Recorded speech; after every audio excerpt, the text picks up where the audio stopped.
A huge beam of lightning hit the ground, devastating everything around it. This power came from a man known as the Fist King, who had mastered Jiangyu with his own hands. He was so famous for this title that few remembered his real name. This was Dan Wuzing, the great fighter, who now faced a complicated situation. With a shocked look, he reacted to something terrible that had just happened. In his arms, he held the body of one of his seriously wounded comrades. The hero believed he had been caught off guard in an ambush by a mysterious group. Now he found himself alone in the middle of a desolate battlefield. Looking around, he noticed the bodies of his enemies scattered across the ground. However, on a nearby cliff, only 2 opponents were left standing. He saw that both seemed very skilled and wondered where they had come from. Even though he was exhausted, the warrior stared at the 2 with unwavering determination. He then decided to return their subordinate by throwing the body in their direction. The man on the cliff begged for help from the sword demon, his leader. However, the sword demon ignored the plea and struck down his own companion. Dan Wuzing was completely shocked to witness such cruelty. The enemy had eliminated his own ally without the slightest hesitation. At this point, the protagonist realized that the opponent fought dirty. The symbol on the man's sword, combined with his merciless actions, caught Wuzing's attention. Putting the pieces together, the King of Fists finally began to recognize the foe's identity. He questioned whether the 2 enemies belonged to the demonic faction. The enemy seemed impressed and acknowledged that he was standing before the King of Fists. He praised the hero's resistance, but Wuzing sharply told him to be quiet. Burning with anger, he declared that he would defeat the enemy with just 10 blows. The sword demon found such confidence arrogant and charged forward, eager to test the extent of that arrogance. Wuzing, however, managed to defend himself, countering the attacks with his electric fists. The opponent was surprised, unprepared for such speed. At that moment, Wuzing landed a punch and began his count from 1. With a confident gaze, he prepared for the second blow and unleashed a hail of punches until the count reached 6. Then, something strange happened. His attacks began missing the weak points. Looking up, he realized the woman had tied him with purple energy wires. Enraged, he wondered when the villain's accomplice had managed to do that. Taking advantage of the distraction, the sword demon retrieved his weapon. In the next instant, he pierced Wuzing's chest. Seriously injured, the warrior suffered massive damage from the attack. The swordsman coldly declared that the reign of the King of Fists ended there. With a look of triumph, he stared down at his nearly powerless opponent. But Wuzing surprised him, grabbing the blade with his bare hand. Alarm spread across the enemy's face as the fighter released one final burst of energy. The sword demon watched the scene unfold with a satisfied smile. He then approached the fallen body and praised the Fist King's skill. The explosion left behind a massive crater and a path of destruction. The woman joined her partner and commented that the situation had been extremely dangerous. The villain bent down to mock the warrior in his final moments. But Wuzing summoned his last strength to deliver one final punch to the enemy's face. With that, he completed his 10th blow, leaving the enemy in complete shock. The hero felt his life slipping away and accepted that his reign as the King of Fists had come to an end. In his final thoughts, he regretted one thing he couldn't do. He had wanted to strike the enemy one more time before his journey ended. And so, Dan Wuzing, the King of Fists, was defeated by the demonic faction. Meanwhile, in a safe house on Joa Mountain, something strange was taking place. A mysterious crow watched a young woman inside one of the rooms. Suddenly, someone inside woke up, frightened and disoriented. The young girl ran over in a panic to check on her master. She asked again about his condition, while the man looked around, confused, wondering where he was. He glanced down at his body and questioned whether anyone had tended to his wounds. The man touched his head and looked confused about his current situation. He realized that he had no injuries, and the girl addressed him as Young Master. He accepted the water, but found the title of First Young Master strange. When he looked in the mirror, he saw an unfamiliar face staring back and wondered why he was being called that. Holding the cup, he examined his new hands and noticed how different they appeared. Suddenly, he was startled by his own reflection and jumped back. In a panic, he desperately tried to remove what he believed was a mask from his face. But as he touched his skin, he found no seams and understood that it was truly his face. He stood in shock, while the girl silently watched, unable to make sense of his reaction. Seeing his distress, She quickly said she would call a doctor. Left alone, the fighter continued staring at his hands, still unable to accept what was happening. The girl walked away, confused by how strangely her master was behaving. He began to think through the situation and concluded that not even the demonic faction could have done something like this. Looking at his reflection again, he questioned who the person in the mirror really was and decided he needed to investigate the truth. Attempting to test the new body's movements, he tried to stand but stumbled and nearly fell, unfamiliar with how it moved. He grumbled that the body was too weak, comparing it to a baby deer. Frustrated, he slumped into a chair and called the new body complete trash. At that moment, his attention was drawn to some papers on the table that mentioned a group of merchants. He recognized the name of the large Inhum merchant group. As he read through the documents, he noticed they were addressed to someone named Li Jin. It became clear that the body he now inhabited belonged to Li Jin-un, the eldest son of the household. Scanning the letters, he saw that the requests were mostly about money, gambling, and women. From this, he concluded that the former owner of the body had been a complete failure. He ruled out witchcraft or the use of a mask, and he felt no strange energy within the body. The pieces began to fall into place, and he started to suspect he had been reincarnated. Sitting at the table, he began to wonder if he had completely lost his mind. Just then, a loud call for the first young master echoed through the room. His personal doctor rushed in, asking if he was all right. The hero felt uneasy and wondered who the man was. The doctor explained that he had heard something was wrong. Seizing the moment, the doctor grabbed the young master's wrist to check his pulse. The warrior replied that everything was fine and there was no reason to worry. The doctor was relieved and said he had prepared the usual meal. When the dish was brought out, the hero recognized it immediately as refreshing chicken soup. He knew the soup was good for healthy people, but would be harmful to the body he now possessed. He recalled how the old man had checked his pulse and found it odd that he looked so healthy. The doctor cheerfully claimed that the soup would make him as strong as the young men participating in the upcoming martial arts competition. Curious, the hero asked about the competition and was shocked to learn that 200 years had passed. Processing this information, he refused the soup, claiming he had no appetite. He then sent the doctor away, saying he wanted to return to sleep. Thinking to himself, he calculated that if the competition was nearing its 200th edition, then it hadn't been long since his death. That realization brought him some relief. He concluded that the demonic faction likely still existed. He also began to suspect the doctor and others around him, convinced they were people who deserved a beating. With fierce determination in his eyes, he silently vowed revenge. This time, he would finish all of them with a single punch. Later, a table full of appetizing food was set before him. The servants whispered among themselves, surprised by how much the young master was eating now, so unlike before. The hero returned from a walk looking much healthier than before. Entering the room, he complimented the girls for preparing the meal and requested that meals remain simple like this from now on. The servants continued to whisper, amazed at the change in him. While he was eating, Dr. Gong Sunming called to him from outside. The hero felt annoyed by the interruption, but allowed the man to enter. The old doctor came in with a grim expression while the servants bowed politely. The hero found the doctor's attitude amusing, noting how rude he was despite his formal entrance. But then the doctor's face suddenly shifted into a forced smile as he greeted the young master with enthusiasm. Wuzing didn't understand the sudden change in behavior and decided to trap the doctor. He calmly asked what the doctor wanted. The older man stood there, speechless. The gentleman said he had come out of loneliness and remarked that his effort had been in vain, since the young master appeared healthy. With an ironic smile, the protagonist questioned what kind of effort he was referring to. He then asked if that effort had been an attempt to poison him with the soup. The doctor stood in shock, unable to believe what he had just heard. He tried to defend himself, insisting that the soup was a nutritious tonic. But the hero continued provoking him, saying he thought it was poison meant for someone in his condition.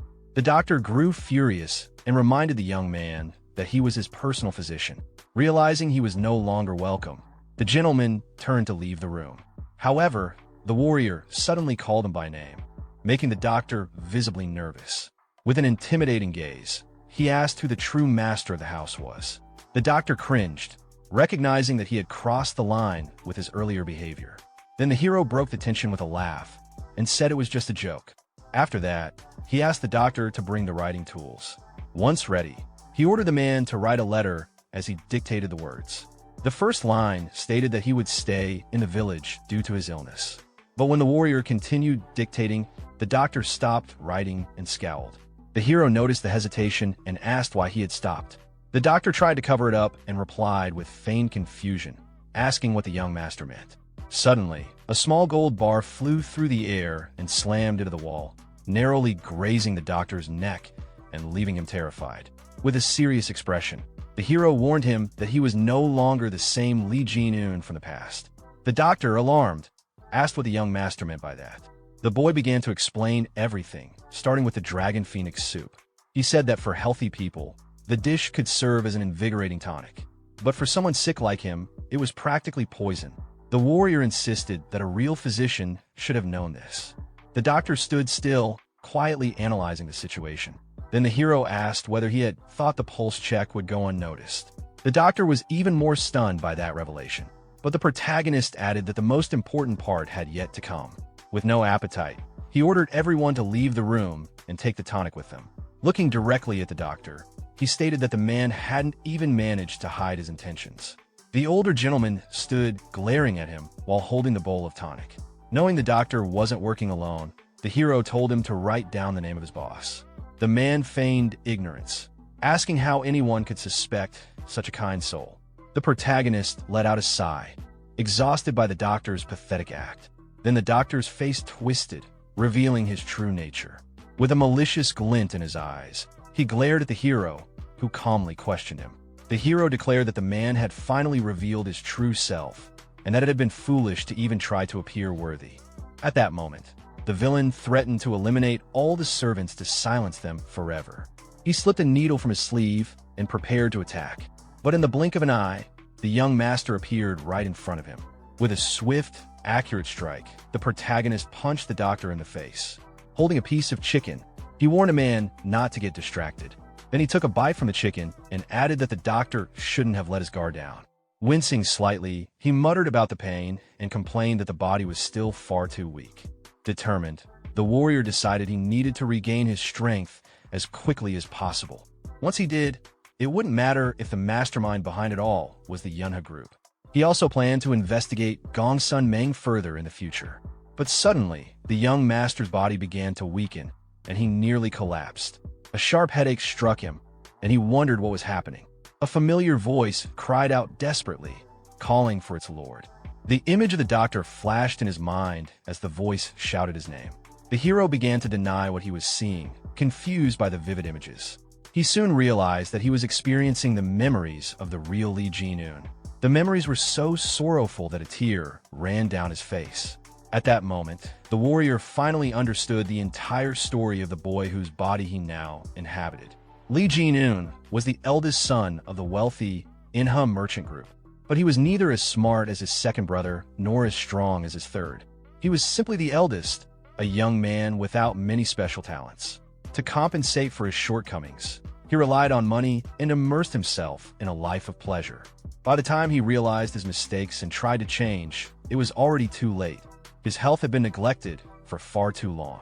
Lee Jin-un came from a small family, which is why he was sent to live in an exile village where no one cared much about him.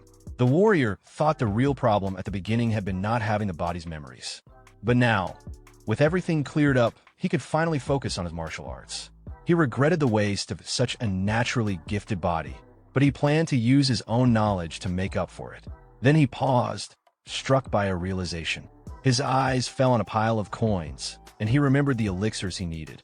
The former owner of the body had been extremely wealthy and could buy anything he wanted. Thinking of this, the boy remembered the doctor he had defeated and decided that he needed to bury the man. A year passed, and the landscape around the village had completely changed. One day, someone approached the place with firm, determined steps. A man wearing an eye patch greeted the servants, who were surprised by the visit. Introducing himself as Mokinsep, he asked to see young master Lee Jin-un. One of the girls pointed the way with a smile. The guard was completely shocked by the scene in front of him. He could hardly recognize the young master, whose physique had changed drastically. The boy now had a muscular, well-defined body thanks to his intense training. Several seasons had passed since the warrior had begun dedicating himself to growth. During this time, He had manifested his energy core and mastered the arts of survival, including the art of mobility, body art, and the quick step. He had also mastered the 10-phase lightning art, which allowed him to control lightning itself. The hero reflected on how smoothly his training had gone so far. To test his new skills, he performed an impressive acrobatic move. At that moment, a solitary leaf floated down in front of him. Without even moving, it was sliced perfectly in half, a clear sign of how far he had come. Despite all this progress, the warrior still felt that it wasn't enough. Then a voice called his name, breaking his concentration. He turned to see the visitor. The guard introduced himself again as ManhwaCapped, saying it had been a long time since they had seen each other. He handed over a letter from the main clan. Without speaking, the boy extended his hand. ManhwaCapped was shocked and wondered where the weak, fragile young man had gone. As he handed over the letter, he complained that his arm hurt under the young master's grip. The hero simply stared at him in silence. Moments later, the two sat together as the warrior carefully read the letter. It revealed that his father had suddenly collapsed and was now bedridden. The boy noticed the message lacked any clear explanation for the cause of his father's illness. When he asked about it, the guard hesitated before revealing the truth. He explained that the Aoyang clan was responsible, blaming them for absurd protection fees. The hero asked if the Aoyang clan had done anything to justify the tax increases. The guard angrily replied that they had not, calling the other clan dogs. He added that the Little Divinity sect had also tried to impose outrageous taxes. According to him, the Aoyang clan had refused to help and done absolutely nothing in return. Even the captain of the guard had been unable to protest to Aoyang Hu. The hero recognized the name, recalling that Aoyang Hu was a powerful and well-known figure. With a confident smile, the boy asked if the situation would be resolved by dealing with the Aoyang clan. The guard was shocked and admitted there was another reason behind the patriarch's collapse. He revealed that the second and third brothers had drawn swords and fought in front of their father. The protagonist asked if the old man had fainted from rage, and the guard confirmed it. The warrior could hardly believe that his own brothers had fought so recklessly before their father. But he quickly decided that he could no longer sit back and observe. He stood up firmly and handed the letter back, telling the messenger to keep it. With a composed, determined posture, the young master declared that he would personally take care of all family matters. ManhwaCapped was stunned by the complete change in his lord's demeanor. Back at the clan, the guard excitedly reported that Li Jin-un had become a perfect martial artist. But another man, overhearing the story, burst into laughter. With a mocking grin, he scoffed at the idea of a useless Li Jin-un becoming a martial artist. Laughing loudly, he said that if that were true, he himself must be a legendary master. Another nearby man told him to stop joking and try to be a bit more convincing. But deep inside, Han Yip seemed thoughtful as he considered the possibility that the story was true. As the vice captain of the guard squad, he began to wonder if Jin-un had truly recovered his health. He remembered that the young master had always possessed a good physique since childhood. He then asked the guard when the heir planned to return to the clan. Just then, the guard interrupted him and announced that the young master had arrived at that very moment. Han Yip told the others to stop complaining, reminding them that he was the one who fed them and that they should move quickly. Finally returning home, the hero stood before the imposing headquarters of the Inhum merchant group. He was stunned by the grandeur of the estate, thinking to himself how insane it all seemed. The warrior realized that the body's former owner had been even wealthier than he had imagined. He dismissed his servants and said he would go see his father immediately. As he walked alone through the property, he began to reflect. It struck him as odd that no one had come to greet him upon his return. That's when he sensed the presence of several people hiding nearby. Suddenly, numerous guards emerged and surrounded him with swords drawn. They congratulated him on his safe return with an intimidating tone. The man at the front introduced himself as Han Yip, the vice captain of the guard squad. Smiling, the vice captain remarked how unrecognizable the young master had become. He expressed relief at seeing him healthy. Another guard whispered a reminder that the old Jin-un used to look down on and mistreat them. Despite these memories, Han Yip maintained a calm and neutral expression. The guard expected his captain to be humiliated again, but the hero stepped forward confidently. With a smooth motion, with an ironic smile, he thanked everyone for the enthusiastic welcome. The guards were stunned, and Han Yip quickly offered to escort him to his father. Everyone watched in disbelief. unable to comprehend how the once useless young master was now greeting them with such poise. Moke and Sep reaffirmed that his master had changed, while another guard admitted it felt like they were meeting a stranger. From a distance, Han Yeep watched the young master closely, his expression thoughtful and curious. He gave a small smile, mentally noting how the boy now seemed more like an ally than ever before. Upon arriving at the door, the vice captain paused to speak. He informed the protagonist that the clan leader had already been notified of his arrival. The warrior nodded and thanked him. His younger brother suddenly appeared behind him. With a casual, mocking attitude, the younger one couldn't resist taunting. He called attention to the scene with a sarcastic remark, clearly trying to stir trouble. Both the guard captain and the protagonist turned to look at him. The younger brother then stepped closer, placing a hand on his older brother's shoulder. His touch wasn't friendly. It was filled with arrogance, meant to provoke. With a smug expression on his face, he insulted the protagonist by throwing out an old nickname, mocking him as the perverted Jin Ian, a label meant to belittle and shame. Without stopping, the younger brother continued his verbal jabs. He made fun of the protagonist's facial expression, claiming it looked like he had completely changed and even had the nerve to glare now, something he found laughable. As he spoke, he pressed down harder on the protagonist's shoulder, trying to assert dominance. The guard captain, observing the tension, became nervous. He thought to himself that this was going to get ugly again, just when the protagonist had returned. Trying to defuse the situation, the captain stepped in and gently removed the younger brother's hand from the protagonist's shoulder. He attempted to lighten the mood, joking that the two brothers were finally reunited after such a long time and must be overjoyed to see each other. But the younger brother didn't take it well. He slapped the captain across the face without hesitation, annoyed and offended. With a sharp glare, he demanded to know how the captain dared to touch him without permission. Watching this, the protagonist began to feel irritated. Meanwhile, the younger brother wasn't finished. With a threatening glare, he looked between the captain and his older brother and snarled that dealing with one worthless fool was already bad enough. But now even the vice captain seemed to be disrespecting him. The protagonist didn't respond. He stayed calm, simply looking back at his younger brother. But that only fueled the younger one's arrogance. He pushed further, asking if he should teach the protagonist a lesson so intense that he'd never even dare to meet his gaze again. Just then, something shifted. The protagonist gently raised his hand and rested it on his brother's cheek. He softly called his name, Ja Ian. Annoyed by the gesture, Ja Ian tried to respond with more venom. But before he could finish speaking, the protagonist suddenly slapped him hard across the face. Ja Ian fell to the ground, shocked. He looked up in disbelief, demanding to know what the hell had just happened. But the protagonist ignored his outburst. Instead, he crouched down, placed a firm hand on Ja Ian's shoulder, and gripped it tightly. As pain shot through him, Ja Ian cried out, overwhelmed by the sudden shift in power. The protagonist calmly confessed that he had been excited on his way here, perhaps even looking forward to this moment. As the grip tightened further, Ja Ian, in pain and rage, cursed and shouted, calling his brother a completely insane bastard. Outside, the sounds of the scuffle echoed through the corridors of the large estate. A man wearing glasses appeared, confused by the noise. This was Liu Eun, the second son. He asked what was going on, and Han Yi quickly explained the fight between the brothers. Liu immediately assumed that the third brother had been harassing the eldest again. He shouted at the guards, demanding to know why they hadn't stopped the fight sooner.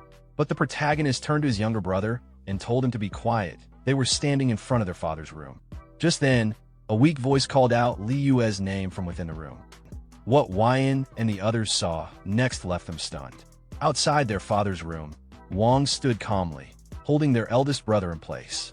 Yan was struggling, but Wang had completely subdued him without breaking a sweat. From within the room, a voice called out to Wyan, but he couldn't respond.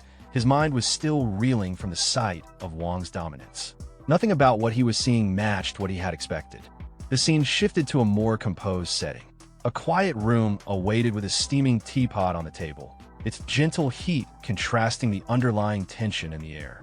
Hyan now sat at the head of the table, silent and observant. Wang stood beside a kneeling and restrained Yan, his expression calm and confident, wearing a faint, knowing smile. Hyan took a sip of tea and casually remarked on Wang's return, noting that he appeared to be in good health. He paid no attention to Yan's condition. Wang confirmed that he was indeed well, meeting Hyan's gaze with steady confidence. The overseer then raised his bandaged hand, pointing it out and questioning whether Wang had caused the injury. Before Hyan could explain or wave it off, Wang turned toward Hyan again and landed a sharp, calculated strike across his face. Hyan was forced to endure the pain in silence, completely powerless under Wang's authority.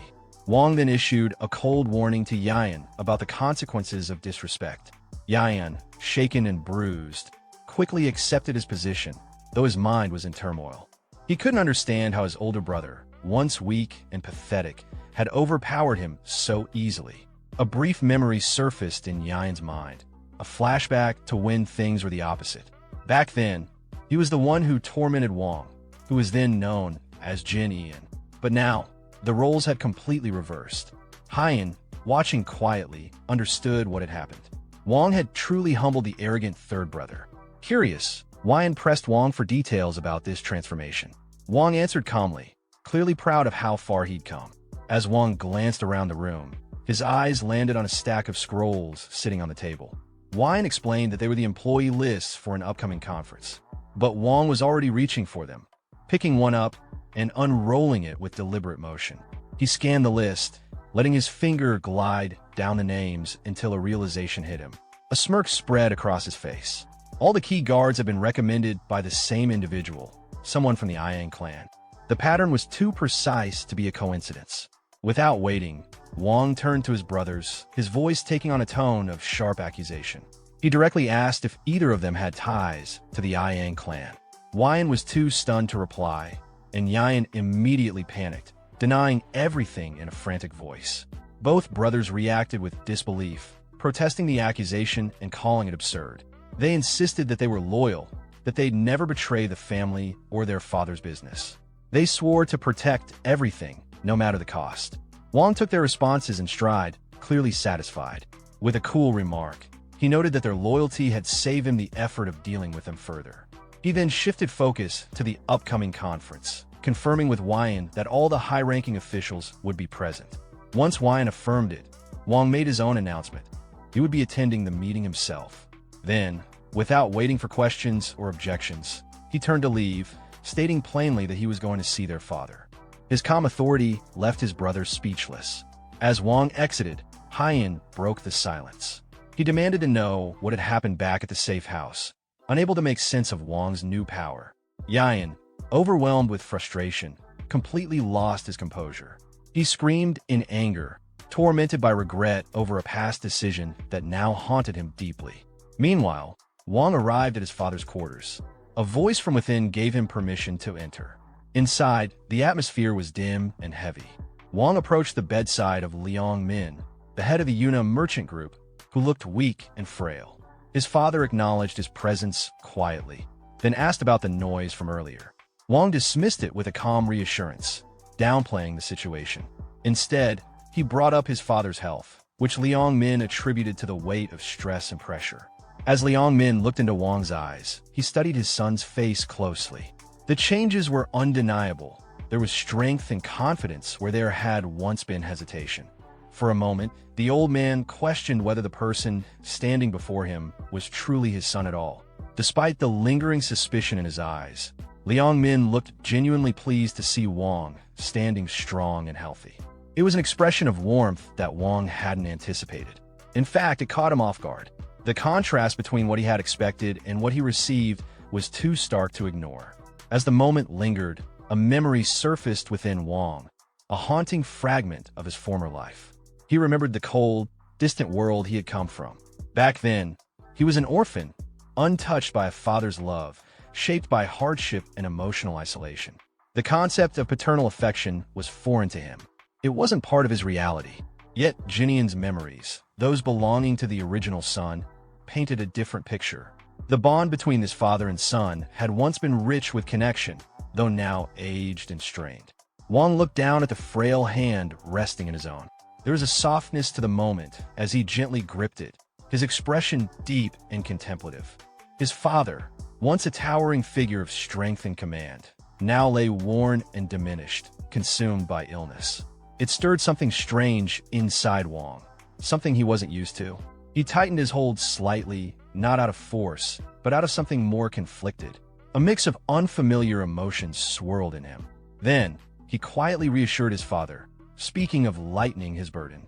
He hinted at a solution to his father's overwhelming stress, and though his tone remained composed, a sinister glint danced in his eyes. Liang Min furrowed his brow at the cryptic remark, his instincts sensing something unsettling. But Wang dismissed his concern with a warm, disarming smile, carefully veiling his true thoughts. Still, the old man couldn't shake the unease creeping over him. His son was different, there was no denying it now. The next day, the Manhwa Merchant Group's conference commenced. The room was filled with tension and ambition, none more apparent than an Yang, who arrived with his usual smugness. He took his seat with a self-satisfied grin, immediately surrounded by his loyal men. When one of them spotted Wang sitting confidently in attendance, he whispered the news to his leader.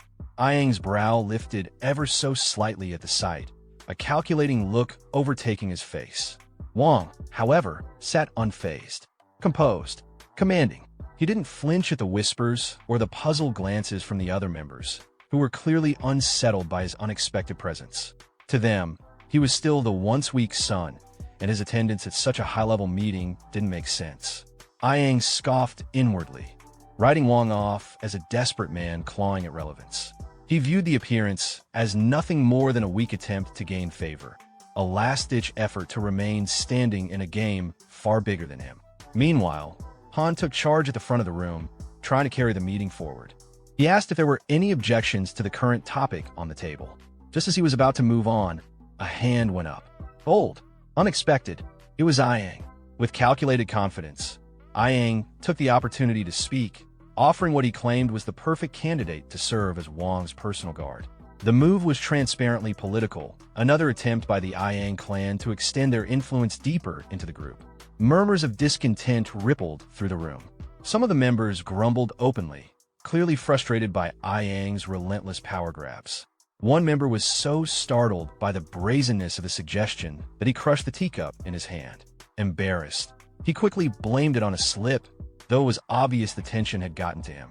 Yang offered a fake apology, feigning politeness, but his eyes betrayed him. He was enjoying every second of the discomfort in the room. He then challenged the assembly, daring anyone to oppose his nomination. The room went quiet. He smirked, clearly expecting no one to answer. But just as he began to bask in the silence, a single voice broke through. Across the room, Wang raised his hand. All eyes snapped to him. With unshakable confidence, he calmly stated that he had objections to the current proceedings. Then, rising from his seat, he locked eyes with Yang and made his own proposal, direct and explosive. He called for the dismissal of Aryan Ho, the current guard squad leader. The room exploded into chaos. Yang's supporters burst into laughter, mocking the proposal as pure nonsense. One of them openly jeered, treating the idea as if it were a poorly timed joke.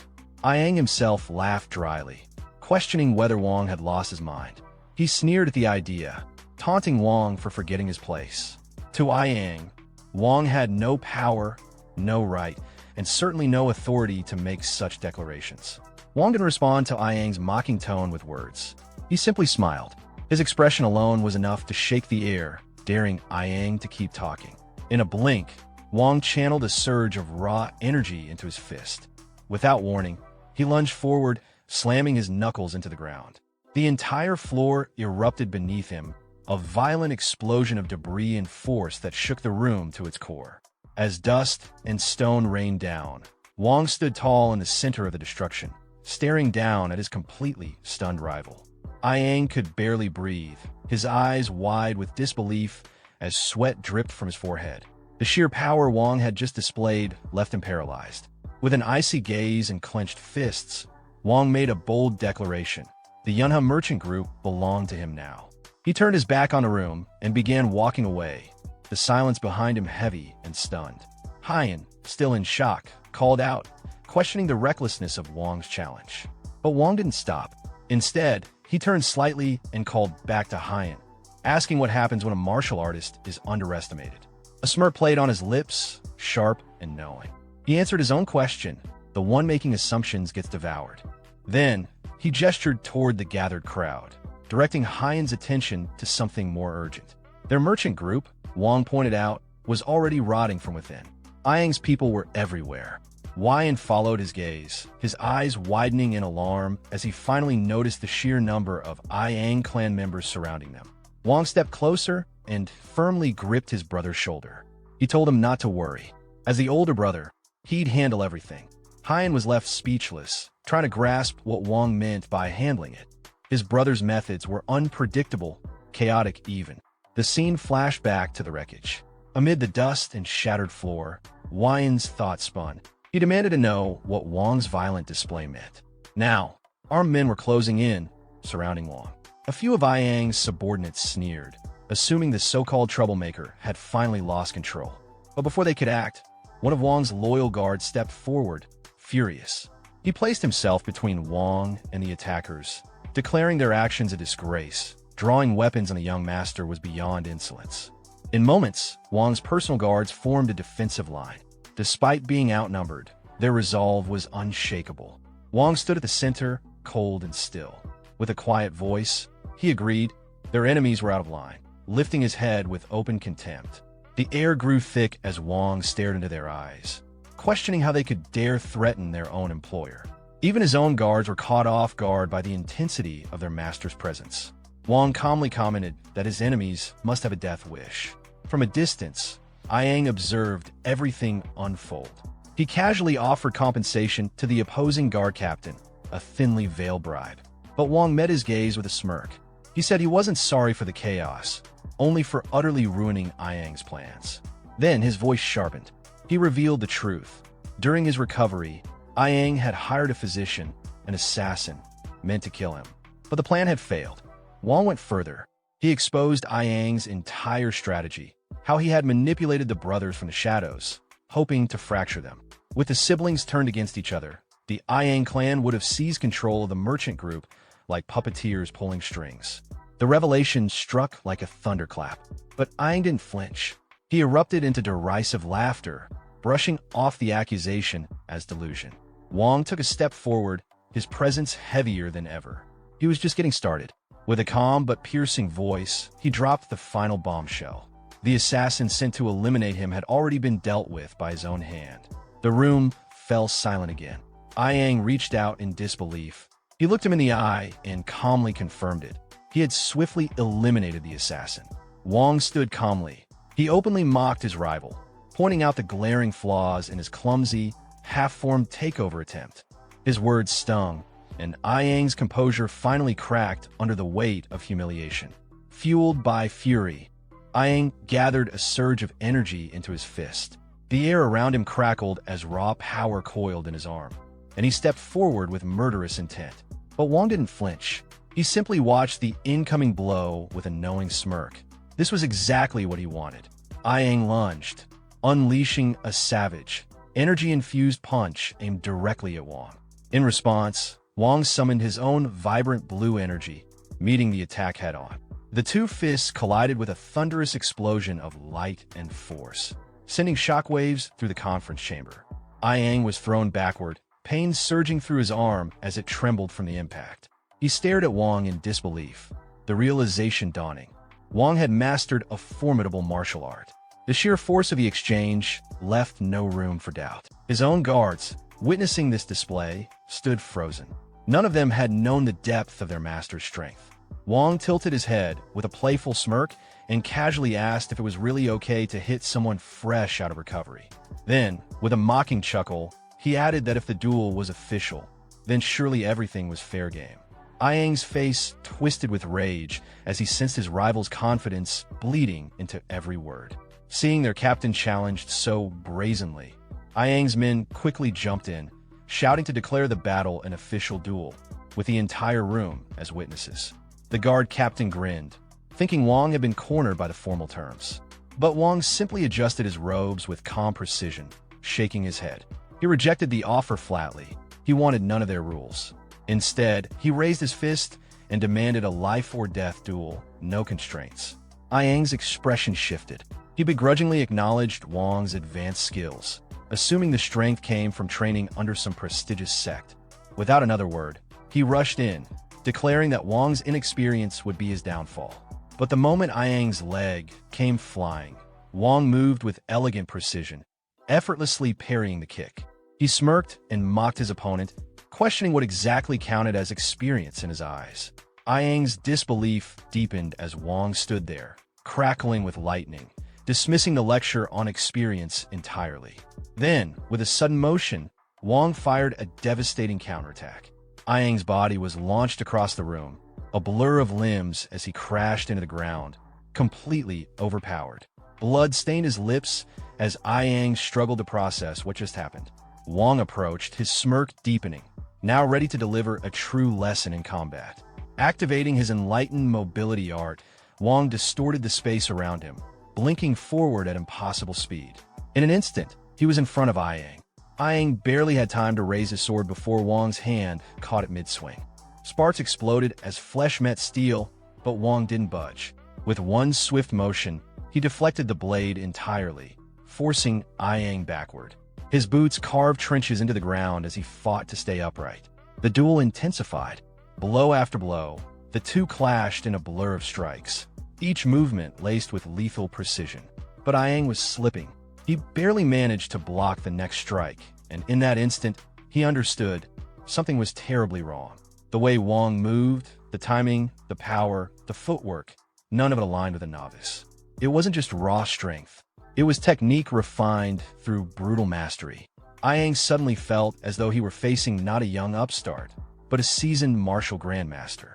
Unwilling to accept the truth, Ayang pushed down the fear rising inside him. With a snarl, he summoned his energy once more, readying a desperate counterattack.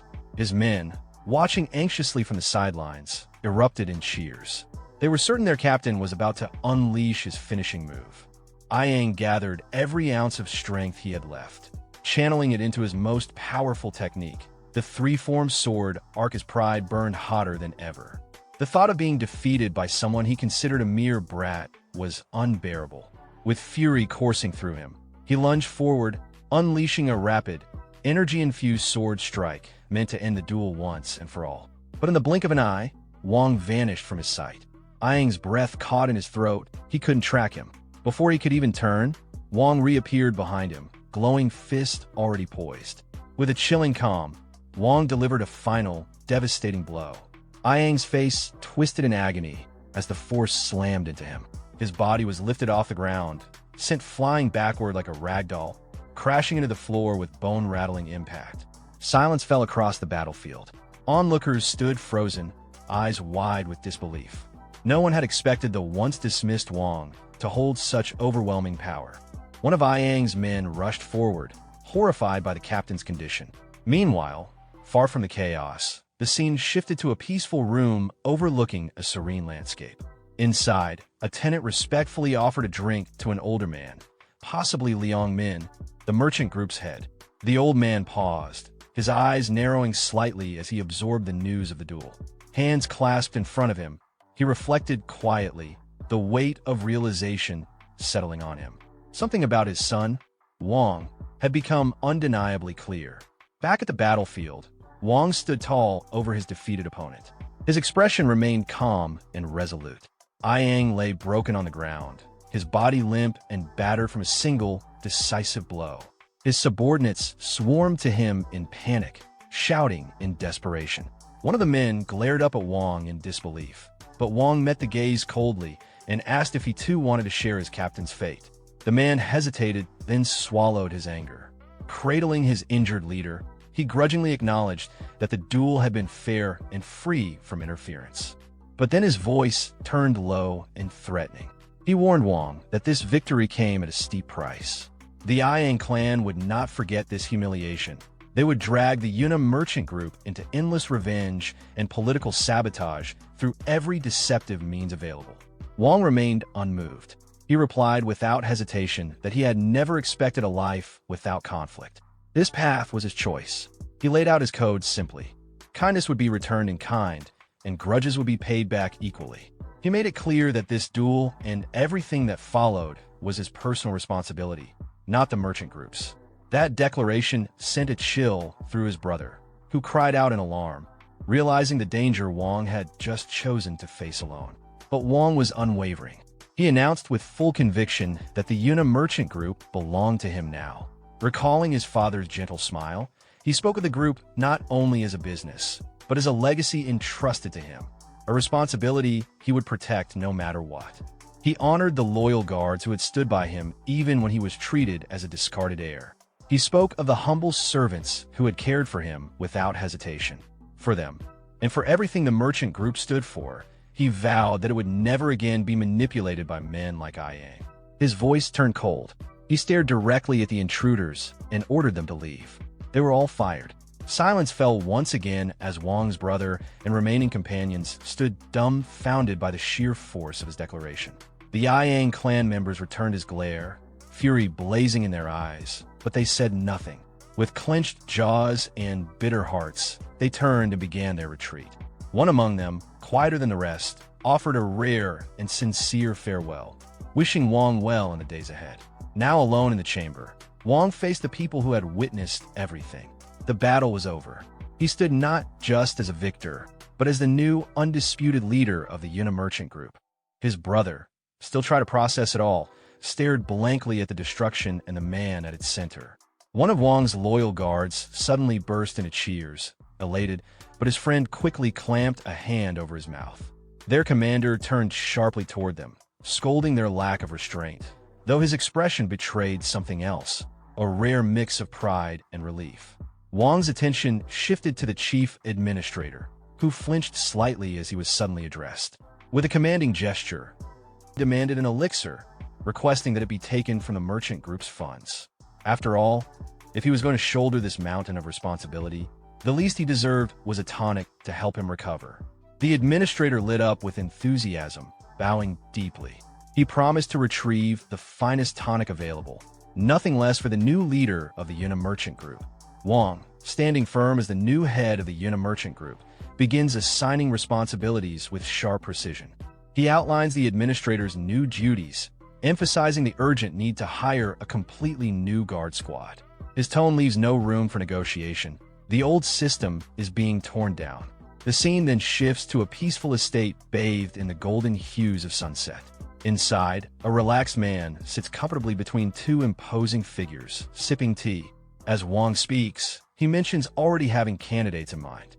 The man seated with him arches a brow, asking for confirmation, brings up the name Leginian.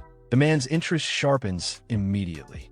The narrative flashes back to a few days prior, on Leginian's very first day at the merchant group. Night has fallen, and Leginian walks calmly through the estate grounds, accompanied by his subordinate. His eyes are sharp, scanning every detail around him with a measured, thoughtful gaze. As they pass the vice captain, Leginian casually asks if the man has had a meal yet. The surprised officer admits he's been working non-stop since sunrise, with no time to eat. Leginian doesn't respond immediately. He simply files the information away with a knowing look. A sly grin creeps across his face, hinting at the gears already turning in his mind. He then turns his gaze downward from a balcony, watching a cluster of guards fooling around while on duty. The contrast is obvious. Where the vice captain was dutiful and focused, these men were lazy and indifferent. Leginian quietly unclenches his fist.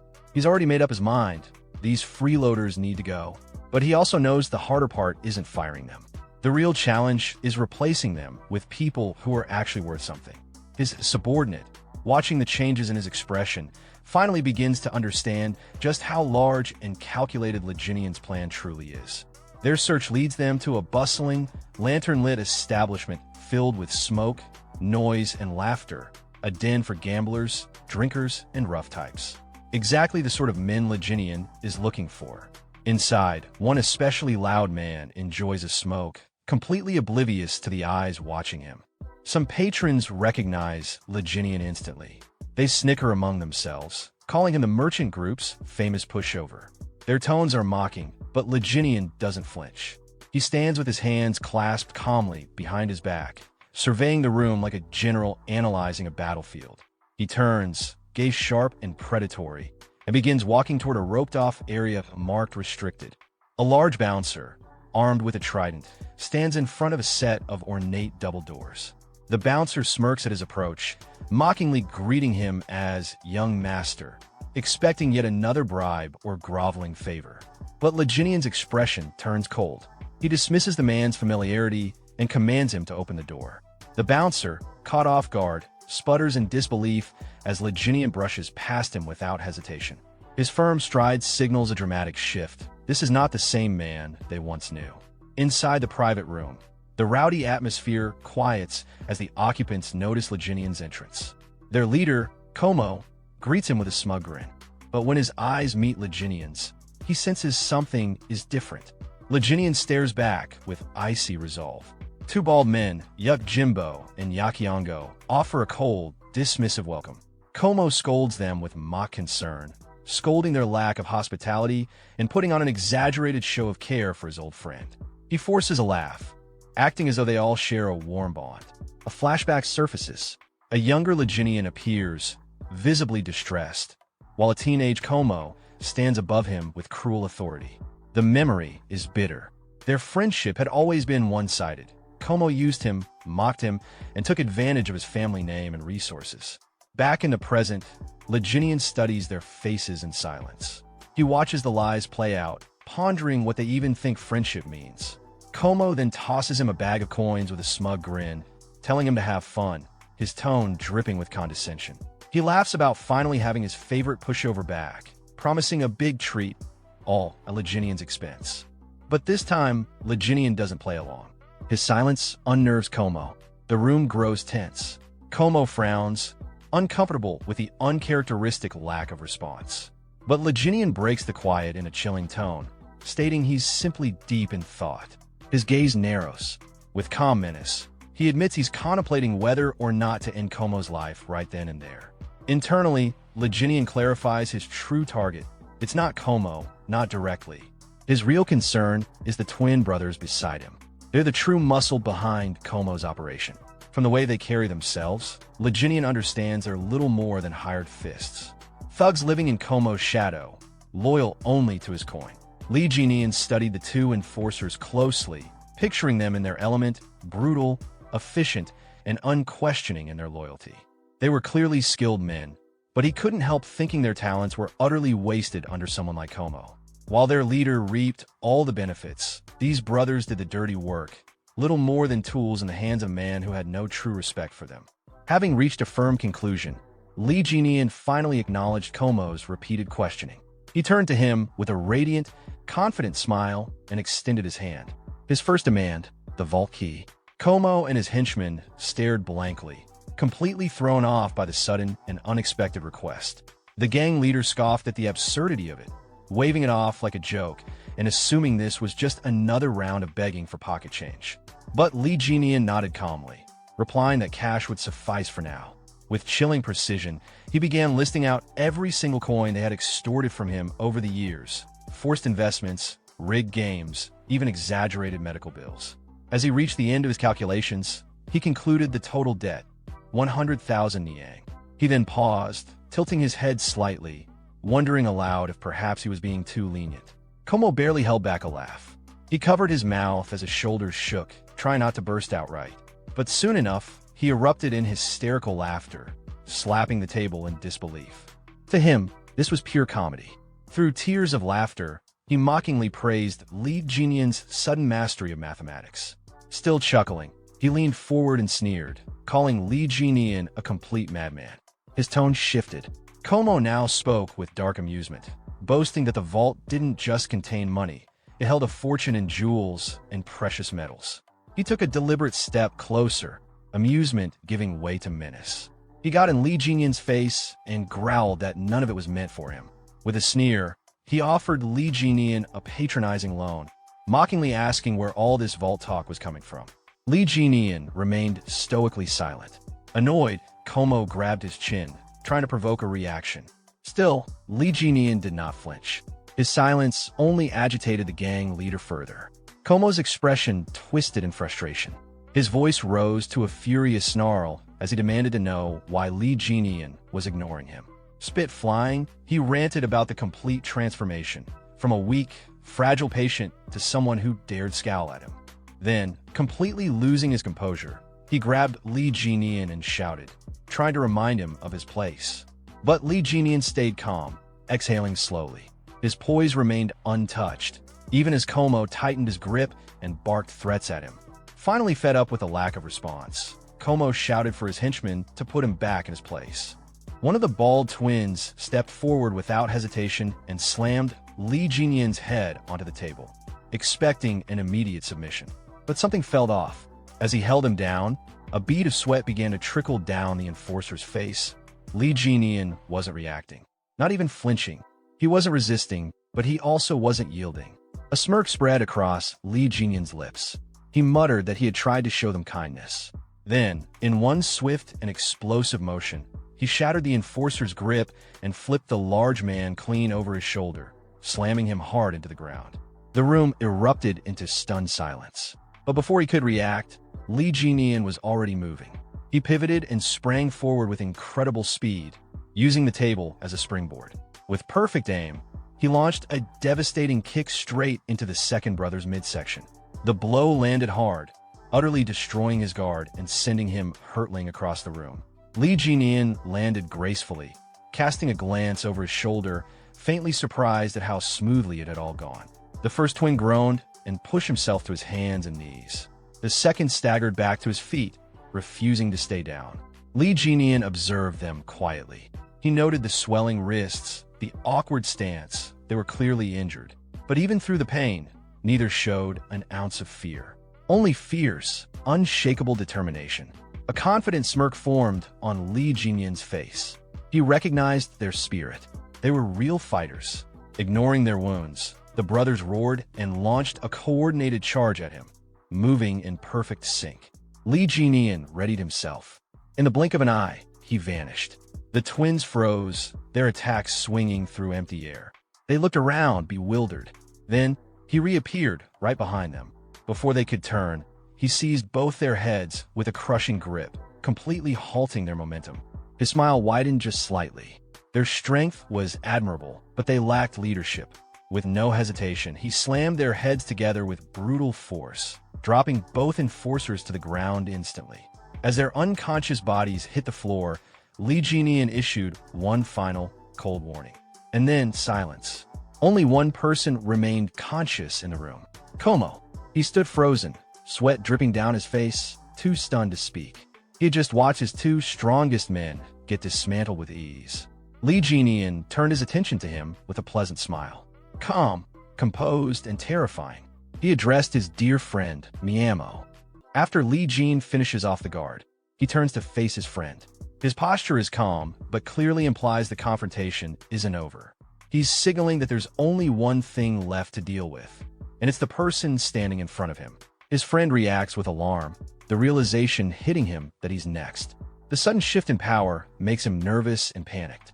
Li Jin then casually rubs his hands and closes his eyes, smiling as if this situation is lighthearted, but the smile is sharp, like a predator playing with its prey. He addresses his friend directly, but the tone makes it clear this is personal. The friend responds with feigned innocence and light sarcasm. He tries to downplay the situation, almost jokingly suggesting that Li Jin should have told him about his training. It's a weak attempt to defuse the tension and pretend this is just a misunderstanding between friends. But Li Jin's expression shifts into something colder. His response is laced with quiet intensity. He's essentially telling his friend that he expected better, that someone like him should have seen this coming. It's a warning and a judgment at the same time. Meanwhile, the friend is hiding a knife behind his back. His tone shifts from nervous politeness to open desperation. He tries to halt Li Jin's approach, pretending he wants to talk things out, but internally, he's cursing the situation and gearing up for an ambush. As he launches forward, his thoughts are cocky. He still underestimates Li Jin, believing he's just a weakling pretending to be tough. He thinks a surprise attack will end things instantly. But before he can land a blow, Li Jin counters decisively. A table slams into his friend's face, followed by Li Jin smashing the table apart and grabbing him by the head. After seizing control, Li Jin calmly follows up with an electric attack. He could have killed him, but didn't. Outside the room, a guard hears the chaos and panics. He hides himself, thinking that things have escalated far beyond what's normal. The situation is dangerous, and someone could genuinely die. Back inside, Li Jin releases his friend, who drops to the floor in a daze. Li Jin sits beside him, composed but focused, as if watching a dying ember flicker. He tries to jolt his friend back to awareness, not out of concern, but control. The friend begins to laugh, not out of joy, but sheer disbelief. It's the kind of unhinged laughter that comes when someone realizes they've completely lost. He then manages to speak weakly, asking what Li Jin wants. He's confused, disoriented, and trying to understand what Li Jin's goal even is. Internally, he's overwhelmed. He starts questioning everything, wondering what Li Jin was really doing during his supposed recovery. He remembers things that suddenly make sense in hindsight, suspecting that Li Jin had been training in secret. The realization hits hard. Maybe all of this was premeditated. Maybe this beatdown wasn't just self-defense, maybe it's revenge. But he can't believe he was bad enough to deserve this.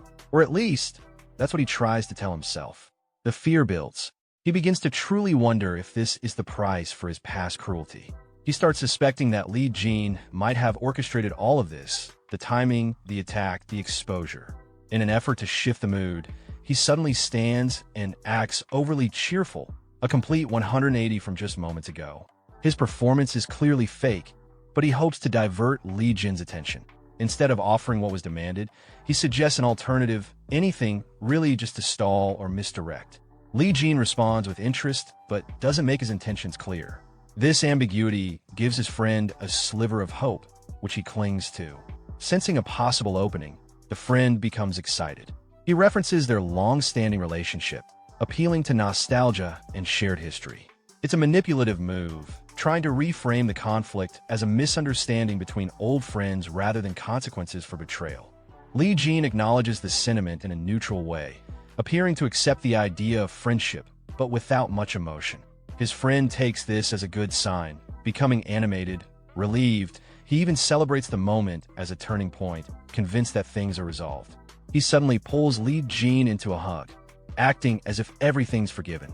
His promises to stop bullying and hitting Li Jin feel performative, like lines rehearsed by safety. Not because he means it, but Li Jin's expression doesn't change.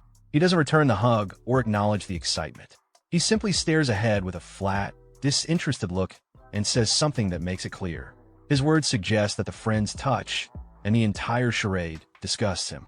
Hearing Li Jin's cold rejection, the friend quickly lets go of him and tries to reset the mood with exaggerated optimism. He puts on a wide, glowing smile, acting as if everything's fine now. He insists that they're not just friends, but brothers. His tone is overly dramatic, clearly fake, and meant to cover his fear and shame from earlier.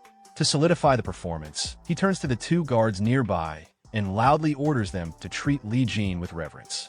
He demands they greet Li Jin as their new big brother and show proper respect, even congratulating him on how much stronger he's become. It's his way of saving face and pretending he's still in control. The guards don't question it. They respond instantly, congratulating Li Jin in a way that's respectful but feels automatic. It's clear they recognize strength and have started to shift loyalty. Internally, however, the so-called friend smirks. His thoughts are full of contempt. He scoffs at the idea of friendship or brotherhood, clearly seeing it all as an act. Deep down, he still views Li Jin as someone who used to crawl at his feet, obedient, weak, and pathetic. In his mind, he's already planning to escape. Once he gets out of this mess, he intends to grab the twins, likely his loyal subordinates or bodyguards, and disappear. He believes that with them by his side, starting fresh somewhere else will be easy. But as he begins to walk away, Li Jin's voice cuts through the room. He calls out to the two guards by name, reminding them that when he swears brotherhood with someone, it's for life, not a passing moment. His tone is heavy, implying a deeper commitment and warning them to consider their stance carefully. The twins immediately turn to look at the friend. Their eyes are uncertain, perhaps even judgmental. They're silently questioning whether they should still trust or follow him.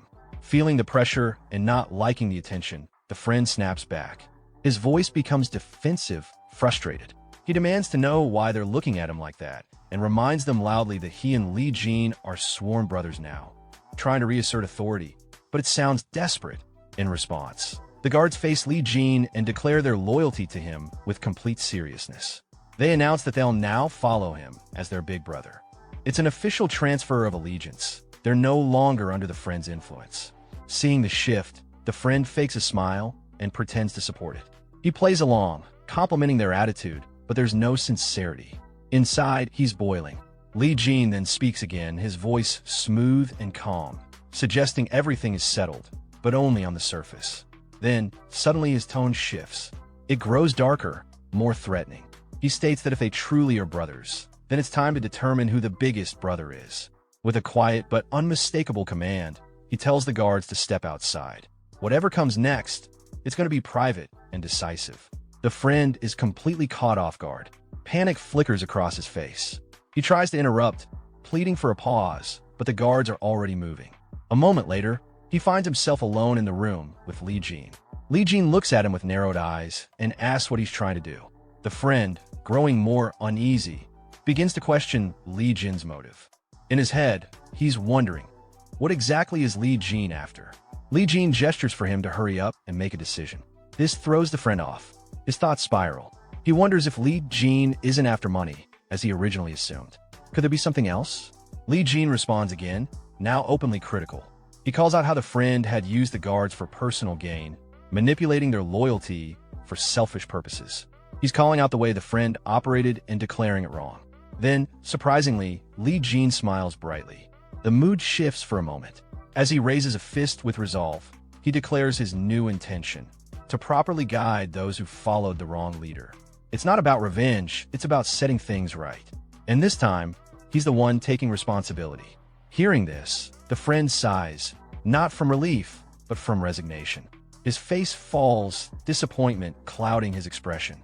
He weakly tells Li Jin to just take the money and be done with it. He grabs his head in frustration and despair. Emotion spills over as he bitterly complains. Li Jin has already beaten him up, and now he's even taking the two people who were closest to him. It's too much. Then his frustration explodes.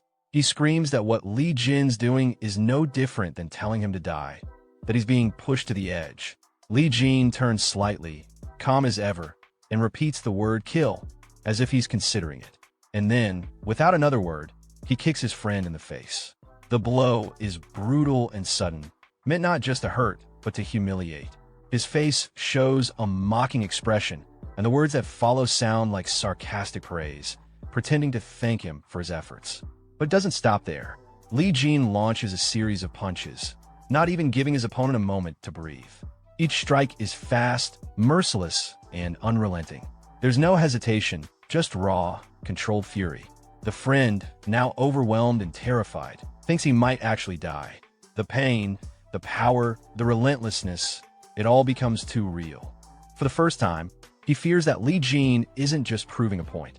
He might be serious. Barely able to speak, he manages to get a few words out, a plea. He says he'll hand something over, but Li Jin only leans in with a cold, unreadable look. His face shows no pity. He says he can't hear him, forcing the broken man to repeat himself. With no pride left, the friend finally says it clearly. He'll give up the keys. He begs for mercy, asking to be spared. After Li Jin's final mocking remark, Myungo, beaten and bruised, tried to regain some control over the situation. He asked sarcastically if he should show respect now that they were supposedly friends. But instead of responding with words, Li Jin suddenly grabbed him and threw him hard toward the door. Myungo crashed through the door, breaking it as he tumbled outside. The two guards standing nearby saw him fall and immediately called out his name, shocked by the sight of him in that condition. Li Jin watched him with an unreadable expression, silently wondering how Myungo still had the nerve to laugh in that state. Lying on the ground, Myungo was overwhelmed by disbelief. In his thoughts, he questioned whether Li Jin was even sane anymore. The guards, seeing their former boss sprawled out like that, asked if he had really lost. With a weak voice, Myungo admitted defeat. He told them that from now on, they should serve Jin Eon instead. Inside, he felt deeply embarrassed but held back his emotions. Still, he tried to reason with himself. Maybe it was better for the twins to follow someone like Li Jin, someone who could give them a better life, perhaps in a more stable place like the Alinha Merchant Guild, instead of keeping them stuck in this run-down gambling den. As he thought about it, a tear slipped from his eye. He had spent a long time with them and believed they shared a bond. But before he could dwell on that feeling, the twins spoke in unison. They said they understood, and they thanked him sincerely. Hearing that, Myungo looked at them with irritation.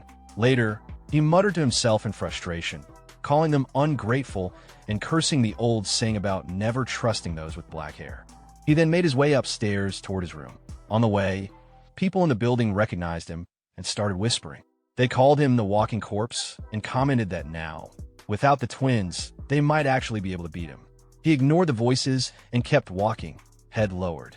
But suddenly, a group of men stepped in front of him, surrounding him. One of them mentioned that now that the twins were gone, things had changed. Myungo looked at them calmly and acknowledged how bold they were all being now. Then he raised his voice, claiming his reputation and daring them to come at him if they were serious. One of the men mocked him, saying it was pathetic how someone in his condition still talked tough. The group raised their weapons and moved in to attack. Seeing the situation, Myungo instinctively raised his hands to protect himself. In his mind, he felt the fear set in. He really might die here. But before they could strike, someone intervened. Lee Jin suddenly appeared, fighting off the attackers as he walked through, casually carrying goods looted from Myungo's room. He made it clear that he didn't approve of these people jumping Myungo now, especially when he was already injured. He reminded them that these same people were once too scared to even look at Myungo properly, and now that he was weak, they were trying to pile on. After dealing with the attackers, Lee Jin continued walking, barely looking at Myungo as he passed by. Myungo, still lying on the ground, muttered a bitter remark, annoyed at how cool Lee Jin was acting. A short while later, he and the twin guards were walking toward the exit. One of them turned to him and quietly thanked him for helping Myungo. Then, both of them bowed respectfully and repeated their thanks. As they left to carry out Lee Jin's orders, he watched them go, thinking to himself. He recalled how many people had wondered why the twin guards stayed loyal to Chul Myungo for so long. From old memories, he remembered that some said they had been brought there and sold as slaves, while others believed they followed him purely out of fear. Even Lee Jin once thought that way. But now, looking at them with a more thoughtful gaze, he realized the truth. They hadn't been slaves, and they hadn't stayed out of fear either. As he walked on, he quietly acknowledged something else to himself. Even in this second life, understanding people's real intentions was still difficult. Unbeknownst to Lee Jin, someone was secretly watching him from behind pillar. The observer, wide-eyed in disbelief, whispered to himself. He couldn't believe what he was seeing. In his thoughts, he questioned it again. Could that really be Jineon? Sometime later, the scene shifts to Jan, who is grumbling to himself. Ever since Jean came back, there hasn't been a single peaceful day. He's clearly frustrated. Just the other day, Jean returned with a ridiculous amount of money out of nowhere and brought along two big guys as well. At this point, Jan has concluded that he simply doesn't like him. While in the middle of his complaining, he notices some movement. It's none other than Incup, barging into the residence, pulling a huge cart behind him. Not far behind, one is managing the goods, giving orders to the workers to handle everything carefully since they're transporting important items. Curious, Jan approaches and asks what all this is about. His mood suddenly shifts to excitement when he hears that the goods include extremely rare elixirs. One so rare, they're not even available on the market. Just then, a familiar voice draws everyone's attention. It's Jan's father, the old man, who steps out and casually mentions that he was the one who ordered them.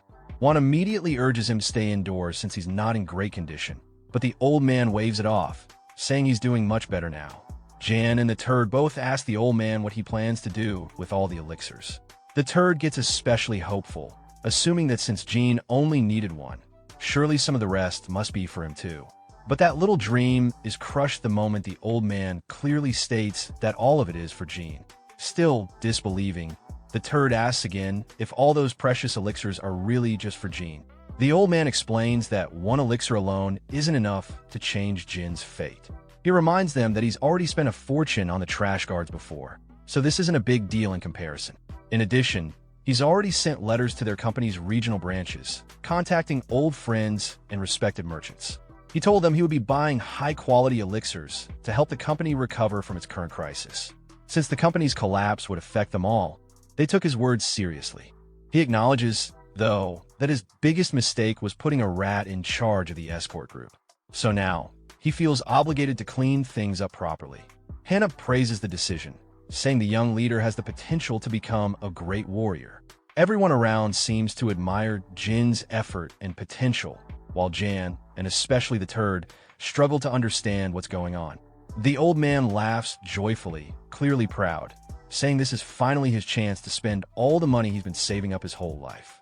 Meanwhile, the turd, his hopes fully shattered, can't even speak. Sometime later, having mentally snapped, the turd is seen wildly swinging his sword like a man possessed. Earlier, he had asked his father where his elixir was, only to be met with silence. The old man had looked at him with clear dissatisfaction and questioned whether he really needed one. Now, driven mad with envy, the turd rants that he can't even breathe peacefully anymore. Everywhere he turns, it's all about Jean. He sulks and cries, convinced everyone's playing favorites and discriminating against him, wondering what sort of miracle Jean must have experienced. That's when he notices movement again. In a blur, Jean runs past him at incredible speed, barely pausing to say that he's just out for a walk. The turd gets pushed aside in the process, and as Jean disappears into the distance, he realizes something strange. Jean is dragging a huge boulder behind him. Not only that, but he has weighted shackles strapped to his legs. Despite being completely out of breath, Jean continues walking without slowing down. Watching this, the turd is left in disbelief. It finally hits him. Jean really is putting in the work. As the sun begins to set, Jan collapses onto the ground, exhausted. Despite the fading light, he grips his sword tightly and keeps swinging it, refusing to stop. He's clearly trying to imitate someone, probably Jean, and even mutters a few overly dramatic lines to himself, as if role-playing. But no matter how much effort he puts in, it's obvious his moves don't come close to what Jean had displayed earlier. That's when Jean suddenly appears, catching Jan off guard. With fear written all over his face, Jan jumps slightly and asks why Jean is back so soon. He thought he'd gone out for a walk. Jean replies bluntly, saying that if Jan is going to try and copy techniques, he should at least do it properly. He points out that Jan managed to mimic one of his own finishing moves surprisingly well, and tells him to try replicating it again using the sword. Embarrassed, Jan realizes Jean had been watching the entire time. Jan gives it another try, swinging with all his strength, but ends up breaking the training staff. Jean admits the move was powerful, but immediately follows up by critiquing the form, saying the stab was extremely sloppy. This stings Jan's pride. Just as he turns around in frustration, Jean suddenly throws a punch at him. To his own surprise, Jan manages to block it. Jean calmly says he just let his guard down on purpose, then quickly follows with a kick that sends Jan crashing to the ground. Jean explains that in that moment, Jan panicked, and that's what made him fall. Lying on the ground and convinced that Jean has lost it, Jan begs to talk things out. But Jean isn't listening. With no other option, Jan grabs his sword and charges. But just as he looks up, Jean is gone. In the next instant, Jean appears behind him. He says that when people are pushed into a corner, that's when they usually reveal their trump card. But in Jan's case, all he did was tremble. That's why Jean held back, collapsed on the ground. Jan realizes just how close he came to death. Jean, meanwhile, offers some calm advice. Stabbing attacks have a lower hit rate than slashes. He explains that Jan's technique, whatever it's called, is a one-strike move, and because of that, he had to be cautious. Jean adds that the difference in a split second of movement could decide the outcome. As he continues lecturing his brother, Jean reflects on his own strength. In his past life, he wouldn't have even let a weak escort captain draw a sword on him. His current body is still nowhere near as strong as the one he had before. Even as the renowned Fist King in his previous life, there were still people he couldn't surpass. That thought unsettles him. It's not enough. Clenching his sword tightly, he tells himself that this time, he'll become stronger than ever, stronger than anyone. Just then, one of the guards comes to inform him that someone is waiting for him outside. As Jean leaves, he flicks his brother on the forehead. Jan starts complaining, but Jean pays him no mind and walks out without another word. Meanwhile, outside, some visitors nervously exchange opinions. They're trying to convince themselves that there's no way Jean could have learned martial arts. After all, wasn't he just obsessed with girls? But one of them, Guang, says he saw something strange with his own eyes.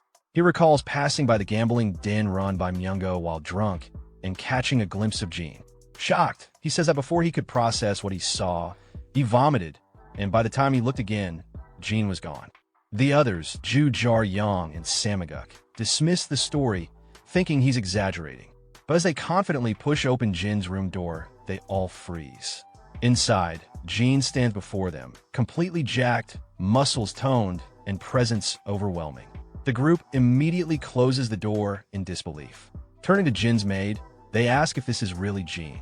She confirms it, shocking them even further. Still trying to process the change, they wonder if they were just drunk the last time they saw him. But their thoughts are cut short as the door opens again. Jean stands there, expression cold. He first tells his maid to take the twin guards to the dining hall and make sure they eat to their heart's content. Then he turns to the two visitors, his gaze sharp. "What are you waiting for?" he says, stepping aside. With a heavy look, he orders them to get inside. Shaking, the two pray silently for someone, anyone, to come save them.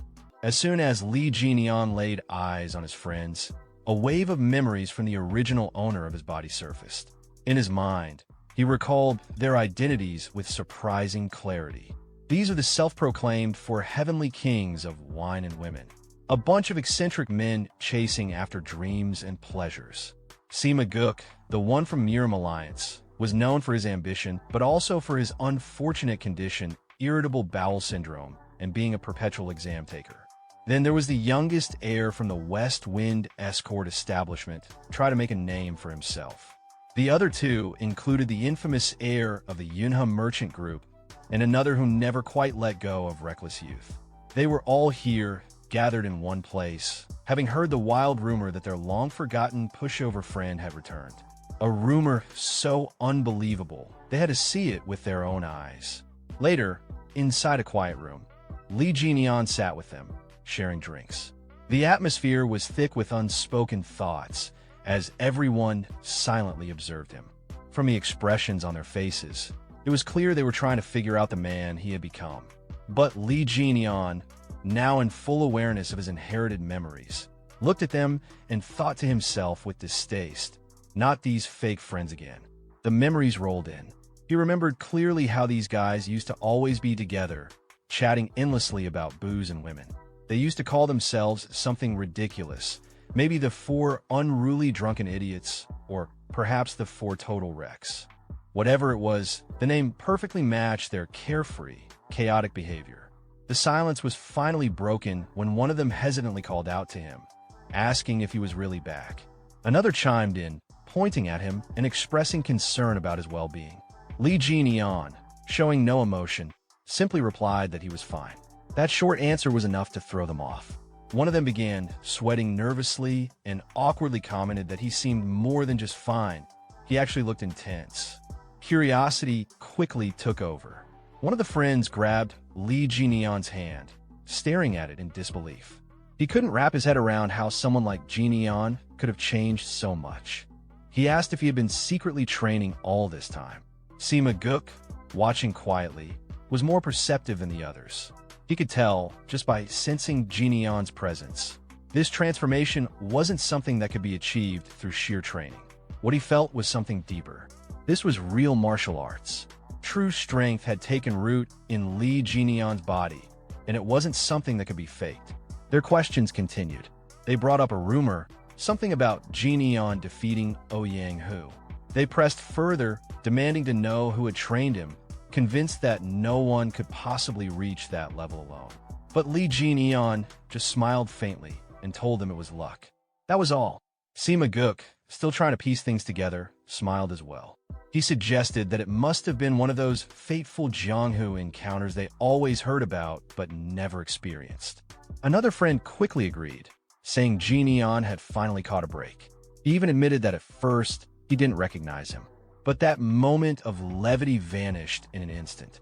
With a cold and serious tone, Lee Jian raised his cup to his lips and stated something chilling. The man they once knew as Lee Jian was dead. The room froze. Every one of them stared at him, beads of sweat appearing on their faces. The weight of those words hit them hard, and none of them could laugh it off. Breaking the awkward silence, Zhu Jiaoyang, one of the group, nervously asked what he planned to do next. Without hesitation, Jian began to answer, about to mention something crucial, the demonical, but he stopped himself mid-sentence. Instead, he corrected his words, saying that he had debts tied to his sect that he needed to repay. In the meantime, he planned to help out with a merchant group while preparing for that responsibility. Suddenly, Lee Jineon looked toward his friends, his gaze cold and unwavering. With a serious tone, he made his stance clear. He wasn't interested in anything anymore, except getting stronger. His words brought the room to another heavy silence. The air froze for a moment before the group, clearly caught off guard, started panicking and whispering among themselves. One of them, confused, turned to the others and blurted out in disbelief if they had walked into the wrong house by mistake. Another quickly responded, denying any fault and saying it definitely wasn't his doing. As this flurry of awkward energy spread among them, Sima Guk went quiet. He couldn't help but recall an old conversation he'd once had with Lee Jineon. Back then, Jineon had mentioned he was being sent away to recuperate. Sima had reacted with surprise, asking if he was really going somewhere just to recover.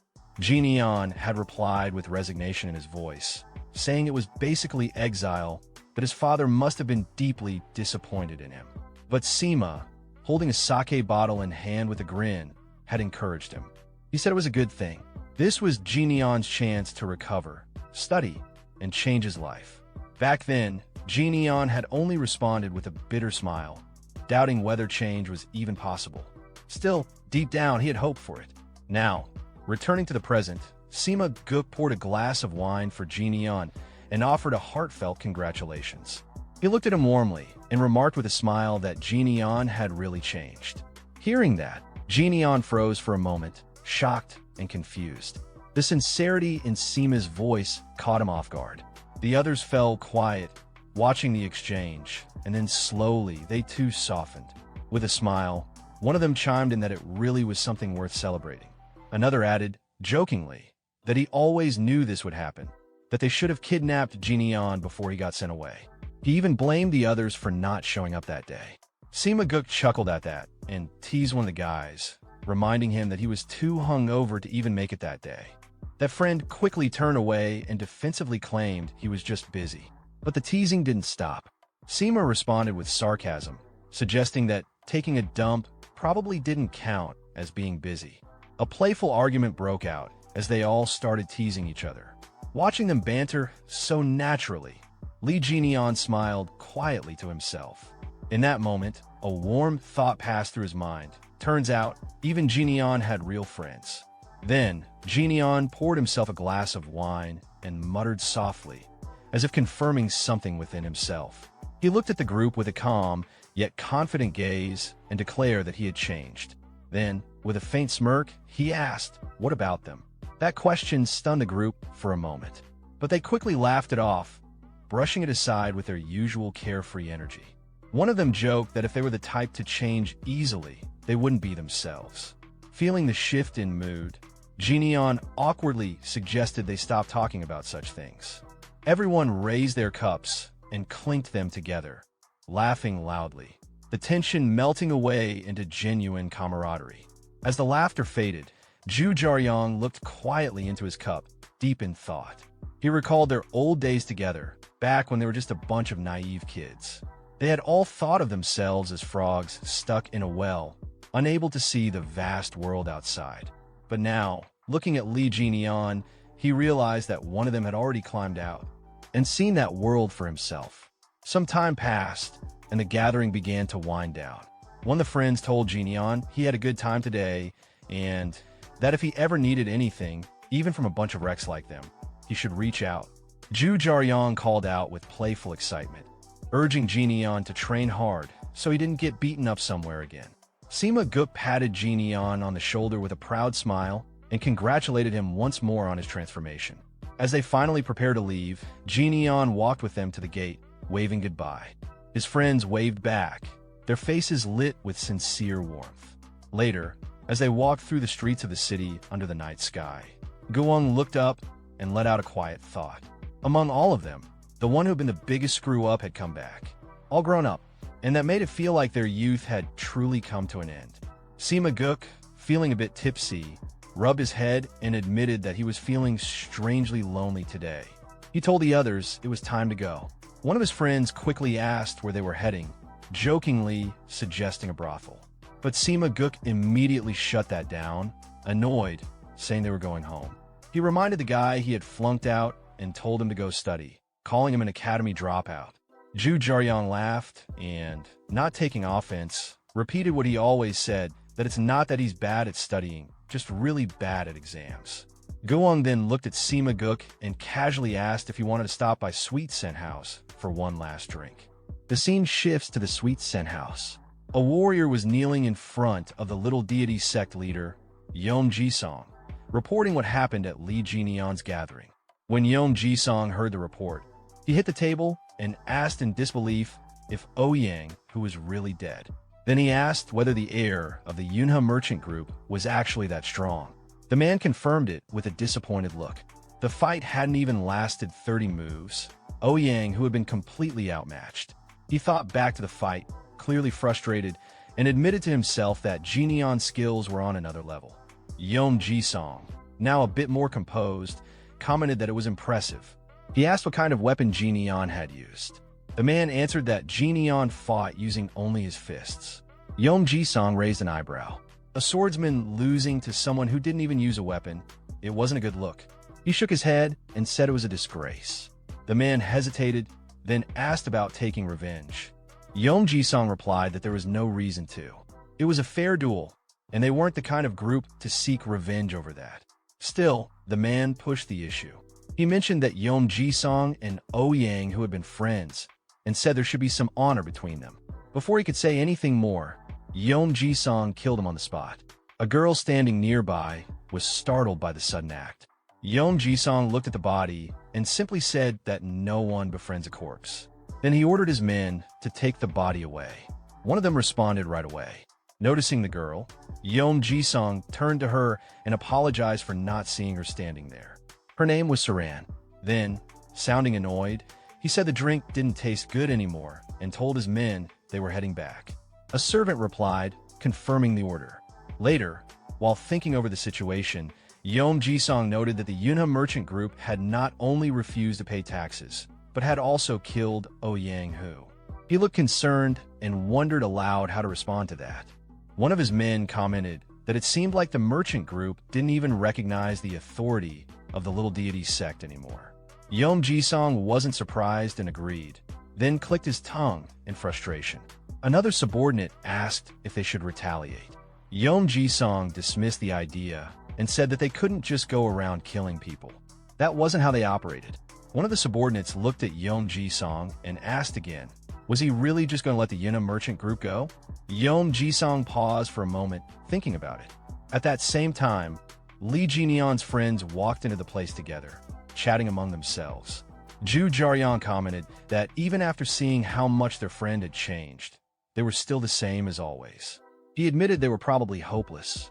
Guang responded casually, saying that Jinian only asked for one drink anyway, so it wasn't a big deal. Zhu Jiaoyang looked over at him and said that even that small step felt like progress. Sima Guk nodded in agreement. At least it was something. As Sima Guk passed by the sect leader, he overheard Yom Jisong quietly say to his subordinate that he didn't know what would happen next, but he did want the Yunhe merchant group's money. That stopped Sima Guk in his tracks. He turned to glance back at Yom Jisong, thinking to himself about what he'd just heard. The Yunhe merchant group. Yom Jisong, unaware that anyone was listening, continued talking. He mentioned that Li Xiaogman, the elder of the Yunhe merchant group, was known to be a skilled negotiator. Rumor had it he was far wealthier than people assumed. Then he wondered out loud, how much would the young heir of such a group be worth? Sima Guk, now realizing what was going on, looked concerned. Sometime later, he stood in front of Li Jinian and shared everything he had overheard. After hearing the report, Jinian responded calmly, asking if Sima Guk had come running back to him. Breathing out, Sima Guk admitted it. Yeah, he had. Jinian rubbed his eyes and yawned, replying that it was touching, especially since he had taken his time getting there. That annoyed Sima Guk. He raised his voice and said the situation seemed serious. It looked like they were planning to attack Jinian at any moment. Still thinking things over, Sima Guk added that now that Ouyang, who was gone, Jinian's house didn't have proper guards anymore. He asked if they should reach out to Guang for help. Jinian, meanwhile, remembered something Makin Siep had told him earlier, that the little deity sect had been planning something behind their backs with Ouyang Hu. He kept a calm expression as he asked Sima where those people were now. Sima replied that they were probably already back at their base. Jineon told him to come inside for now. Sima was confused and asked where he was going, but Jineon didn't answer right away. A bit later, inside the house, the two of them were getting ready. Jineon handed something over and told Sima to put it on. Looking around the room in confusion, Sima asked what it even was and where they were. Jineon explained that it was the guard squad's warehouse. Then, turning to him seriously, Jineon asked if he knew the way to the little deity's sex base. He told them to get dressed quickly. They needed to be back by breakfast. Sima looked surprised. He asked if they were really going right now. Just the two of them? Starting to panic, he reminded Jineon that it was just the two of them, and over there was the entire little deity sect. He said Jineon didn't even know what they were up to. But Jineon picked up a knife and held it up. He said it didn't matter. That's exactly why they needed to move first. Sima still looked unsure and tried to say something in protest, but Jineon interrupted him, calling him Mirim Alliance hopeful. Jineon tossed the knife gently toward him. He told him to lead the way. The scene shifted to the little deity's sex base. Guards in yellow uniforms stood watch. Some of them posted at the gates, while others patrolled the area. From high up in a tree, Jineon observed everything. Looking down at the base, he thought to himself that there were a lot of guards. This had to be the place. Hiding in the bushes nearby, Sima Guk whispered to him, asking if he was sure this was it. He admitted nervously that he wouldn't be of any help and reminded Jineon of that. Jineon brushed the dust off one hand using the other and told Sima Guk that his job was done. Sima, still confused, asked if bringing him here was all he needed. Jineon looked at him and replied plainly, "What else could it be?" Sima looked toward the guard station inside and asked how they were supposed to get in, with the place crawling with security. He asked if Jineon had some brilliant plan. Jineon simply closed his eyes and said that for today, they'd do it his old way. He walked straight up to the door and kicked it open. As he looked around at the guards, he thought about his past life, about how Dan Wusong never backed down from a fight. Not when he was a child, not as an orphan surviving in the martial world, not even after earning the title of King of Fists. Now, back in the present, he looked at the guards in front of him and thought to himself, Dan Wusong was someone who enjoyed a good fight. Without hesitation, he walked forward and pointed toward a building, asking the guards where their sect leader was. One of them yelled back, calling him crazy for barging in and talking nonsense. But before the man could finish, Jineon snapped his neck and told him not to make him repeat himself. He dropped the body on the ground. That was enough to provoke the others. All the guards rushed toward him with swords, shouting at him, asking if he even understood where he was and who he was messing with. Just then, a voice called out from an upper floor. A man, holding a girl in his arms, looked down and asked what all the noise was about. He spotted Jineon and smiled, asking who he was. Jineon replied calmly, he was an assassin. Then he asked if the man was the head of the lesser immortal sect. The man, amused, asked what if he was. In his head, he was trying to figure out who Jineon was. He thought it was the first time he'd seen an assassin come in through the front door. Then he noticed Jineon's hands and remembered what one of his men had reported earlier. The kid fought with his fists.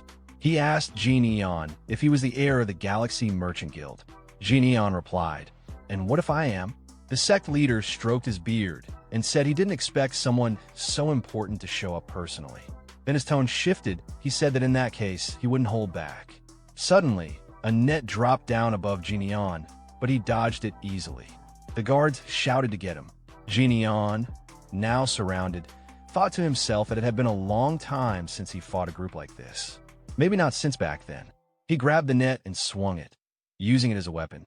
As he took down enemies one by one, he thought to himself that even if his current body wasn't what it used to be, the thrill of battle remained. He tore through them easily, breaking weapons with no weapon of his own. Despite all that, he smiled to himself. This was actually starting to feel fun. The remaining guards hesitated. Some asked who he even was, shocked that he was fighting like that without a weapon.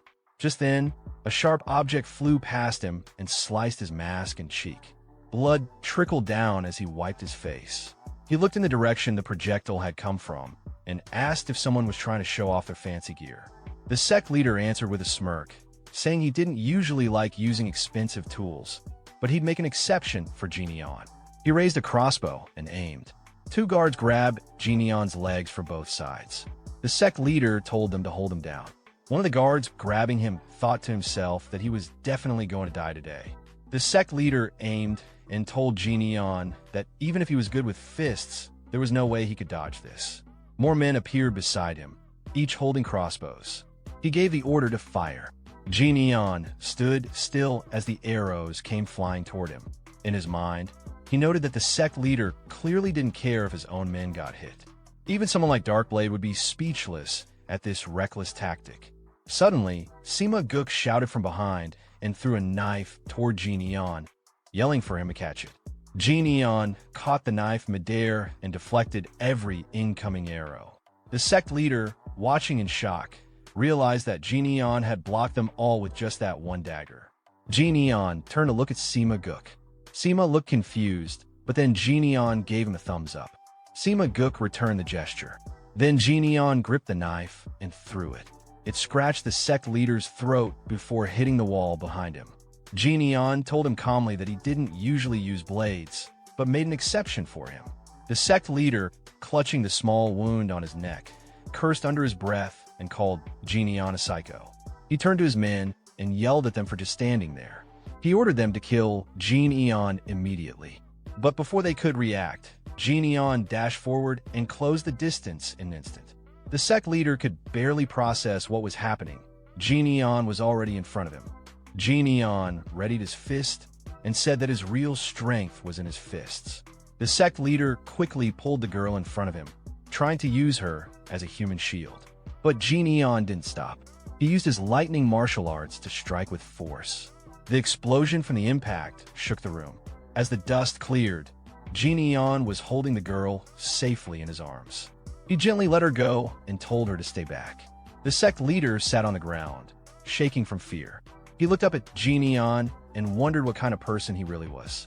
If Jinion was the heir to the Galaxy Merchant Guild, he should be a young man, but the way he fought felt like someone who had survived countless battles. Jinion looked down at him coldly and asked what he was staring at. Did he have something to say? The sect leader tried to save himself. He laughed awkwardly and offered money. He said he had plenty stashed away and promised to reward Jinion generously if he spared his life. But Jinion stepped on him and told him to stop putting a price tag on people's lives. He pulled back his fist and said he didn't need any of it. The sect leader could keep his money. Then Jinion drove his fist into the man's chest, piercing through his heart and killing him instantly. The room fell silent as everyone looked on in shock. Jinion pulled his hand back out and glanced at the body. He muttered one final word as he looked at the corpse. Filthy. As morning arrived, the protagonist, his friend Sima Guk, and the girl he had recently saved were walking together. Along the way, Sima Guk turned to Jinion and mentioned that he would be taking a different route. He offered to escort the girl instead. Jinion agreed and entrusted her to his friend. Sima Guk and the girl then walked away from Jinion. After a short while, the girl looked at him and asked if he was young Master Sima Guk. He was surprised and asked how she knew. The girl chuckled softly and explained that she had seen him at Danhyang multiple times. She also added that since he was clearly close with Jinion, it wasn't hard to figure out. Understanding her point, Sima Guk nodded. The girl then gave a respectful bow and thanked him for what he had done that day. She promised that if he ever returned, she would serve him a bottle of top-grade rice wine as a token of gratitude.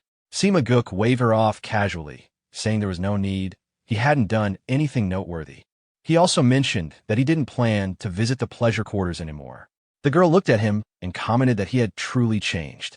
He responded briefly, then glanced over toward Jinion and added that he, too, had a change, especially since his friend had changed so much already. Meanwhile, Jinion was walking toward his home, thinking to himself that it was time for breakfast. Some time later, after finishing his bath, he stepped into a room where a table full of food awaited him. He invited the two bald men he had brought from the entertainment district to eat, encouraging them to be comfortable. The two men gratefully accepted and responded politely. Jinion, in a gentle tone, told them not to hold back and to eat freely whenever they were hungry.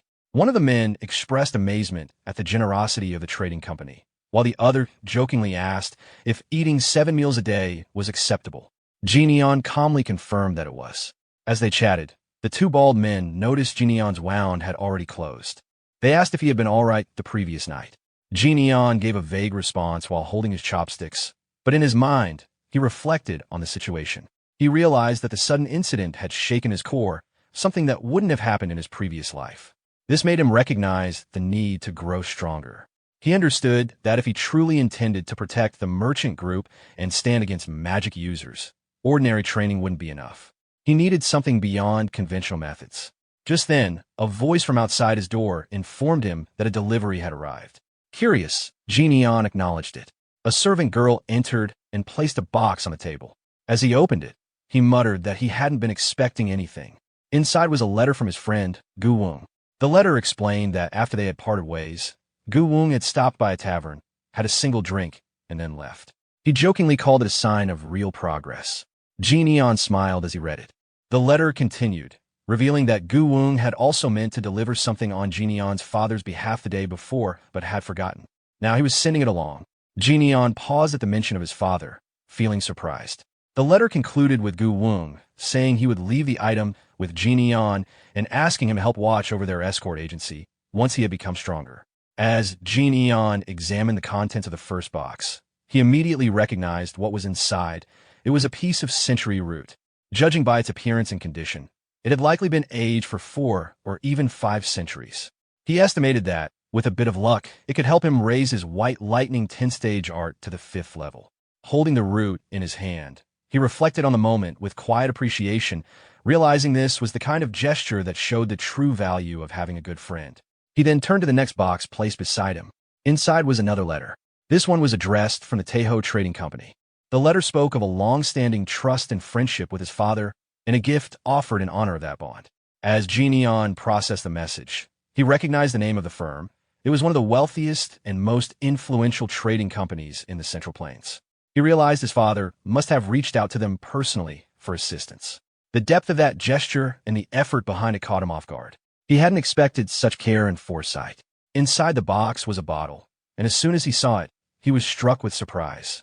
It was pure, void stone milk, a miraculous elixir that martial artists could only dream of acquiring. It belonged to the same legendary tier as the 1,000-year spirit fruit, moon elixir flower, and 10,000-year snow ginseng. All of them were incredibly rare and nearly impossible to obtain. Neon brought the bottle close and inhaled its scent. There was no doubt it was genuine. Even in his previous life, he had only managed to taste a few drops of it. He found it hard to believe that a merchant had managed to acquire something even top martial artists struggled to find. Turning to the 2 bald men seated nearby, he called out their names, Myongbo and Jinbo, and handed each of them a portion of the medicine. One of them immediately prepared to begin circulating his chi, asking the other to guard the room and eat later. As he accepted the dose, he asked what it was. Neon simply told him it was good for the body and warned him not to lose it, emphasizing its rarity. Surprised by the comment, the man stood up and walked over to a nearby storage room. Opening the door, he gestured inside and revealed stacks of similar rare items, all prepared for Neon. Seeing this, even Neon couldn't help but be taken aback. A smile formed on his face as he silently acknowledged the simple truth: money really was a powerful thing. 2 hours later, Neon was seated cross-legged in his room, meditating. As he consumed the elixir, he noted its taste, bitter and without aroma. It reminded him of martial arts itself, bitter in the beginning, with no immediate reward. Training was painful, and often it felt like there was no progress at all. Soon, his body began to react. A strong heat spread through his core. He recognized that in his past life, his body would have already broken down under this intensity. Fortunately, he had taken the time to strengthen himself beforehand. A sharp pain surged through him, intense enough to force his eyes open. It felt as if his entire body was burning. The more he tried to suppress the pain, the more fiercely it fought back. Realizing resistance was futile, he changed his approach. He would push through it instead. With that decision, a wave of powerful energy burst out from his body. Some time later, Neon exhaled deeply. As he examined his hand, he activated his energy with a focused gesture. Then, clenching his fist, he confirmed to himself that he had reached the 5th stage. However, a sharp smell caught his attention. He looked at his clothing and realized that the toxins released from his body carried a strong stench of alcohol. He wondered just how much the previous owner of the body had drunk for the impurities to still reek so strongly. Jian looked down at himself and smiled softly. It felt like a farewell to the remnants of his old self. But his attention soon shifted to the glass bottle beside him. He picked it up, eyes narrowing in thought. What lay ahead wasn't going to be easy. Absorbing pure voidstone milk at this stage was like trying to form a bowl out of wet sand and then tossing it into a blazing furnace. The fragile structure was almost guaranteed to crack under the pressure. Yet, if he could endure the process, the reward would be immense. He could feel the intense spiritual energy within the elixir. It was testing him. As the dense black aura began to swirl around him, a thought crossed his mind. Perhaps he had become too greedy. Still, he clenched his fist in determination. With a powerful leap, he took off, heading toward a secluded spot to begin the next stage of his transformation. If he could overcome this trial, he knew he would emerge stronger than ever before. 7 days passed. Outside Jian's room, his brother, Ian, stood with a troubled expression. It had been exactly a week since Jian had started circulating his energy, and there had been no signs of movement or sound from within. Concerned, he reached for the door, but the two bald guards stationed outside immediately stepped in front of him, blocking the way. They greeted him formally. Recognizing them, Ian returned the greeting. He asked if there had been any updates. One of the men replied that there had been none, but Jian had left clear instructions not to let anyone near. Hearing this, Ian let out a sigh, wiping sweat from his brow as confusion set in. He mumbled that even so, going this long without contact seemed concerning. Before he could finish his thought, a sudden explosion blasted through the door from within the room. The two guards quickly shielded Ian from the blast with their bodies. As the dust settled, Ian stared in shock at the sight in front of him. Emerging from the room was Jian, his eyes glowing with lightning, energy radiating violently from his body. The overwhelming stench coming from the room made Ian recoil and cover his nose. His thoughts raced. Was this the condition known as chi deviation, something he had only heard about in passing? Panicked, all three men rushed toward Jian. One of the guards called out urgently to him. Two bodyguards then tackled Jian, trying to pin him down in hopes of stabilizing his energy. They pleaded with him to come back to his senses. Ian tried to speak, beginning to ask if his brother was all right, but his words stopped midway. As he got a good look at Jian's face, a chill ran through him. What he saw frightened him so much that he couldn't say another word. Ian quickly caught his brother in his arms, trying to steady him after the sudden outburst of energy. But Jian rose to his feet once more without saying a word and began walking away. One of the bodyguards called out behind him, asking if he was all right and where he was going. Jian, without turning around, simply responded that it was too hot and that he needed to cool off, insisting they not follow him. Without hesitation, Jian leapt onto the rooftop and dashed off into the distance. Ian stood frozen, watching his younger brother disappear. He had no words to respond. After a moment, he quietly questioned himself how anyone could be hot on such a perfectly clear day. Meanwhile, Jian kept running. His thoughts were in turmoil as intense heat surged through his body.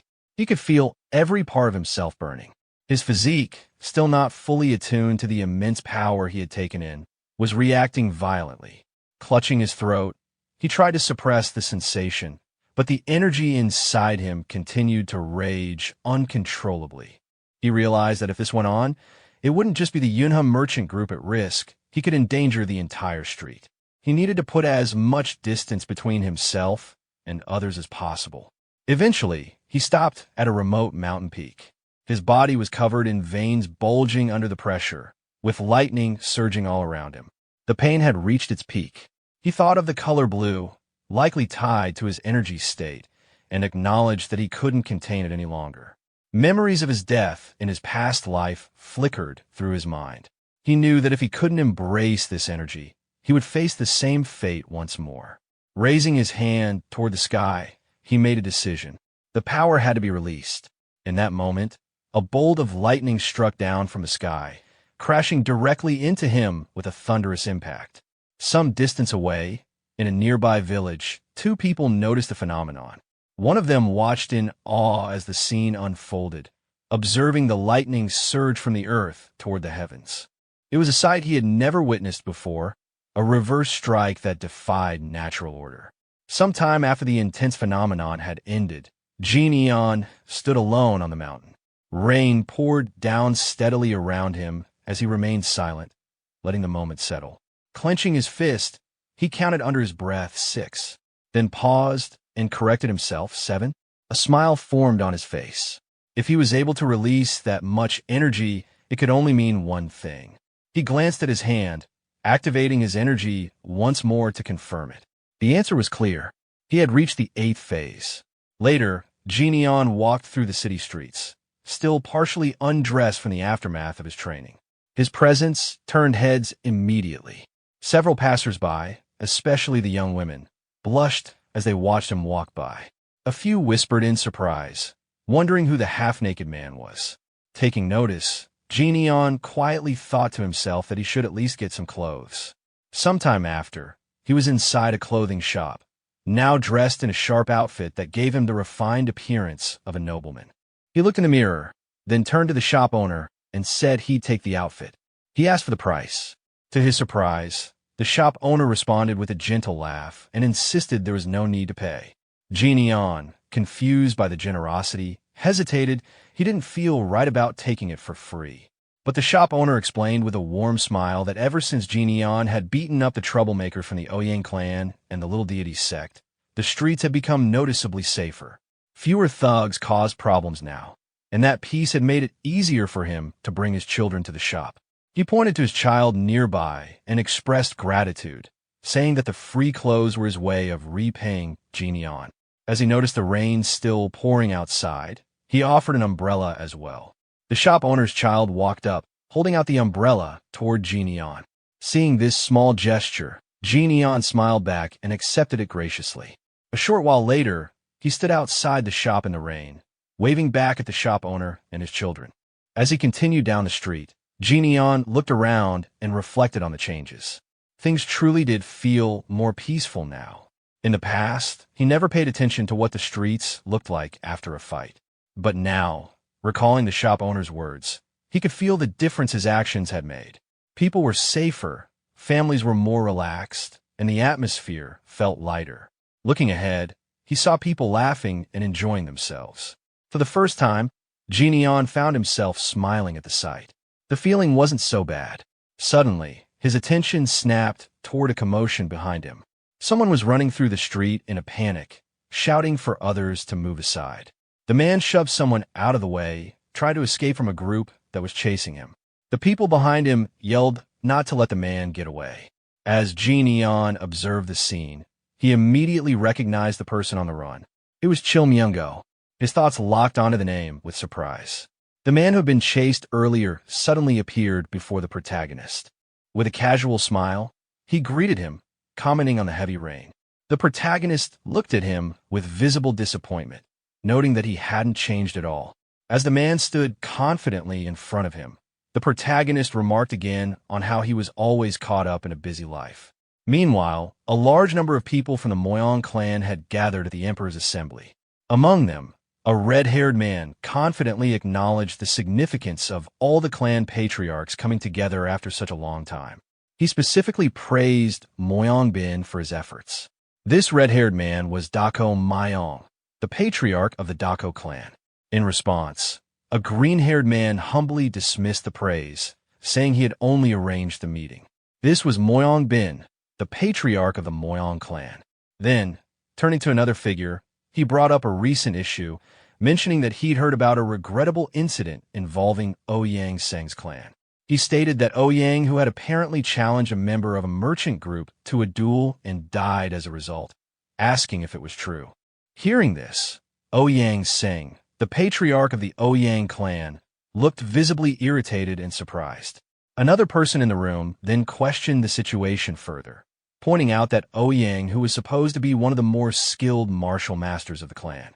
Yet another added that Ouyang, who had caused trouble with a merchant group, made a scene and ended up being severely defeated. Just then, loud laughter erupted in the assembly hall. Everyone turned toward the source, which was none other than Namgung Wu, the leader of the Emperor's assembly and the patriarch of the Namgung clan. Known as the world's strongest martial artist and often referred to as the Blade Emperor, Namgung Wu was laughing heartily, mocking the situation. He found it ridiculous that someone from a merchant group had defeated a member of the Ouyang clan, calling it even funnier than a jester's performance. He asked if others agreed with him.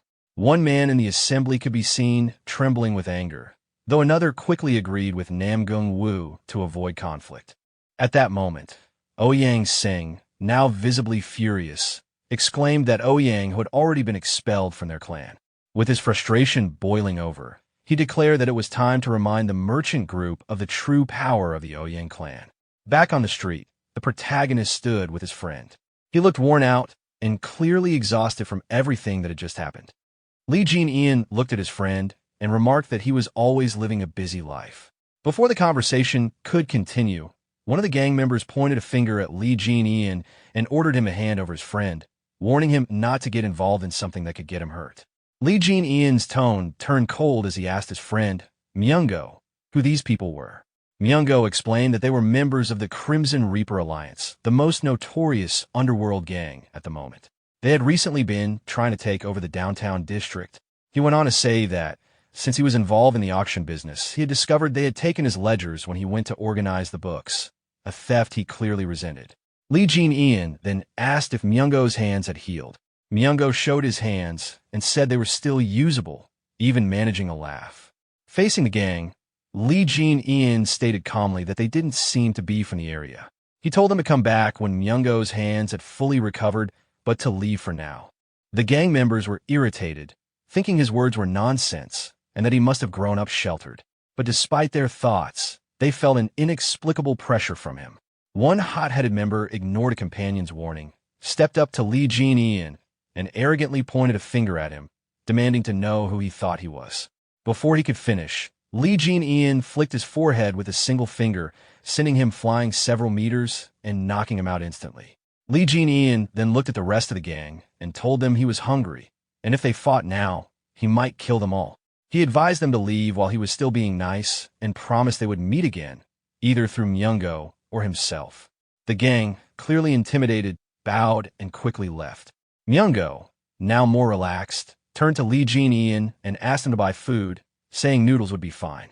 With a disappointed expression, he clarified that the last time he was on the verge of death wasn't because Lee Jin-ian had beaten him, but because he was starving. He even remarked that food had always been the most important thing in the Central Plains.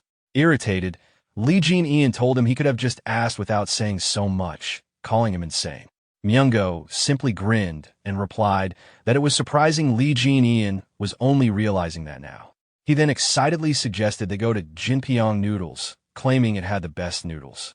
Later, in the restaurant, Myungo finished his bowl and leaned back with satisfaction, saying he finally felt alive. After finishing his meal, Myungo looked at Lee Jin-ian with a serious expression, teasing that it seemed like a branch of the beggar sect had taken up residence in his stomach. He pointed out how Lee Jin-ian used to eat very little, like a bird, but now had changed completely. Myungo added that people shouldn't change so suddenly and should live according to the natural order. Turning toward the shop owner, he ordered 2 more bowls of noodles, then quickly changed it to 4. The owner agreed without hesitation. After a short pause, Myungo awkwardly asked about the twins. Lee Jin-ian replied simply that they were doing well. When asked what they were doing, he answered flatly, training. Myungo guessed they must have grown stronger and then asked for another bowl, even though he already had one in his hands. He remarked that their food expenses must be huge, calling them gluttonous spirits. Lee Jin-ian replied with a blank expression, I'm rich, which slightly irritated Myungo, who reminded him that he had also helped in the past. Shifting topics, Myungo asked how one could learn proper martial arts. Lee Jin-ian questioned the reason, but Myungo avoided eye contact and explained that he was wondering if martial arts training would help him take on the Crimson Reaper, the leader of the gang they encountered earlier.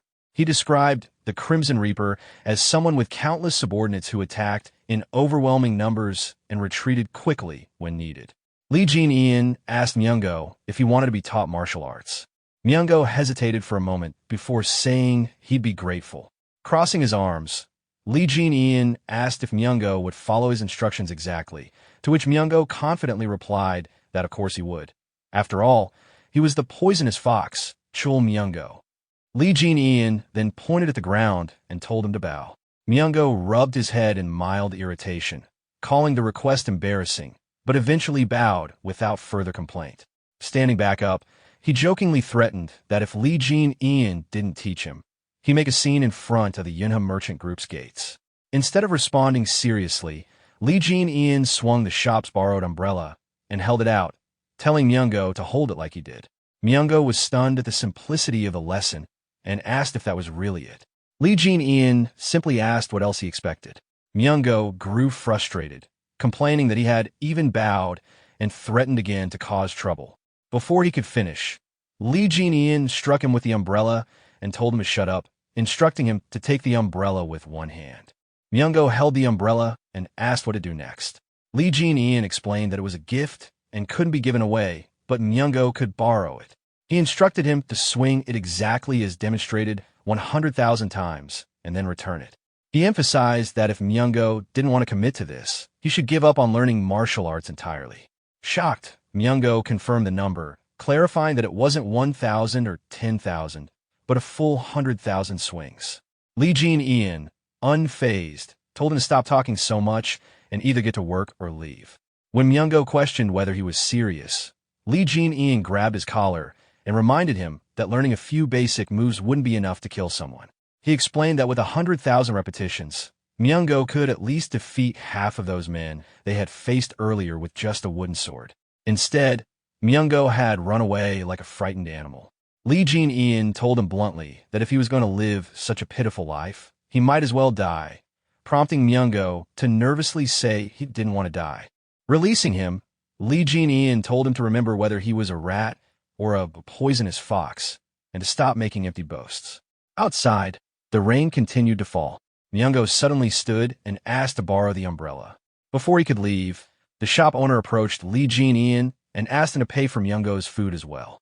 After paying, Lee Jin-ian thought to himself that he would wait to see if Myungo would take the training seriously.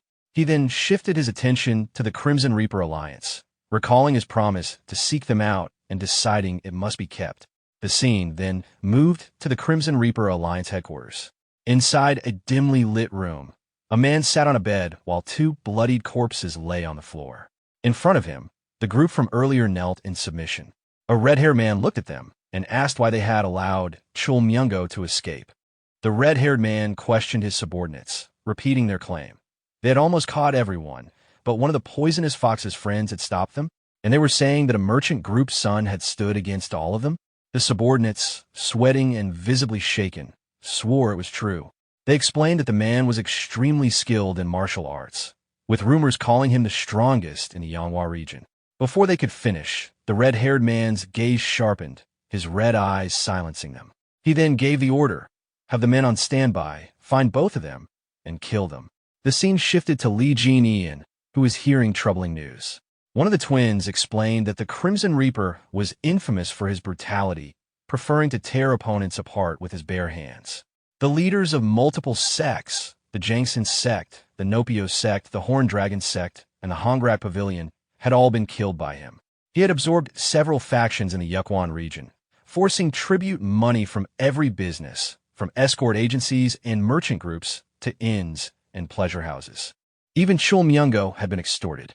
The twins added that just the day before, the Crimson Reaper had taken over an entire auction house. Lee Jin-ian listened, toweling off sweat from training, and acknowledged that if the Crimson Reaper discovered his identity, the merchant group could become involved in unnecessary trouble.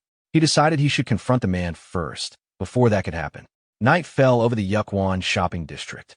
At the Passion House, the building was busy, with guests filling every floor. Two women conversed, one instructing the other to check if guests in a certain room had left. Suddenly, a scream rang out, and another woman was comforted by her colleagues. She had gone into the Crimson Reaper's room, and something had happened. Worse, another woman named Seoli was still inside. One of the women, Zhonghua, was informed that a new guest had arrived downstairs. She instructed the others to take the shaken woman away, let her rest, and avoid disturbing the Crimson Reaper. Lee Jin-ian entered the establishment. Zhonghua approached with a welcoming smile, introducing herself as the manager and beginning to explain the house. But Lee Jin-ian interrupted her with a direct question. Was the Crimson Reaper here? Zhonghua froze, startled, and asked him to repeat himself. Li Jin-ian repeated himself to Zhonghua, saying he was looking for the Crimson Reaper. She became slightly flustered, her voice trembling as she asked if he meant the association leader and whether he had made an appointment. Li Jin-ian answered simply, no, and told her to just confirm if the man was upstairs. Hesitating, Zhonghua glanced at a crimson subordinate nearby, debating whether to answer. Finally, she told him that the Crimson Reaper was indeed upstairs. Without waiting to hear more, Li Jin-ian walked past her, calling her by name and instructing her to evacuate the others. Her mind flashed back to an earlier thought. Seoliai was still inside that room. Nervously, she warned him that heading up would be difficult, as the association leader's temper was rough. Li Jin-ian only smiled and said it was fine. As he approached the stairs, one of the Crimson subordinates stepped forward, blocking his path. The man demanded to know who he was, warning that this wasn't a place anyone could enter freely. Li Jin-ian didn't respond, continuing up the stairs. The subordinate struck at him in anger, but Li Jin-ian quickly caught the man's spear and threw him to the ground. The commotion drew the attention of the other Crimson men. They surrounded him, demanding if he even knew where he was. Li Jin-ian looked at them with a sharp, threatening gaze and asked which floor the Crimson Reaper was on. His words only enraged them further. They attacked, shouting insults. Li Jin-ian calmly replied that if necessary, he would find the Crimson Reaper after killing all of them. As one man swung at him with a sword, Li Jin-ian seized the attacker's head, took the weapon, and used it to defeat them one by one. He fought using only the weapons he took from his opponents, systematically knocking each one down until the floor was clear. Finally, he stopped and looked at a nearby door. With certainty, he remarked that it wasn't the right room. Li Jin-ian prepared to attack again, asking aloud if he needed to smash every room. He began breaking into each one, sending the occupants fleeing in panic. After clearing several, he paused in front of another door, shouting in frustration that the Crimson Reaper wasn't there, and concluded he must be on the next floor. Meanwhile, in his private room, the Crimson Reaper sat calmly on his bed. Suddenly, two men were thrown inside, sent flying by Li Jin-ian's assault. One of them, trembling on the floor, reached toward the leader and tried to speak. Stammering, he identified Li Jin-ian as the merchant group's son. Before the man could finish, Li Jin-ian stepped on him, slamming him back to the ground. Confidently approaching, Li Jin-ian told the Crimson Reaper he had found him. The leader looked him over, speaking with casual arrogance. He guessed that Li Jin-ian had come to pay Chul Myungo's debt in his stead. Li Jin-ian ignored the remark, noting to himself that the leader's room was on the 5th floor and that it was unnecessarily high. The Crimson Reaper stood and walked toward him, asking if the welcome party wasn't to his liking and if the climb had been difficult. Li Jin-ian, now surrounded by many Crimson subordinates, stated that it hadn't been a problem, as stomping on his way up was his specialty. The two men now stood face to face. The Crimson Reaper smirked, saying his own specialty was looking down from above. Li Jin-ian, rather than being intimidated, thought to himself that this was why he liked dealing with underworld types. Beating them was always satisfying. He then noticed something on the bed. The Crimson Reaper brushed it off, saying he had simply lost control of his strength, and ordered his men to remove the person from the room. Li Jin-ian's expression darkened. Calling the man beyond rehabilitation, he asked in a low, dangerous voice how he should kill him. The Crimson Reaper said he liked those eyes, explaining that people who try to kill him always look that way, and that he had ripped all of them apart with his bare hands. Outside, civilians were fleeing the building, screaming. Someone asked what was happening, and a Crimson subordinate answered that some lunatic was tearing the entire pleasure house apart, urging the man to escape as well. Instead, the man raised an umbrella like a weapon and muttered a number, 2874, before striking the subordinate. Removing his hood, he revealed himself as Chul Myungo. He made a universal gesture toward the Crimson men, declaring he was there to crush them one by one. Practicing his swings with the umbrella, he continued counting 2875, 2876, 2877, when suddenly a loud explosion came from the building where Li Jin-ian was. Chul Myungo froze, looking toward it in shock, realizing something significant had just happened inside. The red-haired association leader is suddenly thrown out of the building, crashing violently against the ground. Following closely behind him, The protagonist leaps out as well, landing with confident precision before striking the leader mid-air and sending him skidding further across the dirt. With firm steps, the protagonist calmly lands in front of the fallen man, standing tall and unwavering. The association leader slowly rises from the ground, wiping the dust from himself as his eyes fix on the protagonist. Instead of showing fear, he reveals a twisted smile of amusement, clearly intrigued by this unexpected turn of events. Without wasting time, he signals to one of his subordinates. The loyal follower quickly rushes to his side, handing him a weapon. Gripping it tightly, the leader swings it once through the air, testing its balance and preparing to face the opponent before him. The red-haired leader brandishes the weapon with confidence, determined to at least show his strength. He lunges forward, unleashing a barrage of attacks. However, the protagonist moves effortlessly, dodging each strike with minimal movement, almost as if the attempts were too slow to even matter. At the perfect moment, the protagonist reaches out and seizes the weapon, halting it completely with his bare hand. The grip is strong and unshakable, surprising the leader. A wave of realization sweeps over the red-haired man's thoughts. In disbelief, he questions how the young master of a mere merchant family could possess such monstrous strength that not only withstands but matches his own. His pride stings, yet his fighting spirit surges. He releases the weapon, letting it fall away, and instantly launches himself forward with renewed determination. In his mind, the leader vows to crush his opponent with the sheer rebound force of his own body.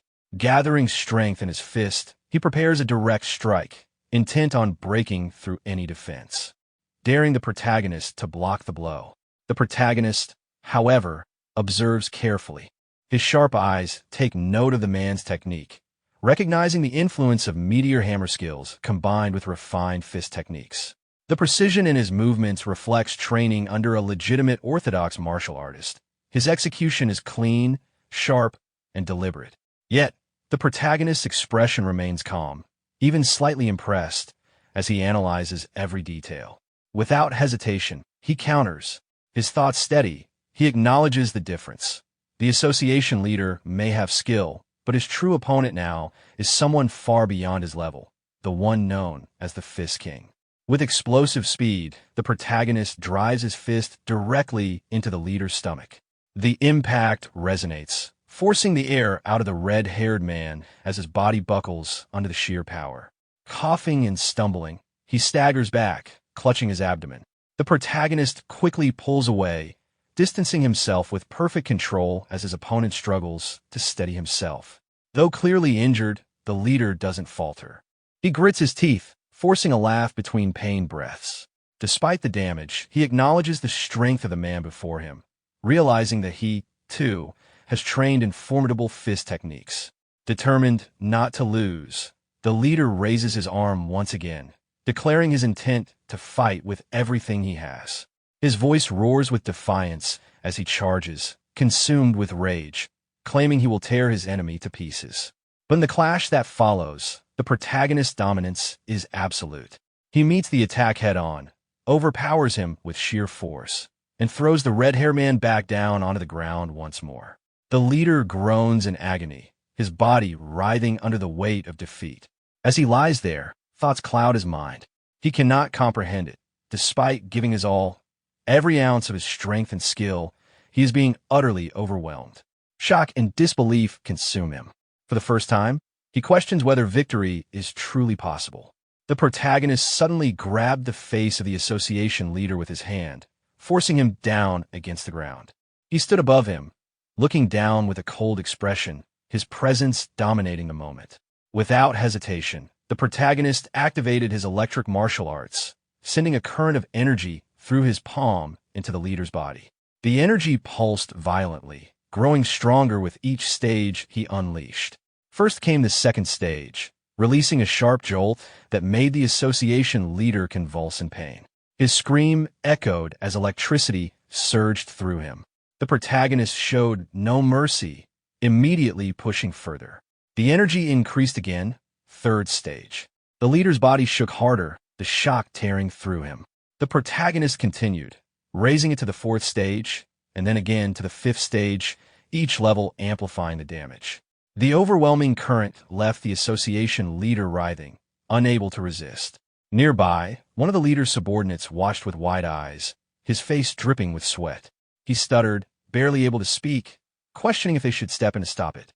But before anything could be done, something unusual appeared in the sky.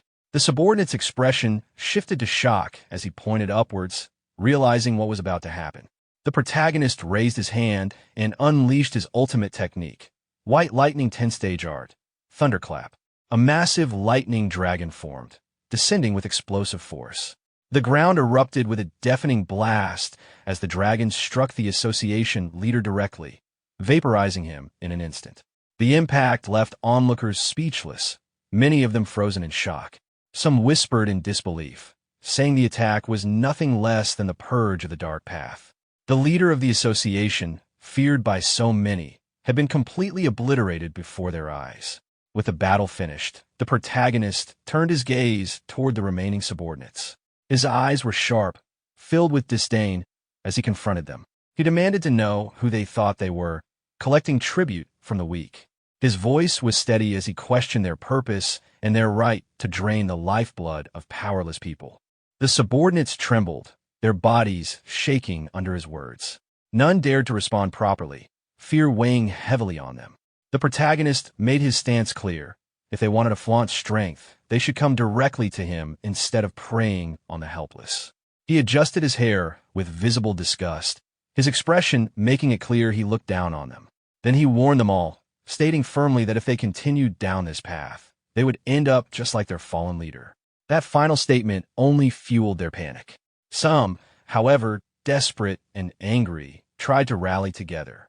They shouted at one another not to be afraid, reminding themselves it was just one man standing against them. With rage clouding their judgment, they charged at the protagonist, screaming that they would kill him. As the fight reached its conclusion, the onlookers began whispering among themselves, still shaken by what they had witnessed. They struggled to process the sight of the fearsome association leader, the so-called Red Reaper, being utterly defeated. Some muttered in disbelief, wondering if the Red Reaper was truly dead. Others questioned the identity of the young man who had stood against him, trying to understand where such overwhelming power had come from. Confusion spread quickly. If the Red Reaper was gone, and his men were about to be wiped out, then who would they be forced to pay tribute to now? A sense of cautious relief stirred in them, but just as quickly, doubt followed. What if this new figure, the one who had just crushed the Red Reaper, demanded tribute himself? Before the uncertainty could grow further, the protagonist's companion stepped forward. He placed his mask back on and addressed the gathered crowd with calm certainty. He assured them that the protagonist was not that kind of person. When some of the onlookers looked uncertain, he reinforced the claim, confidently repeating it. He even added that the protagonist had more than enough wealth already, leaving no reason for the people to worry about being exploited again. After that, the masked companion casually began swinging his umbrella in hand, almost as if nothing serious had just taken place. He started counting aloud, his numbers precise, 2,877, 2,878. His behavior left the crowd stunned and bewildered. Many exchanged looks, silently wondering if he had lost his mind. One of them, however, turned his gaze back toward the protagonist and thought to himself that despite the oddities of the companion, the young man himself was an incredible fighter. That thought triggered a memory, recalling the protagonist's words about how every person carried a spark within their heart and how nurturing that spark was a personal responsibility. The scene shifted to the companion once more, standing calmly in the middle of the city. With quiet reflection, he spoke to himself, almost as though affirming his own path. He acknowledged the desire to grow stronger, strong enough that the very pursuit could drive one mad. His eyes carried determination as he tightened his grip on the umbrella and muttered again, "Know your place." Then, as though snapping himself back into his own persona, he corrected himself. With conviction, he declared his identity. "I'm the Venom Fox." The scene shifts to the Yunam merchant group. Inside, the protagonist's younger brother, Waiyan, stood waiting. When he finally saw his brother emerge, he was stunned. The protagonist opened the door and stepped out, his body covered in blood. Waiyan froze for a moment before speaking, his voice uncertain, asking where his brother had been. The protagonist casually brushed off the concern, saying he had only been out for a drink. Then, turning the question back, he asked what brought Wei Yan to his room. Wei Yan, still unsettled by the sight of blood, admitted he had come to ask something but couldn't ignore the state his brother was in. The protagonist reassured him, explaining calmly that the blood was not his own. Though shocked at first, Wei Yan quickly pieced it together, acknowledging that it was clear the blood didn't belong to his brother. Shifting focus, he spoke with some excitement. The elixirs they had received recently, he explained, seemed to be working with great effectiveness. He had been considering preparing a gift in return, something to express gratitude to the ones who had provided such precious medicine. His thoughts, he added, had turned toward Merchant Taeho of the Taeho Merchant Group. At that moment, the protagonist silently recalled the Taeho Merchant Group, the very people who had provided the azurite essence. Even their father had been curious about its true value. As he wiped the blood from his face with a cloth, the protagonist admitted that even he could not easily measure its worth. One, startled by the weight of those words, asked if it was truly that valuable. If so, then what could they possibly offer in return? The protagonist replied that money or goods would not be appropriate. The gift they had received was priceless. Confused, Wei Yan pressed further, asking what should be done instead. Without hesitation, the protagonist answered, they should form a merchant's alliance. The suggestion left Wei Yan shocked. A merchant's alliance? He quickly pointed out that while great merchant groups like Taeho had contributed elixirs, smaller groups had as well, such as the West Wind Escort Establishment, which lacked even its own defense force. If an alliance were to form, and protection was offered to everyone, it could indeed serve as repayment. But wasn't such a plan far too ambitious? The protagonist calmly reassured him there was no need to begin with something grand. They could start small, first with the Taeho Merchant Group and the West Wind Escort Establishment. With confidence, he added that since they had received something money could never repay, they must answer in kind with something greater, an alliance built on protection and strength. Wei Yan, still uncertain, raised another question. What about the rules or membership fees? Shouldn't an alliance have structure? The protagonist answered that the rules should remain simple, just as their ancestors had once done. For the time being, there would be no membership fees. When Wei Yan pressed further, asking what the true purpose of the alliance would be, his brother paused. Memories surfaced, merchants thanking him after he had dealt with the Ouyang clan and the Little Deity sect, saying that since then, troublemakers on the streets had decreased. He also recalled Wei Yan's words from the past, urging him to one day protect their own escort establishment when he became stronger. With that thought, the protagonist spoke clearly. The alliance would exist to protect the lives of merchants. He explained further, suggesting the establishment of a system for quick communication, so that problems could be addressed without delay. Wei Yan admitted it was a sound idea, but raised another concern. What if the situation was beyond the ability of even the Taeho Merchant Group's escort warriors to handle? The protagonist, recalling everything that had occurred in recent days, considered it carefully. If such a problem arose for a group as large as Taeho, it would likely mean martial arts factions were involved, possibly even those from the darker corners of the Jianghu. In that case, he declared with certainty, he would step in personally. Shocked, Wei Yan asked if he truly meant to involve himself directly. The protagonist explained that the medicine they had received was priceless, and it had indeed granted him tremendous strength. When Wei Yan asked if it truly made him stronger, he simply replied yes. At that, Wei Yan leapt up in excitement, fully convinced. Determined, he asked what they should name the alliance. He proposed calling it the Great Merchants Alliance. His brother, however, looked disappointed. With a gloomy expression, he corrected him, better to call it the Great Merchants Association. The word alliance, he admitted, bothered him. Wei Yan, smiling gently, accepted his brother's choice and promised to prepare everything accordingly. As he turned to leave the room, he paused briefly, remarking that since his brother's return, his own workload had only increased, leaving him swamped with responsibilities. The protagonist offered an awkward apology, but Wei Yan brushed it off with a smile, saying that for merchants, the busier they were, the better it was. The protagonist returned his smile. Just then, a voice rang out from outside the room, calling for young Master Jinian and the chief administrator. The door burst open, and their companions stepped inside, flustered, exclaiming that they were finished. After hearing the urgent shout, the protagonist's brother asked for clarification, wanting to know what exactly had been done. The The response came back with tears and fear, explaining that they were doomed because Lord Ouyang himself had arrived, accompanied by his disciples. The protagonist's brother was instantly struck with shock. Sweat ran down his face as he processed the news, unable to believe that such a formidable figure had truly come. The scene then shifted to the Yuna merchant group's main hall. Sitting calmly while sipping tea was none other than Ouyang Seng, the patriarch of the Ouyang clan. As he drank, his mind drifted back to past events, and with visible frustration, he thought of the humiliation his clan had suffered during the ruler's meeting. Just recalling the disgrace made his blood boil. Determined to restore his clan's pride, he turned to the three men seated before him. He declared that each of them must face Jin Eon of Yunha, trading in combat. He emphasized that one victory alone would not be enough to regain their lost honor. His expression hardened as he made his intent clear. Jin Eon must not be allowed an easy death. Instead, his suffering would serve as repayment for their humiliation. The three men acknowledged his orders with unwavering voices, fully committing themselves to the task. One of them then raised a practical question, asking whether the others planned to use weapons. He himself stated that it did not matter, since he always fought barehanded. This man was Shin Sobik, the Ouyang clan's in-law. Another spoke up, saying that he too preferred not to use weapons, as striking with fists felt more natural and satisfying.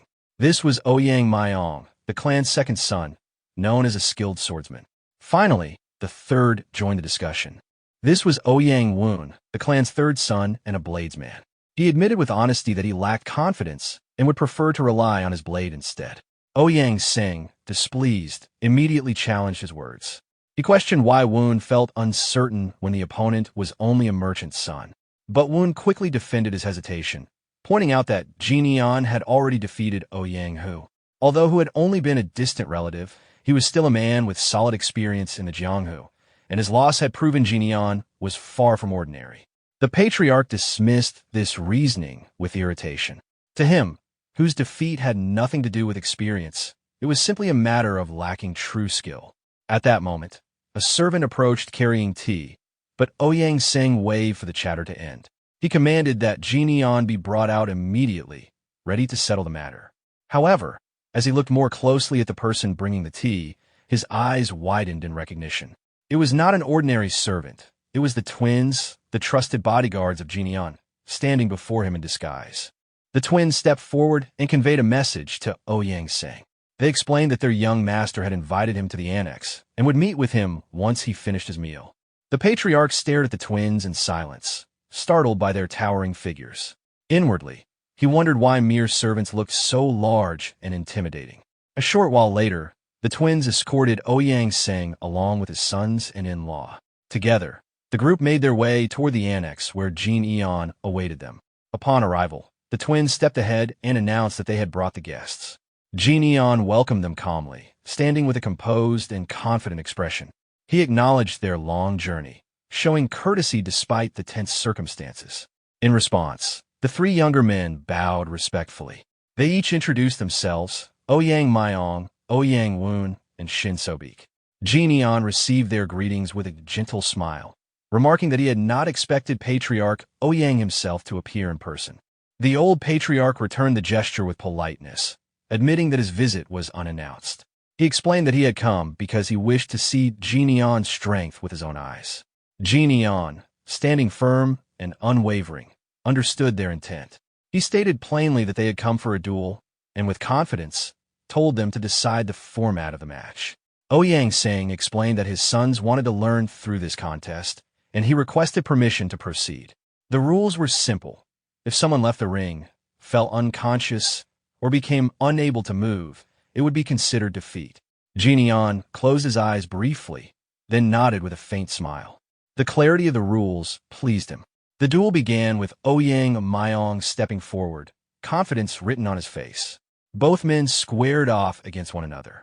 From the sidelines, Ouyang Seng's thoughts simmered with expectation.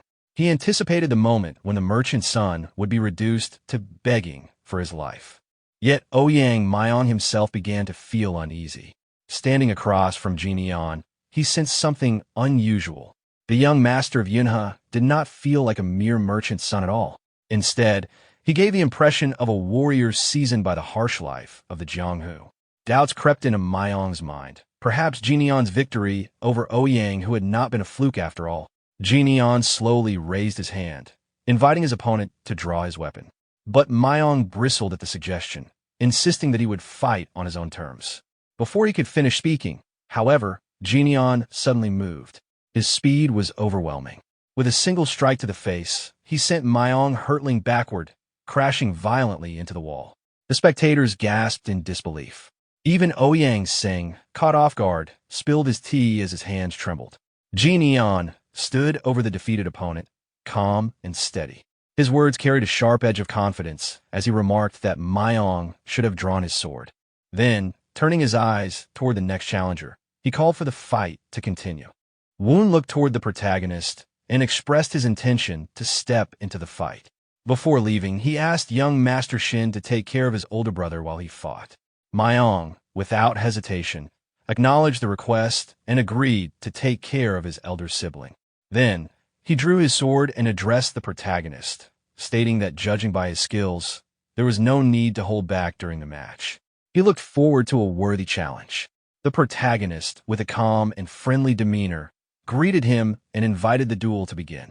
Mayong, locking eyes with the protagonist, prepared to attack with fierce determination. He launched himself at the protagonist with full force. Observing his opponent's boldness and swordsmanship, the protagonist admired his skill, recognizing that he was someone suited for the blade. But before he could think further, he swiftly moved and blocked Mayong's attacks with his bare hands. Mayong, stunned, wondered how the protagonist could read the flow of his sword strikes and counter them so effortlessly with just his fists. His mind raced with disbelief. At that moment, the protagonist's hand began to emit lightning energy. He internally acknowledged that this was the 5th phase, yet powered at the 3rd phase of strength. Without warning, the protagonist readied a punch and delivered it with force. His mind labeled the move as the White Lightning 10-phase art, Lightning Roar. The impact was overwhelming. From a single strike, Mayong was defeated and sent flying. Observing the scene, Shin could hardly believe how easily the 3rd young master had been pushed back. Lying on the ground, Mayong turned toward Shin and suggested that they should end the sparring session. He worried that if all 3 of them were beaten so easily, it would create a huge uproar. Shin, however, immediately rejected the suggestion with a firm response. Without delay, he advanced into the arena. Standing before the protagonist, he explained that although the eldest young master was a skilled martial artist, he himself specialized in palm strike techniques and couldn't let this opportunity pass by. He then asked if he could spar with the protagonist. The protagonist smiled at this and, internally, felt at least somewhat reassured there was someone at least decently skilled. With a composed expression, he accepted the challenge and agreed to the match. Immediately after agreeing to spar, both the protagonist and Shin engaged in combat. They skillfully blocked and countered each other's attacks, exchanging rapid strikes and defenses. Their moves were precise, and neither gave an inch. Suddenly, Shin smiled at the protagonist and, surprised by his cautious defense, asked if he was only going to block without counterattacking. As if to challenge him further, Shin prepared a new, more aggressive attack and taunted the protagonist to block it as well. Shin then launched his special technique called the whirling wheel-crushing palm strike, moving swiftly toward the protagonist. But the protagonist, with astonishing reflexes, dodged the attack effortlessly and reacted with a shocked expression, exclaiming, "Oops!" The protagonist then smiled and pointed out that while Shin's movements weren't terrible, they were unnecessarily large and lacked finesse. Without warning, the protagonist grabbed Shin's legs with speed and precision, and in a cold tone, complimented him by saying it had been a good duel. In an instant, he threw Shin to the ground with incredible force, in a way that resembled the Hulk playfully overpowering Loki in the Stark Tower, a visually satisfying and overwhelming scene. Watching the scene unfold, Mayong, lying on the ground, thought to himself that if he had also been defeated, what pride could he possibly have left? His thoughts were filled with frustration and disbelief. Meanwhile, the protagonist, with arrogance and a smug expression, turned his attention to the elder Ouyang and announced that the duel was over. However, he couldn't help but mockingly wonder aloud why Lord Ouyang looked displeased despite the duel's outcome being clearly in the protagonist's favor. As the protagonist observed, Lord Ouyang's face reflected deep anger and tension. Internally, Ouyang lamented that the merchant group's young master had consecutively defeated his men. He acknowledged that this opponent was no ordinary person and feared that even bringing in more members of the Ouyang clan wouldn't suffice to turn the tide. His mind spiraled into worry that their reputation would be destroyed and that they would be mocked endlessly if the defeats continued. After a deep sigh, Ouyang composed himself and invited the protagonist to take a walk together, trying to mask his concern. As they walked through the city, Ouyang commented that it seemed to be a peaceful town and that the merchant group must have numerous suppliers here. He then stated he would be direct with the protagonist, turning to face him with a smile. He proposed that the protagonist join the Rulers Association, not as a representative of the entire merchant group, but as an individual martial artist. He explained that if the protagonist joined, the association would extend its protection to the entire Yunhe merchant group. The protagonist, hearing this, was visibly confused and asked about the association, not fully understanding what it entailed. As the conversation progressed, the protagonist reflected inwardly about the Rulers Association. He knew it was an organization dominated by 4 powerful clans, Dako, Shimin, Namgung, and Moyong, but notably excluded the Tang clan. However, he also knew that behind the formal structure, there are deeper political motives and rivalries at play. With that in mind, the protagonist suddenly asked Ouyang whether they weren't merely a group that had left the Murim Alliance. He pointed out that the Murim Alliance's focus on the 9 great sects had caused others to branch off. His question implied that their association might not be as honorable or independent as it claimed to be. Ouyang, without hiding it, admitted that it was true but brushed it off by saying it wasn't a problem. He argued that it was better described as a group formed in friendly competition with the Murim Alliance rather than a rebellious faction. The protagonist, analyzing Ouyang's face, thought to himself that the Ouyang clan had only recently joined the association, and this explained why Ouyang seemed so obsessed with saving face and rebuilding prestige. Ouyang, picking up on the protagonist's silent judgment, spoke candidly. He revealed that the men under Ouyang who had been spreading stories about the protagonist everywhere, damaging his own reputation. Still, he quickly added that he wasn't blaming the protagonist, despite knowing that the rumors were likely related to him. Then, with seriousness, Ouyang placed his hand on the protagonist's shoulder and urged him to join the association to help restore his honor. He framed it as a simple request and asked if it was really that difficult for him to comply. However, in Ouyang's mind, his true intention was clear. This was a calculated move to bring the eldest young master of the Yunhe merchant group into the association, thereby making it appear as though he, Ouyang, had control or influence over him. But the protagonist didn't respond to the request directly. Instead, he sharply countered with a question: what if he refused? His tone was calm, but challenging. This caught Ouyang by surprise. His eyes widened in shock, and he asked why he would refuse, pointing out that there would be nothing to lose. He implied that a son of a wealthy and influential merchant group should easily recognize the benefits of such an alliance. Unfazed, the protagonist responded with cold logic. He questioned what benefit joining the association would bring to the son of a prosperous merchant group like himself. He pointed out that he already had all the money he could need, and what Ouyang was offering, a seat as an ordinary martial artist, was beneath him. Without wasting another word, the protagonist turned and began to walk away. Before leaving, he waved his hand dismissively and told Ouyang that if he wasn't there to fight, the conversation should end. He made it clear that the walk with him had not been enjoyable.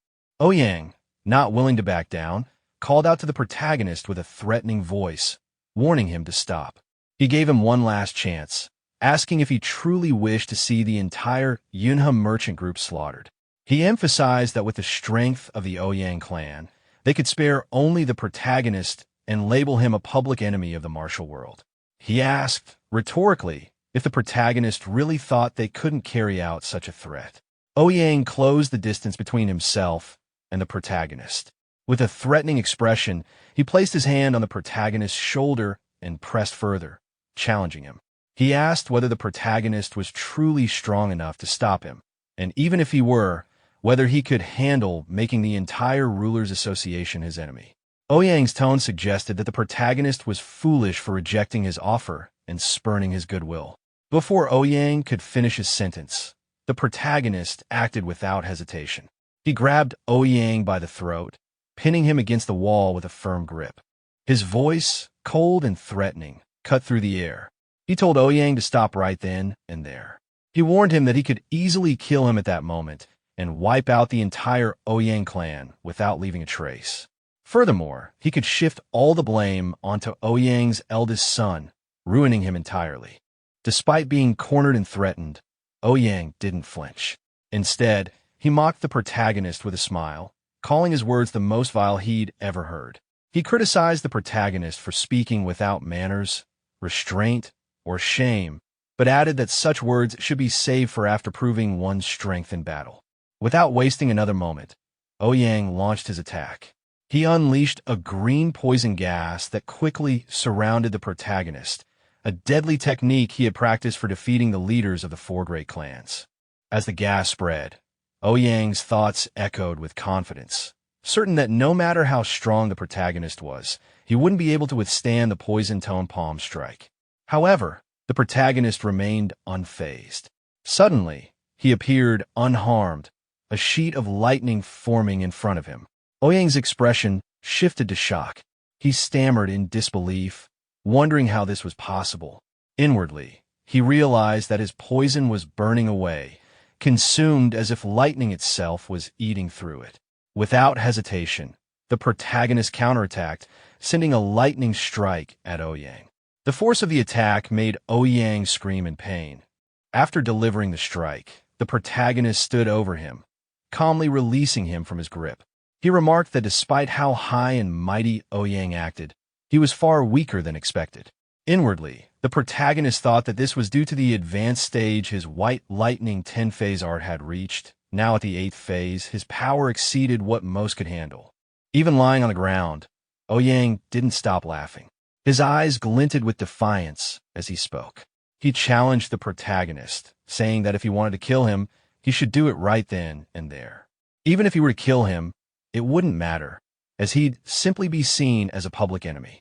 Ouyang reminded him that the Rulers Association stood behind him and warned that the real loser in such a conflict would be the protagonist himself once the repercussions unfolded. Without hesitation, he moved instantly, grabbing Ouyang by the head with lethal force. His eyes were cold and unforgiving as he spoke with a threatening voice, promising that Ouyang Singh would regret those words for the rest of his life. Sometime later, all the members of the association had gathered together. Several disciples were seen tending to the injured, bandaging their wounds. The atmosphere was tense, but calm as the association worked together to recover. Suddenly, in that very moment, the door swung open and the protagonist entered. He was dragging Namgung by the hair, causing immediate shock among the gathered members. All at once, they cried out in surprise and concern, calling out Patriarch and Father in alarm. Myong, stunned by the scene before him, turned to the protagonist with a shocked expression and asked what he was doing. The fear and confusion in his eyes were evident. The protagonist, with a cold and threatening look, silenced him immediately, warning him to be quiet or risk suffering the same fate as Namgung. His tone left no room for argument. Woon, equally shocked, questioned if their father was still alive, his voice wavering with uncertainty. Without hesitation, the protagonist flung Namgung to the ground and, with a dismissive tone, told him that for now he was still alive. Then, turning to one of his aides, he instructed Mok Inseop to prepare a carriage outside at once. A subordinate approached the protagonist promptly and responded with a respectful, "Yes, sir." At this, Myong, unable to hold back his concern, asked the protagonist if he had a justifiable reason for acting in such an extreme way. The protagonist, wearing a devilish smile, scoffed at the idea of needing a reason. He then fixed them with a threatening glare and explained that Namgung had coerced him. If he hadn't helped, Namgung would have destroyed the Galaxy Merchant Guild and framed him as the culprit. The association members were struck speechless, staring at him in shock and disbelief. They exchanged glances but said nothing. The protagonist, unbothered by their silence, pointed his finger at them and announced that they would immediately head to the Emperor's assembly to report the incident. He ordered the guards to accompany him and serve as witnesses. Just then, Shin appeared and confronted the protagonist. He stopped him and asked if he even knew where the Emperor's assembly was, pointing out that the assembly didn't have a central headquarters. He further explained that the gathering place of the assembly was simply the homes of the 4 patriarchs, the so-called emperors. The protagonist calmly responded that the closest location would be the Moyong clan's residence. Shin confirmed that the protagonist's assumption was correct. Turning to his subordinates, the protagonist instructed the guards to keep an eye on the twins to ensure they didn't attempt anything foolish. Finally, he looked to his brother, Wyan, and ordered him to compile a detailed report of the day's events and send it to the Martial Alliance. Upon hearing the instructions, the protagonist's brother immediately nodded in response, sweat forming on his face as he confirmed his obedience. Without hesitation, the protagonist once again instructed everyone to move forward, directing them toward the Moyong clan's residence. Sometime later, the protagonist and the members of the association were seen traveling in a carriage. The protagonist sat quietly, gazing out of the window with a slight smile playing across his face, as if contemplating something to himself. Meanwhile, Namgung, sitting nearby, grew visibly uneasy. His eyes shifted toward the protagonist, and with worry in his expression, he asked where they were heading. The protagonist, unbothered, simply responded that they were going to the Moyong clan. At that moment, Ouyang, seated beside one of his men, expressed his thirst and requested water. The man hesitated, his face covered in sweat, unsure whether the protagonist would allow it. He nervously replied that he didn't think the young master would permit such a request. Without missing a beat, the protagonist lightly placed his hand on the man's head and, with a playful tone, scolded him for being cold-hearted toward the patriarch's simple request. His smile seemed almost mocking. Then, shifting his expression into something more severe, he accused the man of not being a true martial artist of the Gu family clan and questioned whether he was, in fact, an assassin. Before the man could answer, the protagonist unleashed his martial arts technique. A surge of electricity burst forth from within the carriage, crackling violently, and causing the surrounding area to flare with intense energy. Hearing the sudden disturbance, the protagonist's subordinates outside the carriage grew alarmed. They shouted in concern, asking what was happening. The protagonist, remaining composed, reassured them that it was nothing serious and told them to keep moving forward. Inside the carriage, the protagonist turned his attention back to the tied-up man and asked directly if he and the others were hired killers. The man, trembling, admitted that they were indeed assassins. The protagonist pressed further, demanding to know the name of their organization. The man explained that they belonged to the Gold and Silver Assassins, which was split into 2 factions, Gold and Silver, with him being a part of the Silver Group. The protagonist pondered for a brief moment before commenting that the name made it clear they were nothing more than mercenaries driven by greed. He then addressed the man bound before him by name, asking how much had been paid for all of them. Ouyang, confused by the question, asked why the protagonist wanted to know.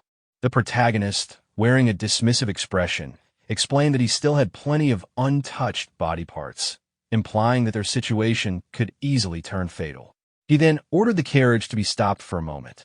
Ouyang, perhaps resigned, finally answered that each man had been paid 800 niang.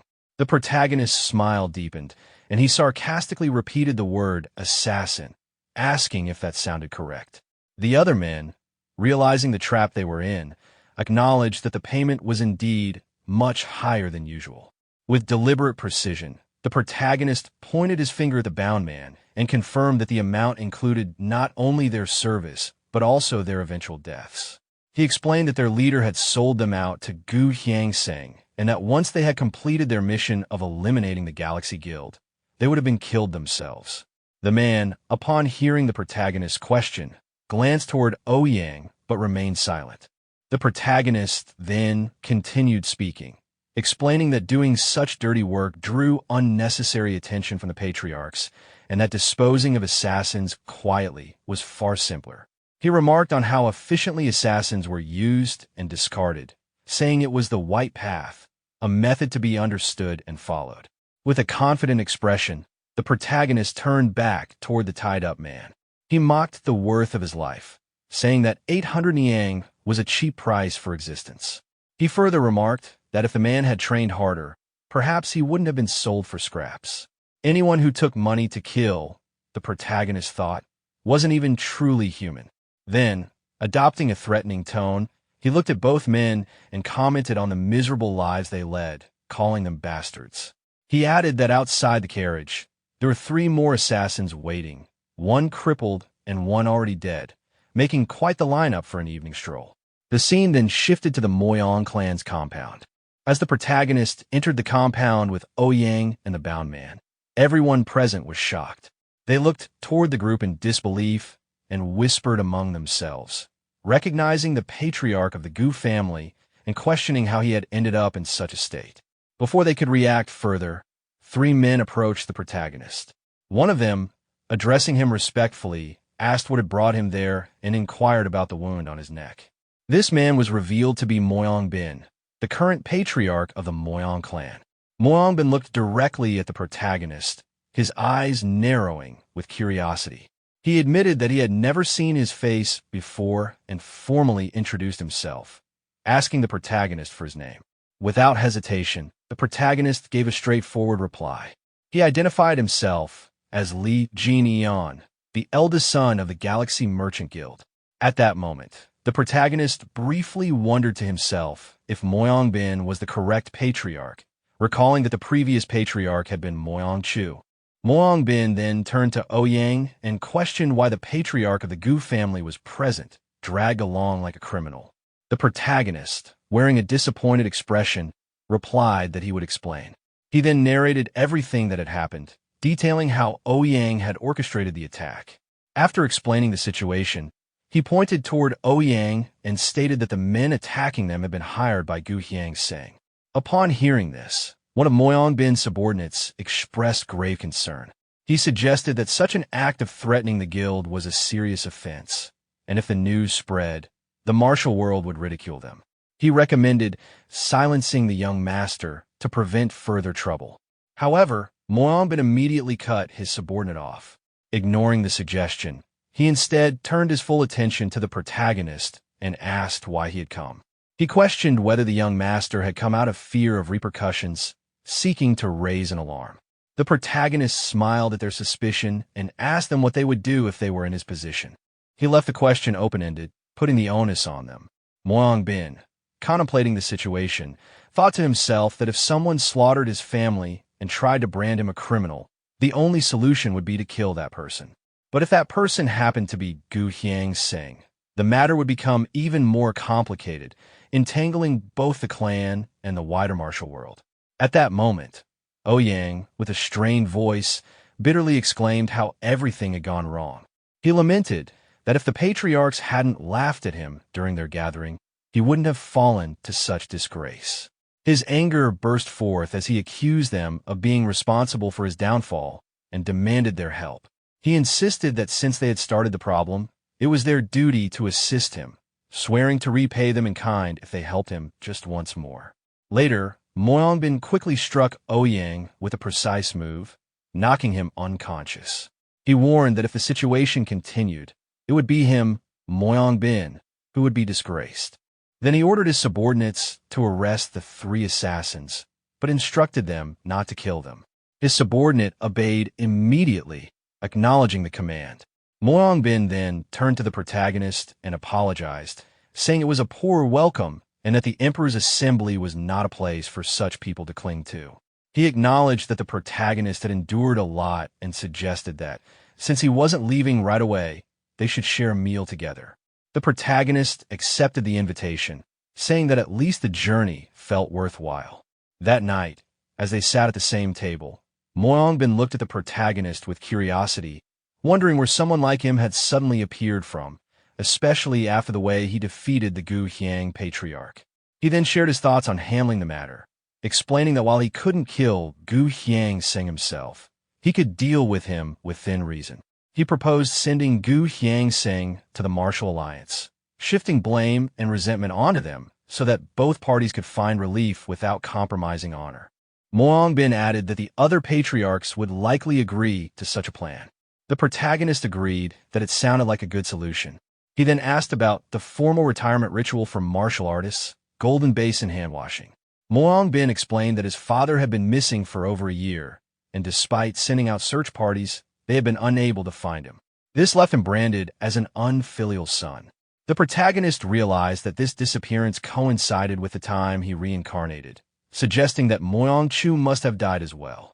He then asked if there had been any reports of clashes between Moyang Chu and the demonic path. Moyang Bin explained that the demonic path had been inactive for over 20 years, making it strange that his father would be targeted.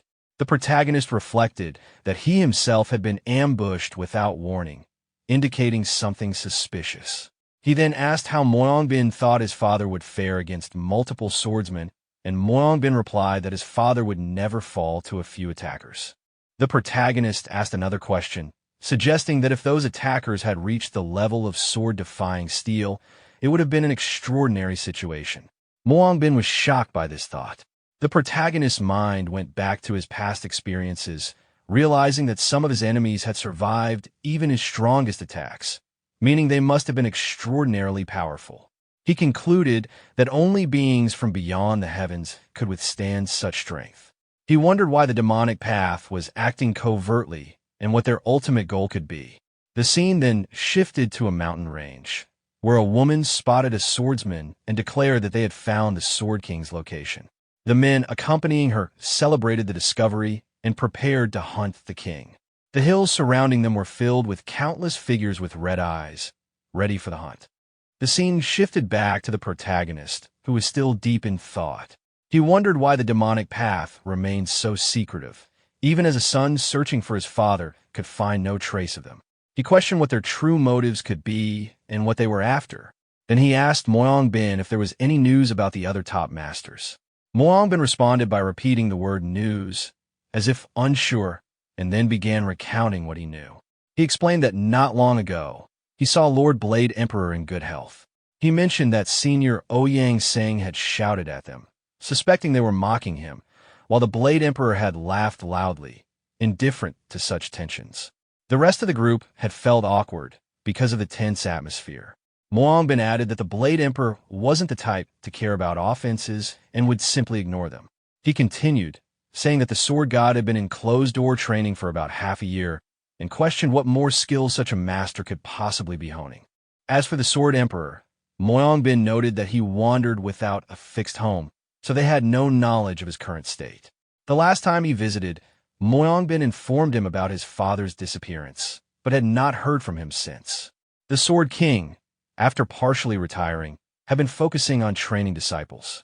Regarding the Fist King, Moyang Bin trailed off, then added with a smile that the Fist King was rough-tempered and even his own father found him difficult to deal with.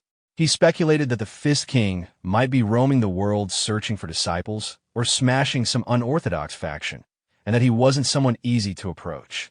The protagonist then set his teacup on the table and asked why it was so difficult to get along with the Fist King.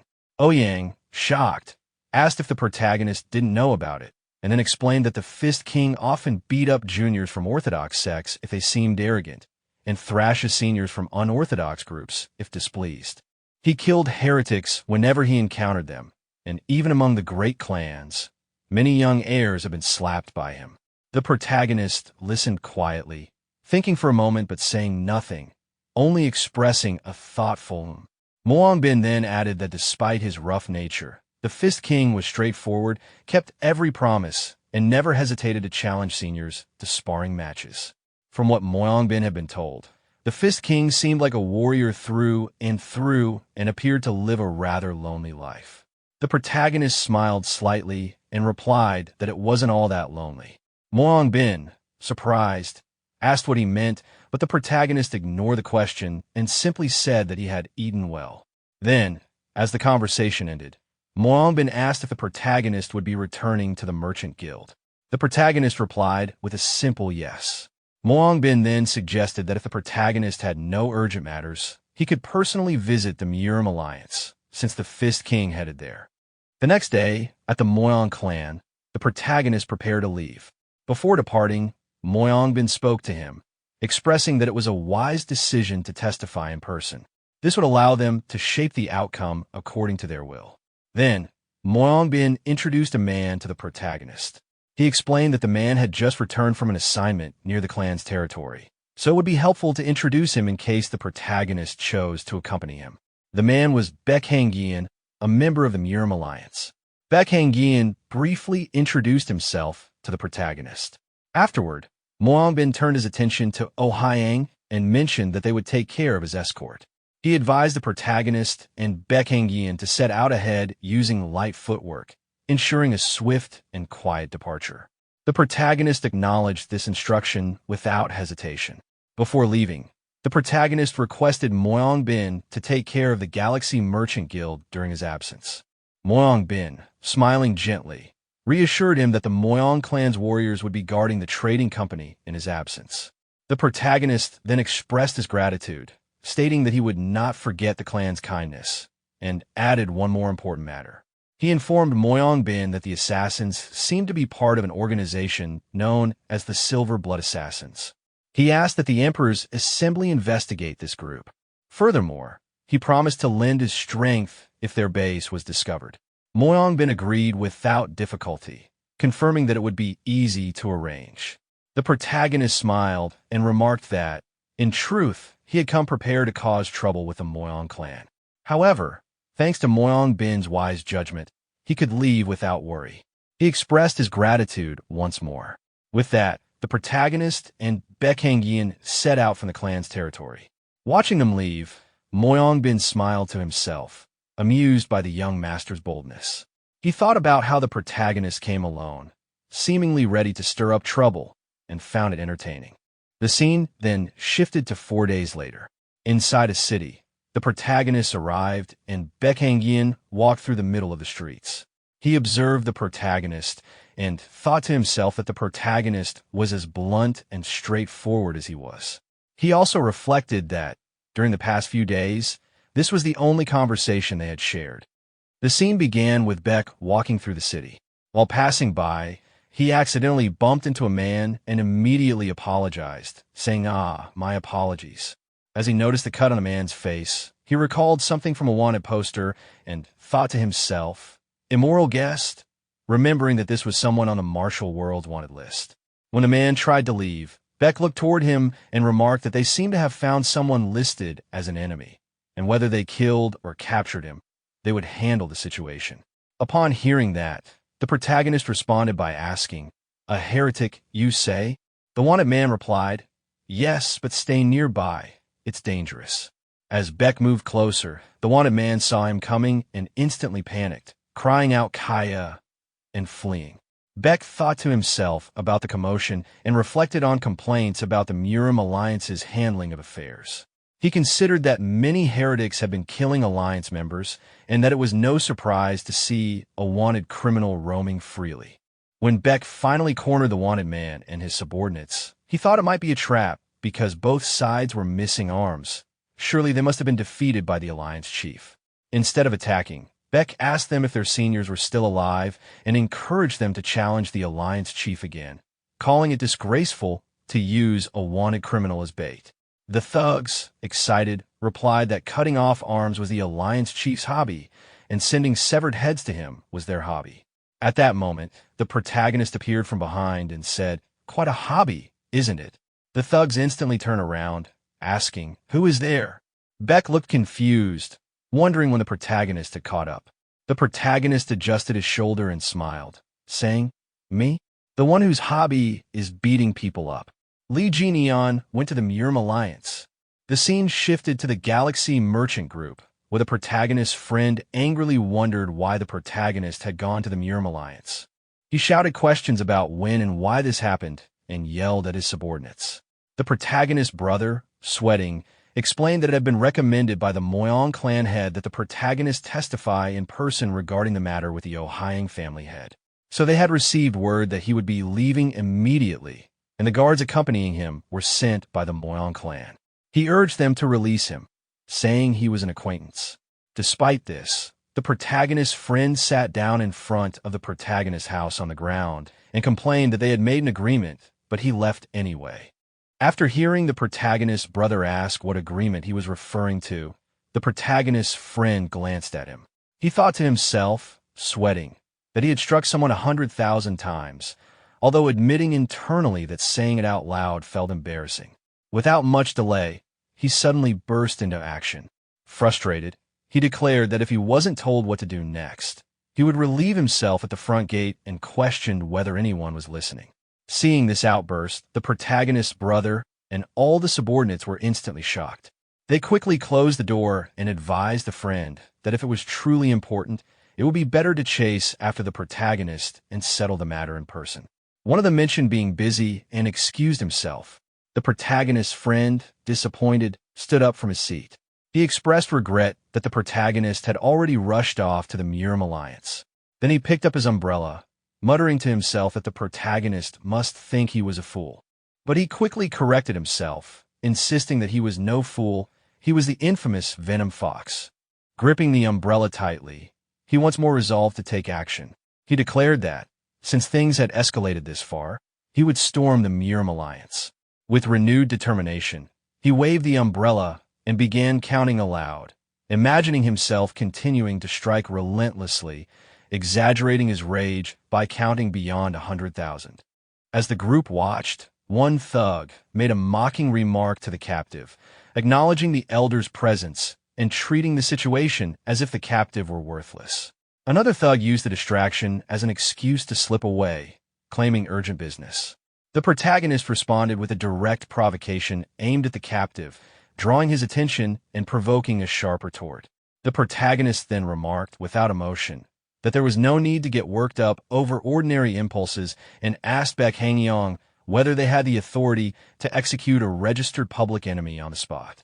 Baek confirmed that the Murim Alliance maintained a verified register of public enemies, and that with such verification, immediate execution was permitted. The protagonist adjusted his hand bandage and considered the idea of execution, while Baek, who had been traveling with him for 3 days, noticed internally that this was the first time he had seen the protagonist smile. The protagonist returned the observation with a brief expression of approval.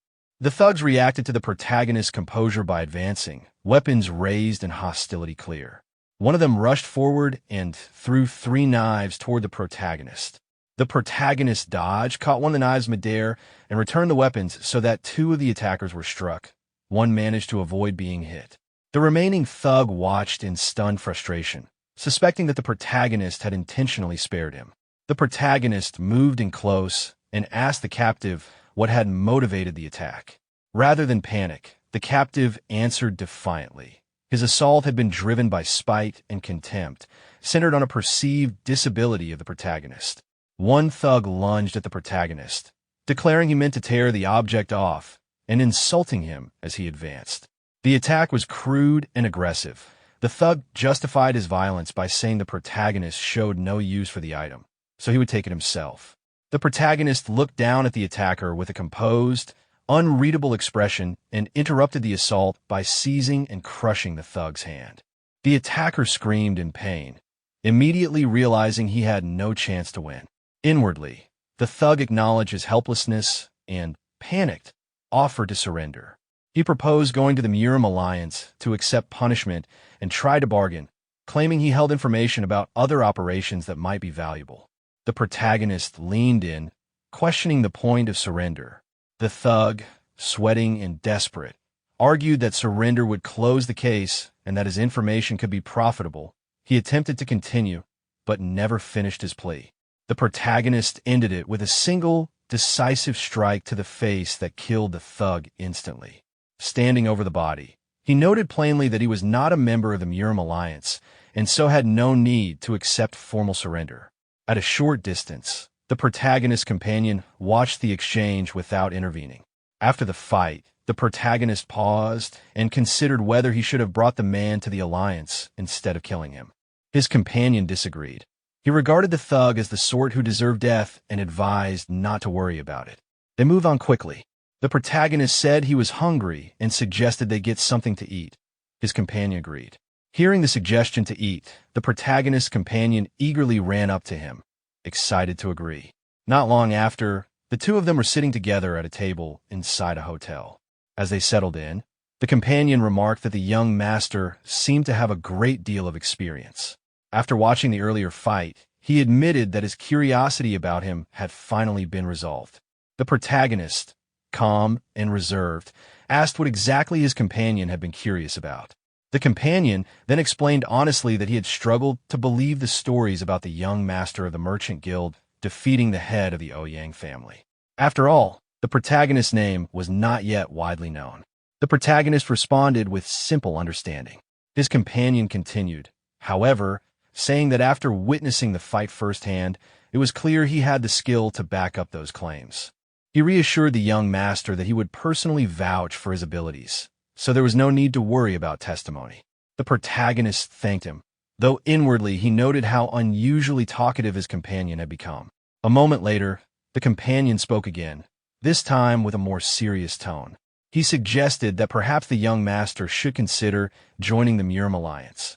Though the work was hard and the pay was low, skill was valued there above background or origin. In accordance with the Lord's words, the alliance prioritized personal ability.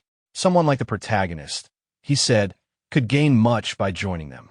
He also pointed out that while the protagonist was connected to the Emperor Assembly, that organization was entirely different. The assembly offered easier work and far better pay, but it was dominated by the great clans. Outsiders had little chance to rise within its ranks. The great clans always favored their own, while most outsiders were merely martial artists chasing a large monthly salary. And when true battles erupted, he claimed, those same outsiders would scatter like autumn leaves in the wind. Hearing this, the protagonist recalled something from past experience.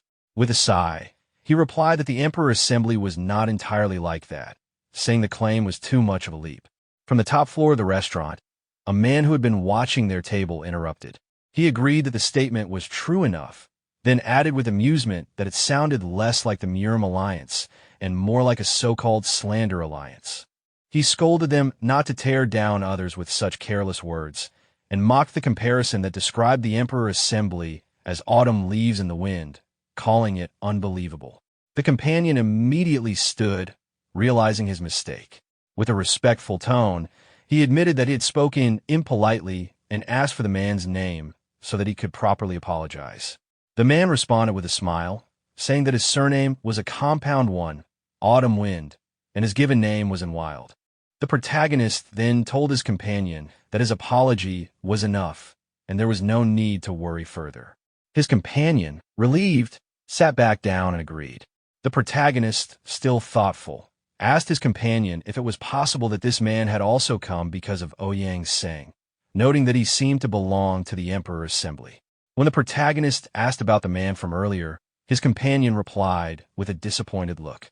He admitted that he did not know him, but reasoned that, since he was with the Emperor Assembly, he had likely come because of the Dragon Phoenix tournament. The protagonist repeated the name of the tournament, acknowledging it. His companion then looked at him thoughtfully and asked if he was perhaps interested in it as well. He explained that, being young and exceptionally skilled in martial arts, the protagonist was perfectly qualified to take part. Since the Dragon Phoenix tournament was a grand event watched by the entire martial world, it would be a valuable experience. The protagonist simply answered that he was not interested. Surprised, his companion pressed further, asking if he really would ignore such a chance to build his reputation. The protagonist calmly explained that reputation was not something built through a single event. As one grew stronger, it would naturally build on its own. His companion could only reply that it was a shame because the alliance leader had promised a top-grade elixir as the reward for the winner. The moment he said this, however, the protagonist's attitude shifted completely, and with sudden excitement he declared that he would participate. Caught off guard by the quick reversal, his companion stared in shock, admitting that he had not expected the change and apologizing. The protagonist brushed it off, saying it was fine, since everyone makes mistakes, but added that his companion should have led with the part about the elixir from the beginning. After finishing their meal, the two got up to leave, politely thanking the innkeeper. The companion reminded the protagonist that just a little farther ahead they would reach the Murim Alliance. But before they could step outside, the man from earlier, the one who had joined their conversation, passed by with his group. Clicking his tongue, he mocked them, saying that instead of the Slander Alliance, they now looked more like the Slow Alliance, starving them right at the gate. Hearing this, the companion grew irritated and thought to himself that these people were clearly holding a grudge. He then turned to the protagonist and suggested, half seriously, that from this point on they should run as fast as the autumn wind. The protagonist looked at him in confusion but agreed, and the two instantly took off at high speed. The dust cloud they left behind made one of the group members from the Emperor Assembly furious. He angrily remarked that their actions were obviously intentional, pointing at the dust they had kicked up. But the man named Autumn Wind, their young master, simply gave instructions to his group. He told Yinseal to follow along slowly with the guests, while he himself dashed off after the protagonist and his companion, determined to show them what real light footwork looked like. The group encouraged him, shouting for him to teach the two a lesson. One of them, a girl, simply wondered to herself what was driving him to act that way. Not long after, all three, Autumn Wind, the protagonist, and his companion, were racing ahead at incredible speed. They reached their destination almost at the same time, but the protagonist landed first. The other two touched down just after him. The companion stared at the protagonist in shock, thinking to himself how impossible it seemed for him to be so fast. He grew nervous, realizing that at this rate, the Emperor Assembly's young master might actually win. Both Autumn Wind and the companion sped up to catch up, and soon they landed together. The companion, out of breath, asked the protagonist to confirm who had won, insisting that he thought he had barely managed to take first place. But Autumn Wind immediately mocked him, saying his eyes must be failing if he thought that was the case. Still struggling to breathe, the companion urged the protagonist to hurry and tell them the result. But before the protagonist could answer, a man suddenly approached with confidence. He interrupted, questioning what meaning their little race even had. Both the companion and Autumn Wind instantly looked up in shock and addressed him with respect, calling him the Alliance Leader. The Alliance Leader, calm and authoritative, declared that in any case, the winner was the young master standing before them, the protagonist. The Alliance Leader acknowledged Hangyong's efforts, recognizing that he had done well.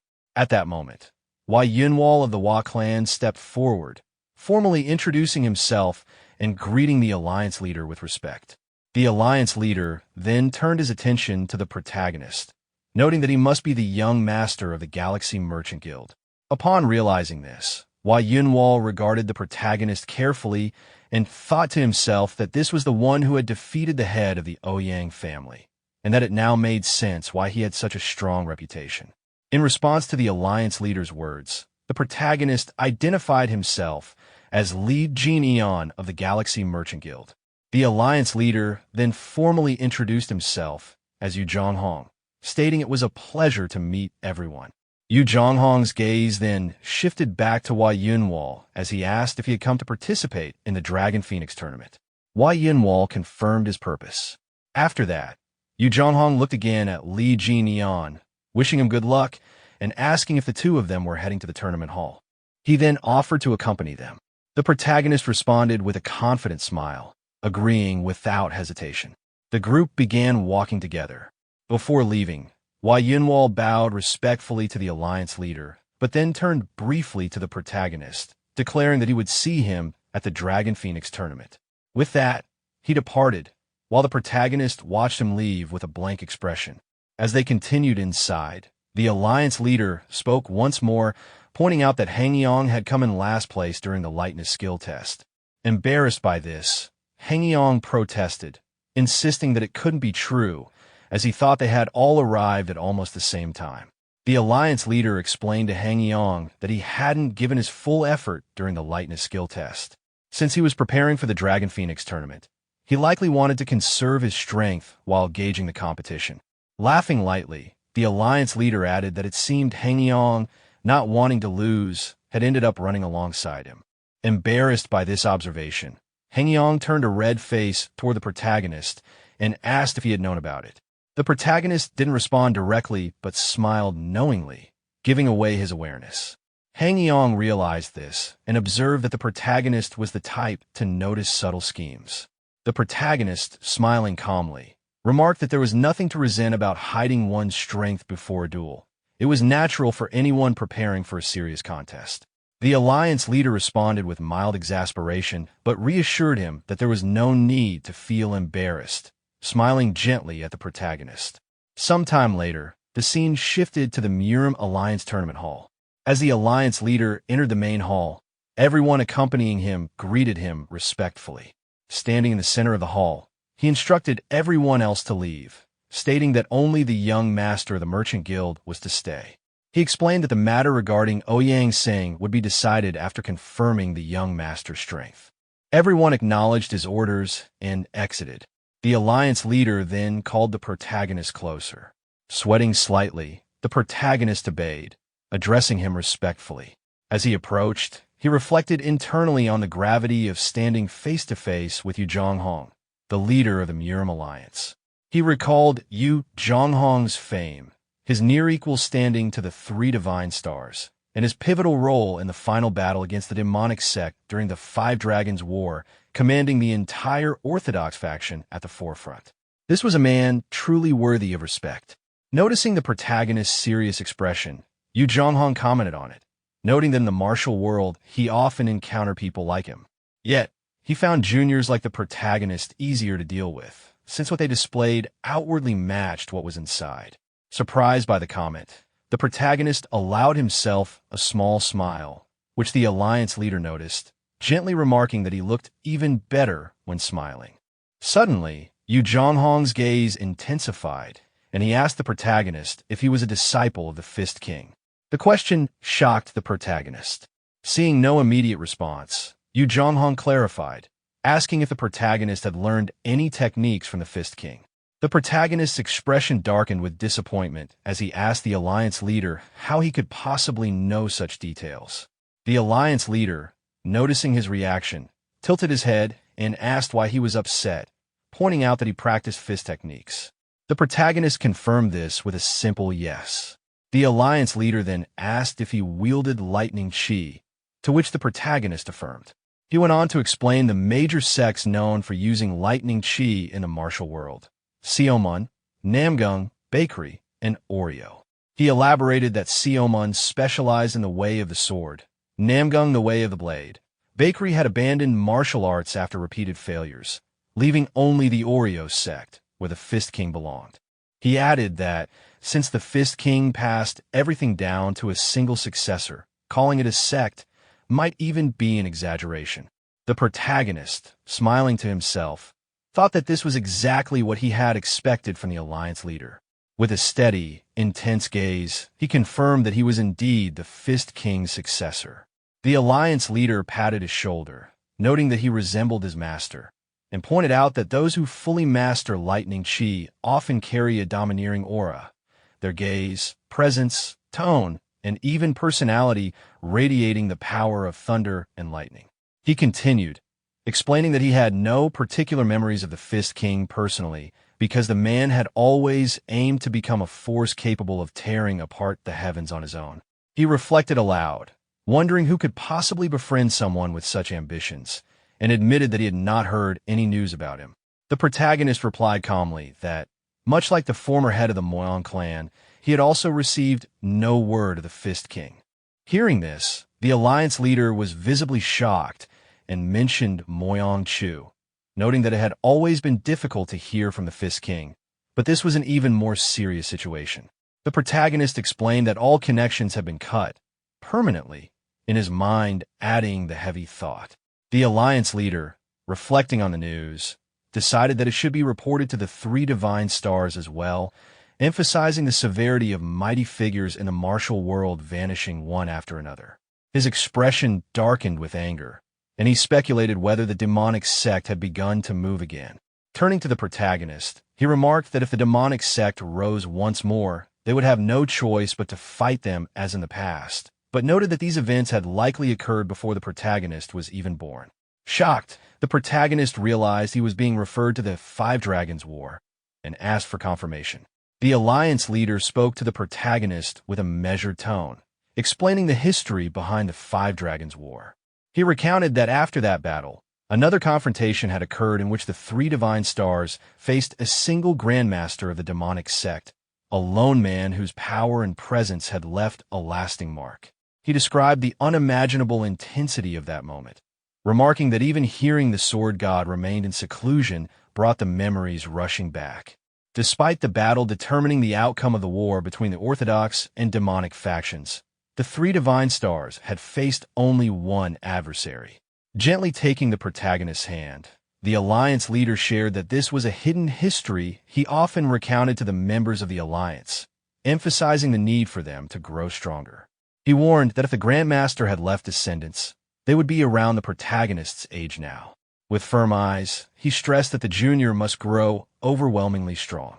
And selfishly so, reassuring him, the Alliance leader touched on the matter of Ouyang Sang, assuring the protagonist that there was no reason to doubt him as the Fist King's successor. Ouyang Sang would be imprisoned in the Alliance's dungeon, and the decision was final.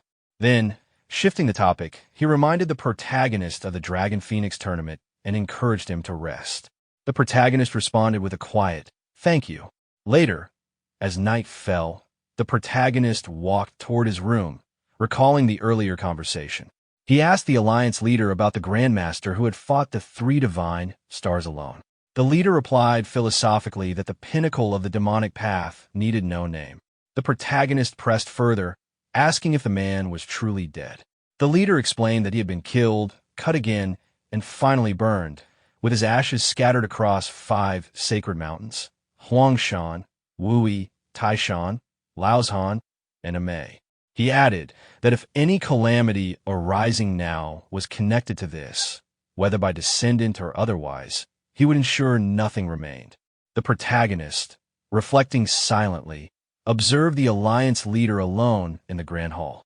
He no longer seemed like the respected senior of the martial world, but rather like a monster forged by the era itself, an entity shaped by relentless battles between demonic and orthodox factions. He considered that, in some ways, he himself would have been no different.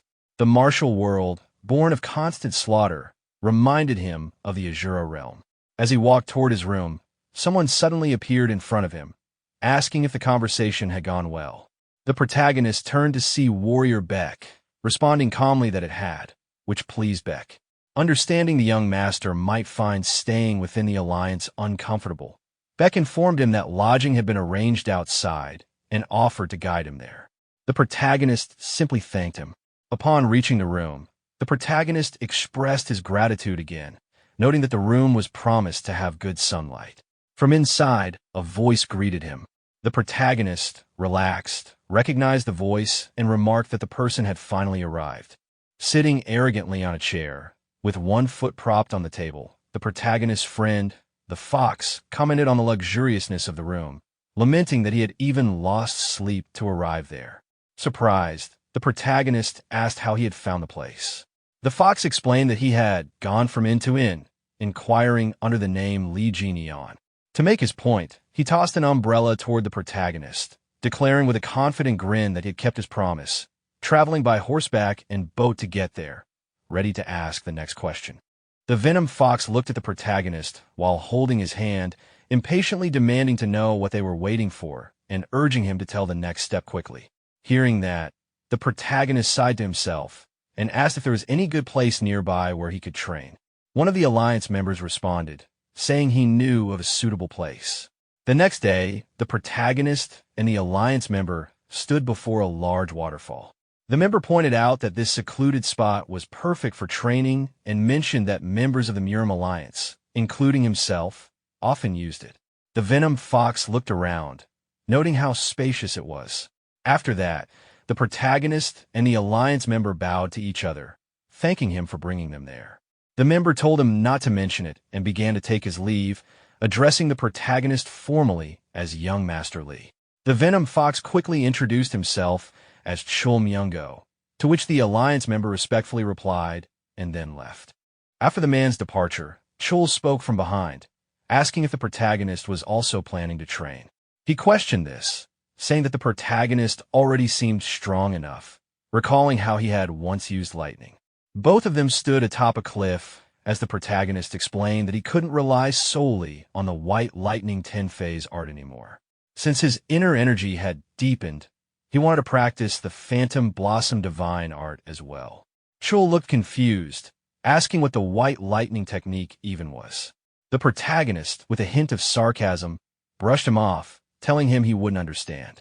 This irritated Chul, who snapped back angrily, demanding to know if he was being looked down upon.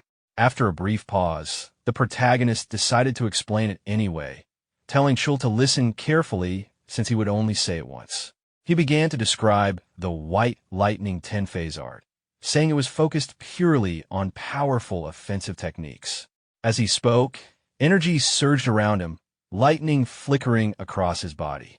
He then explained that offense alone wasn't enough to overcome true martial masters. That's why he needed something more balanced.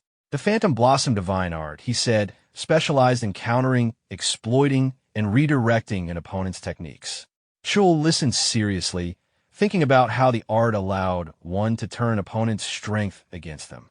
The protagonist went on, explaining that the ultimate secret of this art was something called the Phantom Reach, a technique that allowed him to move distant objects without touching them, bend the path of an opponent's weapon, or even seize it outright. He added that for a close combat fighter like him, mastering this art was absolutely essential. Hearing this, Chul could only respond with a stunned reaction before simplifying the explanation in his own way, comparing it to a thief's trick. The protagonist immediately shot him a sharp look, telling him not to try to understand it with his dull mind. Chul grumbled, giving up on arguing any further. The atmosphere then lightened as the protagonist acknowledged Chul's progress in training. He noted that at least Chul was starting to grasp the basics, saying those 100,000 strikes weren't wasted after all. When asked how it felt to finally reach his goal, Chul simply flexed his arms and said he felt nothing except that they were now thicker. The Venom Fox grumbled in irritation, saying the protagonist should have just told him nicely from start. But the protagonist ignored his complaints, taking on the tone of a true master as he began to explain the core essence of martial arts. He reflected that he had given the Venom Fox a chance only because he saw potential in him, but not everyone was capable of seizing such an opportunity. To truly test him, he decided to make things even tougher. He then gave a brutally honest assessment of the Venom Fox's training, explaining that out of the 100,000 downward strikes he had practiced, only one was truly worth anything. The lesson that followed carried the weight of life and death. He explained that if one wanted to block, parry, or counter an enemy's attack, they had to identify and use the most efficient motion from all those countless swings. Failing to do so would simply mean death. The Venom Fox tried to process it, repeated the idea of finding the most efficient strike, realizing how much precision martial arts truly demanded. The protagonist continued, elaborating on how a real martial art was created. It began by isolating the best movements, the single most efficient strike out of 100,000, the most precise slash out of 200,000, and the fastest, sharpest thrust out of 300,000. Once these were extracted, they would be refined, connected, and rearranged to form a complete sequence. This, he explained, was known as a basic form. He went on to describe how martial masters from different sects would then research, modify, and polish those sequences over long periods of repetition until they achieved the perfection known as swordsmanship. But he warned that learning swordsmanship itself wasn't the end. Applying it in real combat was an entirely different matter. He emphasized that one had to gain real experience to develop true battle instinct, and that running their mouth without gaining that instinct would only lead to an early death. Hearing this overwhelming explanation, the Venom Fox suddenly burst out with a humorous realization, saying that he finally understood why martial artists tended to lose their minds during training. It was because they were all insane to begin with. The protagonist replied calmly, reminding him that there were people in the Jianghu even crazier than he was. The Venom Fox could only weakly admit that it might be true. Seeing that his message had started to sink in, the protagonist reassured him, saying there was no need to worry because he had never planned on teaching him any difficult sword techniques in the first place. The Venom Fox looked surprised and questioned why, asking if it wouldn't make it harder for him to grow stronger, especially since there were already countless martial artists who had trained in the great sex techniques earlier and harder than he ever could. The protagonist dismissed this belief, explaining that joining a famous sect, mastering its renowned sword techniques, or training under a great master weren't the only paths to true strength. Becoming stronger, he said, was something much deeper, and it all depended on a single crucial factor. The protagonist delivered his core message, a simple yet deeply profound truth, by asking who lives their life more seriously. The Venom Fox, thinking for a moment, admitted he sort of understood, to which the protagonist casually replied that he hadn't expected much anyway. Their conversation, however, didn't remain private for long. It was suddenly revealed that they had been watched the entire time. The Alliance leader and one of his subordinates stepped out from hiding. The subordinate, the same one who had guided them to the training spot, quickly bowed in apology, explaining that he hadn't realized the leader planned to use the place and had brought the two of them there instead. The Alliance leader, appearing amused rather than annoyed, dismissed the concern and said he was simply enjoying the show. Seizing the moment, the protagonist shifted the topic towards sword arts. He explained that if people were asked to name the greatest sword technique in all of Jianghu's history, 9 out of 10 would point to Dako's 9 sword strikes. The Venom Fox, recalling his childhood, got excited and mentioned how he used to swing a stick pretending to use Dako's techniques. But the protagonist then revealed that there existed a sword art even greater than that. Curious, the Venom Fox asked what it was, and the protagonist answered, the sword art of Jin Sohan, a man known to be obsessed with swords. The Venom Fox admitted he had never heard the name, prompting the protagonist to share what he knew from his past life. Jin Sohan, he explained, wasn't part of any sect. He was born into a troupe of traveling performers and learned sword dance as part of their act.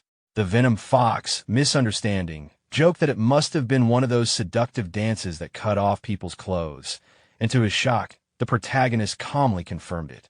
Stunned, the Venom Fox asked if that was really true, and the protagonist clarified that Jin Sohan used to dance with the older women who had raised him. He then asked the Venom Fox to imagine the boy's mindset, a child who practiced sword dancing for over 10 years, not to harm, but to protect and avoid hurting those who cared for him.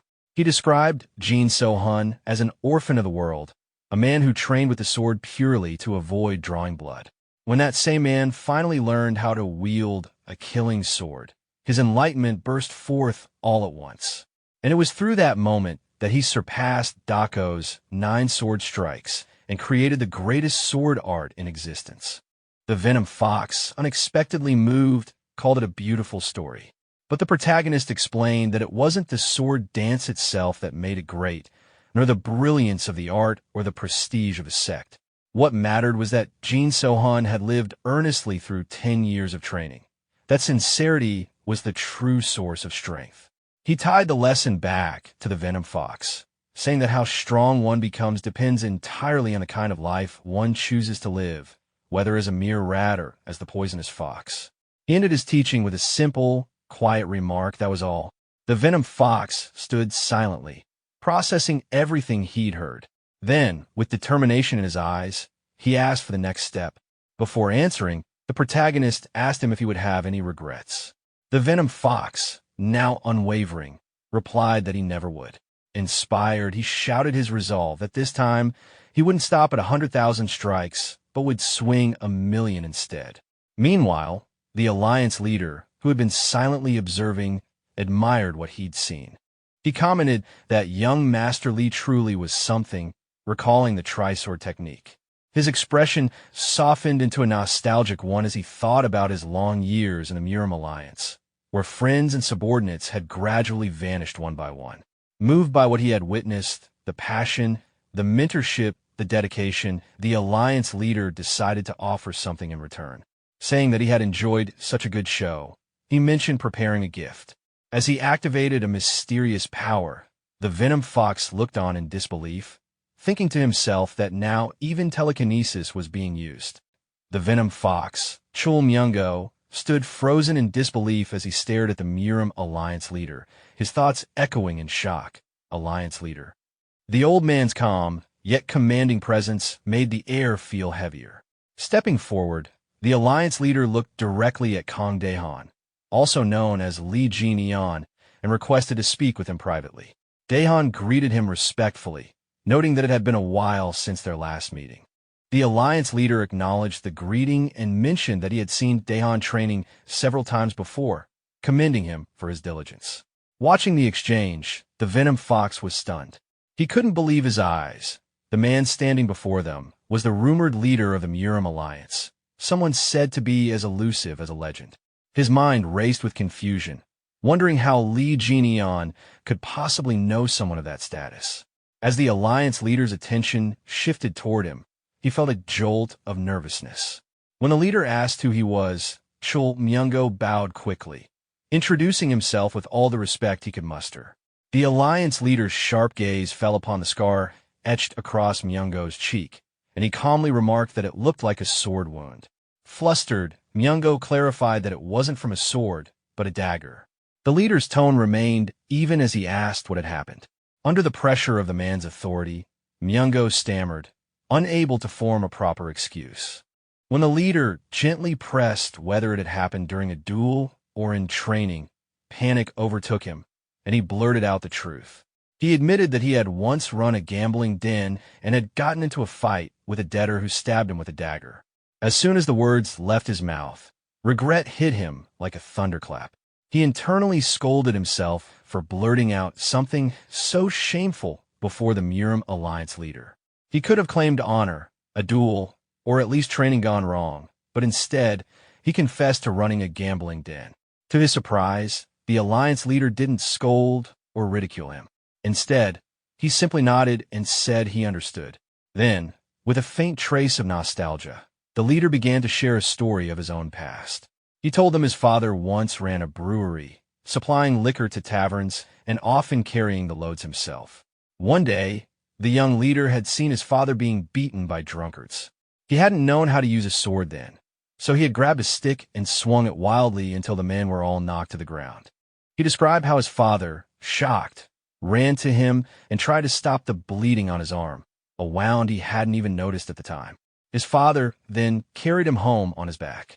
He recalled how long it had been since he'd been carried like that, how his father's torn, sweat-soaked sleeve brushed against his arm. And perhaps that was why, he explained, that scar never faded. He ended his story with a quiet but powerful truth. Whenever one steps into the Jianghu, they always carry a story of their own. His eyes then moved to the Venom Fox's battered umbrella. He asked if that tattered thing was his weapon. Embarrassed, Myungo admitted that it wasn't even his. He had borrowed it from Kong Daehan.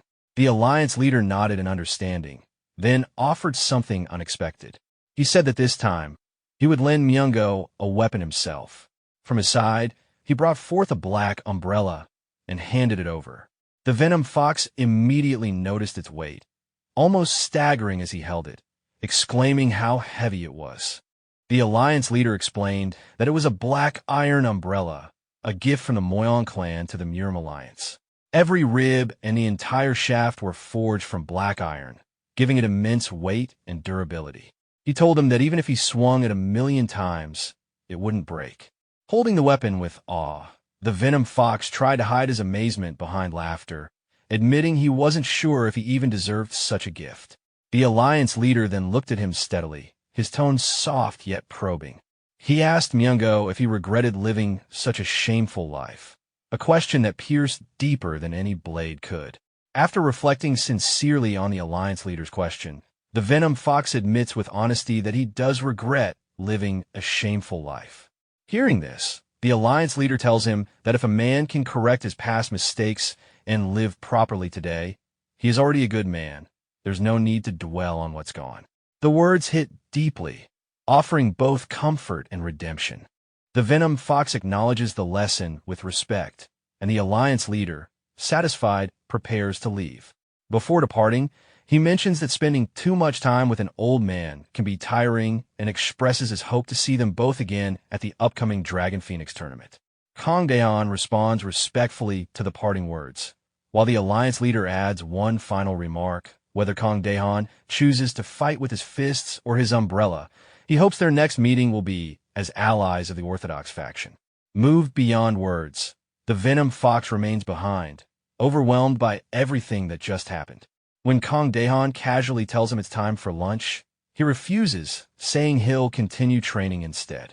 Left alone, he stares at the black iron umbrella, a priceless gift from the alliance leader himself, and bursts into a mix of laughter and tears, torn between pride and disbelief. From a short distance, one watches the scene, quietly wondering whether the Venom Fox is laughing or crying. A few days pass, and the story shifts to the eve of the Dragon Phoenix tournament. The setting is lively. The Eve Festival has begun. The announcer's voice booms across the crowd, explaining that the festival exists so participants can test their skills freely before the main event. Since the tournament attracts countless contenders, many exhaust themselves just waiting for their turn. So this is their chance to challenge anyone they've been eager to face. The announcer makes it clear that if anyone realizes tonight that they're not strong enough, they shouldn't bother showing up tomorrow, because the tournament doesn't need weaklings slowing things down. The crowd cheers loudly in agreement, fully fired up. Kang Daehan observes the energy of the festival with interest, thinking that it actually looks quite fun. Meanwhile, the Venom Fox, now easily recognizable by the black iron umbrella he carries, draws attention immediately. One martial artist shouts at him, mocking his weapon and demanding to see what kind of umbrella techniques he's got. Irritated, the Venom Fox snaps back, accusing the man of being the one who picked the fight first. The tension grows as Kang Daehan watches from nearby, sighing in mild annoyance at how distracting the whole scene is becoming. The crowd around the arena bursts into laughter and mocking whispers when they see the Venom Fox holding his umbrella. Many jeer at him, questioning if he's seriously planning to use such a ridiculous weapon, joking that maybe the Muram Alliance has started banning umbrellas as actual weapons. The laughter spreads, filling the entire area with derision. The Venom Fox, his face turning red with anger, shouts back furiously, demanding why everyone is making such a big deal out of it. Watching from a distance, Kang Daehan can't help but sigh to himself, thinking that even among martial masters, the short temper of his still hasn't changed. Truly a lunatic. Growing even more frustrated, the Venom Fox yells back at the crowd, asking if they even know who gave him this umbrella. His pride flaring, he finally accepts the challenge thrown his way, declaring that he'll entertain them. He introduces himself confidently, stating that he's Chil Myung-go, a man who's swung his sword 100,000 times and recently learned both slashing and thrusting techniques from his master. Just as he said those words, Venom Fox instantly lunged toward his opponent, shouting that the one who strikes first wins. The umbrella shot forward at incredible speed, and the opponent's eyes widened as he thought to himself that Venom Fox was fast. In a flash, he dodged the incoming strike, and the umbrella crashed into the ground. As he observed it closely, the opponent noticed something odd. The umbrella was shorter than usual.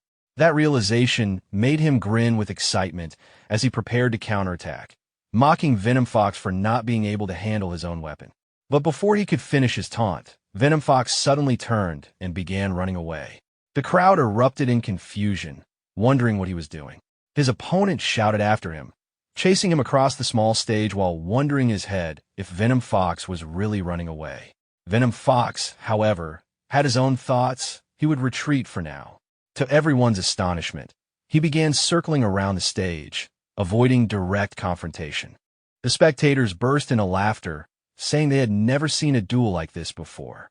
Then, without warning, the opponent caught up and struck Venom Fox hard, knocking him to the ground. Towering over him, he mocked the fallen fighter, calling him a fool for thinking he could keep running on such a small stage. He sneered that watching Venom Fox scurry around like a rat had at least been entertaining before ordering him to get up so he could teach him something useful. Struggling to his feet, sweat dripping down his face, Venom Fox cursed under his breath. He complained about being knocked down only to be told to get up again, questioning why he should go along with his opponent's arrogance. The opponent grew irritated and swung a powerful strike toward Venom Fox's stomach. But before it landed, Venom Fox grabbed the weapon, thinking that this much would be enough. Using that moment, he began swinging his umbrella in counterattack. However, his strikes couldn't reach. The umbrella's short range left him frustrated. He realized again that it was still too short. His opponent, full of confidence, mocked him for his sloppy side slash, ridiculing him and doubting his skill with thrusts. The opponent, growing more heated, decided to demonstrate himself and lunged with an aggressive thrust. The audience became more excited, cheering that Venom Fox was getting beaten one-sidedly. They mocked him for being all talk earlier, demanding the fight be finished already. Venom Fox struggled against the relentless assault, taking a hard kick to the face. Embarrassed, he thought about how everyone had seen his humiliation. But even then, he didn't fall.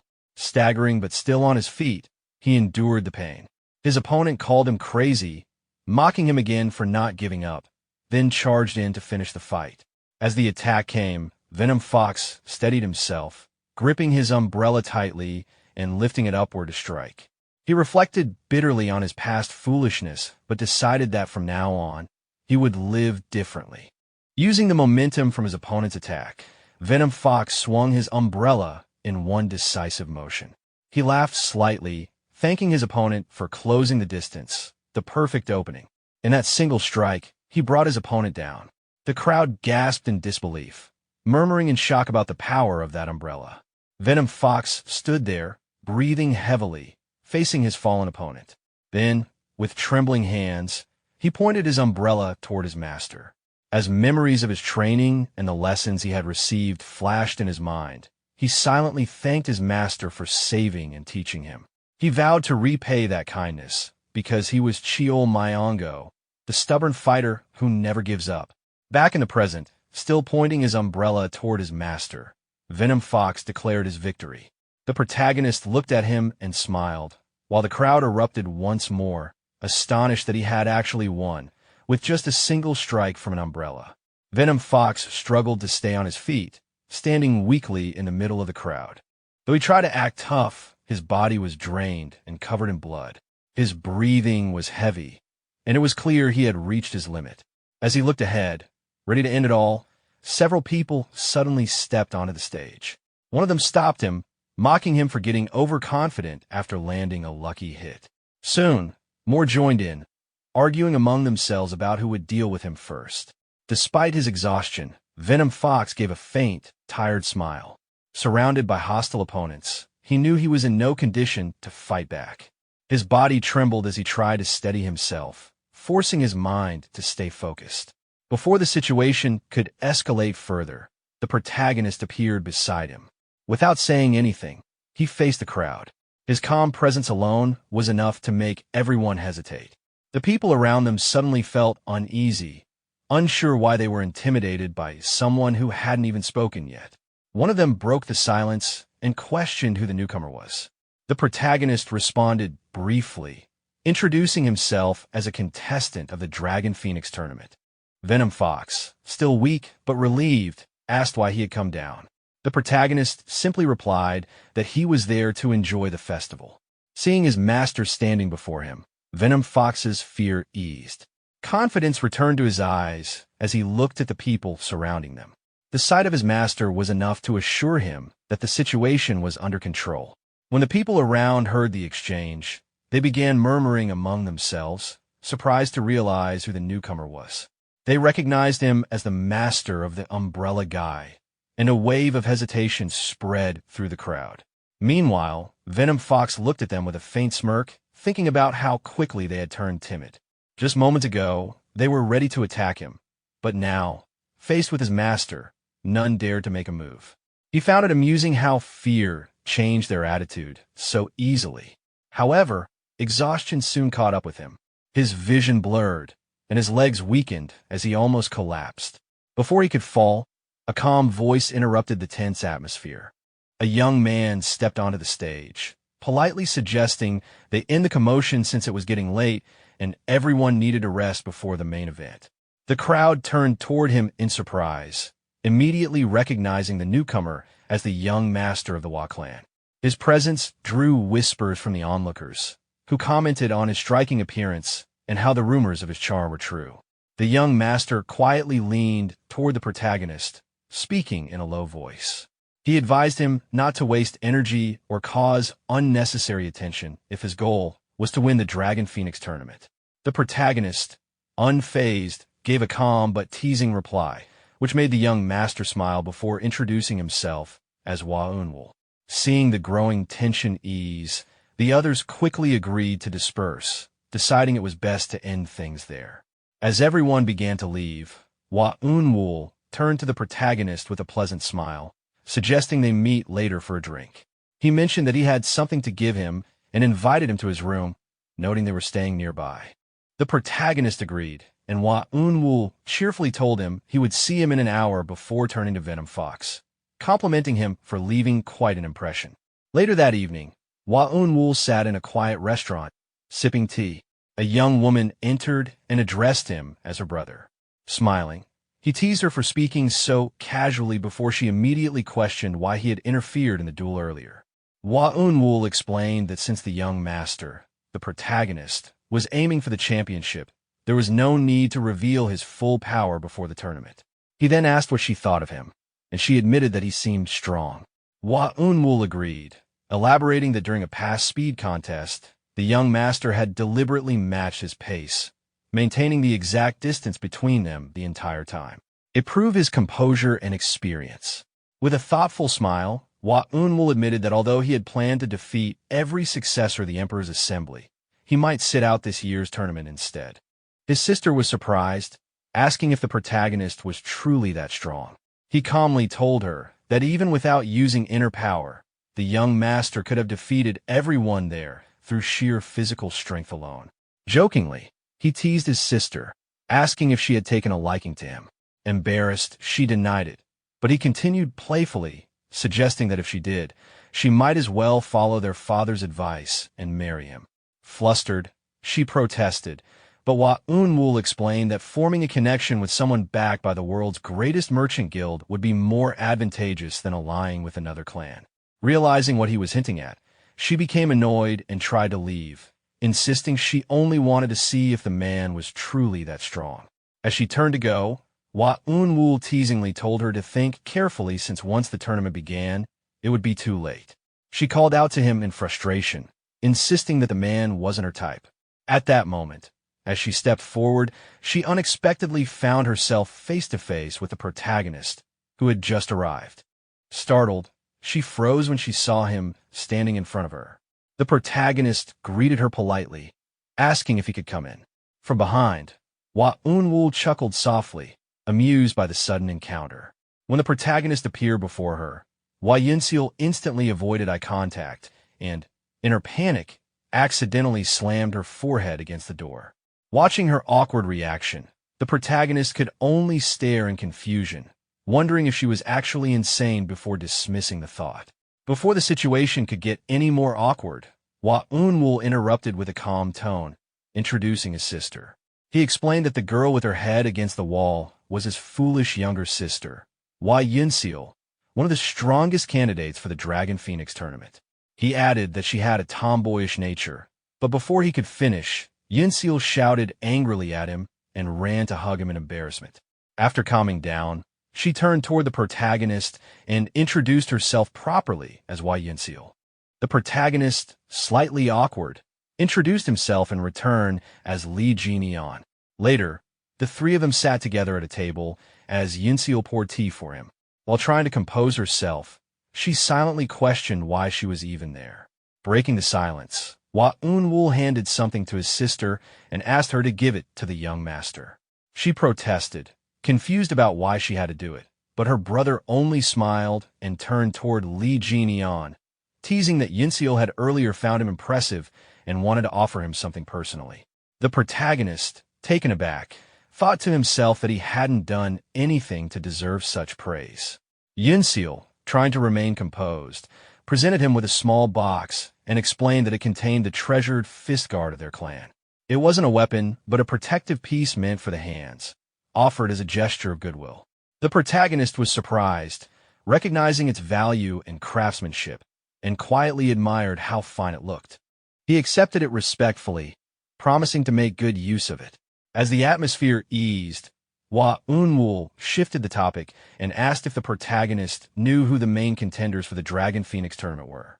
When Lee Ji-neon admitted he didn't, Hua Unwoo looked surprised and lightly scolded him for being so unaware of current affairs.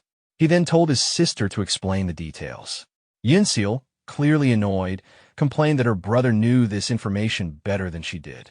Ignoring her irritation, Hua Unwoo gave her a stern look, insisting she explain. Then, with a teasing tone, he added that if she refused, he could always tell Lee Ji-neon stories about her childhood instead. Annoyed but unwilling to let that happen, she sighed and agreed to explain. She began outlining the situation clearly, saying that although many names were being mentioned as possible winners, the real competition was between two dominant powers, the Murim Alliance and the Rulers Association. The Murim Alliance was represented by Jin Jiol of the Manhwa sect and Lim Jiryong of the Wudong sect, though their participation was still uncertain. She explained that the Manhwa sect was known for risking their lives in every duel, while the Wudong sect preferred to stay away from worldly affairs. On the other hand, the Rulers Association was backing two strong contenders, Dako Han and Namgung Wai. If the two ended up facing each other in the finals, neither would walk away unharmed. The reason, she revealed, was because both men were rivals in love, infatuated with the same woman, Baek Yun, known across the South as its greatest beauty. Their rivalry had long gone beyond martial arts. They were both determined to humiliate each other in front of her. Listening to the explanation, the protagonist's thoughts lingered on one name, Baek Yun. He remembered a little girl from his past life, the daughter of a senior he deeply respected. He realized that she had now grown into a woman admired by every heir of the great clans. It felt strange for him, someone who had once been like an uncle to her, now standing among her peers. Hua Unwoo continued, mentioning that his own brother was also part of the Rulers Association, a dark horse in the tournament, though no one expected him to win since he had never fought a public duel and found most things in life bothersome. Lee Ji-neon observed him quietly, thinking that perhaps this man either lacked the will to fight or was so powerful that he didn't need to struggle at all. Yinseal then continued her explanation, mentioning two unpredictable variables in this year's competition, one from the Hainan sect and the other being Lee Ji-neon himself. Hearing that, he smiled faintly and decided that he had heard enough. Hua Unwoo leaned forward with curiosity, asking how prepared he was. Without hesitation, Lee Ji-neon raised his hand, showing the fist guard, and confidently declared that none of the competitors he'd heard about so far were even within his consideration. His composure shocked both siblings, leaving them speechless for a moment before Hua Unwoo burst into laughter, impressed by his unshakable confidence. As he laughed, he silently analyzed Lee Ji-neon, realizing how difficult he was to read. No matter how much he observed, he couldn't determine his martial arts style, his true level, or even whether he was interested in Yinseal, despite her fame as the Snow Phoenix. When he offered to pour more tea, Lee Ji-neon simply thanked him, appearing calm and detached, his focus elsewhere. While Hua Unwoo pondered over his mysterious nature, Lee Ji-neon's eyes lingered on the teapot, appreciating its craftsmanship. Yinseal, watching him, realized he was entirely focused on becoming stronger. He, meanwhile, examined the fist guard once more, admiring its fine design. Sometime later, as their meeting came to an end, Lee Ji-neon stood up and politely took his leave, bidding farewell to both siblings. They both wished him well in return as he walked away. After Lee Ji-neon left, Hua Yinseal, her eyes gleaming with curiosity, turned toward her brother and asked what he planned to do about the Dragon Phoenix tournament. Hua Unwoo pondered for a moment before calmly replying that he had finally met someone truly worthwhile. Yet, instead of forming genuine camaraderie, everyone seemed obsessed with winning a tournament. With a small smile, he decided that he would yield to young Master Lee. Yinseal blinked in surprise, her thoughts trailing. So, he wasn't going to participate? She couldn't help but comment, half teasingly, that her brother sure had a way with words. But then, smirking, she added that he was truly shameless. Hua Unwoo chuckled quietly to himself, recalling his encounter with Li Jianian. A faint laugh escaped him as he murmured, amused, that the young man's demeanor was eloquent as flowing water and falling like autumn leaves. Yinseal stared at him in confusion, raising a brow and asking what he meant by that sudden remark. Waving his hand dismissively, Hua Unwoo smiled and brushed it off, joking that it was just a random thought. He then teased his sister, calling Li Jianian quite a bling man, someone who didn't even attempt to hurt her and didn't seem like a womanizer at all.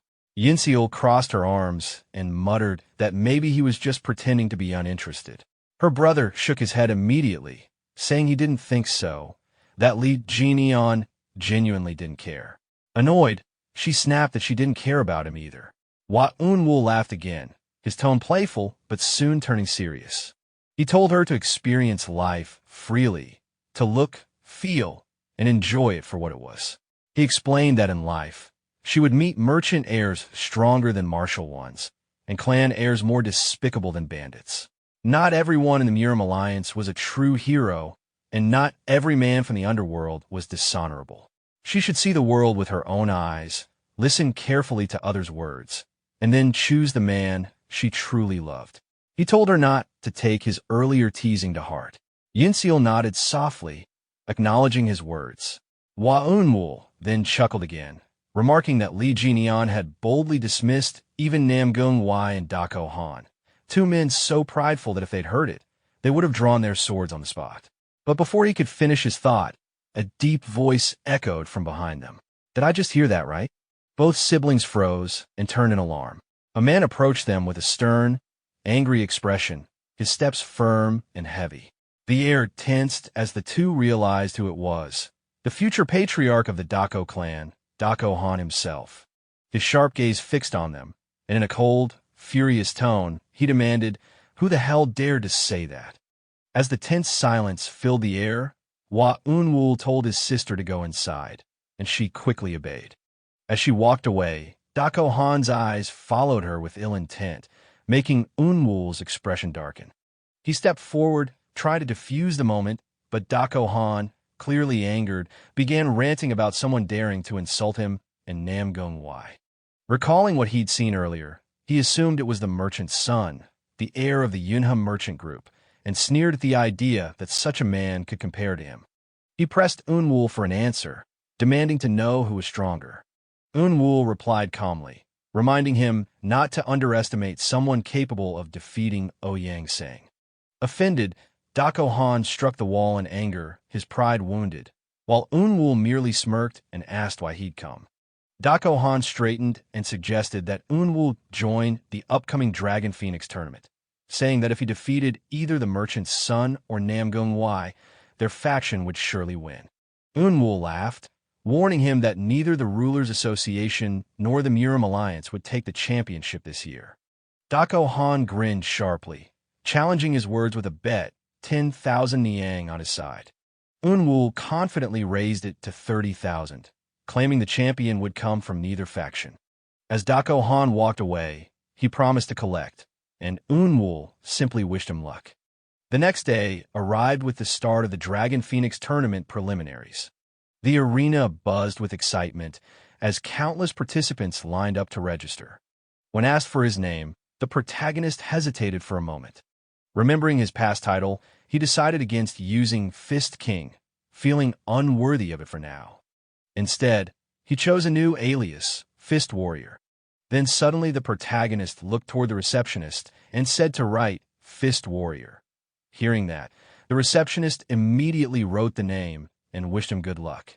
The protagonist simply replied with a calm, "Thanks." Sometime later, he and Venom Fox walked through the crowd of participants. As they made their way forward, the protagonist noticed the arena and some of the other competitors, thinking to himself that some of them looked pretty strong. It seemed that the inner energy of these young masters had improved lately, but he reminded himself that inner energy wasn't everything. Adjusting his fist guard, he thought again, determined this time he'd prove it. He'd test the body techniques he had refined. Then suddenly, a commotion broke out in the arena. One of the participants shouted toward the judge, nervously saying, "Excuse me, Judge."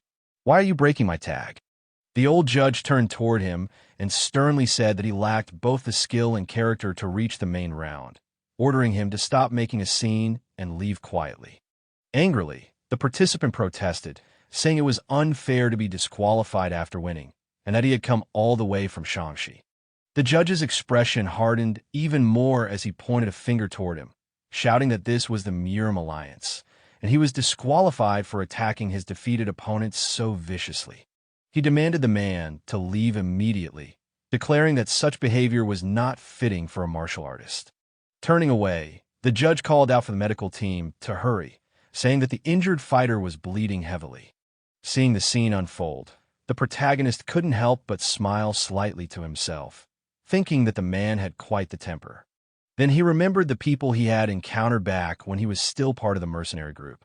Thinking to himself, he reflected that sometimes the orthodox groups could be just as infuriating as the Ouyang clan. However, because of elders like the old judge, men who still held on to righteousness, he could never truly bring himself to hate the orthodox side. Then suddenly, he approached one of the tournament staff members and asked where the judge who had just scolded that participant went. The staff member casually replied that it didn't matter because one spot had just opened up due to the injured contestant, so he could go up right away. Sometime later, he stood before that same old judge, bowing respectfully. The old judge glanced at him and commented that he was a polite young man, then asked for his tag. The protagonist immediately handed it over, replying courteously. Taking the tag, the old judge read it aloud. "Fist warrior, huh? Good luck."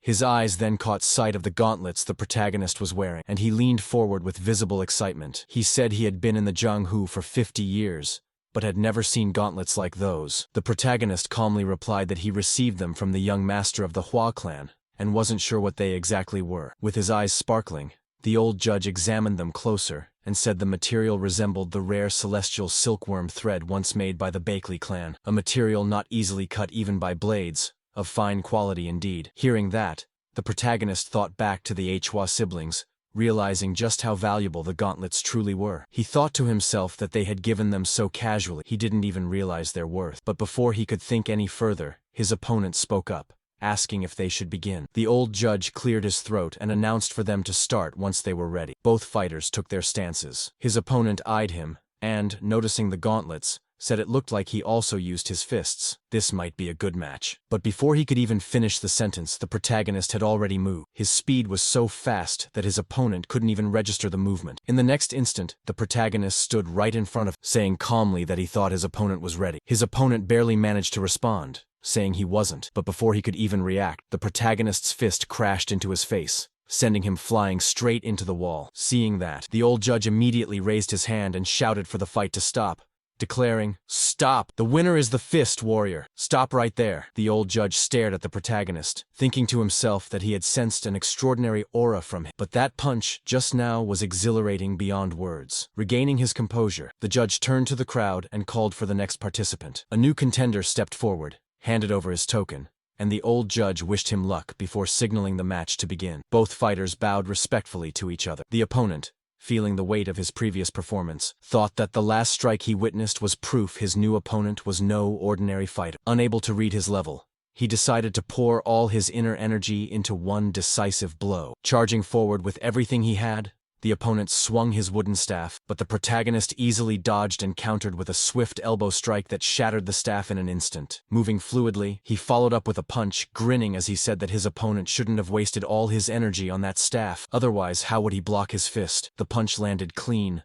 sending the opponent flying, ending the match in a single blow once again. The crowd erupted in disbelief, murmuring about how he finished both fights with just one strike. Some spectators smiled, admitting that although he only relied on body techniques, his strength clearly wasn't exaggerated. The old judge burst out laughing, thoroughly entertained by what he had just witnessed. His laughter echoed through the arena as he exclaimed how interesting it all was before shouting for the next contestant. But instead of stepping forward, one participant nervously raised his hand, sweating profusely, and stammered that he forfeited. Dropping his tag, he bolted out of the arena. The old judge glared and shouted furiously, calling out his lack of resolve and ordering him to leave his tag behind. Picking it up with an annoyed sigh, he muttered about how so many didn't even have the basics anymore. Then he turned back toward the protagonist, his expression shifting from irritation to satisfaction. Handing over 3 tags, he declared that he had never seen anyone pass the preliminaries with just 2 punches in his entire life. Telling him he qualified and that he'd see him in the main round, the old judge smiled proudly. As night fell, the staff members gathered in front of the tournament brackets, sorting through the participants' tags. One of them counted and suggested dividing the contestants into A, B, and C ranks according to their martial strength. Another agreed, adding that it would be fine as long as the A ranks didn't face each other. The old judge from earlier carefully placed the protagonist's tag on the board, noting that among all the participants he had evaluated, this was the only one who reached the A rank. Another staff member remarked that he was also the first to qualify for the main tournament, while another mentioned hearing rumors that he had advanced with just 2 punches. They began placing other names beside his for the matchups. Suddenly, the Murim Alliance leader entered the room, and everyone turned toward him, bowing in respect. He acknowledged their efforts and looked over the brackets, commenting that not many had made it to the main tournament. One staff member explained that they had filtered out those lacking in character, just as he had instructed. The alliance leader turned to the old judge, commending him for his work and asking if there had been any signs of demonic sect interference. The old judge assured him there were none. Satisfied, the alliance leader gave further orders to have the Flying Dragon, Cloud Dragon, and White Dragon units monitor the participants' positions, ensuring they wouldn't be ambushed or caught in unnecessary fights. From the shadows, several men appeared, bowing deeply as they acknowledged his command. The alliance leader continued, instructing that anyone who tried to harm a tournament participant, regardless of whether they belonged to a righteous sect or noble clan, was to be captured and imprisoned as an example. One of the men wearing glasses affirmed that they would carry out his orders. Before leaving, the alliance leader gave one final command, his expression unwavering. For the honor of the Murim Alliance, no participant was to be harmed. Once he departed and the door closed, the tense atmosphere eased. One of the staff members exhaled and muttered that the leader was still terrified. The scene then shifted to the day of the Dragon Phoenix Grand Tournament, the main event. In front of the Grand Murim Alliance building, all the participants stood in formation. A bald-headed man pulled down a curtain to reveal the brackets, and the crowd erupted in excitement. Inside the building, the alliance leader stood silently before the grand throne, gazing at the mural behind it. A subordinate approached and informed him respectfully that the preparations were complete. The leader gave a simple nod and replied calmly, The alliance leader heard a commotion from outside, shouts and surprise. Outside, the protagonist and Venom Fox were arguing. Venom Fox complained he couldn't see from the back and demanded why only finalists were allowed up front. The protagonist snapped at him to shut up. Nearby participants muttered bets and insults, and the uproar drifted into the hall. The alliance leader sighed, thinking he must be getting old as memories kept rising up. His gaze lingered on the mural. The image brought back the memory of his brother Jeonung, bloodied with a sword in his back, calling for him to lead. Jeonung's last words haunted him. "You must lead this war." The leader remembered the 5 Dragons' War, the sinners, the needless losses, and his own part as a commander who sent men to die. He wondered whether strength should only be tested among the strong, instead of dragging the weak into slaughter. Snapping back to the present, 2 guards opened the door and escorted him out. He thought, perhaps this Dragon Phoenix Grand Tournament would be the last one he ever hosted. When he stepped into the crowd, the onlookers erupted in cheers and pointed at him, the great hero of the Murim Alliance. He waved, scanned the participants' faces, and when his eyes met the protagonists, a small smile appeared.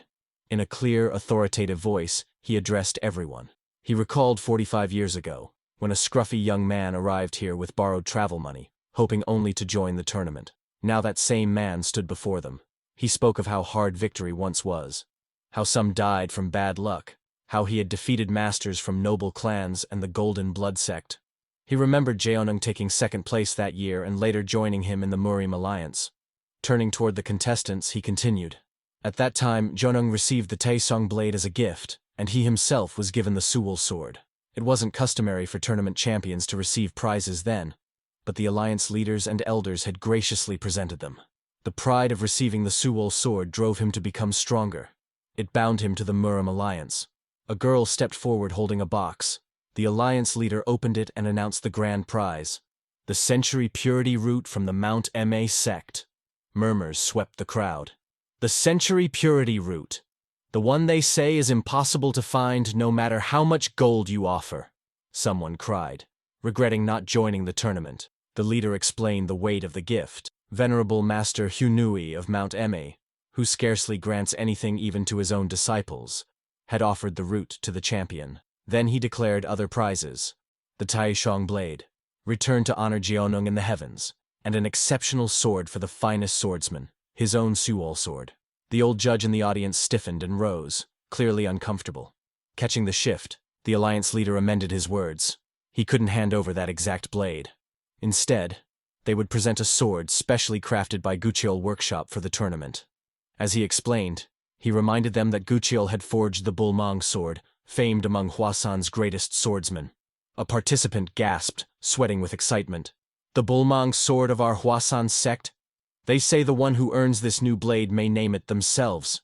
Holding a sword aloft, the leader addressed his juniors solemnly. He spoke of the Suwol sword, how though years pass it remains sharp and unbent, and urged them to keep their integrity just as long. When they ascend to the heavens, it will be the juniors who stand guard over the place. The century purity root, the Taishong blade, and the Guchiel sword were given for a single reason. Raising his sword respectfully toward the sky, he declared, "Because we are the righteous path." With that, he announced, "Let the Dragon Phoenix Grand Tournament begin." Venom Fox was standing beside the protagonist, listening to the Alliance leader's speech. As he watched, admiration lit up in his eyes, and he expressed in awe that Grandpa truly looked cool. At the same time, the protagonist was smiling quietly to himself, thinking that because they were the Orthodox faction, the Alliance leader wasn't speaking of pride, authority, or justice. Instead, it was simply the resolve of an old man who had already lost so much, yet still declared that he would walk the path of the Orthodox faction until the day he died. Standing here, always in this place, were those who burned their lives away fighting to uphold their beliefs, and that was why the Orthodox faction were such stubborn, maddened folk. Sometime later, the announcer declared that the first match of the Dragon Phoenix Grand Tournament Finals would begin. The finalists, the Fist Fighter and the Hebei Twin Spears, were called onto the stage. Hearing the announcement, Venom Fox looked toward the protagonist and said it was him. The protagonist walked toward the arena, thinking that it was time to see what kind of skills a member of the Orthodox faction possessed. Inside the arena, he faced his opponent, who stood holding twin spears. The protagonist noted that it was his first time fighting someone who wielded twin spears. His opponent, seeing he had no weapon, asked if he was a fist practitioner. The protagonist casually pointed at himself and called himself the Fist King. Hearing that, the opponent smiled inwardly, thinking that fist practitioners had wide skill gaps, and since he'd never seen this one before, he must be weak, meaning the victory was his. The referee signaled for them to bow and then begin. In the next moment, both fighters closed the distance. When the opponent launched his first attack, the protagonist easily dodged, and the opponent noted that he had dodged and immediately moved in for a counterattack. Realizing that getting close was dangerous, he instantly leaped into the air, letting go of the spear shaft, and planned to restrain the protagonist from a distance as he prepared his next move. From his attack, a cloud of dust burst up from the ground, and when it settled, the protagonist was revealed standing firmly with the spear caught in his bare hand, blocking the strike with ease. He looked calmly toward his opponent, who stared back with sweat running down his face, and exclaimed that he had caught the descending spear with his bare hands. Before he could even finish speaking, the protagonist stepped in and kicked him straight in the stomach, sending him flying toward the elders. One of the elders looked at the collapsed fighter and called out to Elder Song. The old man simply laughed loudly, saying it was splendid, absolutely splendid, and reassured everyone that the fighter wasn't badly hurt. He had only fainted. The announcer then declared the victory for the fist fighter. The spectators murmured among themselves, surprised at how quickly the match ended, wondering who the fighter was, until someone mentioned he was the one who had supposedly cleared the preliminaries first. Venom Fox, overwhelmed with admiration, clapped joyfully while tears of happiness gathered in his eyes, thinking to himself that his friend master was truly strong and that his learning seemed endless. As the protagonist stepped out of the arena, Venom Fox excitedly waved at him, calling out to his friend master. At that moment, young Master Hua appeared from behind Venom Fox and offered congratulations for the win, saying it was good to see Master Umbrella. The protagonist thanked him politely, but Venom Fox quickly corrected him, insisting it wasn't Master Umbrella, but stubborn freak, Chiol Myongo. Young Master Wa responded with an awkward expression, addressing him as Master Chiol. Venom Fox shook his head and repeated that it wasn't that, it was stubborn. The next moment, a musical thud sounded as a bump appeared on Venom Fox's forehead from a hit, and the protagonist turned to young Master Wa to ask what his order number had been. Young Master Wa replied with a smile that he hadn't participated. Someone had provoked him, and on impulse he wagered 30,000 nying on the protagonist's victory, assuring that it wasn't meant as pressure. Venom Fox, startled, repeated the amount in disbelief, noting that it was almost the price of 3 houses. The protagonist smiled, cracked his knuckles, and told him well done, promising to ensure he wouldn't lose that money. He then mentioned the gauntlets he had been given and explained that he had heard from a senior in the Martial Alliance that they might be the heavenly silkworm's white silk made by the bakery family. Young Master Wa confirmed this, explaining that the senior's guess was accurate. They had once written a word to the head of the bakery family for his birthday, and in return, he gifted them the item, saying he liked the sword. Since the bakery family had been a sword-focused clan for generations, they felt it better for a skilled owner to use it. Hearing the explanation, the protagonist looked down at the gauntlets and said he saw. Inside his mind, he thought about how impressive it was to have a sword that satisfied the head of the bakery family. He recalled that Lady Wa had also carried a sword before, and seeing the head of the So family wield a fan suggested that they used a variety of weapons. The Wa family was hiding their true strength better than expected. Suddenly, young Master Wa looked toward the protagonist with a smile and said that his betting opponent was about to appear. He pointed toward the arena and explained that the man wielding the black Lana sword was Dako Han of the Dako family, one of the favorites to win, so the match should be over quickly. Venom Fox glanced at the protagonist and said it felt like anyone and everyone was suddenly a favorite to win. After a short while, just as young Master Wa predicted, the announcer declared Dako Han as the winner. The crowd erupted in cheers. From the arena, Dako Han looked straight toward the protagonist group, and the group looked back at him. With a confident smile, Dako Han remarked about making such a fuss over finishing in one strike. Dako Han then approached the group and, staring at young Master Wa, asked if he still felt like betting after seeing that duel, warning him that he'd regret risking so much on the son of the top faction. Young Master Wa, irritated, poked his ear and demanded what he had said. Dako Han walked past them with annoyance, calling it unfortunate, and muttered about the next Supreme Commander of the Emperor's assembly having such terrible judgment. Venom Fox, wearing a mocking expression, questioned what he was saying, calling him an idiot. The protagonist and young Master Wa both looked awkward and remained silent until young Master Wa quietly said Master Chiol. Venom Fox replied mockingly that he never said who the idiot was and asked if there was a problem.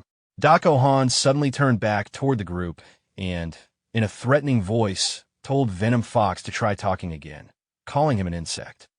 But suddenly, Dako Han slid his sword back into its case and laughed, staring at Venom Fox as he asked if he was fearless or just stupid, saying he'd remember him and see him in the duel. Venom Fox replied that he wasn't participating and called him an asshole, trying to act dramatic. Hearing Venom Fox's words, Dako Han's expression twisted with anger as he demanded that Venom Fox draw his weapon, so he could straighten him out right there. Watching everything unfold in front of him, young Master Wa thought that things were getting out of hand. He tried to intervene, telling them to wait and calm down. But before anything else could happen, a man suddenly appeared, carrying a massive sword on his back, and ordered them to move aside because they were in the way. This was Namgung Wai, Namgung's strongest swordsman and a participant of the Dragon Phoenix tournament. Dako Han looked toward the new arrival, and Venom Fox, also staring at him, asked who he was. Namgung Wai answered by scolding Dako Han, saying he had wasted his inner energy on a trivial opponent earlier and was now squabbling with these people, implying he must have too much free time. Dako Han, angry, said Namgung Wai's name. Inside his mind, he thought about how Namgung Wai was the grandson of the Sword Emperor. At the same time, the protagonist looked at Namgung Wai and thought that his appearance really did resemble the Sword Emperor, and even at a young age, he seemed quite skilled. Then Namgung Wai looked toward the protagonist and said that he assumed he was the one from the merchant group. And suddenly, Dako Han spoke again, asking Namgung why if he wasn't the one who should be busy with the duel and why he was meddling here, saying he must have a lot of free time. Namgung Wai simply replied that the duel was already finished and he was on his way down. Hearing that, the group members were a little shocked, and Venom Fox quickly looked toward Namgung Wai, saying the last match had only ended moments ago. At the same time, people in the arena were tending to a participant covered in blood. With confidence, Namgung Wai explained that Dako had ended his match with a single strike, so of course he shouldn't take too long.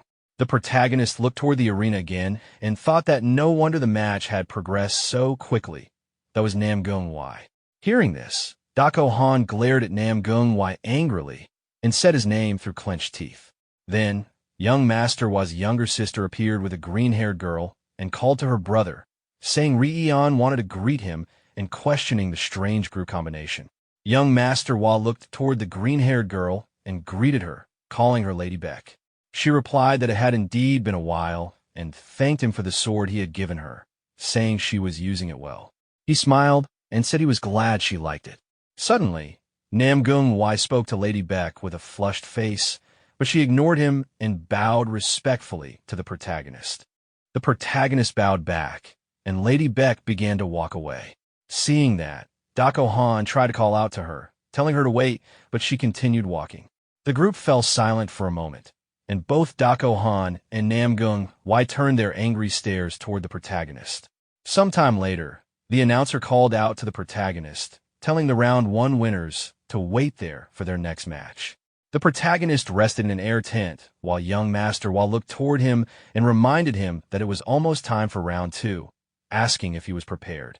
The protagonist answered that he was ready. He then noticed the glares from Dako Han and Namgung Wai and wondered why they kept glaring at him. Young Master Wa replied that, as he mentioned earlier, they were rivals in love. The protagonist, confused, asked why that meant glaring at him. Young Master Wa thought to himself that it was because he had become the enemy of their love rivalry. Venom Fox, also watching them, commented that the whole commotion earlier had been because of a woman and questioned what the point was of being a child of a prestigious clan if they acted like fools blinded by lust. Then suddenly, Venom Fox poked fun with a teasing laugh, saying, "Oh dear. Haha." The protagonist looked toward him with a serious expression and told him to watch his mouth, saying young Master Dako had held back because of all the eyes watching, and that if he hadn't, Venom Fox would already be dead. Silently, the protagonist gave Venom Fox a thumbs up and thought that he'd done a good job. Venom Fox quickly responded in a respectful manner, saying he'd bear that in mind, while thinking to himself that the protagonist was welcome. Seeing their little act, young Master Wa's sister laughed, and young Master Wa spoke to the protagonist. Later, the scene shifted to the fighting arena, where the protagonist defeated his opponent again with a single hit, and the referee declared him the winner. When the protagonist came down, young Master Wa explained that the two of them really did seem like friends, and that with just 2 more wins, he'd reach the finals. He told him the next opponent was Dako Han, and that if he reached the semifinals, he would immediately face Namgung Wai, making things difficult. Because someone forfeited, the protagonist would fight strong opponents back-to-back. Between Hainan Sect's Golden Sandsword and the Manhwa Sect's Plum Blossom Wanderer, one of them would reach the finals. Soon after, the referee announced from the arena, calling Peerless Dako and Fist Warrior to step onto the stage. From the ground, the protagonist looked toward the arena where Dako Han stood, thinking about how he couldn't believe she was interested in someone who knew only crude physical techniques. Dako Han thought that he'd pour all his inner energy into crushing him. Pointing toward the protagonist with a mocking expression, he told him to get up there. Young Master Wa looked toward the arena with a joking expression, saying how murderous Dako Han seemed. Venom Fox angrily urged the protagonist to crush him. Once the protagonist stood on the arena, Dako Han glared at him and said why Yunwal was unlucky. The protagonist adjusted his fist guard and told him to watch his mouth. Dako Han, angry, raised his sword and said he'd crush that mouth first. He then slammed his sword onto the ground, the blast destroying the whole arena. People stared with interest as the protagonist watched his opponent, thinking that since it was an orthodox match, he had planned to go easy. Dako Han glared intensely, calling him a merchant worm and asking if he understood his place now. Hearing that, the protagonist finally grew angry. He lightly tapped the floor with his foot, and the whole arena collapsed instantly. Dako Han froze, sweating, staring at him and saying, "What?" The protagonist smiled slightly and said, "Know my place, you say?" Then he positioned himself, preparing to fight, and added that he liked that Dako Han would get special treatment from him. In the next moment, the arena lay broken as someone shouted that it had been shattered to pieces. The old judge turned toward the alliance leader. After a brief pause, the alliance leader raised his hand and instructed that the match proceed as planned, ensuring the spectators were not harmed. Inside the ruined arena, the protagonist and his opponent faced each other. Sweat ran down the opponent's face as he thought about how a single step had released such overwhelming power, questioning how much the protagonist had trained in external martial arts. Still, he convinced himself that this was probably all the protagonist had. He attacked in an instant. The protagonist remained still, expression blank, until lightning suddenly formed around his hand, and an illusory fist shattered the attack. The opponent's thoughts froze in shock at the sight of inner energy. From the audience, the siblings watched, and the young master quietly acknowledged that his earlier choice had been the right one. Lightning gathered again in the protagonist's hands as both fighters prepared to clash. As the protagonist threw a punch and the opponent drew his sword, the opponent realized that the protagonist's external and internal energy were perfectly balanced. Taking the punch head-on, he recognized that this was not just deep internal power, and that even as the son of a merchant group, the protagonist moved like a top martial master. No wonder Ouyang Sang had been defeated. The protagonist suddenly stopped attacking and questioned where the overwhelming force used to break the arena had gone, noting the opponent's excessive caution. Enraged, the opponent shouted back, only for the protagonist to flick the sword away with 2 fingers. Shock struck as memories resurfaced his father's harsh rebuke, the shame of losing balance, failing to master even the first stance of the heaven-destroying art, and whispers from others questioning his worth as the future patriarch. Back in the present, the opponent clenched his teeth, refusing to yield. He picked up his sword again, insisting he still had not shown his true strength. From the audience, the young master reacted in shock. The opponent declared his name and lineage and launched the heaven-destroying art. The protagonist observed calmly, recognizing the technique that concentrated all power into a single point. As the attack neared, he raised his hand and spoke coldly about the unity of sword and body, lightning flashing as he pointed out that while the sword was heavy, the opponent's mind was scattered. The clash sent shockwaves through the arena. Some spectators shielded themselves, while the young master protected Venom Fox. The alliance leader and the old judge watched closely as a massive crack tore through the ground. When the dust settled, the opponent knelt heavily, barely conscious, realizing in disbelief that his strength was dispersing everywhere. He asked how it was possible.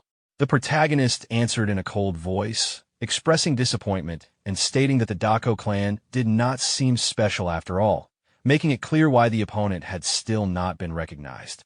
Those words triggered buried memories. The opponent recalled a voice from the past, calling him an empty cart, making noise without substance. Panic surged through him as he muttered in denial, his mind unraveling. Grinding his teeth, he launched another reckless attack, cursing repeatedly. Inside his head, questions spiraled, why his attacks would not work, why the protagonist remained calm, and how those eyes could be so steady. Watching the desperate struggle, the protagonist reflected that children raised within powerful clans often carried inner demons more violent than those forged through hardship. Expectations and scrutiny cut deeper than any blade.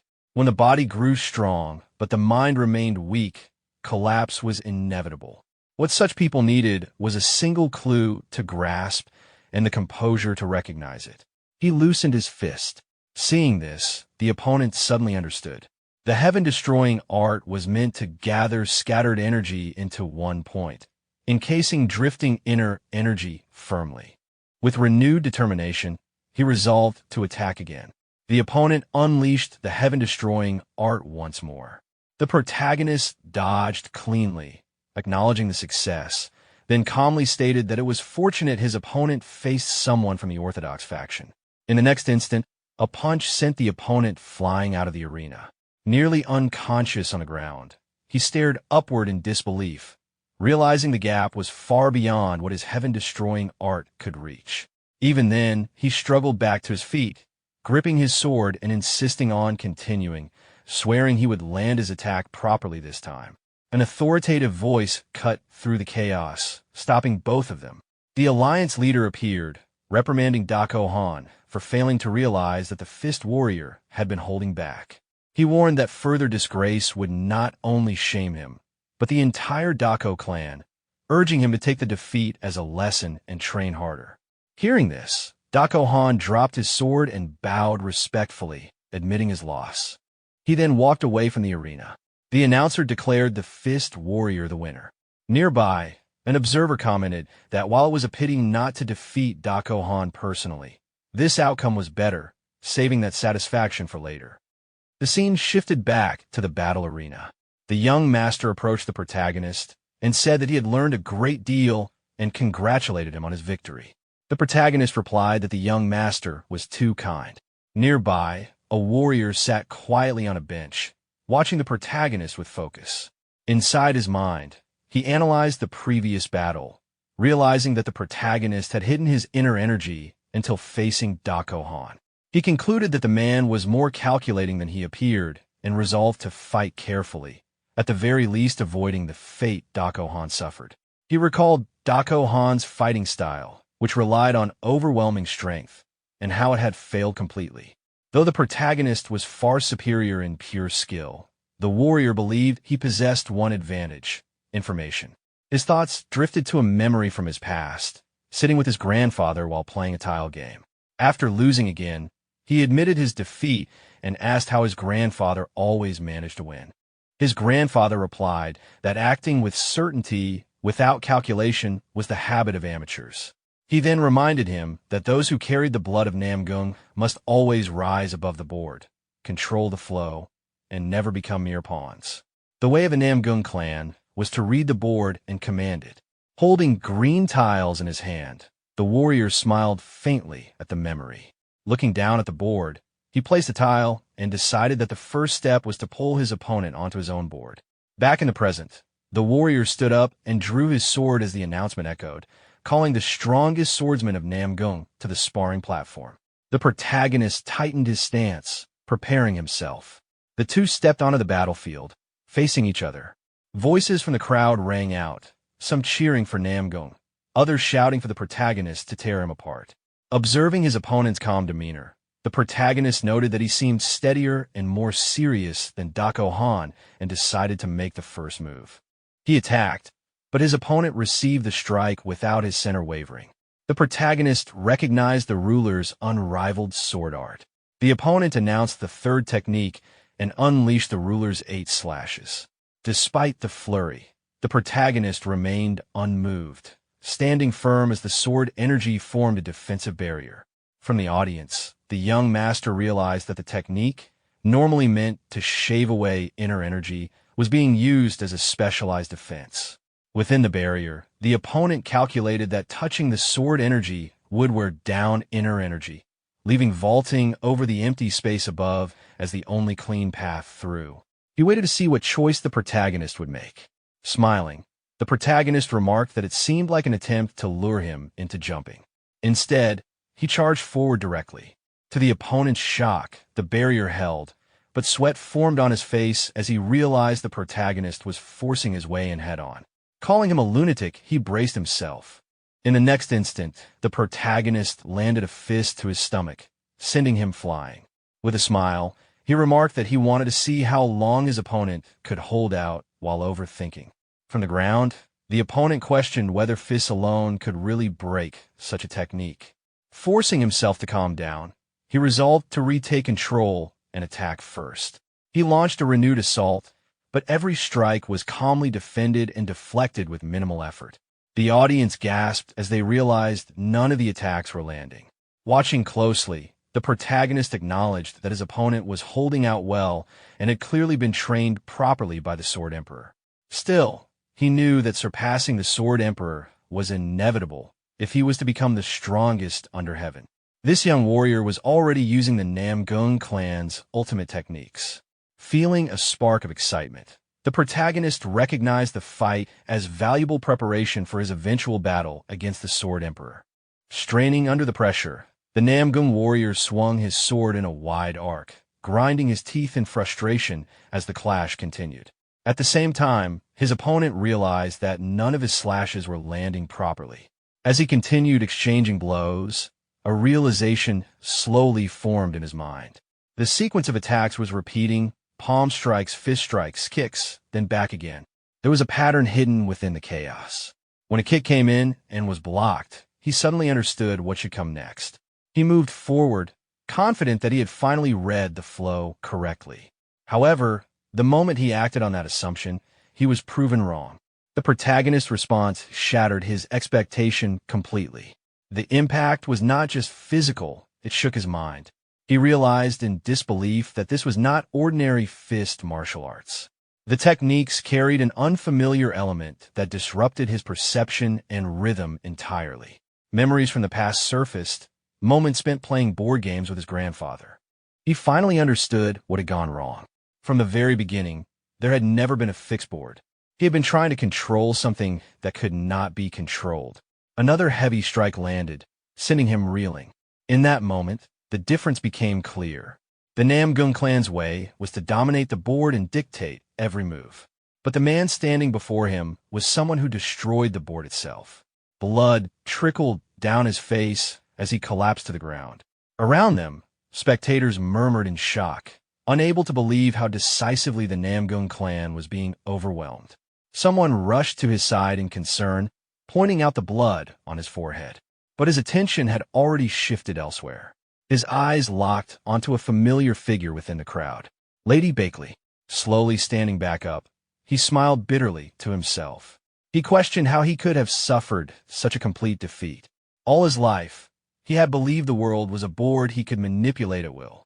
Lifting his blood-stained hand in front of his eyes, he looked through it toward the protagonist and finally understood the truth.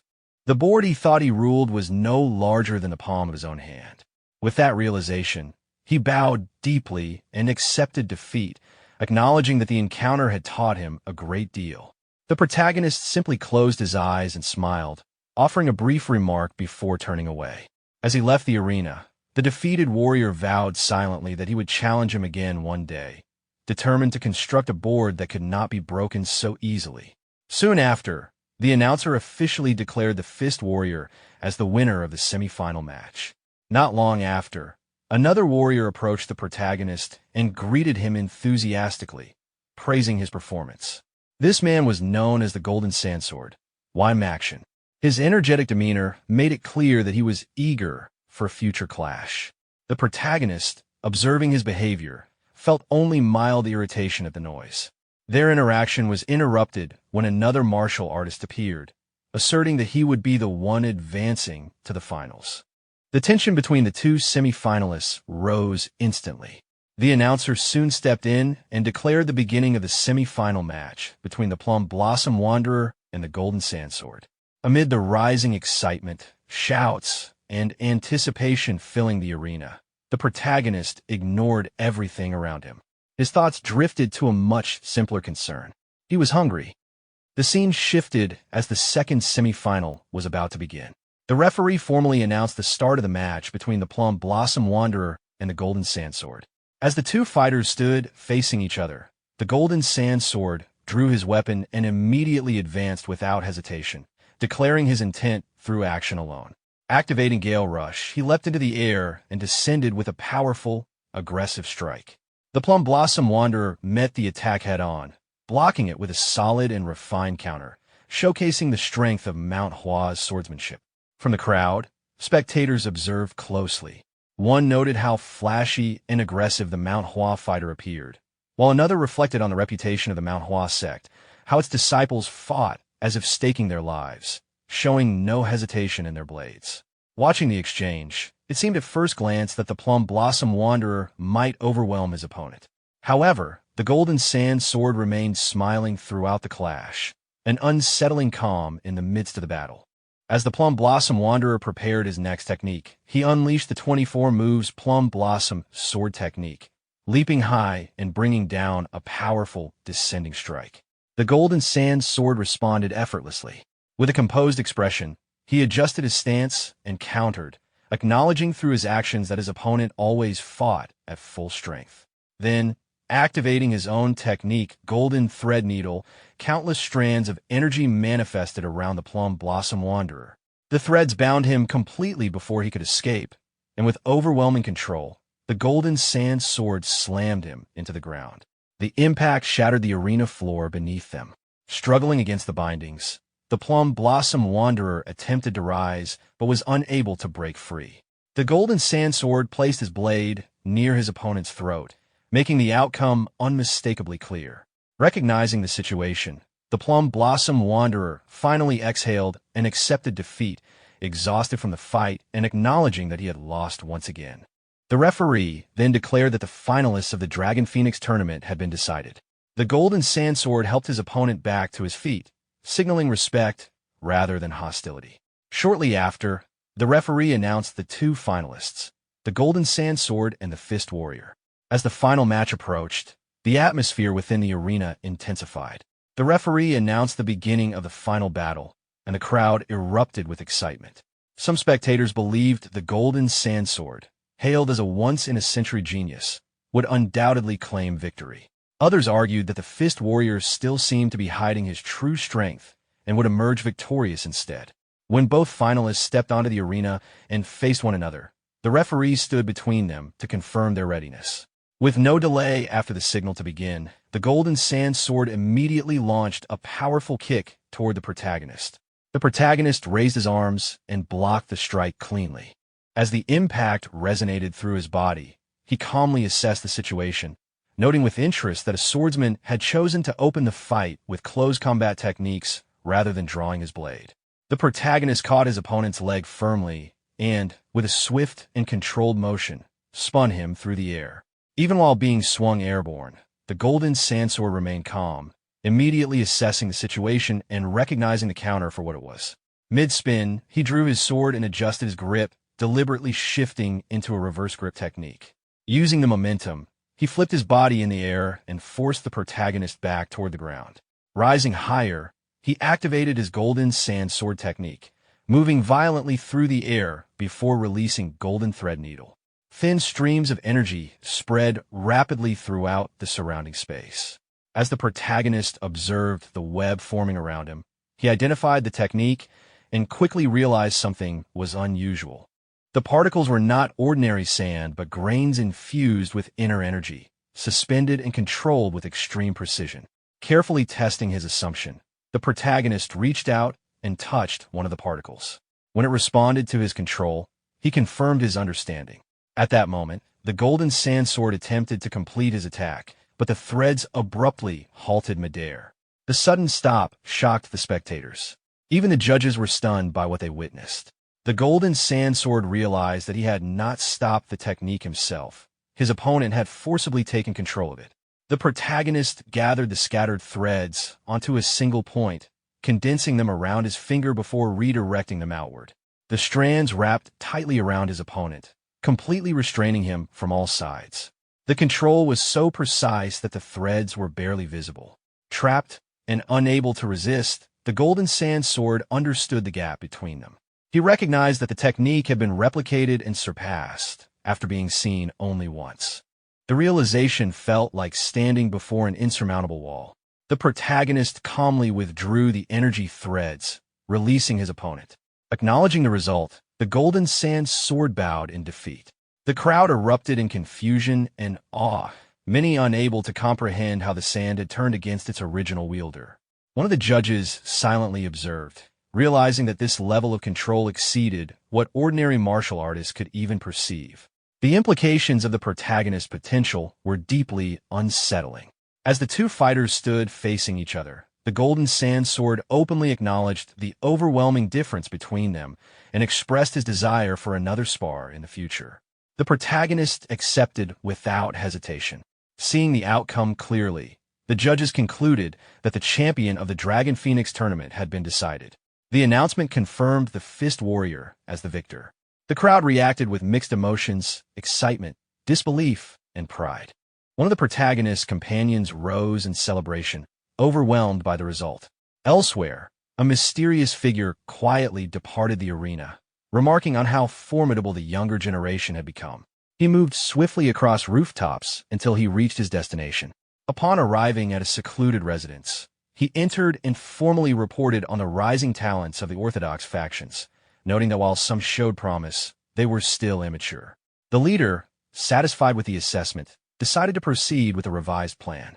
As questions arose, another individual entered the room, revealing that someone existed whom even the Heavenly Demon and the Sword Demon had failed to defeat.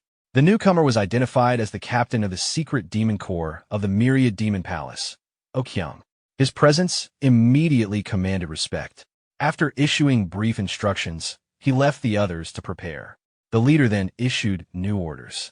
The individual who had escaped the demon's grasp was expected to head toward the Murim Alliance, requiring a shift in focus.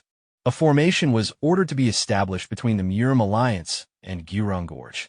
Once the Dragon Phoenix tournament concluded, the plan was set in motion to eliminate the rising talents as they returned home. The Alliance leader looked toward the arena and calmly judged the situation. From his perspective, it was already clear that the outcome of this year's Dragon Phoenix tournament had been decided and that the champion was no longer in doubt. Near the stands, the protagonist's friend and the Venom Fox enjoyed the moment in their own way. They did not fully grasp how everything had unfolded so quickly, but the result was obvious. The protagonist had emerged victorious. The announcer then formally called the key figures forward, requesting the Fist Warrior, Golden Sandsword, and Namgung's strongest swordsman to step onto the platform. Namgung's strongest swordsman was momentarily surprised when he realized his name had been called. As the Alliance leader addressed him directly, he immediately responded with proper respect. The Alliance leader presented him with the Supreme Star Blade, explaining that it was a sword he personally treasured and offering it to him. Upon hearing this, Namgung Wai reflected inwardly with admiration. He had once believed that the Murim Alliance leader would never bestow such a gift upon someone affiliated with the Rulers Association, and he recognized that his assumption had been misplaced. With a composed smile, he accepted the sword and resolved to treasure it. The Alliance leader then called the next name, Maxian. Maxian stepped onto the stage, where the Alliance leader praised him as a once-in-a-century genius and acknowledged how impressive his performance had been throughout the tournament. Maxian responded with humility, stating that compared to the young hero from the Yunha merchant group, he still had much room to grow. The Alliance leader reacted with an amused smile, clearly aware that Maxian already understood the situation.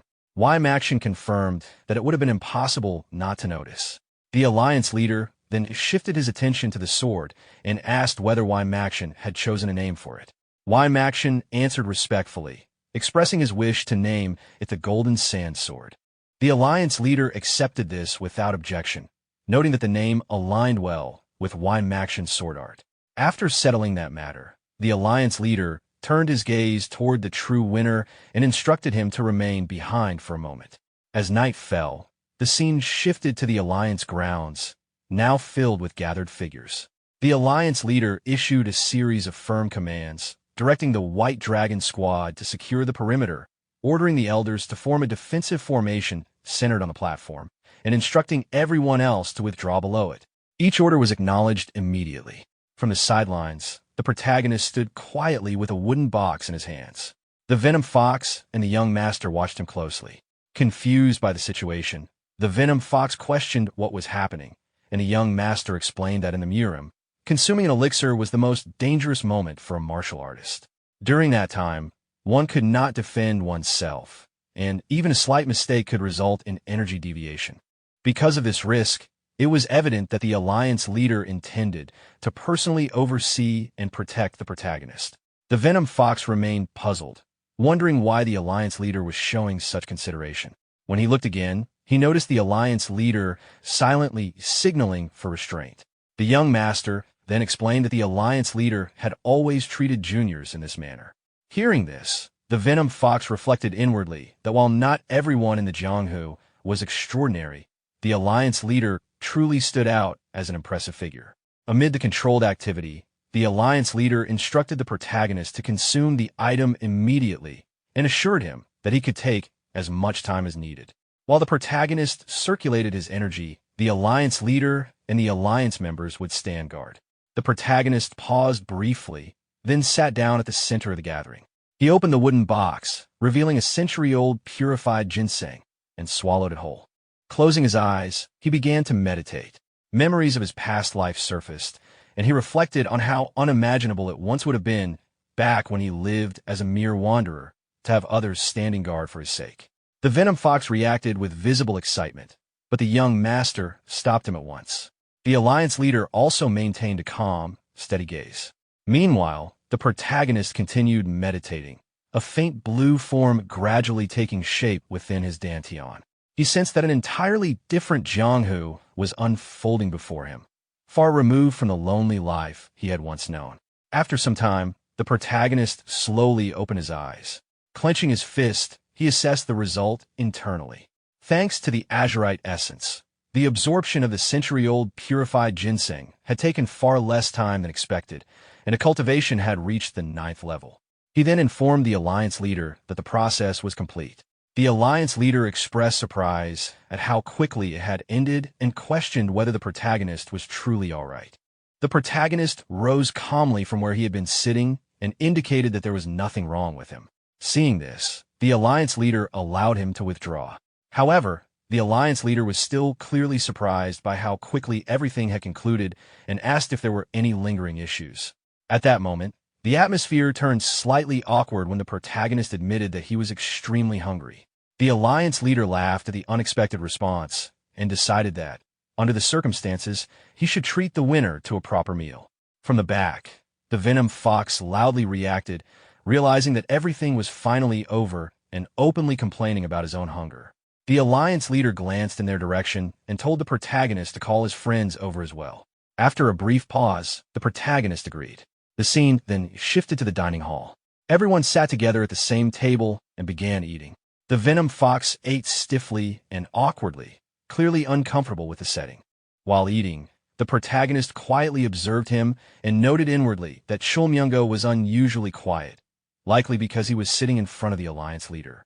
The Alliance leader soon turned his attention to the Venom Fox and casually brought up his nickname. Hearing this, the Venom Fox became visibly embarrassed and hurriedly clarified his proper title and name. The Alliance leader responded with a gentle smile, acknowledging it and asking whether he had gotten used to the umbrella he was now using. The Venom Fox answered hesitantly, and the Alliance leader commented that it must feel quite different from the one he had used before, encouraging him to continue working hard. The Venom Fox immediately affirmed this with renewed nervousness. Watching the exchange, the young master found the situation amusing and smiled to himself. Noticing this, the Alliance leader shifted his attention to him and confirmed his identity as the young head of the Wa clan. After receiving confirmation, the Alliance leader asked about his father and the state of the villagers. The young master responded politely, though sweat rolled down his face, clearly surprised that the Alliance leader knew such details. As this conversation continued, the protagonist quietly focused on his meal and reflected that there seemed to be something hidden behind the exchange.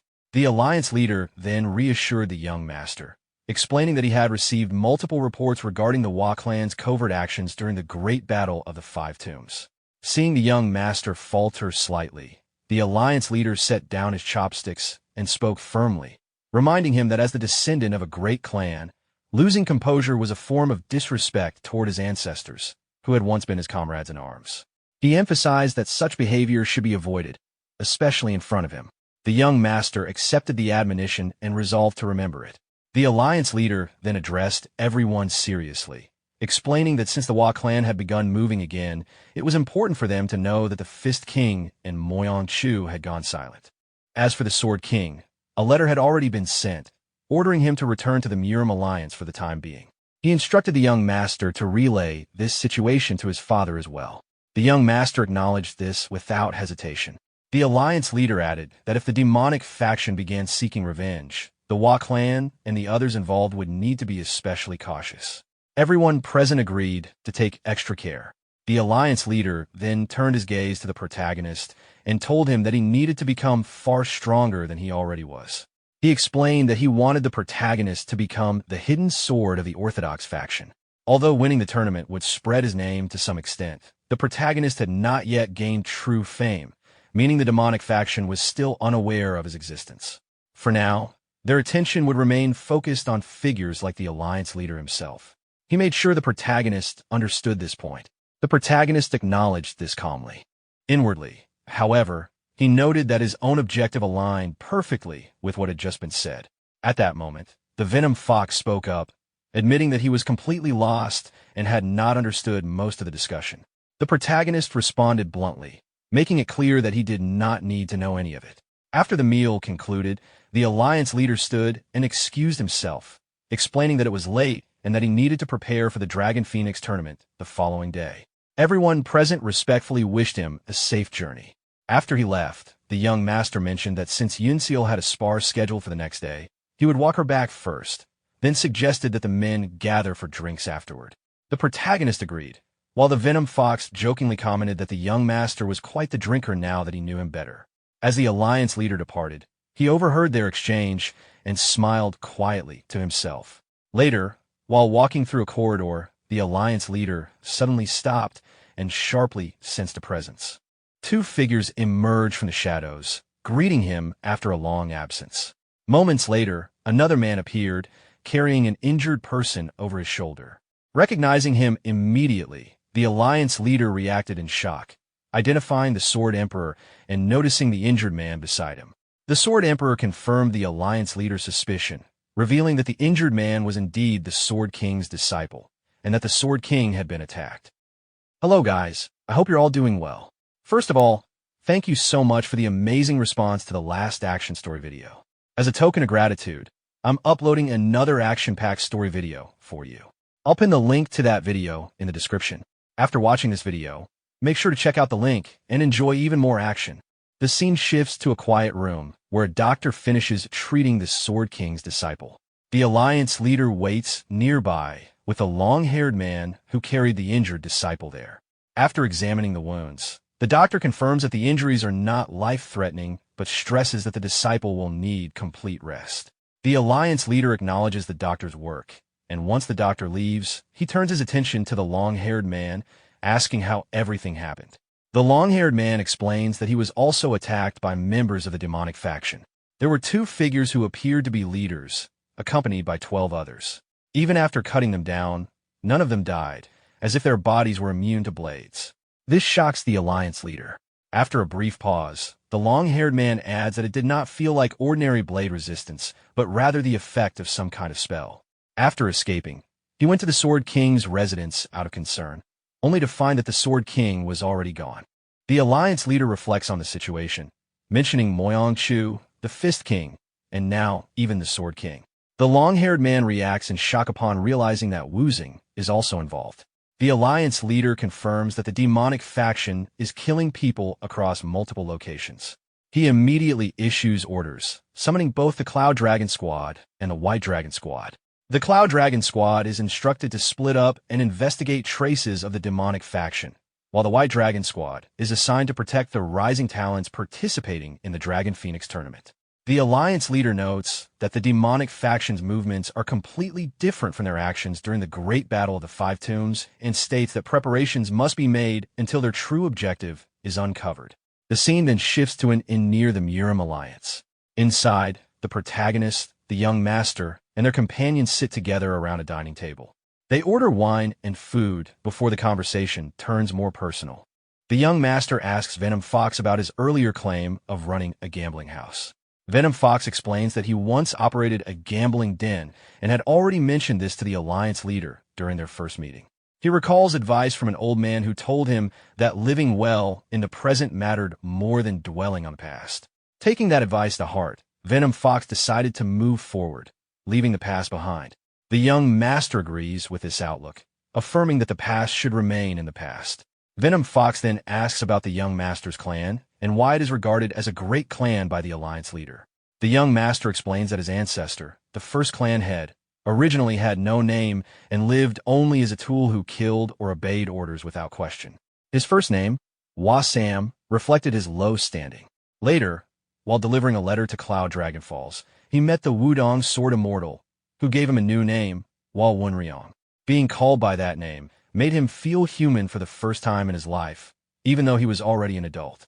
After a short pause, the young master explains that this moment marked the true beginning of the Wa clan, a clan born from a man finally being treated as a person. He admits that the story became long because it is a past he does not feel the need to hide. The protagonist then raises his glass, suggesting they drink together. He lightly points out the strange mix the three of them represent: a descendant of an assassin, a former gambling den owner, and the son of a merchant group. As more wine is poured, the young master notes that perhaps the reason the liquor tastes so good is because the table is full of such unusual people. Venom Fox responds with a relaxed smile, remarking that drinking companions are better the more unfamiliar they are. At that moment, a brown-haired boy suddenly appears beside their table, drawing shocked looks from everyone present. Venom Fox recognizes him immediately and reacts with a grin. The boy, clearly annoyed by the attention, brushes it off and explains that he only came to grab a drink before leaving. He takes a seat at their table and mentions that after losing his match, he stayed to watch the tournament all the way to the finals. He casually adds that the protagonist went easy on him during their fight. As the protagonist pours wine, he gives the boy an awkward look. The boy quietly sips his drink while studying the young master, who in turn observes him carefully, thinking to himself. With a tired sigh, the boy pulls out a pouch of coins and places it on the table, commenting that it is his first time drinking such expensive wine. He then stands up, thanks them for the drink, and turns toward the protagonist, expressing his wish to spar again in the future.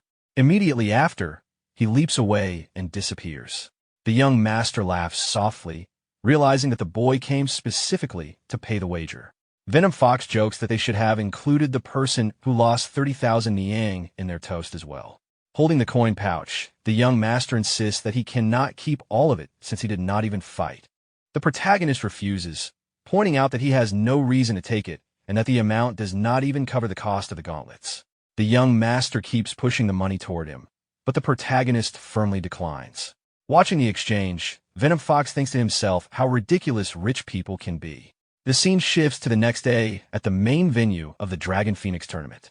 Among the crowd, spectators comment on how extraordinary this year's tournament has been, especially the highly anticipated match between the Snow Phoenix and the greatest beauty of Jiangnan. Sitting together, the young master thanks the protagonist for cheering for Yinseal as well, and the protagonist responds that it was no trouble at all. Venom Fox loudly cheers for Lady Hua. Lady Hua charges forward and lands the first strike. Her opponent attempts to block, but the impact knocks the sword from her hand.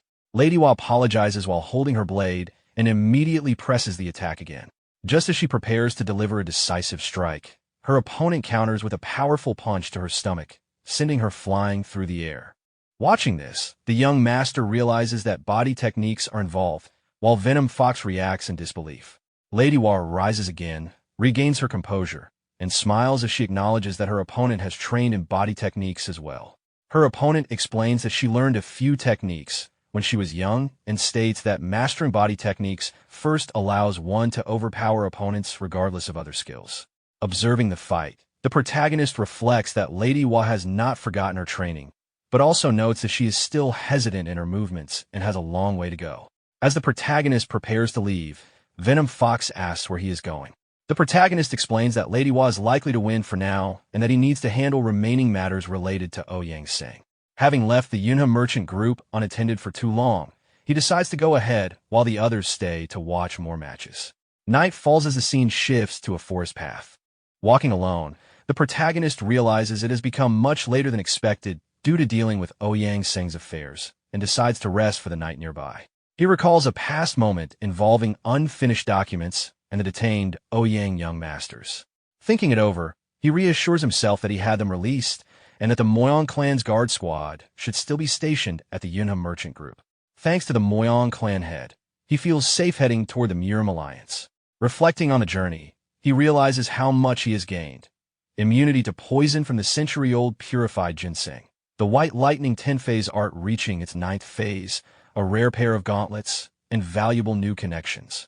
One step into the Murim has yielded tremendous results. Continuing through the forest, he encounters two merchants traveling together. They discuss the outcome of the Dragon Phoenix tournament, initially assuming the Snow Phoenix won. One of them clarifies that the winner was someone unaffiliated with both the Rulers Association and the Murim Alliance. Hearing this, the protagonist realizes that Lady Hua did not win after all and recalls hearing the name Baekyak. Lost in thought, he suddenly notices a beautiful girl standing in front of him. Smiling, she reveals that she skipped the awards ceremony and chased him down after the tournament. The woman removes her hat, and the protagonist studies her appearance. She looks unfamiliar, her figure clearly different from that of women from the Central Plains. Her physique resembles that of someone naturally suited for martial arts rather than trained later in life. She reveals that she is the winner of the Dragon Phoenix tournament. After a brief, awkward pause, the protagonist offers a simple congratulations. As he listens, he notices that her manner of speaking feels unusual. She then introduces herself as Baekyak, explaining that she was impressed by his sparring and deliberately sought him out. With confidence, she requests a final match between the dragon and the phoenix. The protagonist declines and continues on his way, making it clear that he is in a hurry. Baekyak grows irritated and insists, emphasizing that she ran a long distance just to challenge him and that it would only take a moment. Nearby merchants overhear part of the exchange and completely misunderstand the situation, reacting with amused assumptions. The protagonist, however, only becomes more aware of how strange her way of speaking is. Suddenly, Baekyak bumps into him. Annoyed, the protagonist turns toward her with hostility, making it clear that if she were an enemy, he would fight her immediately. Startled, she hurriedly denies having any hostile intent. He tells her that they can fight another time and starts to leave. At that moment, something catches his attention. A faint but unmistakable scent reaches him. He immediately recognizes it as the smell of blood. His focus shifts toward a hut hidden within the forest, where the scent is coming from. As Baekyak tries to continue speaking, the protagonist suddenly breaks into a sprint toward the hut. He reaches it quickly, opens the door, and is met with a gruesome scene, dead bodies scattered inside, blood spilled across the floor. While examining the interior, Baekyak follows him inside. She realizes that he tracked the location purely by scent and notes that the extinguished lights suggest no one entered the hut before them. Moving deeper, the protagonist identifies the victims: 3 underworld thugs, a waiter, and a cook. Even people with no martial arts training were killed. Checking one of the bodies, he determines that they died roughly a day ago. Their backs were deliberately broken, indicating they were tortured and left to die slowly. This method does not match the underworld or unorthodox factions. Whoever committed this had no hesitation killing civilians. As she watches him, Baekyak senses the intense killing intent radiating from the protagonist. Without warning, he rushes out of the hut at full speed. As he runs, he becomes certain that the perpetrators belong to the demonic faction. The scene shifts to another location. A man arrives outside a house and enters to find several people already gathered inside.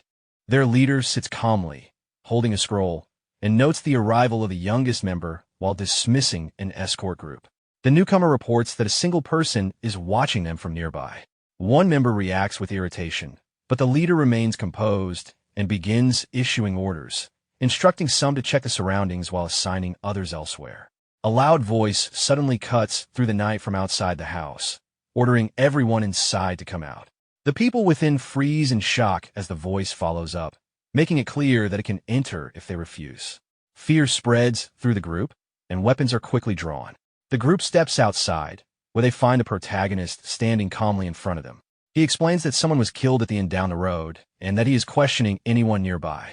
The leader claims they are merely escort guards and porters from a small establishment, resting on their return journey, and insists they have nothing to do with the incident. The protagonist shows no concern for the explanation. He points out inconsistencies in their story, calmly narrowing his questions. As tension rises, one of the men secretly prepares a concealed explosive. Before the protagonist can react, the grenade is thrown. The explosion erupts, filling the area with smoke, debris, and dust. Amid the chaos, the group immediately moves into formation. The protagonist remains standing in the center of the blast zone, completely unharmed. As the smoke swirls around him, he recognizes the techniques being used as ancient demonic arts. The group launches a full assault. Their leader orders them to kill him without hesitation, but before the command can be finished, the protagonist strikes first.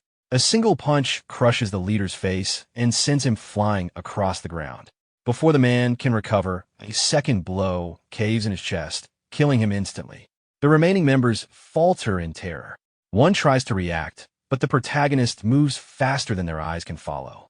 A punch obliterates one man's head on the spot. Another looks around desperately, unable to track the protagonist's movements, before being struck from above and slammed in the ground, his skull shattered on impact. As the protagonist withdraws his hand, he briefly notes that despite their fear, the group was still well trained. The remaining members charge again. Lightning begins to gather around the protagonist's hand as he activates the incomplete form of the white lightning 10-phase art. The sky flashes brightly. Panic spreads through the attackers, but before they can respond, lightning crashes down upon them. The remaining enemies are burned to death instantly. From a distance, Baek-yak watches in silence, noticing that he is fighting despite previously refusing to spar. Standing among the still-burning bodies, the protagonist notices a signal flare near one of the corpses. He realizes the group was only a diversion, meant to call reinforcements. Without hesitation, he fires the flare into the sky, prepared to kill whoever answers it. Not long after, a man wearing an unusual hat appears in the forest and approaches cautiously. Upon reaching a safe distance, he studies the protagonist and realizes he is not affiliated with the Murim Alliance or the Rulers Association. The protagonist responds casually, making it clear that he is alone. The man wearing the hat questions the protagonist's background, first suspecting a connection to the Orthodox faction, then the underworld. Each assumption is denied calmly. When pressed further, the protagonist identifies himself only as the son of a merchant and states that one of them will die here, demanding the man's affiliation. The man introduces himself as Oh Kyung, a captain of the Myriad Demon Palace's secret demon corps. The name is unfamiliar to the protagonist, and he finds it strange that Oh Kyung reveals his identity so easily, noting that his attitude resembles that of a martial artist more than a typical member of the demonic faction. Oh Kyung removes an encrypted cloth hidden within his hat and ignites it, signaling that further explanations are unnecessary. He makes it clear that the encounter will end in death regardless. In the next instant, countless identical clones of Oh Kyung emerge from the forest and sky, completely surrounding the protagonist. At Oh Kyung's command, the clones draw their swords and advance together. The protagonist studies them carefully, unable to determine which body is real or whether the clones are illusions or physical forms. Preparing to counter, he launches a powerful punch, deciding to uncover the truth by destroying every last one. He moves at extreme speed, crushing the clones one after another. However, even after eliminating them all, more identical soldiers immediately appear from the forest and sky. Growing impatient, the protagonist releases his electric energy. Channeling his power into a single strike, he slams his fist into the ground, unleashing violent lightning and thunder. Bolts of white-blue lightning tear through the area, striking both the clones on the ground and those in the air. The entire forest lights up as the clones are annihilated in an instant. Watching from a distance, Oh Kyung is left stunned by the absurdity of the situation. Realizing the danger, he creates a paper bird infused with magic and sends it flying to deliver a warning, recognizing the protagonist as a serious risk factor that must be reported to the young palace master immediately. Before he can escape, the protagonist suddenly appears above him, standing on a tree branch. Startled, Oh Kyung tears away the last piece of cloth from his hat. In a flash, the protagonist moves behind him, but at that moment, another wave of clones descends from the sky, briefly disrupting his momentum. Using the opening, Oh Kyung attempts to flee. The protagonist reacts instantly, eliminating several clones in rapid succession before closing the distance. He strikes Oh Kyung directly, slamming him into the ground with overwhelming force. As Oh Kyung struggles to recover, surrounded by the remains of his destroyed clones, he realizes the truth of the situation. This operation has failed completely. The white cloth covering Captain Kyung's face begins to burn away. Accepting the outcome, he issues a final order to one of his remaining clone soldiers to retrieve his sword. In his mind, he resolves to take responsibility until the very end. Kyung suddenly grabs hold of the protagonist, restraining him in place. At the same time, the clone soldier rushes forward with his sword raised. As he maintains his grip, Kyung steals his resolve, believing this act to be his final repayment to the Myriad Demon Palace. With a twisted expression, he prepares to sacrifice himself. At the instant the sword is about to strike the protagonist's face, the blade is caught between the protagonist's teeth. Using sheer strength, he shatters the sword into multiple fragments. The sight leaves Kyung completely stunned. The protagonist grows even more enraged, crushing the remaining piece of the blade, still lodged in his mouth. As the fragments fall, he snatches one shard out of the air and drives it straight into Kyung's head, slamming him violently into the ground. Pinning him there, the protagonist releases a concentrated lightning strike directly into Kyung's body. The impact scorches the earth beneath them, cracking the ground and igniting nearby trees as thunderous energy surges outward. A blue lightning aura envelopes the protagonist as he stands calmly amidst the destruction. Internally, he recognizes that the demonic faction he is facing is abnormal, one that does not behave like the demonic faction of his past, yet still seeks to rule the world. He realizes that his former level of power will no longer be sufficient. To confront what lies ahead, he must reach the 10th phase, the realm of enlightenment, where lightning can be wielded without limitation. Only by completing the White Lightning 10-phase art will he be able to stand above all others, becoming the Lightning Emperor when he next unleashes it. At that moment, Baekyak suddenly appears behind him, breaking his concentration.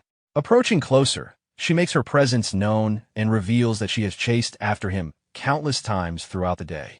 She then produces the magical paper bird, explaining that she intercepted it while following the sound of the battle, suspecting it carried information related to him. The protagonist immediately understands that the demonic faction had been attempting to pass intelligence about him along. He acknowledges her assistance. Baekyak, however, does not let the moment pass lightly. While observing his hand, she presses the matter of their unresolved spar, clearly unwilling to let it go. The scene then shifts far away to a distant palace. Inside the palace, a cat yawns lazily and wanders through the halls before entering a chamber. As it does, a cloth hanging from the ceiling suddenly ignites on its own. The atmosphere in the room instantly turns tense as those present begin to panic. The members quickly realize that the secret Demon Corps' captain has fallen, though none can comprehend how such a thing could have occurred. Turning their attention to the young palace master, they seek direction. The young palace master responds calmly, urging the gathered clan heads to remain composed. He declares that he will personally investigate the matter. The scene shifts back to the Myriad Demon Palace, where the young palace master is quietly reading when someone announces their presence and enters the room. The man reports the results of the investigation, confirming that Oh Kyung, the captain of the secret Demon Corps, along with the entire squad on standby, has been completely wiped out by a single unidentified martial master. The palace master is visibly shaken by the news. He reflects on Oh Kyung's strength and acknowledges that his downfall was largely caused by traitors within their ranks. Regretfully, he accepts the loss of such a capable subordinate. Honoring Oh Kyung's final wish, he appoints the leader of Squad 1 as the next captain of the secret Demon Corps and orders him to reorganize the unit. The man accepts the command and leaves the room. Left alone, the young palace master sinks in a deep thought. With the failure of this operation, he realizes that the number of clans aligned with the Myriad Demon Palace may decrease. He recalls the foundation of the palace under his father's rule, a place that sheltered orphaned children with talent, raised them through harsh discipline, and passed down demonic arts so they could later repay the palace as its fighting force. However, the betrayal of the Heavenly Demon and the Sword Demon shattered that system. Their formation of the Heavenly Sword Alliance created a force far beyond the palace's control. Their power has already reached a level where even those who have stepped into the realm of kings can be killed with ease. This operation was meant to prove that the Myriad Demon Palace still stood strong, yet it ended in failure.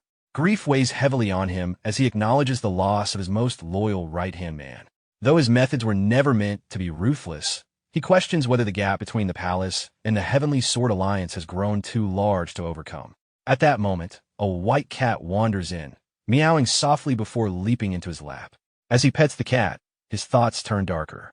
He reflects on how the very orphans they fed, sheltered, and raised, just like this cat, have continued to betray them. He wonders whether he, too, must become a demon, someone who schemes relentlessly and betrays without gratitude. Yet even as he strokes the cat, a bitter clarity settles in. The Heavenly Sword Alliance is now stronger than the Myriad Demon Palace. If they came for his life, begging or submission would earn no mercy. There is no other path forward. He resolves to become a demon himself and decides to send a letter to Yu Jonghong, the leader of the Murim Alliance. The scene then shifts to the Yuna Merchant Group's town.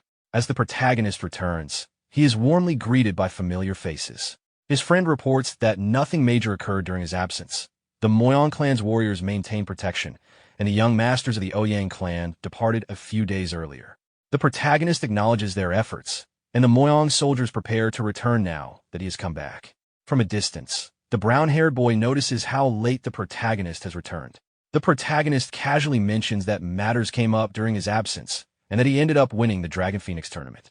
His friend reacts with excitement, while the brown-haired boy is consumed by disbelief and jealousy, unable to accept the result. As the protagonist looks around, he notices that the merchant group seems far more crowded than usual. Before he can think further, a young woman approaches him. She introduces herself as Zhonghua, reminding him of their past meeting at the courtesan house. She explains that thanks to him, she was able to free the girls and leave safely. Now running a small shop of her own, she expresses her gratitude and eagerly invites him to visit later, promising the best hospitality. The protagonist is left confused, trying to process how he became the reason for her new beginning.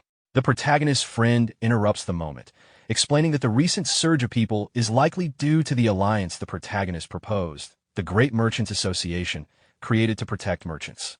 Not only local traders, but merchant groups of all sizes have begun joining, and as a result, the Yunha Merchant Group has scarcely had a quiet day. The protagonist responds modestly, claiming he did nothing and instead praising Wei Yan for handling things well. Wei Yan, however, has been curious for some time and finally asks about the people accompanying him. At that moment, Baekyak steps forward and introduces herself. She explains that the protagonist told her he would proceed together with her once he returned to the merchant group, so she followed along despite feeling that it was not her place. Her words shock Wei Yan, whose thoughts immediately spiral in the wrong direction. The protagonist quickly intervenes, firmly denying the implication and ordering tea to be brought to the reception room to defuse the situation. Around them, murmurs spread among the group. Some note that this is the first time he has brought a woman with him since recovering his health, while others openly comment on her beauty. Wei Yan laughs it off, joking that he may end up gaining a sister-in-law. After some time, the scene shifts to the training ground, where the protagonist and Baekyak stand facing one another. He asks whether it is truly fine to begin immediately. Baekyak confirms that she would rather spar than waste time on tea. She proposes a match excluding striking techniques, relying only on grappling and body techniques, with defeat decided when a shoulder touches the ground. The protagonist reflects briefly, finding body techniques acceptable but feeling uneasy about grappling with a woman. He voices concern over whether she will be all right, noting that such movements can become rough. Baekyak reassures him, removing her outer garment and explaining that what she is wearing is a martial arts uniform specifically meant for body technique training. He accepts this without further objection, though inwardly he finds both her speech and actions difficult to predict. Announcing her advance, Baekyak rushes forward with remarkable speed. She leaps into the air, moves behind him in an instant, and grips him, criticizing him for lowering his guard. Before she known finish, the protagonist counters effortlessly, lifting her and holding her upside down in midair. He remarks that it feels as though he could simply slam her into the ground. Suspended helplessly, Baekyak admits he is not wrong, but asks him to try breaking her balance properly instead and requests another chance. He releases her, and she flips through the air, landing cleanly back in position and proposing a rematch. The protagonist agrees, and she attacks again. This time, before she can fully engage, he grabs her clothing and advises her to secure it properly, warning that an opponent may seize it. She acknowledges the advice with a smile.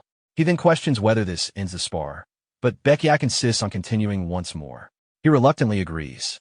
They continue sparring non-stop until evening, both growing increasingly exhausted. Even while gasping for breath, Baekyak asks for yet another round. The protagonist observes that he seems to be a level above her in body techniques and suggests that she use inner energy instead, expressing interest in testing her capabilities. As he channels lightning into his clenched fist, something unexpected happens. Suddenly, he feels a chilling sensation. Ice rapidly spreads over his body, freezing him in place. He is stunned, immediately recognizing the technique and realizing that both in the past and now, her mastery of ice arts is extraordinary. As Baekyak approaches, she warns him that if she truly uses inner energy, he will regret it. Confused, the protagonist comments on her deep familiarity with ice arts. He then unleashes lightning once more, recalling that in the Central Plains, all known ice art practitioners disappeared except those belonging to the demonic faction. With a surge of thunderous energy, he shatters the encasing ice and voices a grave suspicion that she may be a descendant of the heavenly demon. Baek Yak confirms it, clarifying that her lineage traces back to the first heavenly demon himself. She reveals that she is a descendant of Baek Mujin. Baek Yak calmly states that, personally, she finds it ridiculous that her ancestor is worshipped as the first heavenly demon. Seeing the protagonist staring at her, she elaborates. She explains that Baek Mujin was not originally the first heavenly demon. He came to be called that because his overwhelming ice-based martial arts inspired fanatic devotion from unstable followers. Later generations who restored his martial arts, or even those who mastered only fragments of it, were also labeled heavenly demons. Among all the greatest martial masters born in turbulent eras, Baek Mujin stood at the very peak. He was known as martial god Baek Mujin. Hearing this, the protagonist reflects inwardly on the fact that Lady Baek is a direct descendant of such a figure. He then admits that he has never once heard of Baek Mujin's bloodline appearing in the Jianghu and asks what happened. After a brief silence, Baek Yak avoids answering directly and instead suggests that they eat while they talk. The scene shifts indoors, where they sit across from each other at a dining table filled with food. Baek Yak eats as though she has not had a proper meal in quite some time. After a while, she remarks that, as expected of the Yunhe merchant group, one of the greatest in the Central Plains, the food is exceptional.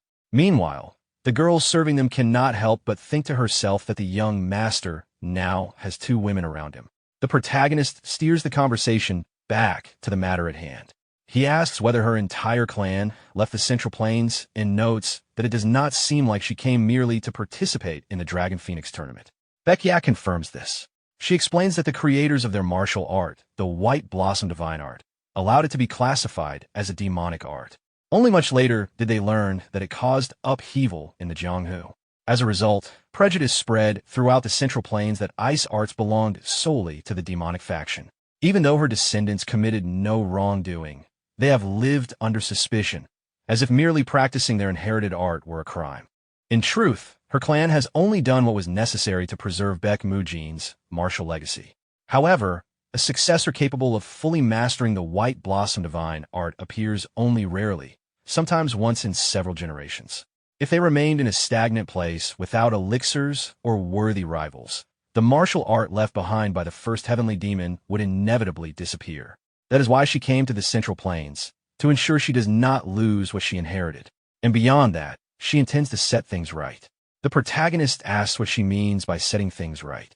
In response, Baek Yak forms a spear of ice and casually kills a fly with it. The protagonist calmly observes the display. She then states her true intention, to prove that they are not part of the demonic faction, and she intends to do so by eradicating the demonic faction with her own hands. Inwardly, she acknowledges that she has heard of the many prejudices within the Central Plains, but she does not care. She has a goal. The protagonist repeats her ambition thoughtfully, a faint smile forming on his face. She watches him carefully. He then tells her that it is a fine idea and suggests that the two of them may form a meaningful connection. His reaction surprises her. Internally, he calculates the benefit. If a martial artist of her caliber were to lend her strength against the demonic faction, it would be an enormous gain. The prospect is good enough to bring a genuine smile to his face. Noticing how late it has become, Baek Yak stands and says she should return to her lodging. He agrees, and they rise. Later, after she leaves the house, a group of women wearing hats approaches her. Among them is Baek Ran, her cousin and guard. Baek Ran immediately notices her slightly flushed face and asks if something happened inside. Baek Yak brushes it off, saying it merely felt warm, perhaps because she used intense body techniques for the first time in a while. Baek Ran then asks about the spar. As they walk together, Baek Yak admits she could not defeat him. What he displayed at the Dragon Phoenix tournament must have been only a small fraction of his true ability. Baek Ran, surprised, asks if he is truly that strong, and whether there was anything else. Baek Yak casually answers Baek Ran's question by saying that, more than anything else, the food at the merchant group suits her tastes. Baek Ran teases her, asking whether food has ever not suited her taste, and pointing out her stomach. Baek Yak firmly insists that it is not a belly, but a martial arts pouch. The scene shifts to the next morning. After waking up, Baek Yak stretches and wonders if she ate too much the previous night. She then makes her way to a nearby lake she had heard about, wanting to see it for herself. Standing by the water, she notes that it truly does look as perfect for a walk as people claim. Finishing her stretching, she decides to go for a run and suddenly leaps off a cliff. Unbeknownst to her, the protagonist is already below, training while holding stones in his hands. As she descends, she notices him and immediately realizes the landing will be rough. Just before she crashes, he catches her and calmly asks if she is all right. Shaken and sweating from the fright, she assures him that she is fine. Afterward, as they walk together, she apologizes, explaining that she did not expect anyone to be below the cliff. He tells her not to worry about it. She then asks whether he is also taking a walk. He replies that he always trains and walks by the lake in the mornings. She acknowledges this, and they continue forward in silence. Breaking the quiet, Beckiak suggests that since they are already walking together, they might as well pick up the pace, declaring that she will head out first. He agrees. She begins running toward the lake. The protagonist notices the direction she is heading, surprised. As she steps onto the water's surface and runs across it as part of her morning routine, he observes inwardly how unexpected it is to see a woman treating the technique of stepping on water as something ordinary. Watching her glide across the calm surface, he remarks that her movement art is extraordinary. She glances back only to find that he is already caught up, running over the water as though walking on flat ground. She is shocked. In the Jianghu, only a handful of martial masters are said to be capable of matching her movement art, yet he has done so effortlessly. As they continue forward, he admits that even for him it is not easy to keep up with her speed, but that the challenge is stimulating. Maintaining her pace, she acknowledges that he is amazing as well. When he asks what she said, she brushes it off and instead suggests they run more. He agrees. After running for quite some time, they finally reach the shore, both breathing heavily from exhaustion. Beckiak admits she cannot even tell how far they ran. The protagonist replies that he became so absorbed in competing with her movement arts that they went much farther than intended and suggests heading back.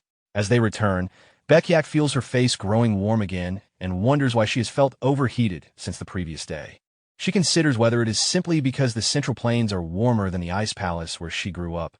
Meanwhile, the protagonist looks around, slightly confused as he tries to estimate just how far they had run. Upon nearing the merchant group, a man stationed atop a watchtower calls down to him, informing him that he has finally returned and that the leader of the 8 Dragon Sect is calling for him. The protagonist is puzzled and asks why the 8 Dragon Sect leader would be looking for him. The man replies that it is karma, because the Crimson Reaper he killed belonged to the 8 Dragon Sect.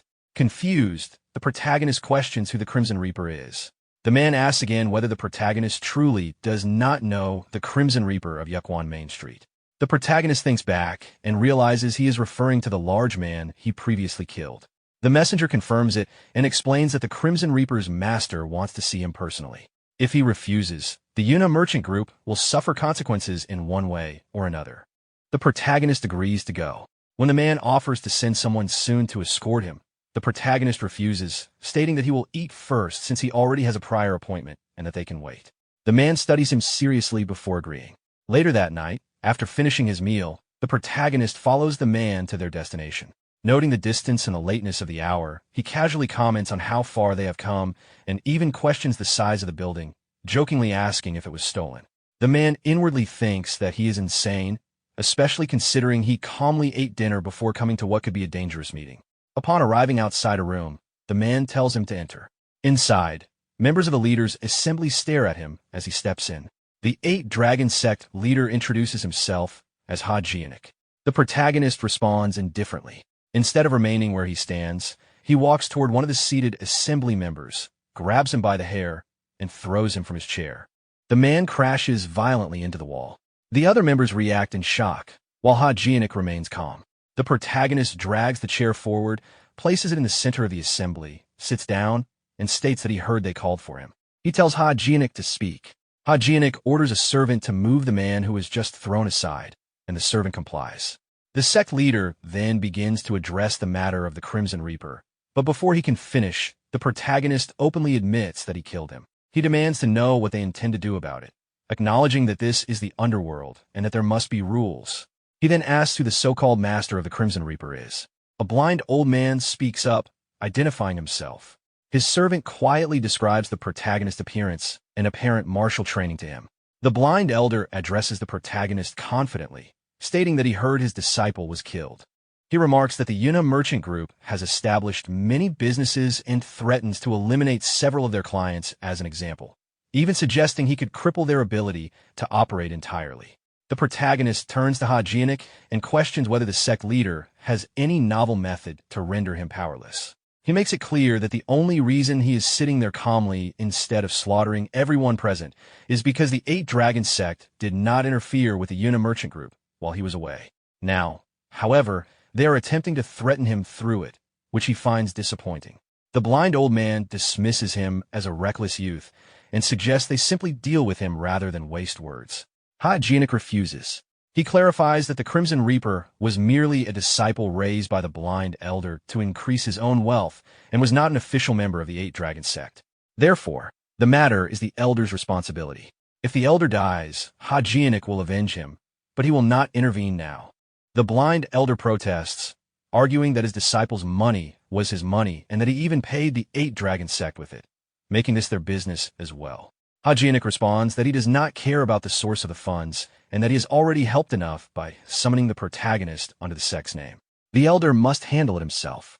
As the blind elder tries to object again, the protagonist stands up. He curses the underworld figures before him, insulting both the blind elder and the sect leader. He approaches Hajinic directly and questions whether he truly understands the position he is in. Hajinic calls him arrogant. At once, the surrounding soldiers draw their swords, encircling the protagonist from every direction. The assembly members react with anger and shock. Hajinic rises, drawing his own sword, accusing the protagonist of daring to show killing intent within the Eight Dragon sect itself.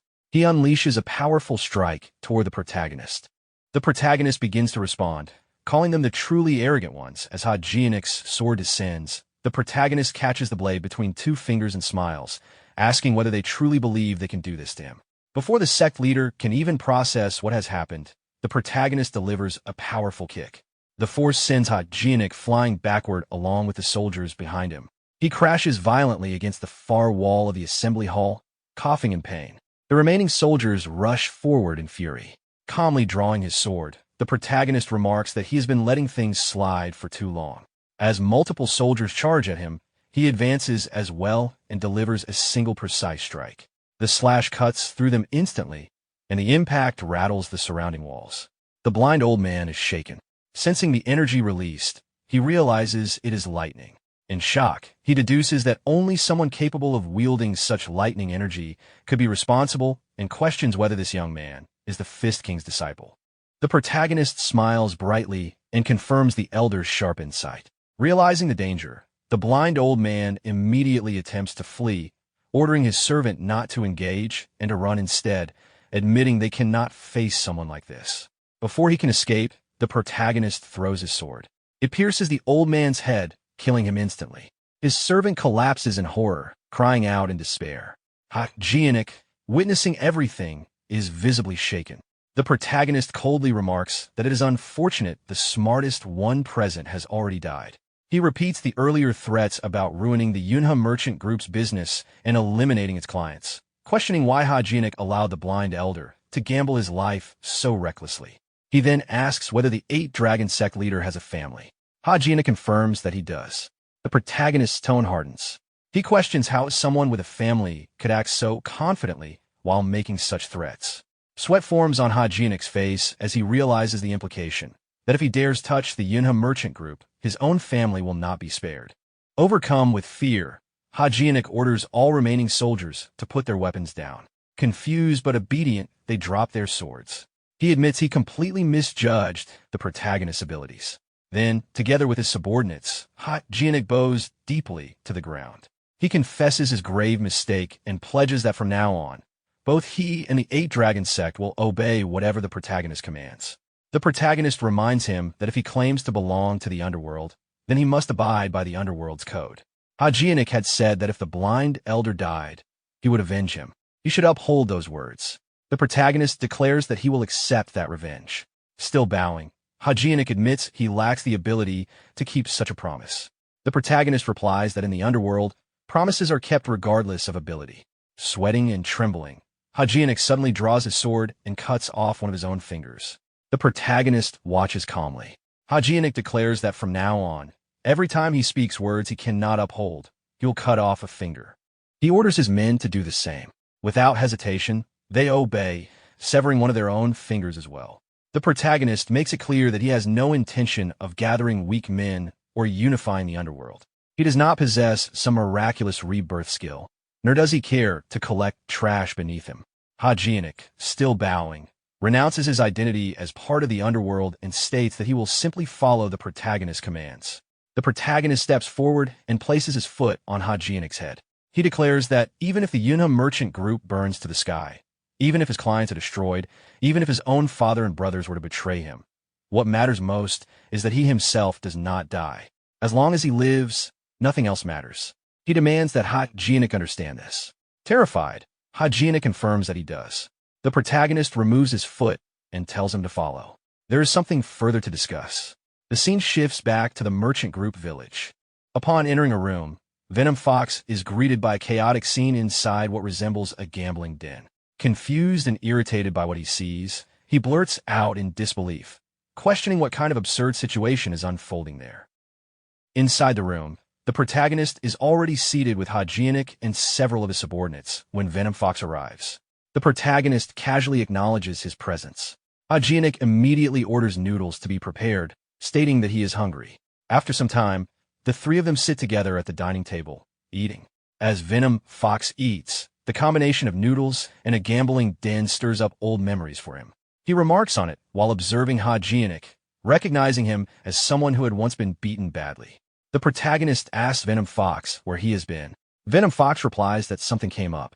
Looking around at the ongoing renovations, Venom Fox demands to know why his gambling den is being torn apart and remodeled into what appears to be an underground training hall.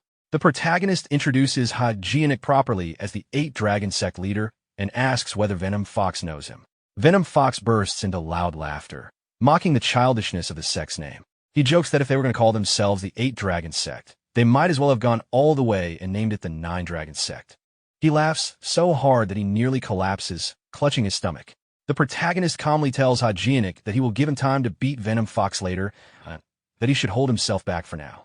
Venom Fox quickly composes himself and sits properly, though inwardly he wonders if he is the only one enjoying the situation. Turning serious, the protagonist asks Hajionik how many subordinates he currently commands. Hajionik answers that he has 240. Venom Fox comments that it is an enormous number, fitting for someone from the underworld. The protagonist then points at Venom Fox and formally introduces him as Chulmyungo. He asks Hajionik whether Chulmyungo is weaker than he is. After assessing him briefly, Hajionik confirms that he is. Venom Fox reacts awkwardly to the blunt assessment. The protagonist begins issuing instructions.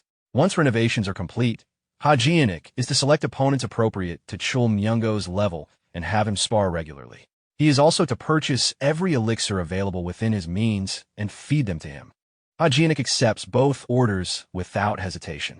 Chulmyungo watches the exchange in confusion as the protagonist continues.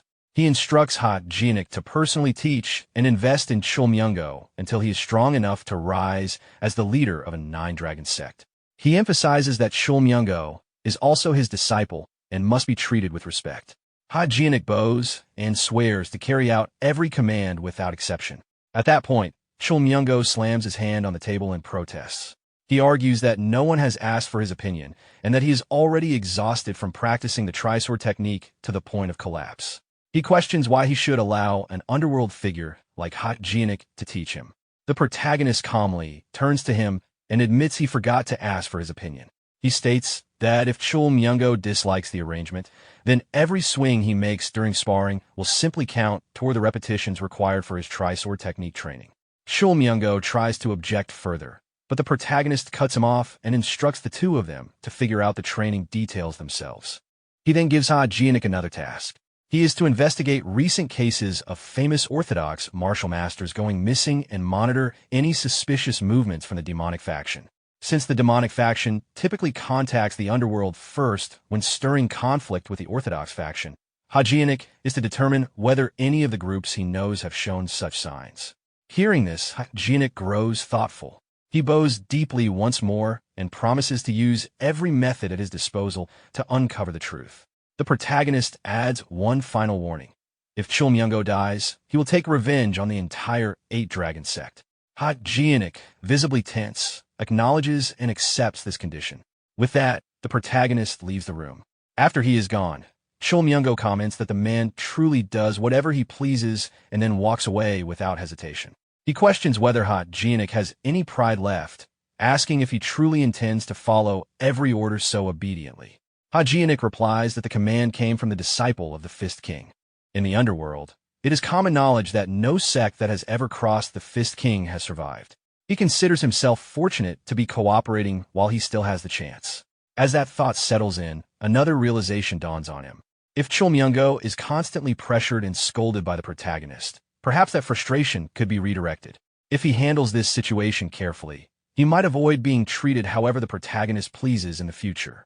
Venom Fox admits that it is true. Their master is terrifying. He places a hand on Jianik's shoulder and tells him they need to handle this properly. He reveals that their master once broke every bone in his body as well. Then he asks if Jianik knows why the Crimson Reaper was killed by young Master Jinyan. Jianik says he does not know and has been wondering about it. Venom Fox explains that the Crimson Reaper died for something as trivial as interrupting his training. Before he could even complete his quota of 1 million swings, the Crimson Reaper's subordinates laid a hand on him. That alone was enough reason for their deaths. He concludes grimly that both of them are essentially comrades bound for the afterlife if they fail to listen to their master. Jianik realizes that the earlier threat was no exaggeration. If they interfere with young Master Chul, they truly will be wiped out. He quietly acknowledges this. Venom Fox, inwardly amused, mocks him as a fool. The scene shifts to the Yunha merchant group training grounds. 2 monk-like soldiers are training when the protagonist arrives and asks how their progress is going. They greet him respectfully. He reminds them that training is not easy and that the Black Dog recoil art they are learning is so brutal that ordinary bodies should not attempt it. One of them admits that it is difficult but enjoyable. The protagonist observes that their bodies have grown tough enough to withstand most blades and remarks that recruiting them was worthwhile. He reminds them that the Jianghu is filled with powerful fighters and that even Lady Beck, who spars with him, is far above their current level. He explains that he learned much from sparring with her and intends to pass that knowledge on so they can grow stronger. The 2 soldiers thank him sincerely. Watching them, he smiles. At that moment, Ian approaches and informs him that a customer has arrived to sell an elixir and insists on meeting him personally. Confused, he asks why the man wishes to see him. A brown-haired herb gatherer named Young Nosa appears with his disciple. He greets young Master Jinyan respectfully and claims to possess a rare elixir called the Crimson Moon Flower, an item so extraordinary that even he would be surprised by it. He wishes to trade it directly. The scene shifts to near the summit of Dragon Valley Mountain. The protagonist travels with Young Nosa and his disciple toward the location of the herb. As they move, he asks whether the Crimson Moon Flower truly exists there. Young Nosa confirms it and explains that the flower cannot be stored. It withers the moment it is picked, meaning it must be consumed immediately at the blooming site. Because of this inconvenience, he claims to be offering the rare treasure for only 300,000 yang.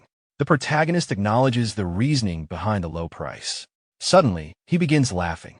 Young Nosa, unsettled, asks why he is laughing like that. The protagonist remarks that pretending like this is exhausting. He calmly analyzes the situation aloud. The Crimson Reaper has already been dealt with.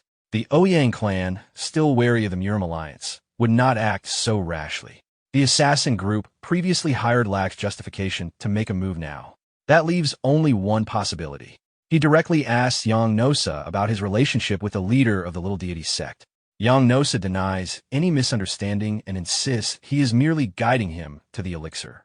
The protagonist then questions whether Young Nosa even knows how to properly consume the Crimson Moon Flower, warning that ignorance would mean death.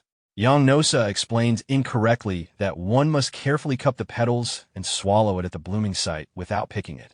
The protagonist bursts into laughter again and declares that explanation wrong. With swift precision, he seizes Young Nosa's sword and explains the truth. The Crimson Moon Flower absorbs poisonous energy the moment it is touched and immediately withers. It grows only in damp, shaded areas where moonlight regularly seeps through. To harvest it, one must sever the stem with a sword and swallow it instantly without touching the petals. Young Nosa and his disciple are shocked. Before they can react further, the protagonist strikes with a single decisive motion, cutting them down instantly. their bodies collapse. He remarks that this is how they should have acted from the start. At that moment, multiple soldiers dressed in white appear, surrounding him from all directions. Their leader steps forward, observing that he followed them on purpose despite knowing it was a trap. Just as rumored, he is indeed a clever young man. The protagonist tosses aside the sword and states that there was no need for such elaborate bait. Comparing the crimson moonflower to treasures like azurite essence and primordial vermilion fruit, he points out how absurd it was for a mere herb gatherer to offer something so rare at such a cheap price. The lie was too foolish to be believable. The white-clad leader smiles and counters that perhaps the foolish one is him.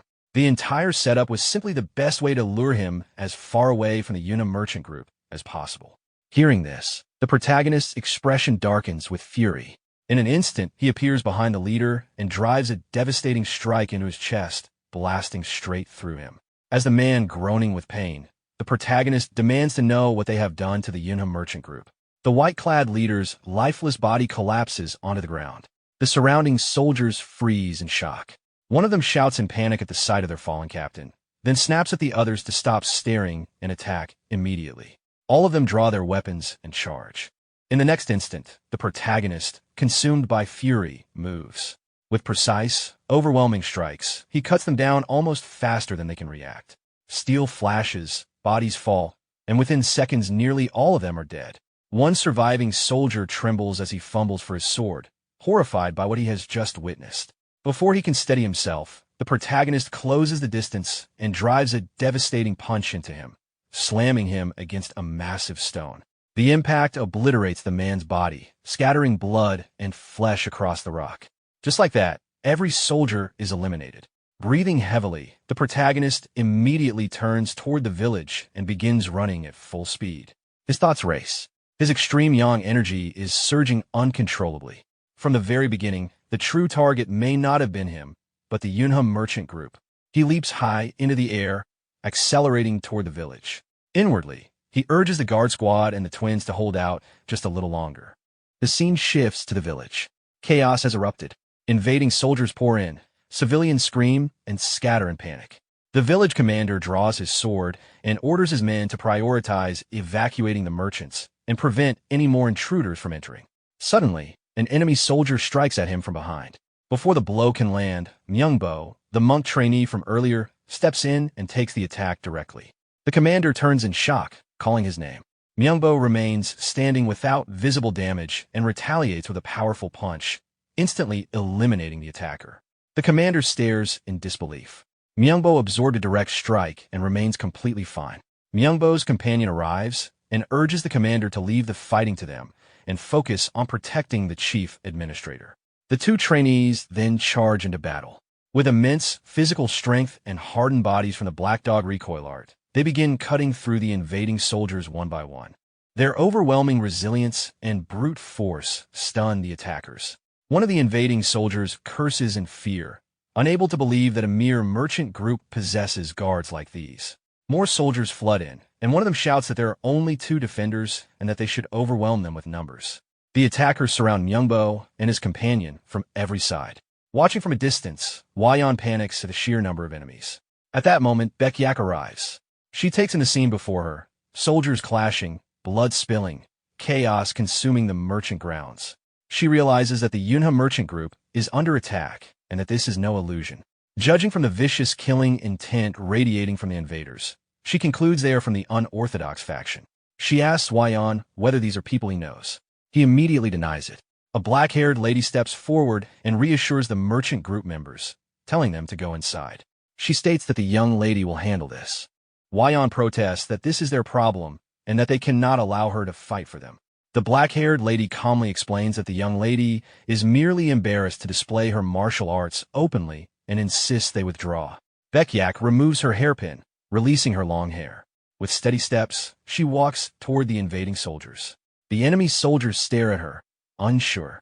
Baekyak looks ahead calmly. Since matters have unfolded this way, she decides she might as well earn her keep today. Baekyak's calm declaration only irritates the invading soldiers further. One of them angrily questions what is wrong with that woman. Another reminds the others that their true objective lies deeper inside the merchant group, the vault, and orders them to kill her immediately. All of them charge at her at once. Baekyak does not move from her spot. She simply raises her hand, holding the hairpin between her fingers, and points it toward the incoming soldiers. In a composed voice, she declares her name and gives them a choice: die or freeze. The next moment, the ground beneath the soldiers erupts. Crystalline ice bursts upward in the shape of blooming frost roses, instantly encasing the attackers where they stand. Their bodies are frozen solid mid-charge. One of the trapped soldiers manages to speak in shock, unable to comprehend what is happening. Watching from a distance, Hwa-yeon stares in disbelief, realizing that it is ice. The remaining soldiers, along with Myungbo and his companion, are equally stunned by the sudden turn of events. Baekyak calmly observes the frozen figures before her. With a single, effortless gesture of her hand, the ice shatters. The soldiers' frozen bodies break apart along with it, splitting into fragments and collapsing into pieces. They are killed instantly. The soldiers of the merchant village stand in complete shock at the overwhelming display. Afterward, Baekyak turns toward the merchant group's guards and casually asks whether she was not supposed to leave them alive. At that very moment, the protagonist arrives, running toward the merchant grounds. Exhausted from sprinting at full speed, he calls out to Hwa-yeon and his father while catching his breath. However, when he lifts his head and looks ahead, he freezes. The village appears completely normal. People are calmly enjoying their meals and smiling as though nothing had happened. Moving forward in confusion, he questions what's going on. Hwa-yeon stops him cheerfully and invites him inside for a drink, insisting that nothing happened. The protagonist hesitates and asks if that is really true. Then, in a slightly playful tone, he admits that something did happen. His gaze shifts toward Baekyak. After observing her quietly, he understands the situation and asks if she helped. Hwa-yeon, laughing excitedly, explains that Lady Beck merely flicked her hand once and the enemies collapsed. He excitedly describes how chilling and incredible the sight was. The protagonist turns to Baekyak and sincerely thanks her. Hwa-yeon jokingly asks whether he is perhaps considering bringing home a sister-in-law for them. Baekyak silently watches the protagonist for a moment before smiling faintly and telling him that if he is truly grateful, he should spar with her again today. The protagonist smiles back at her. Hwa-yeon attempts to continue teasing, but the village commander quickly shuts him up before he can say more. The scene shifts. At that moment, inside the Murim Alliance. Within the residence of the Alliance leader, a brown-haired boy enters and bows respectfully before reporting his findings. The Alliance leader asks whether any information was discovered. The boy explains that the Moyeon clan has found traces of their former clan head, Moyeon Chu. The Alliance leader questions what kind of traces. The boy clarifies that there was barely anything left to call body. What they found was a bloodstain shaped like a human silhouette. The identity was only confirmed through the former clan head's personal belongings. The Alliance leader concludes that it must be the work of demonic arts. The boy agrees and explains that it appears the body was absorbed by something and vanished, leaving behind only torn clothing, powdered white bone, and bloodstains. The Alliance leader reflects that after searching for so long, the body suddenly appears now. On top of that, a letter has also surfaced, making the situation feel like a trap. The boy asks about the letter. The Alliance leader reveals that someone sent a message claiming to know the location of the Sword King. Though he does not trust the informant's intentions, the information is detailed enough that he must investigate personally. He rises from his chair and announces that he will depart immediately. The troops are to be gathered and follow after him. From that moment onward, the Murim Alliance will enter an emergency state and commence the Sword King rescue operation. The scene shifts once more. In a remote cave, deep in an isolated location, a man is imprisoned. He sits on a stone inside the dark cavern. A black-haired man enters the cave accompanied by two companions. Looking at the prisoner, he remarks that he appears to be doing well and mockingly asks whether he enjoys his prison.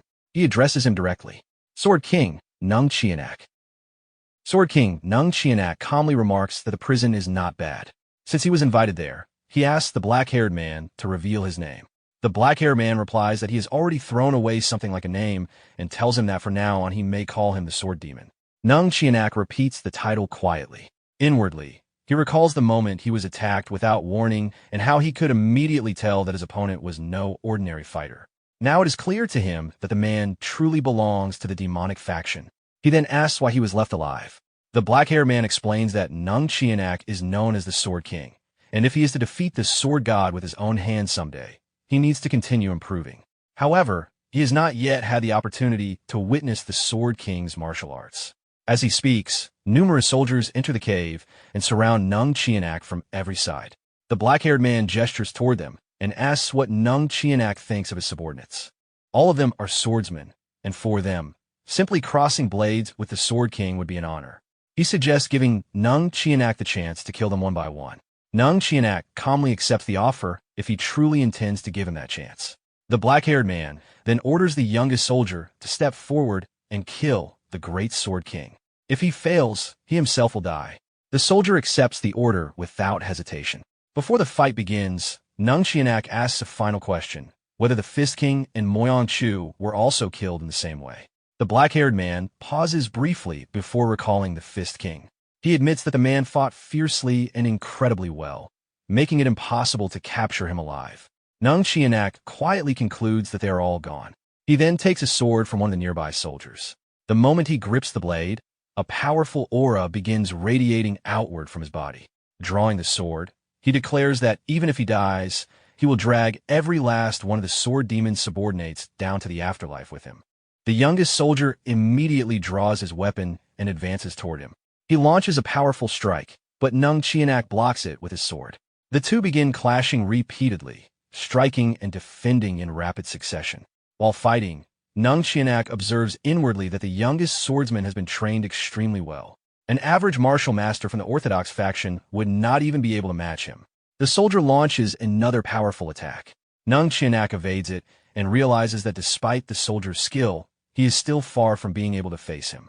Spotting an opening, Nung Chianak strikes at the soldier's neck with force. The blow lands cleanly but causes no damage. Nung Chianak is shocked as he realizes that the soldier is impervious to blades and swords. Taking advantage of that moment of surprise, the soldier attempts another attack. Nung Chianak immediately gathers strength into his palm and releases a powerful counterstrike. The impact produces a shockwave that shatters the ground beneath them. When it connects, the soldier is thrown into the air and dragged backward before finally regaining his footing. After stabilizing himself, the soldier reflects in astonishment that Nung Chianak not only blocked his attack from an unstable position, but also blasted him away. The old masters truly are monsters. Watching the fight, the black-haired man criticizes the youngest soldier. He reminds him that he has repeatedly told him to keep the ability of being impervious to blades and sword hidden. Instead of exposing his neck at the start of the fight, he should have sacrificed an arm, his waist, or a leg to make the battle appear more convincing. At the very least, he should have acted as though he had been injured. The soldier lowers his head and apologizes. After witnessing everything, Nung Chianak quietly concludes that these opponents are not human. Hearing that, the black-haired man shows a brief look of surprise before smiling. He remarks that from the way Nung Chianak continues talking, it seems he has rested enough. The black-haired man then orders another soldier to step forward, telling the first sword to spar with Nung Chianak for a while, but not kill him yet. The soldier accepts the order. The black-haired man also instructs him to clearly point out anything unusual during the fight. Hearing this, Nung Chianak becomes furious and curses them, condemning them as vile dogs. Ignoring the anger, the black-haired man begins walking out of the cave, saying he will see him again later. Nung Chianak mocks him, questioning why he bothers with manners when he clearly has no sincerity. At the cave entrance, the black-haired man pauses and replies that he is only showing manners because people like them appreciate it, and that in its own way the situation is rather entertaining. Before the door closes, he expresses hope that Nung Chianak manages to stay alive. The scene then shifts to a palace located near the cave. Inside, a brown-haired man sits alone, drinking liquor without any side dishes. The black-haired man from the cave enters and remarks on the unusual sight of him drinking like that. The brown-haired man welcomes him and addresses him as the Heavenly Sword Alliance leader. In response, the black-haired man formally greets him, paying respect to the heavenly demon. The brown-haired man reacts angrily, saying he is sick of hearing that title. The black-haired man takes a seat and remarks that he clearly did not come there simply to drink his liquor, asking whether he has already chosen the next opponent. The brown-haired man explains that the underworld is currently wary of ambushes, so while waiting for them to lower their guard, he decided to target someone else first. The plan is to start with the Sword Emperor, Nam Gongwu. The black-haired man questions how that would be possible, since the Sword Emperor rarely leaves the safety of the Namgong clan. The brown-haired man explains that the Rulers Association has discovered the traces he deliberately left behind of Moyang Chu in the Bloodless region. Because of that discovery, the Rulers Association and many martial masters will thoroughly search the area. With their forces drawn there, the Namgung clan's usual troop strength will thin out.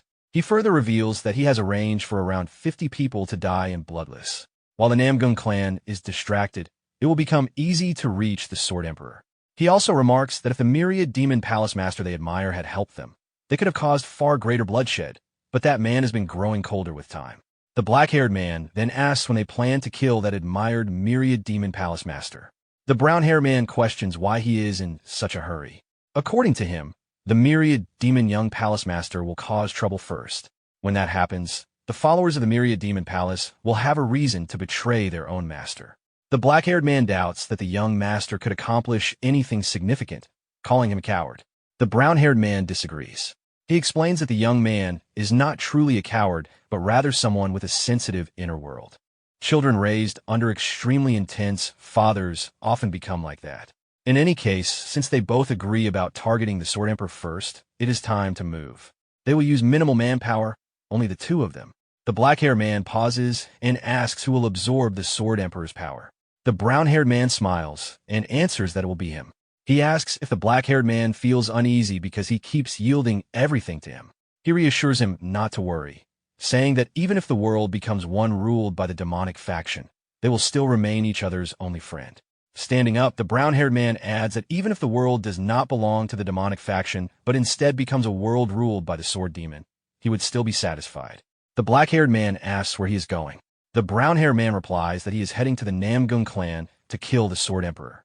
He says he will go ahead and instructs him to meet later at the Cloudfire Pavilion. The black-haired man is surprised and asks if they are not going together. The brown-haired man explains that he still has something left to do.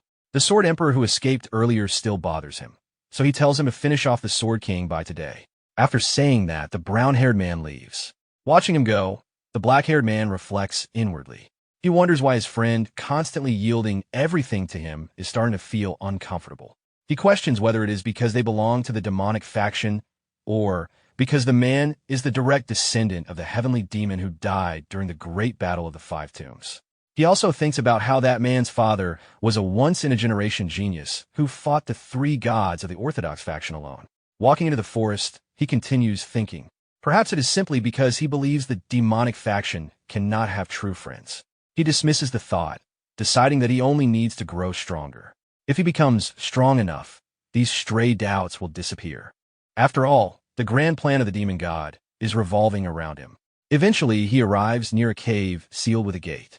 Recalling his friend's words, he concludes that the Sword King should be killed today. At that moment, someone suddenly appears beside him, startling him. The Murim Alliance leader, Wu Namgung, stands before him. Turning toward the unexpected visitor, the black-haired man asks what the Alliance leader is doing there. The Alliance leader warns the others to be careful, stating that the black-haired man is a monster. At that moment, many of his companion soldiers emerge from the forest and surround the black-haired man from every direction. The soldiers launch a simultaneous attack, creating a powerful impact. The black-haired man immediately evades by launching himself into the air. The soldiers follow him upward, continuing their assault. While airborne, the black-haired man thinks about how the Murim Alliance's intelligence network is strong, yet there should have been no way for them to discover this location. He wonders who could have tipped them off and concludes that it must have been the young palace master. While he is distracted by these thoughts, one of the soldiers seizes the chance to strike. Appearing behind him, the soldier launches a powerful sword attack. However, the moment the blow lands, the soldier's sword shatters. The black-haired man instantly appears behind him and kills him with a single strike. Seeing this, the Alliance leader steps forward and declares that he will handle the black-haired man himself, ordering the others to deal with the remaining enemies. One of the soldiers reacts in shock at the Alliance leader personally entering the fight. Hovering in the air, the black-haired man mocks the Alliance leader for interfering. The two face each other and begin fighting. Their swords clash continuously as they exchange powerful strikes, blocking and countering each other repeatedly in a prolonged battle. During the fight, the Alliance leader realizes that the opponent's sword technique truly is difficult to deal with.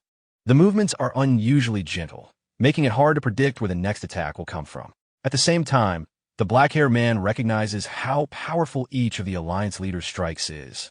He understands that if he lets his guard down even slightly, he could lose an arm. Although he intends to surpass him one day on the path to becoming the Sword God, he knows this is not the moment. The Alliance leader launches another powerful attack. The black-haired man blocks it, but is pushed backward by the force. He then condenses energy into his palm and slams it against the sword, releasing a shockwave. The burst of energy spreads outward, blurring everyone's vision. Using the confusion, the black-haired man escapes and begins running. While fleeing, he thinks about how he spread his inner energy to erase his presence before retreating, hoping that it will buy him some time. The situation has become far more complicated than he expected. His plan is to regroup with the 12 demon swords before continuing. However, before he can reach the cave entrance, the Alliance leader appears directly in front of him and questions whether he really thought he could escape. The black-haired man is shocked and tries to flee again, calling the Alliance leader a monster. The Alliance leader immediately gathers energy into his sword and unleashes a massive energy strike. The attack blasts the black-haired man into the air and continues traveling through the forest, carving a huge crater and destroying everything in its path. The soldiers within the forest struggle to remain standing against the force of the energy. One of them shouts for the others to be careful and avoid being blown away. Witnessing the scale of the attack, one soldier reflects that such overwhelming power truly shows the strength of the Alliance leader. The scene shifts back inside the cave where the Sword King is imprisoned. The massive attack strikes the mountain, splitting the cave apart. The soldiers inside are shocked as the entire cave collapses around them. Nung Chianak senses the familiar energy and immediately realizes that the Alliance leader has arrived. Soon after, the Alliance leader appears before them, radiating immense power. He greets the Sword King, expressing relief that he is still alive and saying they will talk after everything is finished. Looking toward the remaining enemies, the Alliance leader states that he will not feel satisfied unless he kills this enemy. At that moment, the black-haired man rises again. He drives his sword into the ground and orders his soldiers to scatter immediately. The black-haired man condenses his energy again and drives his fist down onto the handle of the sword planted in the ground. The impact releases a massive shockwave that shatters what remains of the cave. As the structure begins collapsing, the Alliance leader realizes that the man is attempting to bring the entire area down. Moments later, the cave completely collapses. The Alliance leader shields both himself and the Sword King from being buried under the falling debris. By the time the dust settles, the black-haired man and his companion soldiers have already escaped. Observing this, the Alliance leader clicks his tongue and remarks that they are quick, like rats. The Sword King apologizes, feeling that the situation happened because of him. The Alliance leader dismisses the apology and comments that perhaps he is getting old, as he is too tired to continue the chase any farther. The Sword King then asks how they managed to locate this place. The Alliance leader explains that the information came from an anonymous informant and suspects that the informant likely intended for both sides to clash. At that moment, a soldier from the Murim Alliance arrives and asks whether the Alliance leader is safe. The Alliance leader confirms that they successfully rescued the Sword King and states that it is enough. He orders all Murim Alliance personnel to retreat immediately and instructs them to inform the Rulers Association and the 9 great sects at once that the demonic faction has returned. Meanwhile, deep within the forest, one of the black-haired man's companion soldiers is fleeing alone. As he runs, he worries about whether the others manage to escape safely and regrets not following someone else. He wonders if he should return, depending on how the situation unfolds. Suddenly, the Sword Emperor appears in front of him. Without hesitation, the Sword Emperor attacks, attempting to drive his sword into the soldier's neck while demanding why they refuse to die. The soldier desperately tries to block the attack with his hands, struggling under the pressure. The Sword Emperor increases the force behind his blade, declaring that this time he will slowly roast him until he dies. At that moment, the brown-haired man from earlier appears on a tree branch above them. Using magical threads, he binds the fleeing soldier and pulls him upward into the air. Smiling, the brown-haired man addresses the Sword Emperor and asks what he is doing now that the retreat order has already been given. The Sword Emperor recognizes him and challenges him to fight properly one-on-one this time, complaining that their last encounter was fought unfairly. The brown-haired man responds that he has something to do today and suggests fighting properly next time instead. The Sword Emperor then demands to know who he really is. The brown-haired man replies vaguely that he is probably just someone who became an orphan because of the Murim Alliance. After saying this, he disappears along with the captured soldier using his magic. The Sword Emperor remains staring at the tree branch in confusion. The brown-haired man and the captured soldier reappear at a mountain cliff.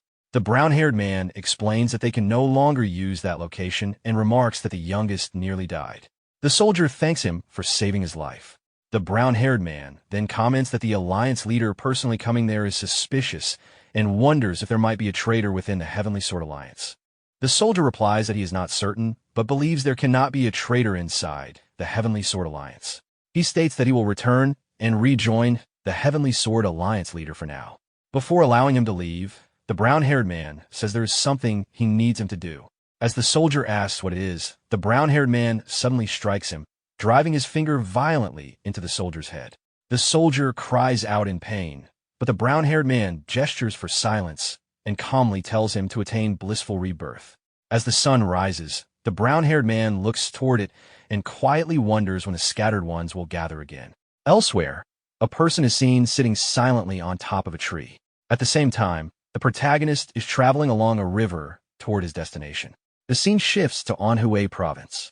A man from the Heavenly Sword Alliance, known as the 10th Sword, one of the 12 demon swords, is walking through a village. As he moves along, he reflects that about 3 days have passed since the incident and wonders what happened to the Heavenly Sword Alliance leader and the other members of the 12 demon swords. He also worries about where he will even find a place to sleep that night. While walking forward, he accidentally bumps into the protagonist. He apologizes for the collision. The protagonist turns toward him and asks why he is alone. 4 hours ago, Yunha Merchant Group's estate, a lady waits outside the estate along with her 2 companions. When the protagonist arrives, she calls out to confirm whether he is young master Li Jineon. He reacts with surprise and confusion. The lady complains playfully that she thought her neck would break from waiting so long. Hearing this, the protagonist becomes confused and wonders inwardly whether she had been waiting specifically for him and questions if she came to challenge him to spar, just like Lady Beck had done before. At that moment, the Alliance leader arrives together with Hua Ian, who is carrying multiple message scrolls in his hands. The Alliance leader informs the protagonist that the visitors are his guests. The protagonist responds that he had been about to escort them to the training grounds. However, the Alliance leader immediately corrects him, explaining that the visitors did not come to train, but instead came to discuss a marriage proposal with him.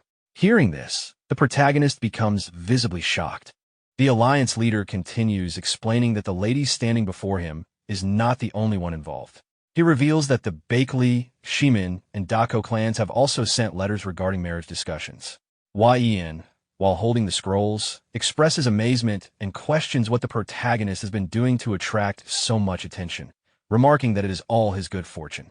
The protagonist responds calmly, explaining that all he has done is fight and asks them to explain the situation properly to the visitors and send them back, stating that he currently has no particular interest in other women. The Alliance leader then brings up Lady Beck and asks what the protagonist thinks about her. In response, the protagonist smiles and jokes about the idea of making her their daughter-in-law, adding that such a decision would ultimately depend on Lady Beck herself. The Alliance leader then asks about Lady Beck's background, pointing out that she is the benefactor who saved the Yunha Merchant Group and that it would be disrespectful not to know her origins. The protagonist explains that Lady Beck is a descendant of Beck Mujin, the martial god. Hearing this revelation, Ian becomes extremely shocked and confused, expressing amazement at the title of martial god and realizing that someone given such a title must have been extraordinary. He remarks that this explains her exceptional fighting ability and expresses admiration toward her. The Alliance leader reacts with concern, commenting that Lady Beck must have had a very difficult life. Ian remains shocked and confused as he listens. The Alliance leader further explains that anyone who stood at the peak of the Jianghu would have had just as many enemies as followers. He reflects that the fame of being Beck Mujin's descendant would not have allowed Lady Beck to live an easy life. Hearing this, the protagonist reflects inwardly that descendants like them have done nothing wrong, yet often feels as though they live as if they committed a crime. After considering this thought, he acknowledges that the Alliance leader's statement is likely true. The Alliance leader continues, saying that repaying such a great debt of gratitude will take time. Ian then mentions that Lady Beck was said to be staying nearby, so he had already arranged to prepare a place for her within the Yuna merchant group. The alliance leader responds positively, giving a thumbs up and stating that this is an excellent decision. He emphasizes that since she will become one of them, she must be treated with the utmost care. While Ian confidently reassures him not to worry. After this conversation, the protagonist prepares to leave and mentions that he will step out for a while. While Ian asks him to pass along his regards to Lady Beck. Meanwhile, the visiting lady becomes irritated after hearing the conversation unfold. The protagonist then states that he is leaving to train and walks away. After learning all of this, the lady becomes visibly upset. The alliance leader notices her reaction and looks at her with sadness. He then suggests an alternative, proposing that since Jean already seems to have someone in mind, she might consider discussing a marriage proposal with Ian instead. Hearing this unexpected suggestion, Ian becomes extremely shocked and confused at being suddenly placed into the situation. The scene shifts back to the present in Anhui province. As the protagonist walks forward, he reflects on the idea of repaying a debt of gratitude. He acknowledges inwardly that one cannot simply remain idle after receiving such a great favor and begins considering giving Lady Beck something that would assist with her training. At that moment, the 10th sword bumps into him and offers an apology. The protagonist turns toward him and carefully observes the man. During this observation, he notices a silver plate attached to the man's sword. Seeing the silver plate triggers a sudden flash of memories in the protagonist's mind. He recalls an image of a man standing on top of a hill, followed by another image of a smiling man. Another memory appears of someone holding a sword with a silver tag attached to it. These memories cause him to immediately connect the silver plate to enemies from his past. Returning to the present, the protagonist becomes visibly shocked and realizes that the plate matches those used by the demonic faction members he remembers. He directly questions the 10th sword about why he is alone. The 10th sword responds arrogantly, turning the question back on the protagonist and questioning whether he knows them, since he claims to have never seen him before. The protagonist grows more forceful and demands that he stop answering with questions and instead respond directly. He presses further, asking again why he is alone and where the others who are with him have gone. The 10th sword refuses to answer, stating that it is none of the protagonist's business. Internally, he considers the protagonist to be troublesome and unstable, thinking that causing a disturbance will be problematic before he manages to return to the Heavenly Sword Alliance leader.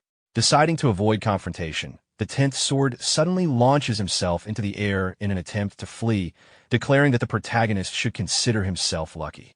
As he escapes, he moves rapidly from rooftop to rooftop. While fleeing, he reflects that rumors about encountering unstable individuals in large cities might be true, and believes that no matter how aggressive the protagonist seems, he will not be able to catch him. He also regrets that he can no longer remain in the place he had intended to rest. However, while he is still moving, the protagonist suddenly appears beside him at high speed and attempts to strike him. He questions where the 10th sword thinks he is going. In midair, the protagonist delivers a powerful punch, which the 10th sword manages to block using his sword. Realizing that the protagonist is far from ordinary, the 10th sword acknowledges his speed and strength and demands to know what he wants. Without hesitation, the protagonist grabs the 10th sword's weapon and states coldly that he only believes they may have met before. Immediately afterward, he delivers a powerful kick to the 10th sword's face. The impact sends the 10th sword crashing into a nearby tree. During the fall, the silver plate attached to his sword is knocked loose and falls to the ground. The protagonist retrieves the plate and examines it carefully, confirming that it is identical to those used by the enemies he remembers. Enraged, the 10th sword insults the protagonist and charges forward at extreme speed while drawing his sword, declaring his intention to kill him. He attacks relentlessly, striking repeatedly with his blade in a continuous assault. The protagonist responds by skillfully dodging many of the strikes and blocking several attacks with his bare fists. Despite the speed and ferocity of the attacks, he keeps pace with the 10th sword's movements. As the exchange continues, the protagonist internally notes that members of the demonic faction appear to have grown stronger, faster, and more experienced than before. At one moment during the battle, the 10th sword launches an especially powerful attack. The protagonist evades it by shifting aside, allowing the attack to pass, and then moves forward immediately. Taking advantage of the opening, he grabs one of the 10th sword's wrists. With his other hand raised, the protagonist begins gathering immense blue energy into his palm. While focusing this energy, he reflects inwardly that he has become capable of exploiting even the smallest openings in combat. Once the energy is fully gathered, he unleashes a powerful strike that creates a massive explosion. The impact sends the 10th sword crashing into the ground. His sword slips from his grip and becomes embedded in the earth. Observing the result of the strike, the protagonist reflects that he attacked with the intent to cut him down, yet acknowledges that his opponent's resistance to blades and weapons makes him extremely tough. He considers whether he will need to draw out even greater strength to defeat him. At that moment, the 10th sword suddenly raises his hand and points toward the protagonist, catching him off guard. He then releases a burst of violet energy from his palm, striking the protagonist and launching him into the air. The force of the attack pushes the protagonist backward across the ground, but he stabilizes himself by controlling his movement with his hand. After regaining his footing, he recognizes the technique being used and comments internally on the opponent's abilities, noting both resistance to blades and the use of origin fist energy. Meanwhile, the 10th sword begins condensing and emitting an immense amount of violet energy around his body. As the energy intensifies, he fuses his body with dark violet power and reflects that he had sensed something unusual from the beginning. He recalls the earlier statement about having met before and begins to understand how the protagonist recognized his abilities. Retrieving his sword from the ground, he continues releasing intense violet energy and identifies the protagonist's techniques, including the lightning-like energy and fist-based combat style.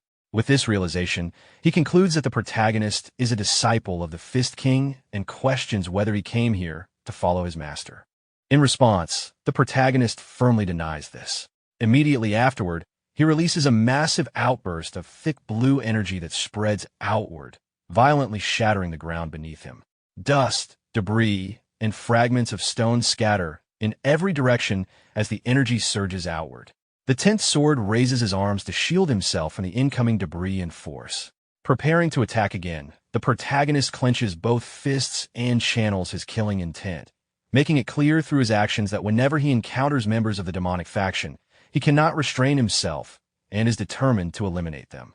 As the protagonist's punch advances toward him, the 10th sword shouts and attempts to stop the attack. He blocks the incoming punch using his sword, but the force of the impact drags him backward. To stabilize himself, he drives his sword into the ground to halt his movement and regain balance. As he steadies himself, he becomes shocked when he realizes that the protagonist has already launched himself into the air.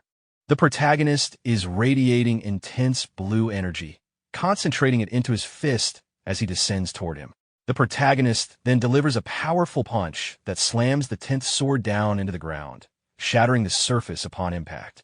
Despite the heavy blow landing directly on his chest, the 10th sword continues laughing, confidently claiming that attacks at this level cannot even scratch his sword-defying body. Angered by this response, the protagonist immediately delivers another powerful punch. While gathering more blue energy into his fist, he openly acknowledges that he is aware of the opponent's durability, but makes it clear that his intention is simply to beat him down. He continues striking relentlessly, delivering repeated punches that drive the 10th sword deeper into the ground. The assault continues without pause, completely overpowering him. As the punches land one after another, the 10th sword cries out in pain under the continuous impact. Amid the barrage, the 10th sword manages to grab hold of his sword. He then shouts loudly and swings his blade powerfully toward the protagonist. The protagonist blocks the attack effortlessly using his wrist. Refusing to hold back any longer, the 10th sword gathers violet energy into his sword and begins launching continuous strikes. This time, the force and speed of the attacks push the protagonist backward as he blocks and dodges in response to the relentless assault. During the exchange, the protagonist suddenly grabs the opponent's sword and begins carefully observing his movements and techniques. As he studies the fighting style, he realizes that something about it feels unusual. He notices similarities to techniques associated with Moyang-Chu's martial arts, the Sword King, and even the martial arts of the Green Forest King. Though the techniques appear unrefined, he recognizes that the swordsmanship is a blend of orthodox, demonic, and unorthodox faction techniques. This realization leads him to suspect that the opponent may have stolen these techniques. Suddenly, the 10th sword pulls his weapon free from the protagonist's grip and condenses violet energy into his fist. Without hesitation, he delivers a powerful punch directly to the protagonist's head. The impact slams the protagonist into the ground and creates a massive explosion, shattering the surrounding surface. Believing he has gained the upper hand, the 10th sword laughs mockingly while looking toward him. However, despite the violent impact, the protagonist stands unharmed. The explosion only disturbed the ground, but it failed to inflict any real damage on him. Witnessing this, the 10th sword is filled with disbelief and shock. The protagonist then launches himself into the air, flips backward, and repositions himself at a distance.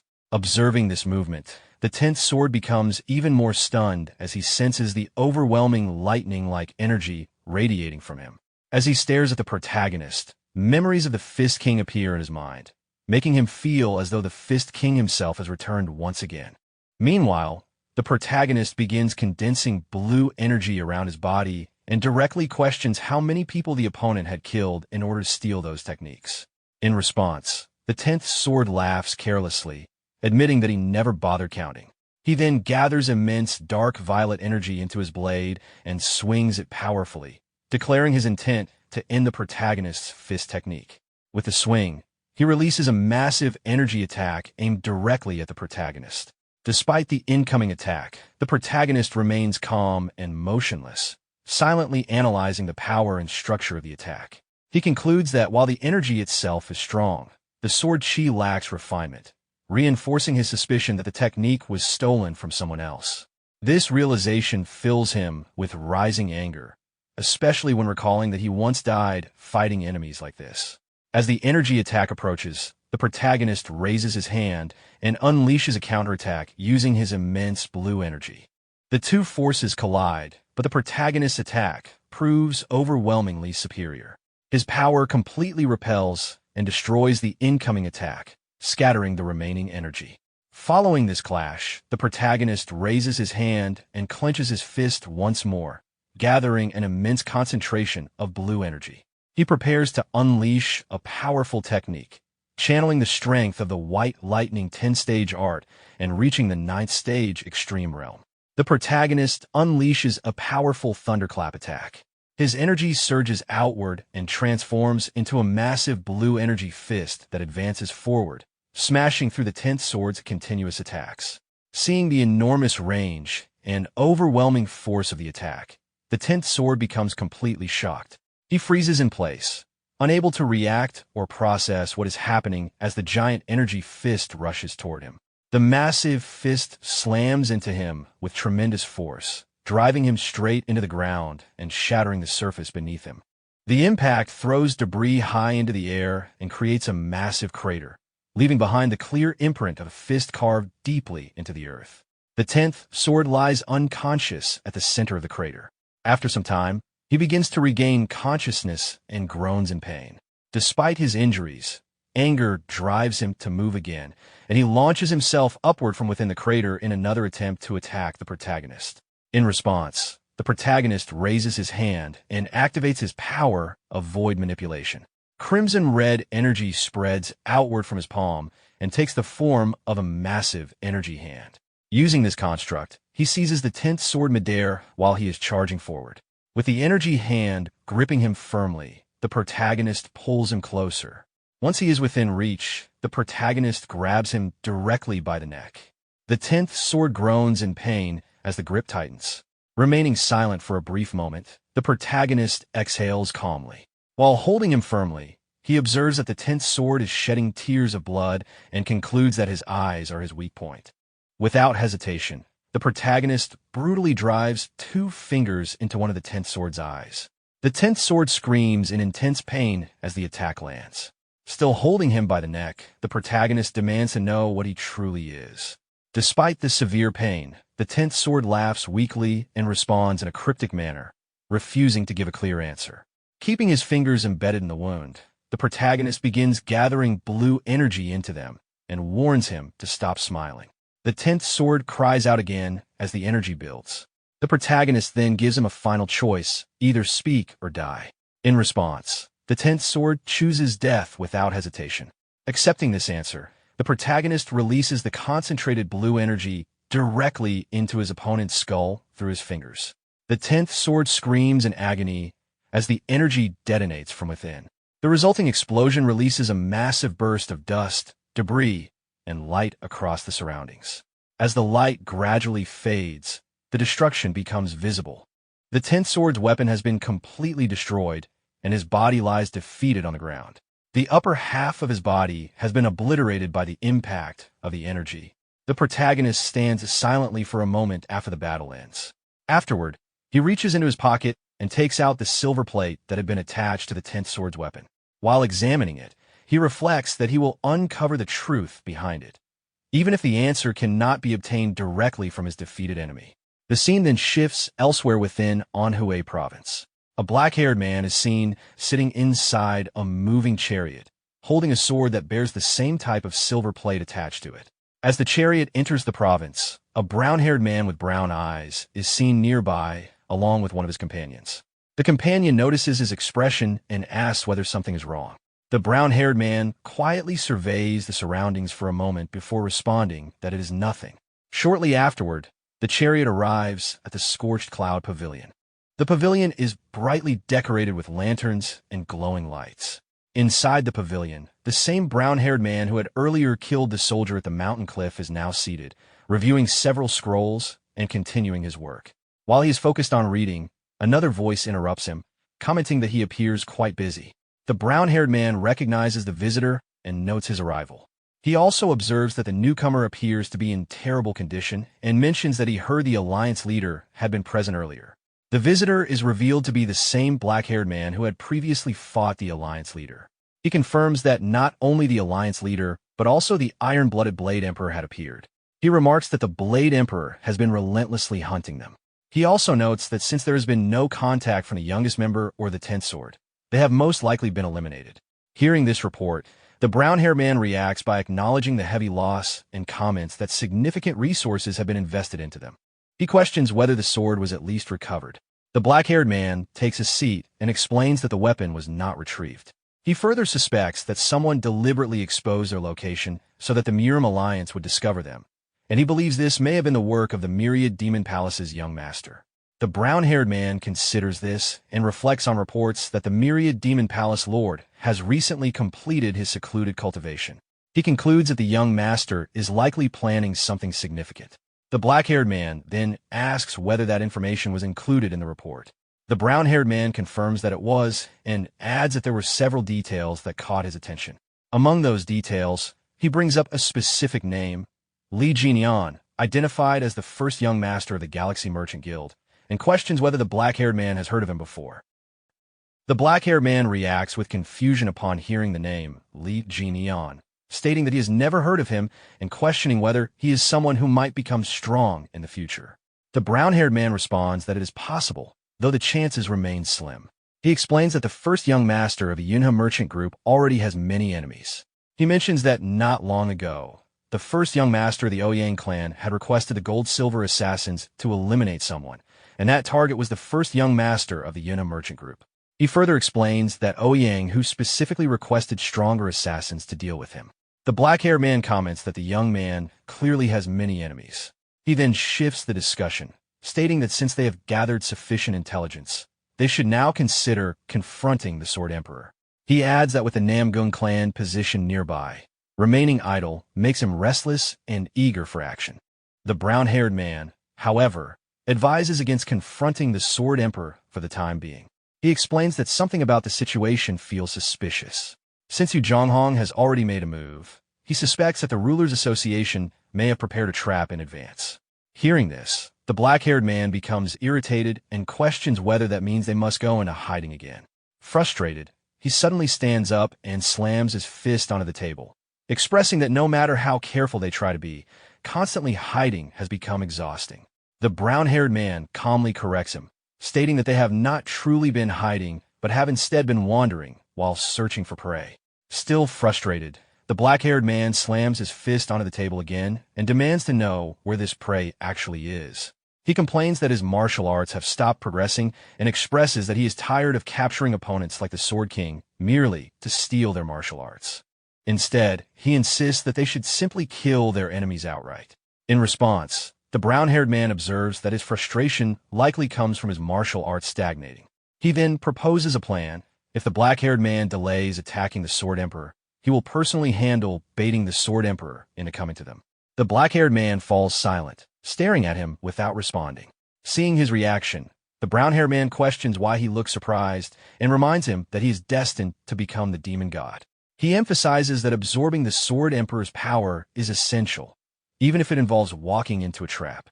He then adds that after defeating the Sword Emperor, absorbing the myriad demon palace master and the other demons under his command would further increase his strength. He explains that absorbing the myriad demon palace master alone would make him significantly stronger. Hearing this bold suggestion, the black-haired man becomes visibly shocked and questions whether he is serious. The brown-haired man calmly pours tea for both of them and confirms that he is serious. He explains that such a plan should be enough to earn trust. He points out that so far, the black-haired man has only absorbed martial artists up to the realm of kings, but to truly ascend, he must surpass the emperor level and eventually absorb even the legendary 3 gods and 1 saint. He then slides a cup of tea toward the black-haired man and states that his true goal is to witness the downfall of the Jianghu and the Orthodox faction.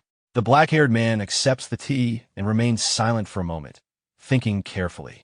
While holding the cup, he reflects that if he can successfully absorb both the Sword Emperor and the Myriad Demon Palace, there would be no reason to doubt the brown-haired man's intentions. He also states that once that happens, the brown-haired man will likewise have no reason to doubt him. He expresses a shared ambition to show the Jianghu and the Orthodox faction how those abandoned by the world can ultimately destroy the world itself. The brown-haired man responds with a faint smile, expressing hope that once the black-haired man becomes the demon god, he will not consider him unnecessary and discard him. The black-haired man reassures him, stating that even a demon god should keep at least one friend by his side. The two of them raise their cups in a toast. With a smile, the brown-haired man declares that his companion will become a god, while he himself will plan the apocalypse. Meanwhile, the scene shifts to another location. Inside a training ground, Venom Fox is intensely practicing his martial arts. During his training, he suddenly hears a strange sound coming from his stomach. He pauses briefly and reflects inwardly that he had eaten something cold the previous day, which may be causing discomfort. He considers that if he stops training and rushes home, he could arrive quickly. However, he quickly dismisses the thought and resumes training. He convinces himself that such a trivial problem cannot be allowed to interrupt his practice. He also thinks about the 8 Dragon Sect leader, feeling annoyed that despite being only slightly stronger, that person continues to boast arrogantly. Driven by frustration, he continues his intense training while speaking to himself, boasting about his connection with the Murim Alliance leader and imagining the day when he will surpass his rivals. Suddenly, he senses an unusual presence and turns around.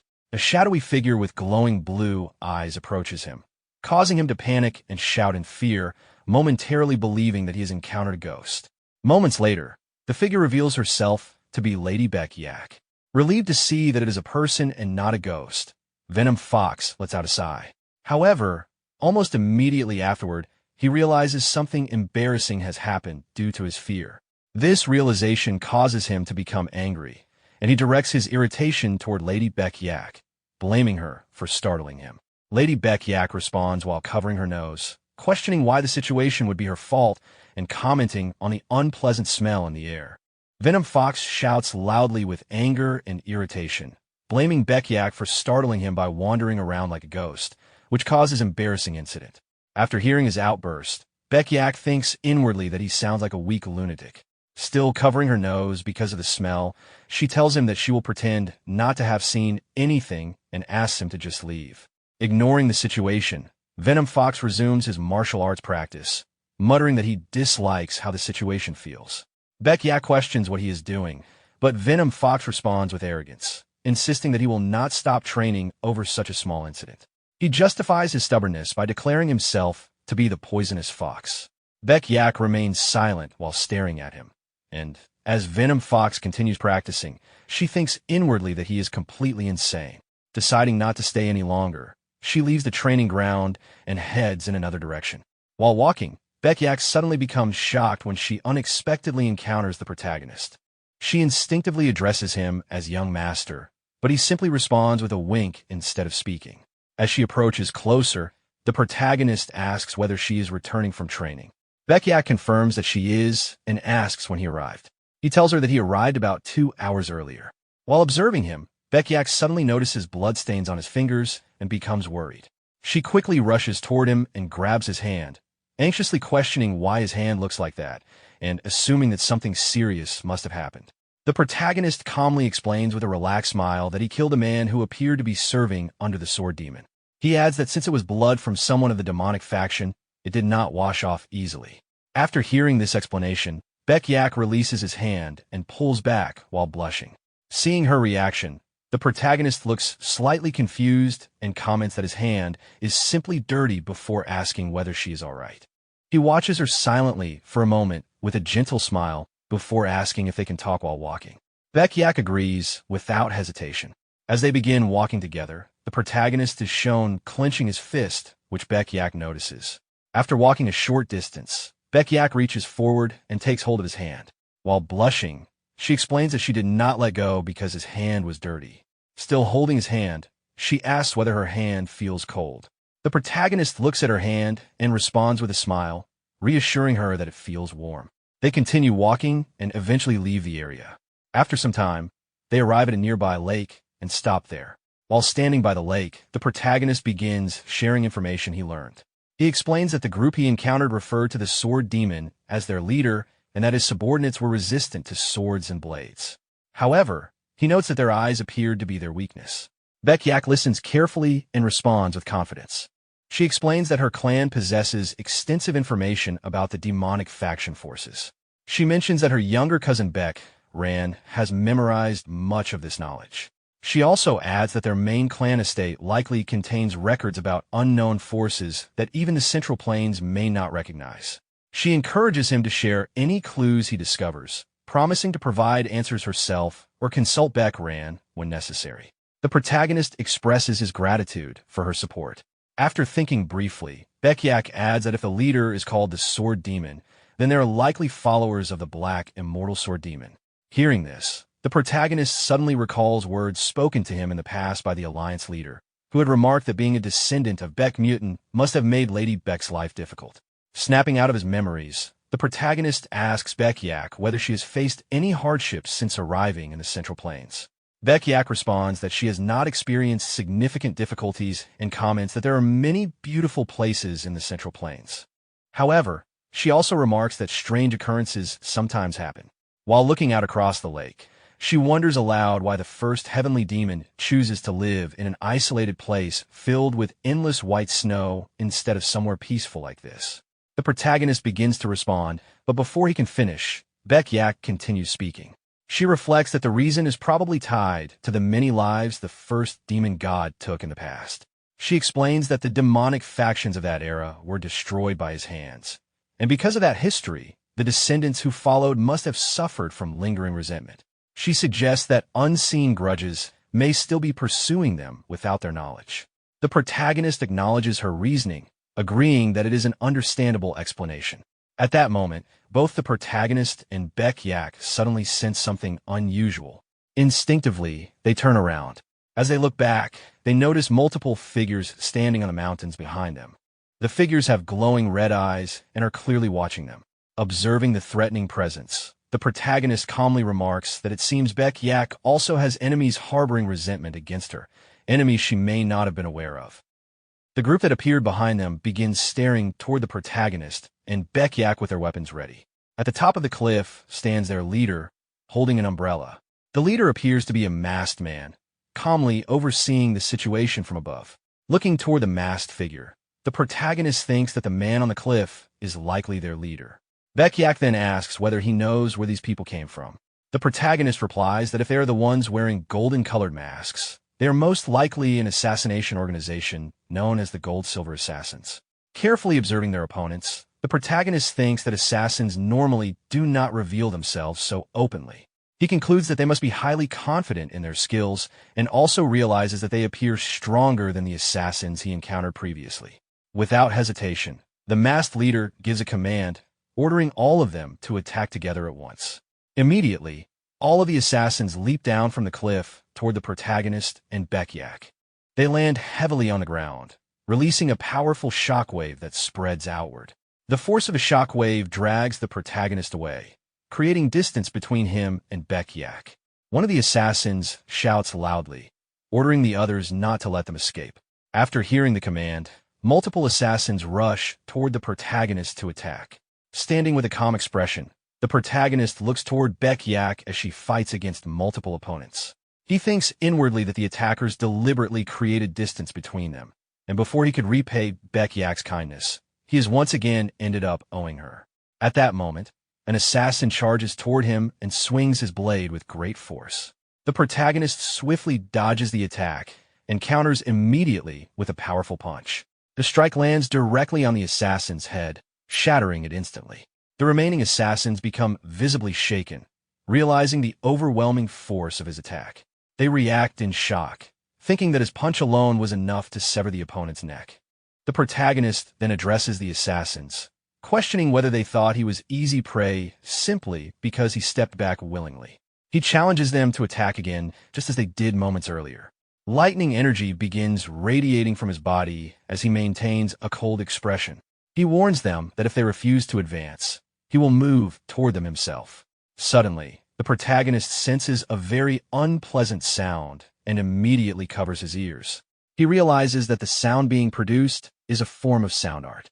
From above the cliff, the masked leader continues producing the sound, using it as a technique capable of paralyzing both the protagonist and Baek-yak. As the sound spreads, the protagonist's body begins to freeze in place due to the restrictive power of the technique. Seeing this opportunity, the masked leader commands the assassins to strike immediately, ordering them to kill their targets. Following the command, all of the assassins charge forward at once, rushing toward the immobilized protagonist with their weapons drawn and ready to strike. However, despite the restrictions imposed by the sound art, the protagonist manages to move. He launches a powerful punch toward one of the incoming assassins, striking with enough force to shatter the attacker's head instantly. Witnessing this unexpected resistance, the masked leader becomes visibly shocked. He realizes that the sound art, which should have immobilized the protagonist completely, is not working as intended. The masked leader watches closely and thinks inwardly, while noticing blood flowing from the protagonist's ears. He realizes that the sound technique is indeed affecting him, even though the protagonist continues to move. As the protagonist overwhelms the surrounding assassins with powerful movements, the leader grows uneasy. He notes that despite the sound art working, the protagonist is still capable of fighting effectively, which makes the situation troublesome. At that moment, another assassin throws 3 small daggers toward the protagonist with force. Without hesitation, the protagonist effortlessly stops the incoming daggers using his fingers. With clear irritation, he remarks that they're always causing trouble. The assassin becomes visibly shocked at the display of control. In the next instant, the protagonist throws one of the captured daggers back toward the attacker, killing him immediately. Without pausing, he launches another dagger toward the leader standing on the cliff at extreme speed. The dagger travels swiftly through the air and slices off one of the leader's earrings, the very tool he was using to produce the sound technique. Enraged by the attack, the leader shouts in fury. Without wasting time, the protagonist advances toward the leader by jumping from stone to stone along the mountain path.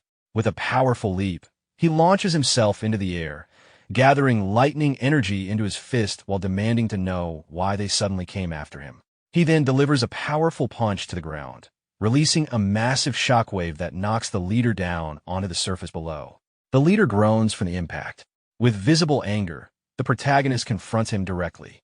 However, the leader's remaining earring continues emitting the sound art.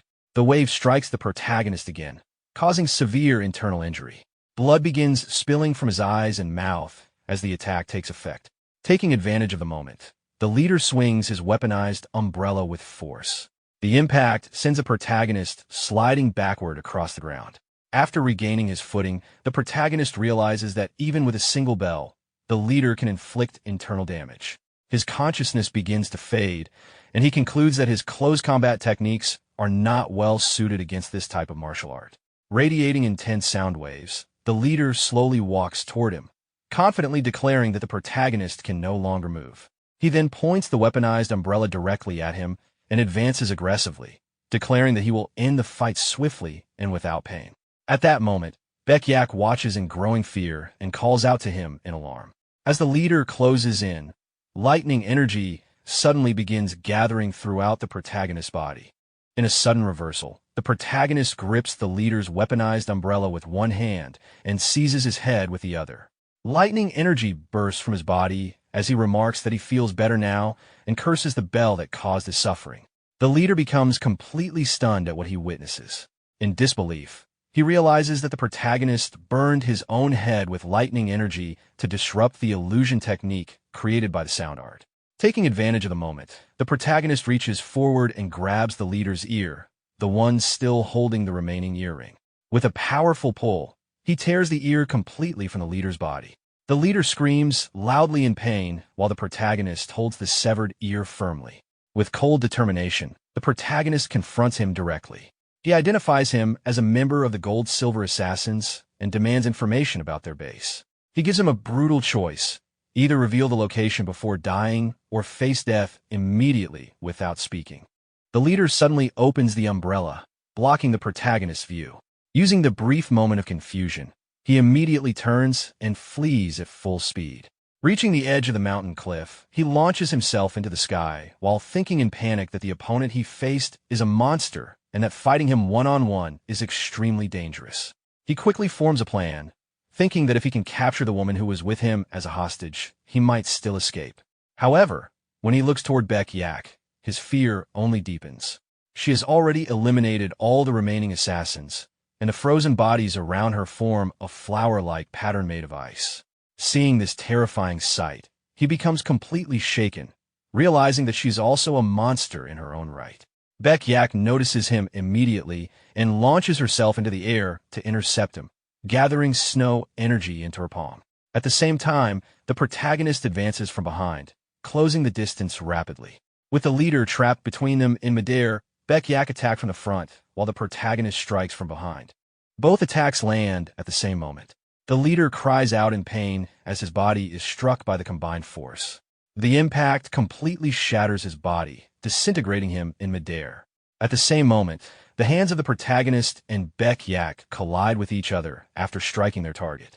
Their energies clash together, releasing a massive outburst of blue lightning and frost that spreads outward in all directions. When Baek-yak's full moon cold energy meets the lightning of the white lightning 10-phase art used by the protagonist, lightning wraps around the moonlight and illuminates the entire night sky in brilliant white. The scene creates a breathtaking phenomenon known as Moonlight White Night, a spectacle so rare that only warriors on the level of martial gods are said to witness such a sight. After the explosion of energy fades, the protagonist and Baek-yak stand side by side beneath the leader's umbrella, which they now hold above themselves. Looking at the illuminated surroundings, Baek-yak quietly remarks that the sight is beautiful. The protagonist agrees with her calmly. After a brief pause, the protagonist smiles and comments that they seem to be quite compatible. Baek-yak smiles in response and agrees, but immediately blushes after realizing what she just said, whispering to herself in embarrassment. The protagonist then notices an injury on her shoulder and points it out. Baek-yak casually explains that it was only a slight graze from earlier and assures him that there is no reason to worry. After a short silence, the protagonist hands the umbrella to her and reminds her that, as she mentioned before, he has many enemies. He begins walking away and warns her that if she continues to involve herself with him, she will face even more dangerous situations. Baek-yak asks whether he is telling her to leave. Instead of answering directly, the protagonist approaches her again and places a robe over her shoulders. He clarifies that he is not asking her to leave. Instead, he instructs her to move her lodgings to the Yunham merchant group so that she can remain closer to him, allowing him to feel at ease. Hearing this, Baek-yak blushes and addresses him respectfully as young Master Jinyeon. The protagonist then points out that she had just called him Jinyeon by name earlier. Realizing this, Baek-yak blushes heavily and becomes flustered. She turns away and loudly questions whether she really called him by his name. Trying to recover from embarrassment, she awkwardly claims that she does not remember clearly and suggests that she might have confused him with someone she knew back home. Before the moment can continue, the protagonist suddenly loses consciousness and collapses onto the ground. Baek-yak quickly turns toward him, filled with worry. She rushes to his side and calls out to him anxiously. Moments later, the protagonist regains awareness in a completely different place. He finds himself standing in shallow water, realizing that he is inside a dream. Thinking inwardly, he concludes that losing consciousness was inevitable after pushing the ninth phase to its absolute limit using Li Jinyan's body and directly enduring the lightning energy. He realizes that the current body could not withstand that level of strain and acknowledges that he needs more training. He also worries that collapsing so suddenly must have frightened Baekyak. At that moment, a warrior suddenly appears behind him, holding a sword. As the figure draws the weapon, he declares that the protagonist deserves punishment from Baekmujin. At the sudden appearance of the warrior, the protagonist immediately turns toward him. Without warning, the warrior swings his sword powerfully toward the protagonist. Although the protagonist manages to dodge the attack, the blade still leaves a small cut on his cheek. Reacting quickly, the protagonist jumps backward to create distance. As he holds the cut on his cheek, he notices that the wound feels frozen. Thinking inwardly, he realizes that the cold energy surrounding the attack is far from ordinary. The sensation feels strangely familiar to him, resembling the ice arts used by Lady Beck. This realization leads him to suspect that the warrior standing before him is none other than Baekmujin. After recognizing the identity of the warrior, the protagonist becomes filled with excitement rather than fear. Driven by that excitement, he charges forward to attack. While advancing, he thinks that the reason Baekmujin appeared in his dream does not matter. For someone like him, who has aimed to become the strongest since stepping into the martial world, having the chance to spar with a martial god, even in a dream, feels like an incredibly thrilling opportunity. Gathering lightning energy into his fist, the protagonist launches himself forward and delivers a powerful punch toward Baekmujin's chest. However, Baekmujin blocks the incoming punch effortlessly using his sword. The unexpected resistance shocks the protagonist, leaving him momentarily silent. In the very next moment, Baekmujin releases a massive surge of frost energy outward. The blast explodes with overwhelming force, sending the protagonist flying into the air. Soon after, freezing energy begins gathering around the protagonist's body, rapidly encasing him. Within moments, the cold energy solidifies into a massive mountain of crystal ice, trapping his body completely inside. Frozen within the enormous structure, the protagonist struggles to move, but realizes that the ice surrounding him will not break no matter how hard he tries. At that moment, Baekmujin floats through the air and approaches closer to the trapped protagonist. The protagonist looks toward him with confusion as Baekmujin begins to speak. However, the words are unclear and the protagonist cannot understand what is being said. Unable to comprehend the message, he wonders to himself what Baekmujin is talking about. Baekmujin then reaches his hand forward toward the protagonist's head. Using a single finger, he taps the protagonist's forehead. Instantly, the scene shifts. The protagonist suddenly falls from the first floor of his residence and crashes onto the ground below. Hearing the loud sound, Hua Ian, the Alliance leader, and several others rush toward him in concern. The Alliance leader calls out to him with worry, while Hua Ian also shouts anxiously, addressing him as brother.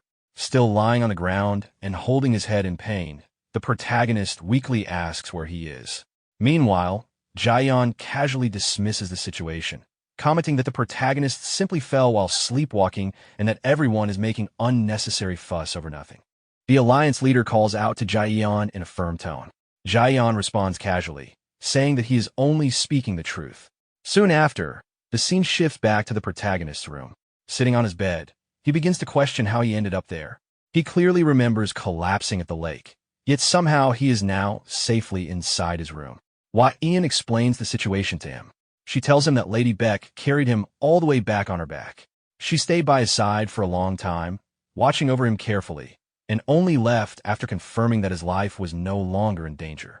Hearing this, the protagonist immediately asks whether Lady Beck looked all right, expressing concern that she might have been injured. Hua Ian responds with confusion, asking whether Lady Beck was injured at all. She explains that Lady Beck appeared perfectly fine when she saw her. At that moment, Jaeyeon interrupts with a teasing tone, mocking the protagonist for being carried by a woman and telling him to have some shame. He jokes that he thought the protagonist had returned to chasing women like in the old days. Annoyed by his behavior, the Alliance leader strikes Jaeyeon on the head. Then, turning his attention back to the protagonist, he speaks with concern. He mentions hearing that the protagonist collapsed after fighting assassins at dawn and asks whether he is truly all right. The protagonist reassures him, stating that he dealt with all the assassins. He adds that he will soon locate their hideout and eliminate them, telling him not to worry about the Manhwa Merchant Guild. However, the Alliance leader corrects him, explaining that he is not worried about the Manhwa Merchant Guild at all. He is worried about him. He reaches out and grabs the protagonist's hand while sitting beside him. Speaking sincerely, he admits that although he is not knowledgeable about martial arts, he can still tell that the protagonist has been pushing himself too hard lately. He reminds him that he does not have to carry every burden alone and promises that as his father, he will help with anything he can. Hearing these words, the protagonist lowers his expression and apologizes for making him worry. Ian silently watches the exchange between them. The scene then shifts to a mountain cliff deep within a forest. At the cliff, the protagonist is intensely training his martial arts. He repeatedly punches the mountain wall in front of him, and each strike releases bursts of lightning that crack through the air. After delivering multiple heavy blows, he lands back on the ground and exhales heavily. While catching his breath, he reflects that his current level is still not enough. He recalls how the ice created by Baekmujin felt far stronger and more unbreakable. He realizes that it was not just the ice itself, but also Baekmujin's martial skill, speed, and internal energy that completely surpassed his own. He admits to himself that he was not even close to matching that level. Grinding his teeth in frustration, he scolds himself internally. He questions whether he has become satisfied just because he reached the same realm he once held in his past life. He reminds himself that he barely managed to defeat even a single subordinate from the demonic faction. He angrily questions how he plans to take revenge at this pace and declares that he must surpass his current limits. With that determination, he launches himself forcefully into the air. The pressure from his leap fractures the ground beneath him. While airborne, he reflects on the wall that he failed to overcome in his previous life. He understands that unless he surpasses the Thunder Emperor and reaches the level of a martial god, he will not only fail to take revenge, but also fail to protect anyone or anything. As he remains airborne, lightning suddenly gathers around his body. The 100 Battle Judgment art activates, surrounding him with intense power. However, in the next moment, the strain becomes too great. He suffers severe internal injury, and blood spills from his mouth as he loses control and crashes down onto the ground. Lying there with irritation and frustration, he questions why he remains stuck at the threshold of the 10th phase. He wonders what unseen barrier continues to block his path forward, preventing him from advancing further. At that moment, a voice called out from behind the protagonist, repeatedly calling him brother. Ian quickly approached and grabbed the protagonist's head with both hands, calling out loudly to him as Brother Genion. After confirming he was awake, Ian relaxed and sat down on the ground. He remarked that the protagonist had just woken up yet was already training, and admitted that he thought the protagonist might collapse again. The protagonist responded with confusion and asked how Ian knew he was training there. Ian explained that lightning had been striking from a clear blue sky, so it was obvious to him that the source had to be his brother. While speaking, Ian suddenly noticed the numerous fist marks carved into the mountain wall from the protagonist's continuous punches. He expressed shock and mentioned that it was his first time seeing the protagonist train like that, asking if all the marks were made by his fists. The protagonist calmly replied that he was just about to finish training and head down, telling him not to worry. Ian then showed a mischievous smile and explained that he did not come there to stop the training. The protagonist looked at him in confusion. Ian extended his hand forward and challenged him. The protagonist realized what he meant and asked if it was arm wrestling. Ian explained that since he was not a martial artist and could not spar, he believed he might still stand a chance in arm wrestling. He confidently added that he had been training his strength in his spare time and would not go down easily, no matter how strong his brother was. However, in the very next moment, the protagonist used only a small amount of strength and slammed Ian's hand down onto the stone surface. Ian was immediately shocked. Holding his injured hand with teary eyes, he began walking away in pain. Seeing this, the protagonist apologized and admitted that he should have held back more. Still clutching his hand, Ian painfully admitted that his brother was truly strong. He then questioned why someone with such strength was worrying so much. The protagonist remained silent for a brief moment. Then, while walking toward the mountain cliff, he spoke and revealed that he had a dream the previous day in which he fought Sir Baekmujin. Hua Ian reacted with surprise, mentioning that Sir Baekmujin was Lady Beck's ancestor. The protagonist confirmed this and admitted that he was no match for him and had completely lost. Hua Ian asked if the reason he had been overworking himself was because he felt frustrated after losing in a dream. The protagonist clenched his fist and explained that it was not the only reason. He revealed that there were enemies he needed to defeat, but his current strength was not enough. He explained that to defeat them, he needed to become the strongest in the world. However, he had failed to overcome his limits and even collapsed in front of Lady Beck, which made him feel pathetic for losing so helplessly, even inside a dream. Hua Ian listened silently while looking at him. After a moment, he spoke again. He admitted that he did not know much about the martial arts world, but he clearly remembered the time when the protagonist returned and fought the opponent from the Gaon clan. From his perspective, the protagonist had looked just as impressive as the strongest person in the world at that time. He encouraged him to stop brooding like an old man and regain his confidence, teasing him that his handsome face was drooping. The protagonist responded that it had been a while since he last heard Hua Ian nag. Hua Ian continued with determination, telling his brother to set his mind on becoming the strongest in the world. He promised that he would handle all matters outside of training and asked him to trust his little brother. He confidently declared that he would make sure the protagonist could even defeat the martial god. The two of them then bumped their fists together, and the protagonist expressed his gratitude. Later that night, the scene shifted to the protagonist sleeping quietly inside his room. While asleep, he suddenly regained consciousness within a dream realm once again. After regaining awareness, he looked around the unfamiliar surroundings and realized that it was another dream, noting that the place was different from the previous one. Soon, he heard the sound of laughter. Turning around toward the source of the sound, he noticed two people sitting inside a hut. Inside the hut, Baekmujin sat calmly with another man as they drank wine together. At that moment, the protagonist approached them and slammed his hand onto the table, demanding another fight with Baekmujin. When Baekmujin gave no response, the protagonist grew irritated and questioned why he remained silent, pointing out that before, he had attacked without hesitation. He doubted that fear was the reason and warned that he might overturn the table to force a reaction. As the protagonist grabbed the table and tried to flip it, the man sitting with Baekmujin casually placed his closed hand fan on the table, instantly stopping him. Despite exerting force, the protagonist could not move it at all. He realized that his strength was being suppressed by nothing more than that fan. The pressure between them caused the table to crack. The black-haired man smiled and remarked that it was rude for the protagonist to appear there without having earned the right. In the next instant, the black-haired man advanced and struck the protagonist in the stomach, launching him into the air. Meanwhile, Baekmujin remained seated, calmly holding his wine. The protagonist and the black-haired man faced each other midair as the protagonist was pushed backward by the force. Regaining control, he stabilized himself and countered with a powerful kick, but the opponent effortlessly dodged it and mocked his speed, questioning whether he truly believed he could fight at that level.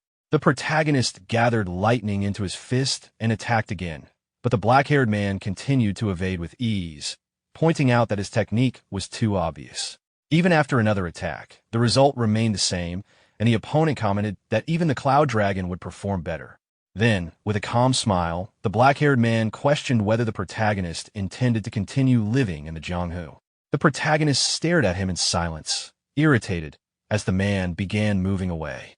Instantly, the protagonist chased him, leaping across bamboo with great speed and launching another attack, demanding that he stop running and fight properly. The black-haired man remained still.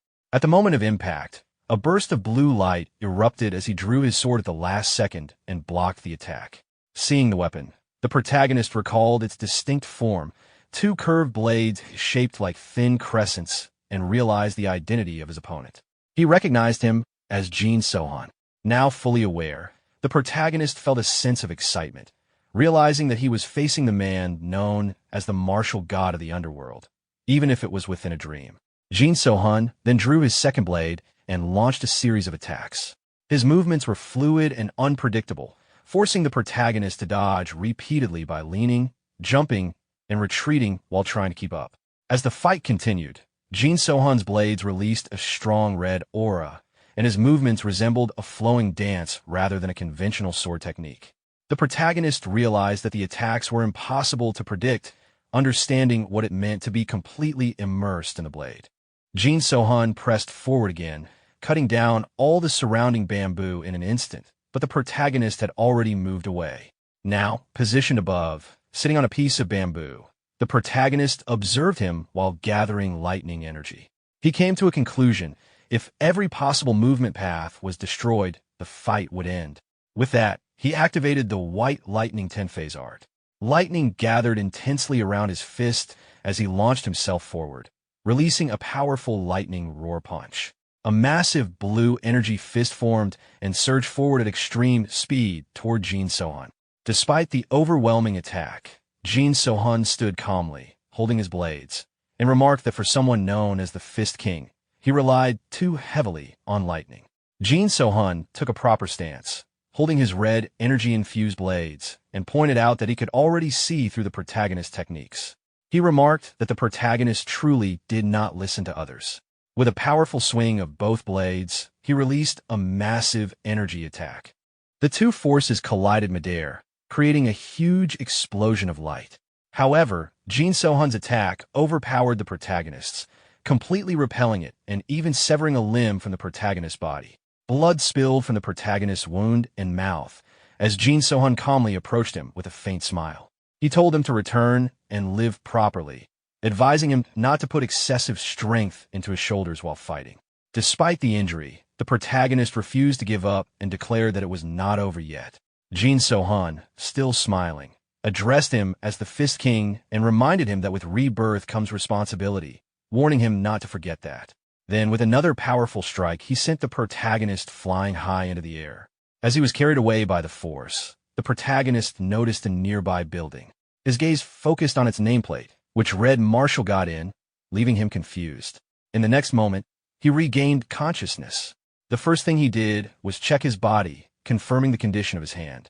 Later, while sitting alone, he reflected on what had just happened. He realized that the experience felt different from his previous dream and began questioning whether it was truly just a dream. The name Martial God Inn lingered in his thoughts, making him wonder if he had once entered some kind of higher realm before his death. He then recalled Jin So-hun's earlier remark about his lack of manners despite being weak. Snapping out of the memory, irritation filled him as he cursed Jin So-hun. At that moment, Ha-jinik, the 8 Dragon Sect leader from the underworld, who had been nearby, responded, thinking the insult was directed at him. The protagonist clarified that it was not, and told him to continue. Ha-jinik then explained what he knew about the gold-silver assassins. He stated that even within their organization, the leader's identity remained completely unknown. The group was divided into gold mask and silver mask assassins, with the gold masks being the stronger ones. He concluded that since the protagonist was considered a worthy opponent, they had likely sent gold mask assassins after him. The protagonist acknowledged that locating their leader would take time. Ha-jinik assured him that he would find the leader as quickly as possible. Meanwhile, Venom Fox, who had been listening from a distance while training, casually interrupted. While continuously swinging his weapon, he suggested a far more direct approach. Simply find their headquarters and kill everyone there. According to him, if everything and everyone were eliminated, the leader would inevitably reveal himself. Hearing this, Ha-jinik felt irritated internally. The protagonist then asked Venom Fox how many times he had done such things. Venom Fox responded while continuing his practice, stating an exact count of 76,203, then casually updated it to 76,204. He complained about how exhausting it had become and wondered when he would finally reach 1,000,000. The protagonist advised him not to obsess over numbers, pointing out that his impatience was ruining his form, especially his shoulders. At that moment, the protagonist suddenly recalled Jin So-hun's earlier advice about not putting too much strength into his shoulders. His expression turned serious, then angry, as realization struck him. Venom Fox stopped training and demanded to know what was wrong with his shoulders, frustrated that the explanation had been left incomplete. In response, the protagonist punched the ground in anger, causing a powerful explosion that shattered the ground beneath them. As he pulled his fist back, he muttered that he finally understood what Jin So-hun had meant. Venom Fox, now concerned, questioned whether his shoulders were really that bad. Meanwhile, Hajianik burst into laughter, mocking Venom Fox and joking that the comment was probably just a request for a shoulder massage. The scene shifted to the protagonist's imaginary training realm near a waterfall. As he walked forward, he reflected on his own mistake, realizing that he had completely misunderstood something important. The words spoken by Jin So-hun replayed in his mind, about relying too heavily on lightning and putting unnecessary strength into his shoulders. Coming out of that memory, he began to think more deeply. If someone like the martial god had pointed out a flaw, then it had to be something he himself had failed to notice. He realized that while he had been giving advice to others, he had overlooked his own shortcomings. He continued analyzing his martial arts. Originally, his fighting style was built around overwhelming lightning energy, tearing, crushing, trampling, and suppressing everything in his path. But against Jin So-hun, all of that had been completely dismantled. He then reflected on the wall he had yet to overcome, the 10th phase. He understood that the final phase of the White Lightning 10-phase art was not merely a technique, but a state of enlightenment. Only those who reached that level could truly become the Lightning Emperor. With that realization, he resolved to change. He decided to cast aside the pride of being called the Fist King and fix the flaw in his approach. At that moment, numerous assassins appeared and surrounded him from all directions, their weapons drawn and killing intent clear. From behind them, their leader gave a simple command to kill him. All the assassins launched themselves toward him at once. The protagonist dodged the first attack and countered with a powerful punch, instantly crushing one assassin's abdomen. However, in the next moment, while blocking another strike with his wrist, a different assassin attacked his knee. The sudden hit caught him off guard, and before he could recover, multiple attackers overwhelmed him and killed him. Immediately after, the assassins dissolved into black mist and disappeared. Lying on the ground, he realized his failure. He understood that he needed to remain calmer so his movements could not be read. He needed to think ahead of his enemies and avoid becoming impatient by relying too much on lightning. As soon as he reached that conclusion, the assassins reappeared and attacked again. This time, he moved faster. Launching himself into the air, he flipped and landed on an assassin's shoulder. Grabbing the opponent's head, he tore it apart with brute force, realizing that he should only release his full power when he was certain it would secure a kill. After eliminating one, he continued advancing, reminding himself not to let his guard down since the fight was far from over. Suddenly, threads of purple energy wrapped around his neck. A brown-haired man controlled those threads and forcefully pulled him in. The unexpected attack shocked him, and before he could respond, another assassin struck and killed him again. Once more, everything dissolved into mist. Frustration built up inside him as the cycle repeated. The assassins reappeared, and he charged at them again, refusing to stop. He kept fighting, thinking that it was not over yet and that he needed to try again. But each attempt ended the same way. He was killed again and again, repeating the process countless times, yet failing every single time. Exhausted, the protagonist collapsed onto the ground, breathing heavily. Lying there, he realized that no matter how many times he tried, the outcome never changed. Individually, the assassins were not particularly threatening, but the moment they coordinated their attacks, he was completely overwhelmed and reduced to prey. He sat up and began thinking about how someone like Jin So-hun would have handled the situation. At that moment, dark mist gathered and took the form of Jin So-hun, who appeared standing calmly in the middle of the assassins. As all the assassins rushed toward him at once, Jin So-hun remained still, holding his swords with a composed smile. With a single precise movement, he swung his blade. The energy from his strike moved through the air with perfect accuracy, targeting all the approaching assassins. Before they could react, every one of them had their eyes cut at the same time, instantly blinding them. Watching this, the protagonist realized that Jin So-hun had neutralized all of them in a single move. The brown-haired man controlling the energy threads attempted to intervene, but Jin So-hun immediately closed the distance and eliminated him with one swift strike, severing his head effortlessly. After wiping out all the enemies, the protagonist charged at Jin So-hun. However, his attack was easily blocked with a single sword, and in the next moment, Jin So-hun countered, launching him into the air. The protagonist fell into the water behind him. As he resurfaced and tried to recover, Jin So-hun instantly followed up, pressing his foot onto the protagonist's head and forcing him underwater. Held there, he struggled for air and began to suffocate. His vision blurred, and eventually, he was eliminated, his body dissolving into dark mist. Moments later, he reappeared once again. Jin So-hun repeated the same words about rebirth and responsibility. Hearing this again, the protagonist began to think more deeply. If Jin So-hun was truly the martial god, then he must have known about his reincarnation. That meant those words carried meaning beyond a simple warning. He began to wonder if it was related to the demon god, the being who had fought against the three gods during the great battle 25 years ago, or perhaps something even greater. Soon after, Jin So-hun's form dissolved back into mist. Standing alone near the waterfall, the protagonist made his resolve clear. If rebirth truly came with responsibility, then he would carry that burden fully, whether it meant protecting the Yunham merchant group, protecting the world, or protecting innocent lives.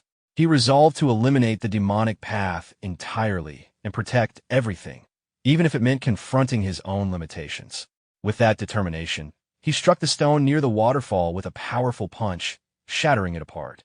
As the dust settled, he reaffirmed his goal, to try everything possible until he could eliminate the demonic path and become the strongest under heaven. This time, his attack carved a massive path through the mountain. Observing the result, he realized that the first step was to correct his habit of tensing his shoulders. At that moment, the scene shifted to a mansion near the Taeho merchant group. A massive explosion erupted inside, destroying part of the structure. Within the wreckage, Elder Un-pil, the strongest martial master of the Taeho merchant group, was left severely injured and sitting on the ground. The attacker mocked him, acknowledging his strength for surviving such an attack. Un-pil demanded to know who he was.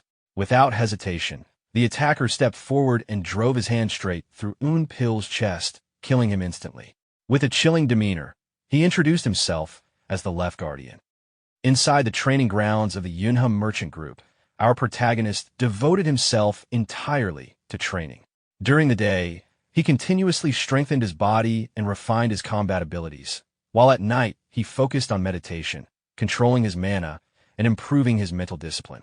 2 months quickly passed. By then, his movements had become far more refined than before. Inside the training grounds, he continuously sparred against Baek-yak. While exchanging blows and blocking her attacks, he acknowledged that her martial arts had improved greatly since their last fight. Baek-yak also admitted that his combat style had changed significantly. His transitions between offense and defense had become smoother and more natural, making close combat increasingly difficult to deal with. During the spar, our protagonist suddenly stepped forward and tackled her off balance. As Baek-yak fell backward, he caught her by the waist and held her in his arms. While calmly looking at her, he admitted that changing his mindset would have been difficult if he had trained alone. Baek-yak became slightly embarrassed and quietly said that she was glad she could help. However, our protagonist immediately returned to analyzing the spar and pointed out that she still needed to strengthen her lower body more, because she had let her guard down at the critical moment.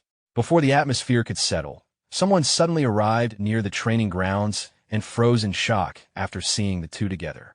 It was Guang, the successor of the West Wind escort establishment and one of Li Jinyan's close friends.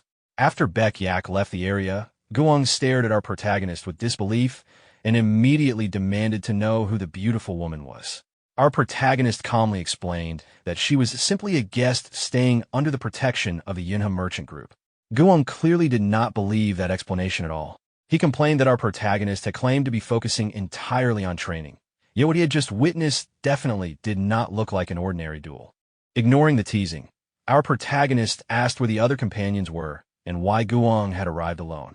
Guang then revealed the real reason for his visit. He brought up the Taeho merchant group, reminding him that the group leader was a close friend of his father and that they had previously sent the precious azurite essence. However, serious trouble had recently struck the Taeho merchant group.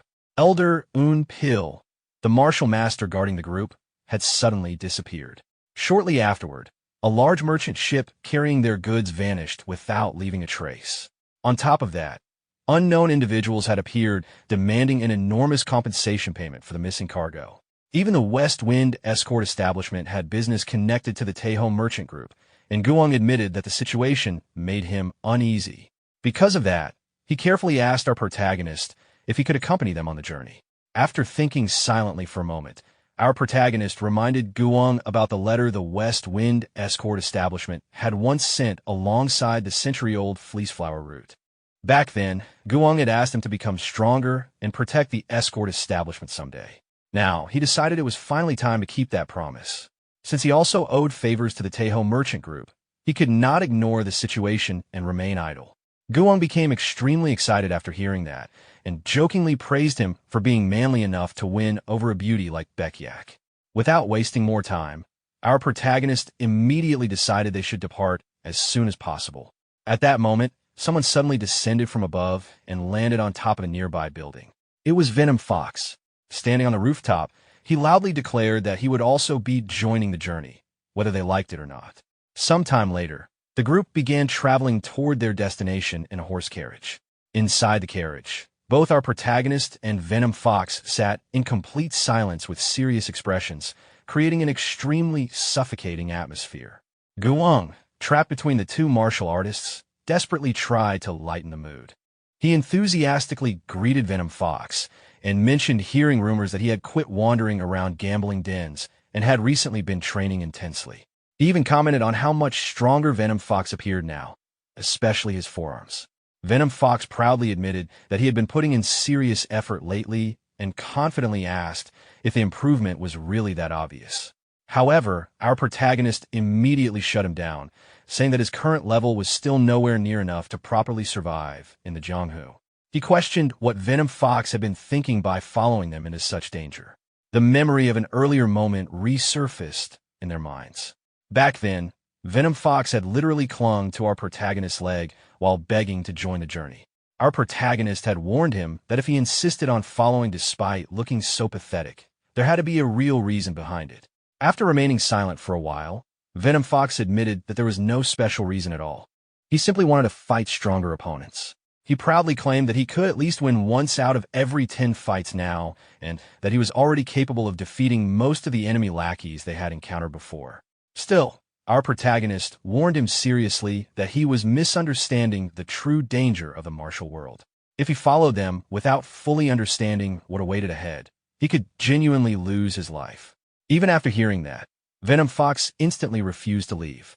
Watching the tension inside the carriage continue rising, Guang could only sit there nervously, feeling completely trapped between the two overwhelming personalities. Venom Fox stubbornly declared that he would take care of his own life no matter what happened. Even after hearing the warning from our protagonist, he refused to back down and confidently claimed that he would survive on his own terms. As evening approached, Guang suggested that they rest at a nearby village before continuing their journey. After arriving at the village, the group entered a local inn to eat and spend the night. The moment they stepped inside, Venom Fox immediately tried to force Guang into paying for dinner. Our protagonist instantly called him out for acting like a thug and told him to buy his own food instead of shamelessly relying on others. Inside the inn, another familiar group was already dining there. The young head of the Hua clan, Hua Yunwal, was seated together with his younger sister, Hua Yunseal. The moment Hua Yunwal noticed them entering, he greeted Li Jin and even recognized Venom Fox immediately. Hua Yunseal also politely greeted both of them, and when she remembered Venom Fox's name, he nearly lost control of his emotions internally from happiness. After exchanging greetings, Hua Yunwal invited them to sit together since fate had brought them to the same inn. While eating together, our protagonist explained that he had accepted an escort mission connected to the Taeho merchant group because Guang requested his help. Guang immediately stood up and passionately explained that he trusted Jin because the atmosphere surrounding the Taeho merchant group felt extremely suspicious.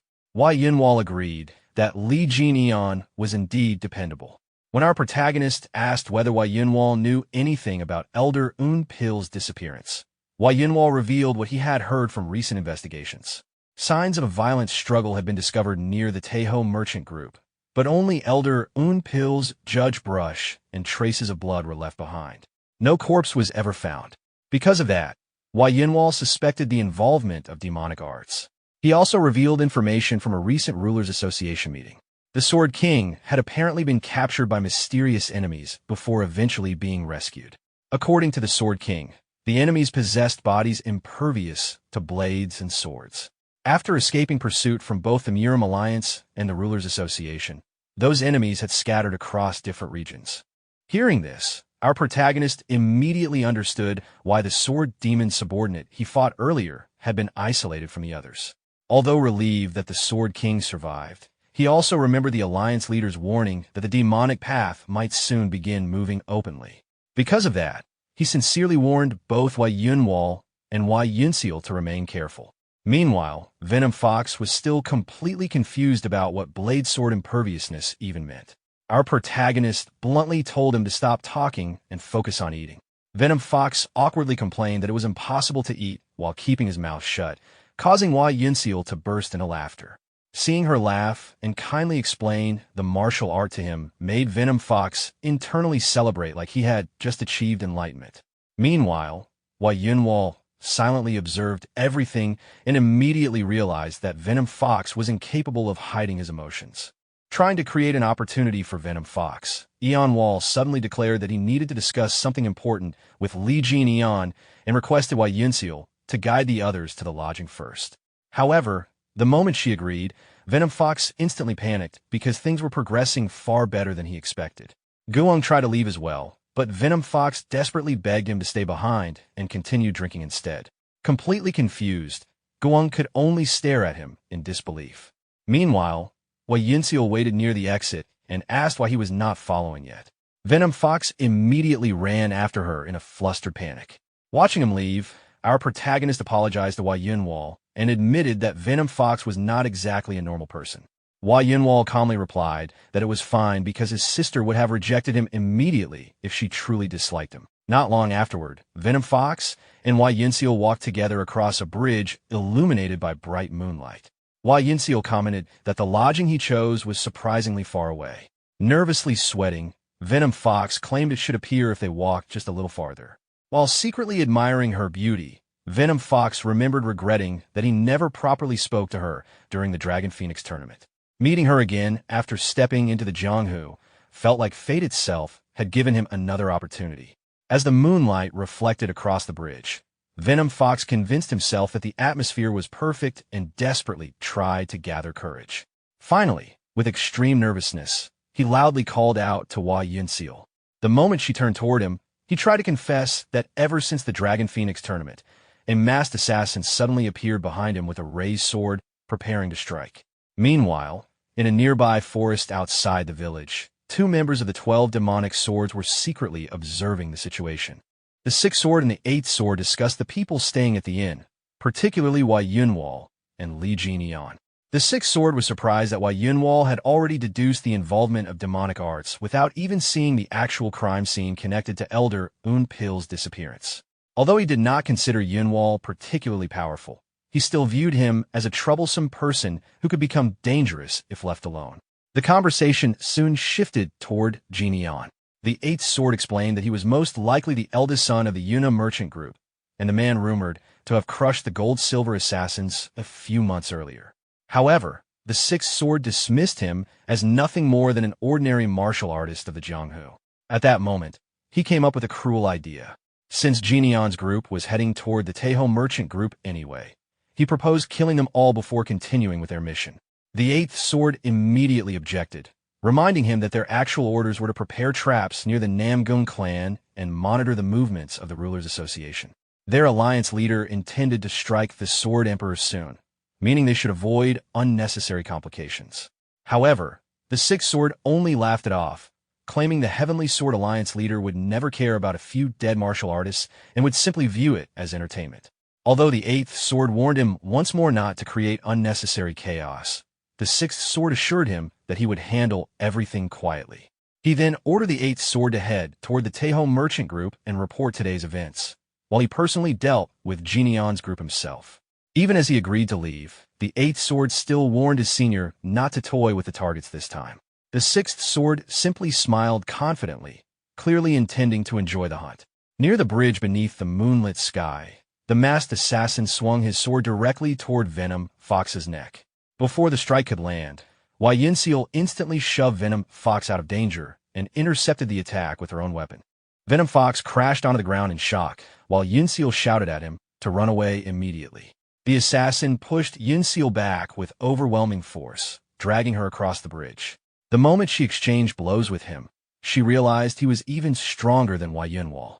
Despite that, she resolved to buy enough time for Venom Fox to escape. The assassin continuously pressured her with powerful sword attacks infused with heavy energy, but Yunseal stubbornly blocked every strike. Impressed by her defense, the assassin praised her skill before suddenly slashing her leg and cutting deep into it. As Yunseal collapsed, unable to properly move, the assassin revealed his disgusting intentions and prepared to absorb her inner energy. Just as his blade descended, Venom Fox suddenly jumped in and blocked the attack with his umbrella weapon. Furious, he called the assassin a complete pervert before forcing him backward with brute strength. The assassin finally realized the umbrella was actually Venom Fox's weapon, while Yunseal became frustrated that he had ignored her order to flee. Even so, Venom Fox stubbornly declared that he would run only if he wanted to, and right now he had no intention of leaving. Those words left Yunseal stunned for a moment.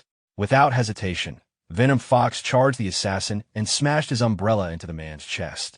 However, the assassin did not move at all. Venom Fox immediately realized something was wrong when his attack felt like striking solid steel.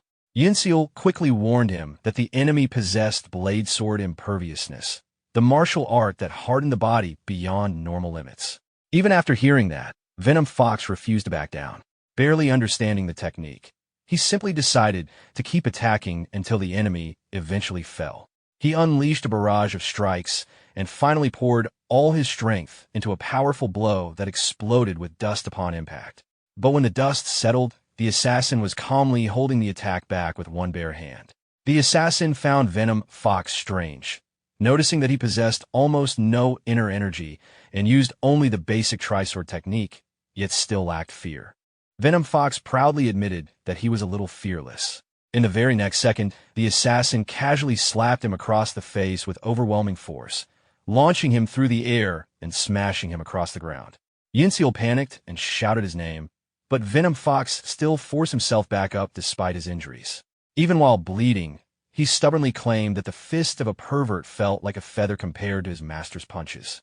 The assassin smiled with interest after hearing that. Rather than killing Venom Fox immediately, he began treating the fight like entertainment, deciding to keep him alive at least until he grew bored. The masked assassin relentlessly overwhelmed Venom Fox with a barrage of attacks, striking him again and again until his body became covered in injuries. Despite trying to block with his umbrella weapon, Venom Fox could not stop every blow and was steadily pushed into a corner. While mercilessly attacking him, the assassin mocked him and told him to suffer in agony. Even in that condition, Venom Fox suddenly leapt into the air and launched a powerful counterattack with his weapon. However, the strike once again failed to damage the assassin at all. Shocked by how completely unharmed the man remained, Venom Fox desperately tried to figure out where his weak spot could possibly be. The assassin only smiled and mockingly told him to find it himself, claiming he would either end up begging for his life or beaten to death first. Badly injured and breathing heavily, Venom Fox still refused to give up and instead shouted for the assassin to keep hitting him harder because he was supposedly itching for more punishment. His fearless attitude irritated the assassin, who commented on the arrogance in his eyes before drawing his sword and aiming it directly toward Venom Fox's eye, preparing to finish him once and for all.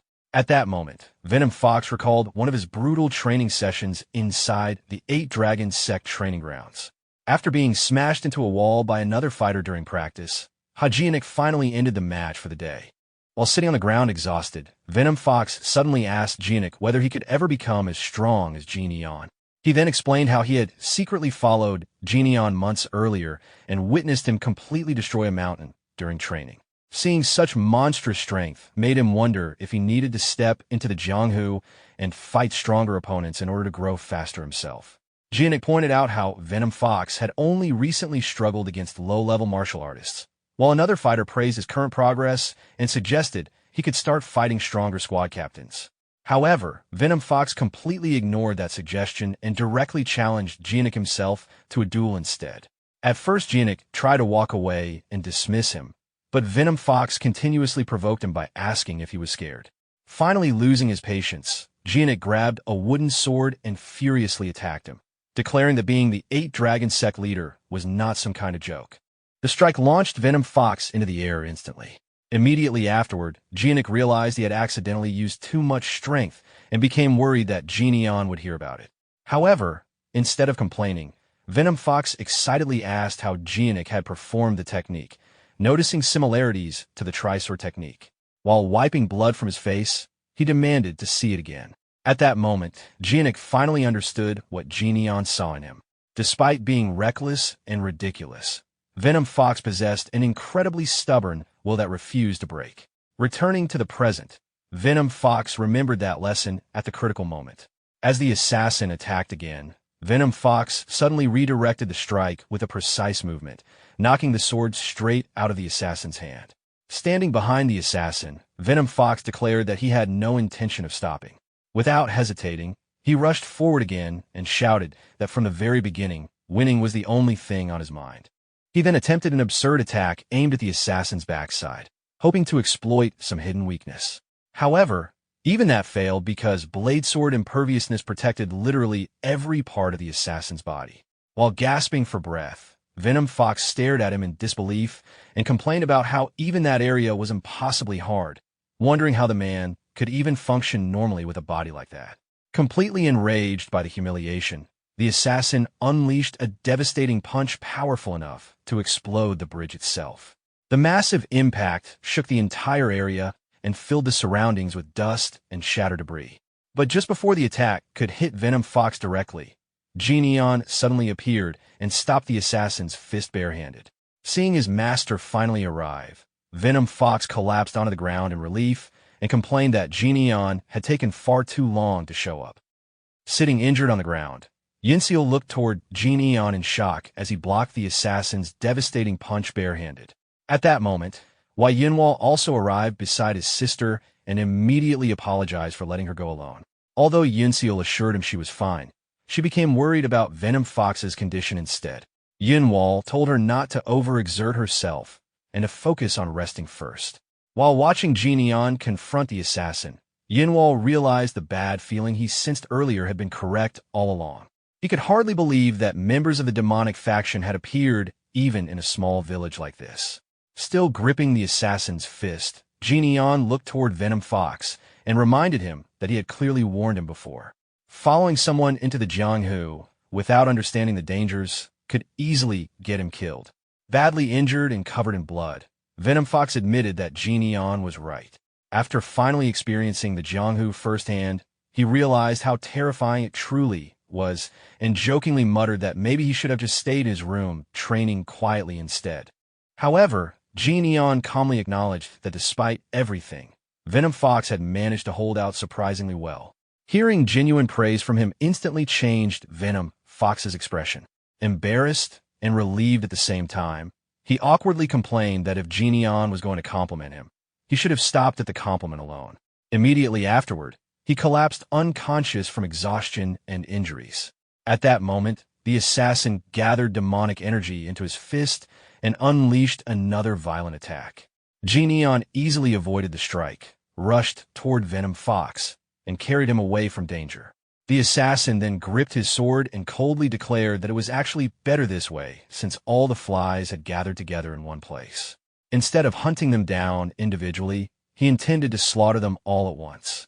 Feeling the terrifying demonic energy radiating from the assassin, Yinwall briefly wondered if this man could actually be the sword demon himself. However, Geneon immediately clarified that the man was most likely only one of the sword demon subordinates and also possessed blade sword imperviousness. Yinwall became even more shocked after hearing that. If a mere subordinate possessed such overwhelming demonic energy, then the sword demon himself had to be far more monstrous than expected. Meanwhile, Geneon quietly analyzed the enemy and realized this assassin was clearly stronger than the demonic subordinate he fought previously. Because of that, he started suspecting there might be a hierarchy among these demonic warriors. The assassin suddenly rushed toward Geneon with his sword aimed directly at him, intending to finish him immediately. But Geneon effortlessly avoided the attack and casually remarked that despite all the noise surrounding him, the assassin was not worth that much attention. Before the assassin could react, Geneon drove a powerful punch straight into his chest and launched him high into the air. The furious assassin tried to retaliate, but Genion instantly followed up with a devastating kick to the head that slammed him directly into the river below. Watching the exchange from above, Yunwall became stunned. Even with his own sharp eyes, he struggled to follow Genion's movements properly. He already knew Genion had become stronger since the Dragon Phoenix tournament, but not to this overwhelming extent. Genion then asked Yunwall if he knew how to properly deal with blade sword imperviousness. Yunwall explained that according to rumors, the technique could only be broken by injecting inner energy into the opponent's body and melting them from within, something supposedly impossible unless someone had reached ruler-level mastery. Genion confidently replied that there was another method and told Yunwall to watch carefully as he demonstrated how to kill such an opponent. Without hesitation, Genion leapt down from the bridge into the river below and immediately resumed the assault. The assassin blocked his incoming punch with his sword and admitted that Genion was surprisingly spirited.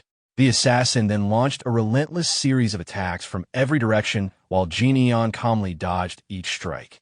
As he attacked, the assassin arrogantly boasted about how he and his comrades had hunted and absorbed countless martial masters before. According to him, many of those warriors once carried the same confident look in their eyes as Genion.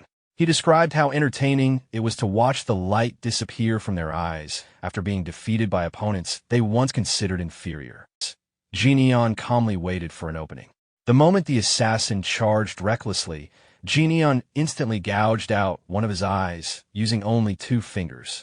Because the eyes remained the only weak point in blade sword imperviousness, blood finally spilled from the assassin's body, shocking him completely. Terrified, the assassin immediately attempted to surrender and offered information about the demonic path and their leader. However, Genion revealed he had no intention of listening. When the assassin secretly attempted a final sneak attack underwater, Genion slammed his head beneath the river and declared that he simply wanted to kill him. Gathering lightning energy into his palm, Genion unleashed a massive burst of lightning directly into the assassin's body.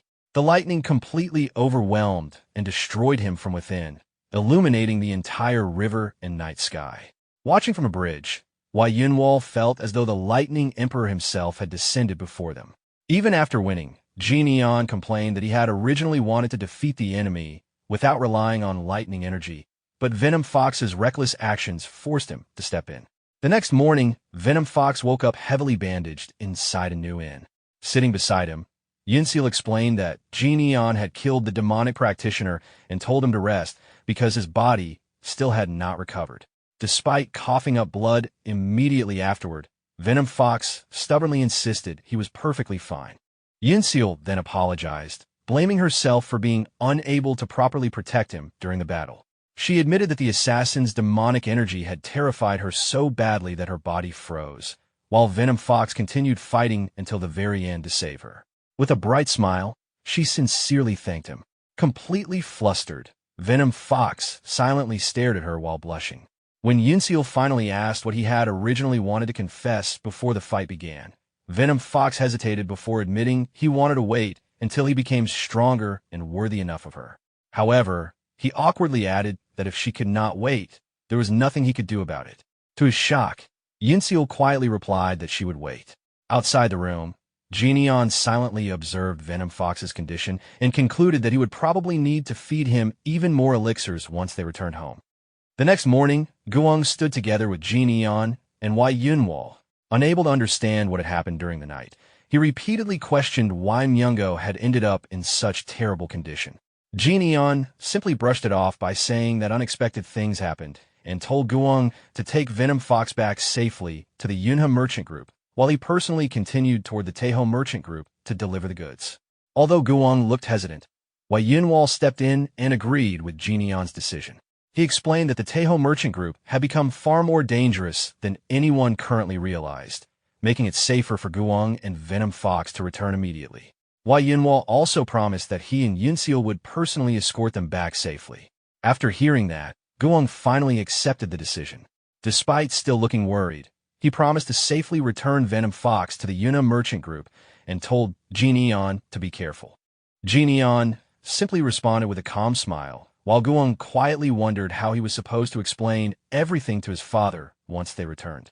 After the others departed, Hua Yinwall asked Jin Yan if he could spare some time before heading toward the Taeho merchant group. Sometime later, the two arrived near a massive waterfall hidden close to the village. Standing before the waterfall, Hua Yinwall asked Jin Yan what he thought about the scenery. Jin Yan admitted he never knew such a magnificent waterfall existed nearby. Yinwall then explained that he had always loved waterfalls because looking at them made it feel as though all his worries were being washed away. Whenever something troubled him, he would seek out waterfalls to clear his mind and remind himself of his resolve. He then began speaking about his past.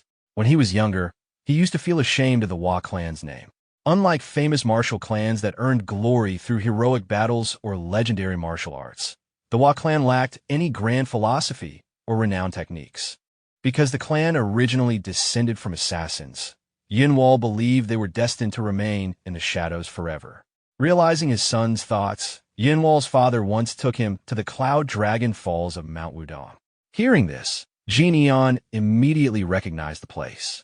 Yinwall explained that the name of the Hua clan's ancestor, Hua Unryong, originated from those very falls. Standing there, he realized something important. What truly mattered was not how a person or clan began, but what they devoted their lives to protecting. Yinwall then revealed that, just like his own name implied, he deeply loved beautiful things. Because of that, if demonic practitioners ever threatened the things he cherished, he would willingly devote his life to protecting them. Jin Yan smiled after hearing those words and told him that if Hua Unryong could see the path he had chosen, he would surely be proud. However, the moment he mentioned the ancestor's name, Jin Yan suddenly became lost in thought as memories from the past surfaced in his mind. Something about the name Unryong seemed strangely familiar to him, making him question whether it could possibly be connected to someone he once knew. Seeing Jin Yan distracted, Hua Yinwall asked what was wrong, but Jin Yan calmly dismissed it and said it was nothing important. Shortly afterward, Hua Yinwall respectfully bowed before Jin Yan and sincerely thanked him for everything. He admitted that he owed a great debt both to Venom Fox and to Jin Yan himself, and promised in the name of the Hua clan that he would repay this favor the next time they met. Jin Yan calmly accepted the promise and said he would look forward to that day. Meanwhile, far away at the Taeho merchant group, the atmosphere had become extremely tense. Inside the throne room, Taeho merchant group leader Jiang Yunmyong angrily reacted after hearing the outrageous new demand being made against them. The amount demanded had now risen to 100,000 yang, far exceeding the original price. Standing confidently before him was Li Jiancheng, the first disciple of the Thunderbolt sect. With a calm but arrogant attitude, he claimed that after reconsidering the value of the Thunderbolt sect's treasure, they had realized they originally priced it far too low. Because of that, he questioned whether a massive organization like the Taeho merchant group truly could not afford such an amount. Jiang Yunmyong suddenly becomes furious as he confronted Li Jiancheng over the absurd amount of money the Thunderbolt sect had extorted over the past few months. The amount had already reached hundreds of thousands of niang, yet they were still demanding even more. He accused them of fabricating the story about their sect treasure being transported aboard the missing ship and claimed the Thunderbolt sect had deliberately sunk the vessel to erase all evidence. Li Jiancheng showed no intention of hiding the truth anymore. He mocked Jiang Yunmyong for raising his voice despite being powerless, then revealed that Elder Un Pil and the Taeho merchant group's guards were already gone. According to him, every person outside the room now belonged to the Thunderbolt sect. He threatened that if the merchant leader refused to continue paying, the entire Taeho merchant group would disappear just like Elder Un Pil. Enraged, Jiang Yunmyong called them shameless brutes who were no longer even pretending to be righteous. But before the situation could escalate further, loud screams suddenly echoed from outside the building. The sudden chaos immediately alarmed Li Jiancheng. He was certain every guard had already been dealt with, so hearing battle outside made no sense to him. He kicked the doors open and rushed outside, only to freeze in shock. The disciples of the Thunderbolt sect had already been completely overwhelmed. Standing in the middle of them was Li Jinyan, calmly holding one of the defeated men before tossing him aside. Jinyan coldly asked whether Li Jiancheng was the leader of these underworld bastards. Furious, Li Jiancheng denied the accusation and declared that they were the Special Operations Unit of the Murim Alliance, the Thunderbolt sect. He immediately launched forward with his sword, unleashing a powerful attack that shattered the ground and filled the area with dust and debris. However, when the dust cleared, Jianian had stopped the blade effortlessly with only 2 fingers. Li Jiancheng was left speechless. Jianian mocked the sect's name, saying it reeked of the underworld, trying to imitate the Orthodox faction. With only a slight increase in strength, he shattered the sword in half. Before Li Jiancheng could react, Jianian grabbed his wrist and crushed his grip completely. The broken sword slipped from his hand as Jianian furiously condemned him for daring to use the Murim Alliance leader's name for such filthy actions. In the next instant, Jianian drove a devastating punch directly into his face. The impact launched Li Jiancheng through the air and slammed him into a wall hard enough to completely shatter it. At that moment, Jiang Yunmiang finally stepped outside and stared at Jianian in disbelief. Before he could finish speaking, Jianian calmly introduced himself as the eldest son of the Yunhe Merchant Group and the leader of the Great Merchants Association, Li Jianian. He then respectfully bowed to the Taeho Merchant Group leader. Afterward, Jianian casually pointed toward the destroyed wall and apologized, saying he would compensate them for the damage. Despite everything that had just happened, Jiang Yunmiang could only respond that it was fine. After some time, the scene shifted back to the Taeho Merchant Group.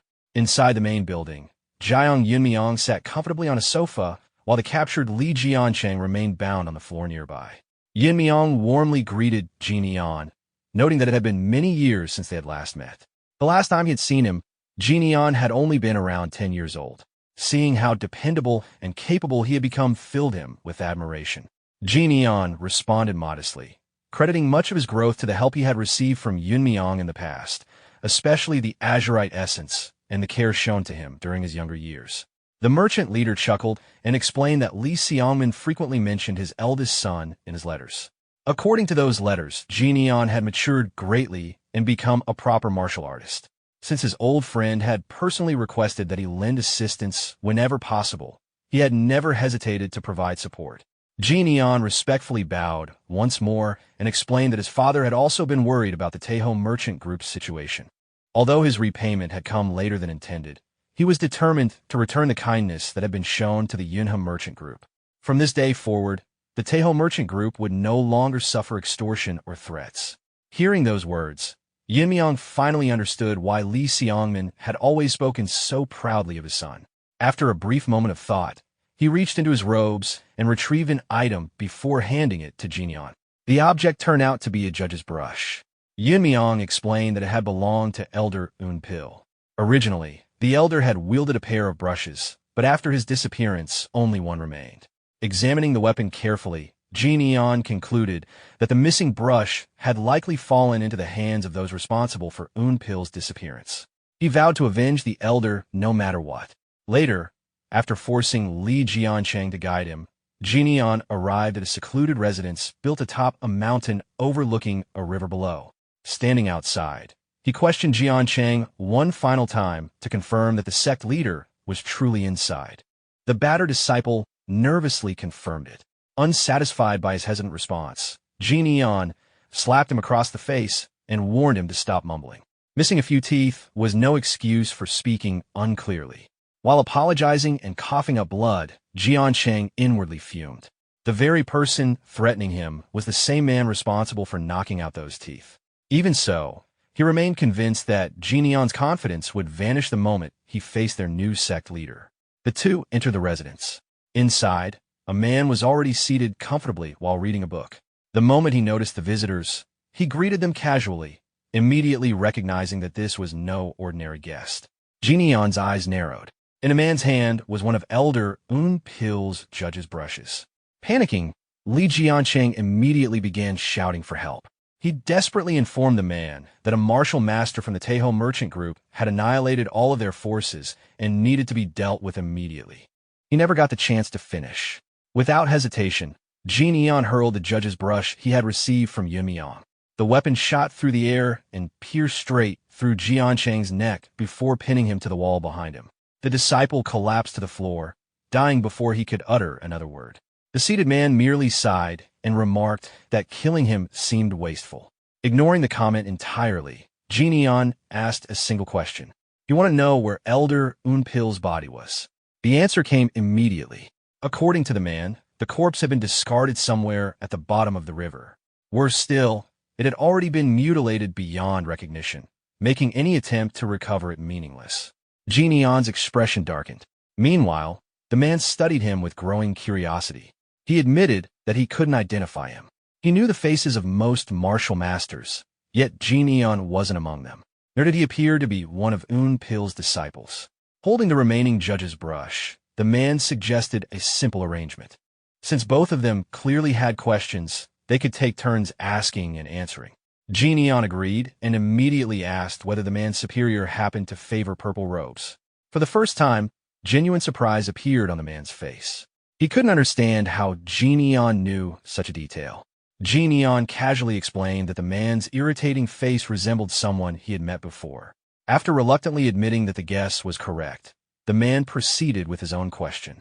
He wanted to know whether Genion was a senior from the Myriad Demon Palace. The name immediately caught Genion's attention.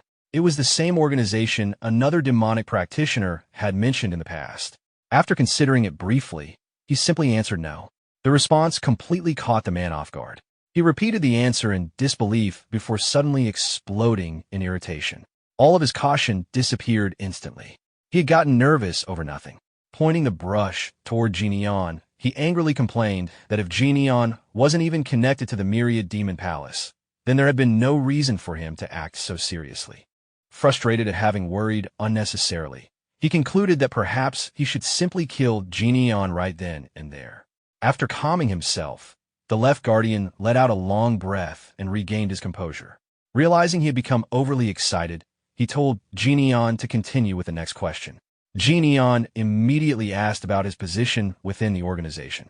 The man casually explained that his lord referred to him as the Left Guardian, and that was the title he carried. Since it was now his turn, he questioned Genion in return, asking whether his master had died at the hands of his lord. Genion answered without hesitation. The answer was yes.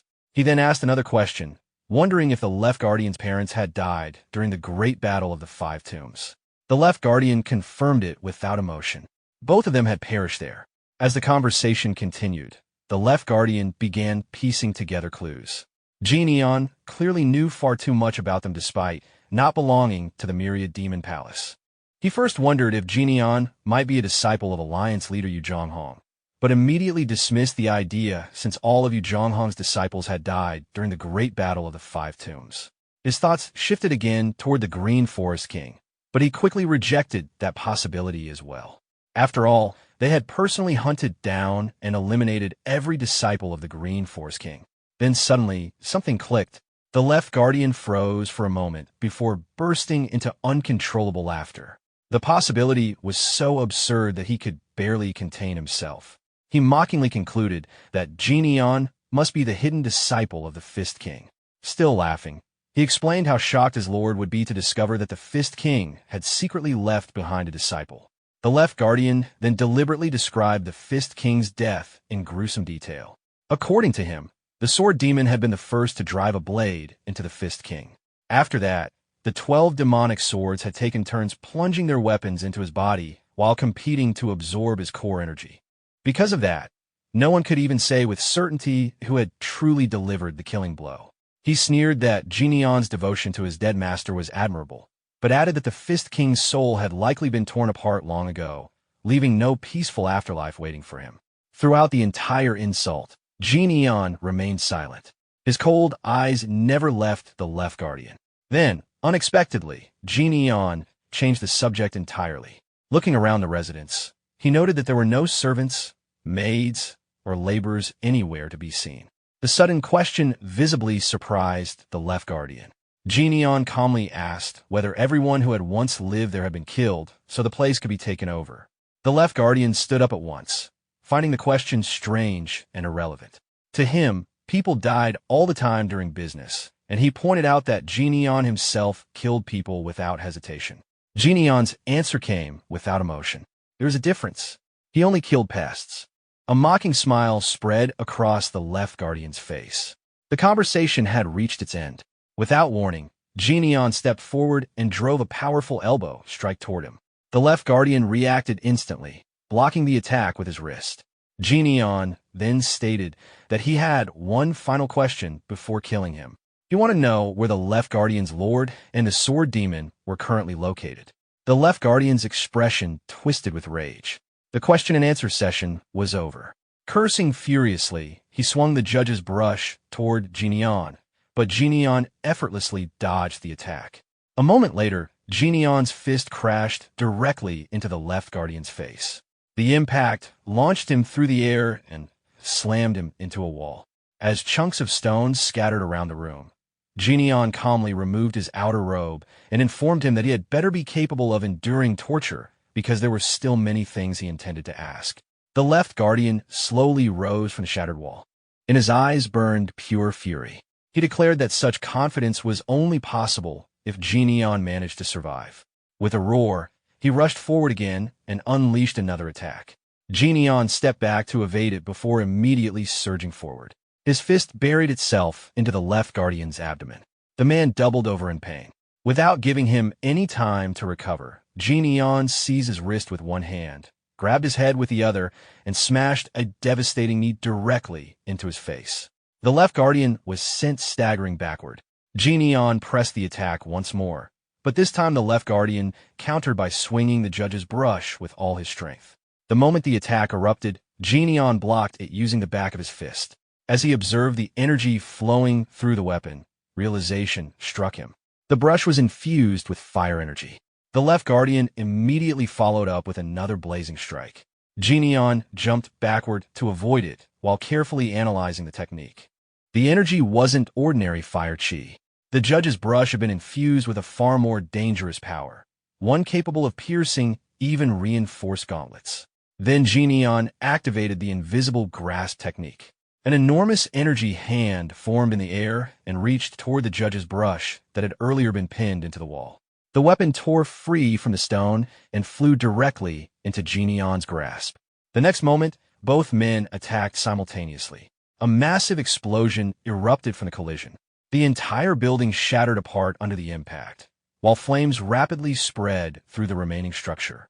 When the smoke began to clear, Genion was still standing completely unharmed. The left guardian clicked his tongue in irritation. He admitted that he had actually liked the building, only for it to be reduced to ruins. Genion ignored the complaint. Having recognized the source of the technique, he revealed that the fire energy wasn't ordinary at all. It belonged to the martial arts of the Fire Wheel Demon Emperor. The left guardian grinned. Since Genion recognized the technique, he posed a question of his own.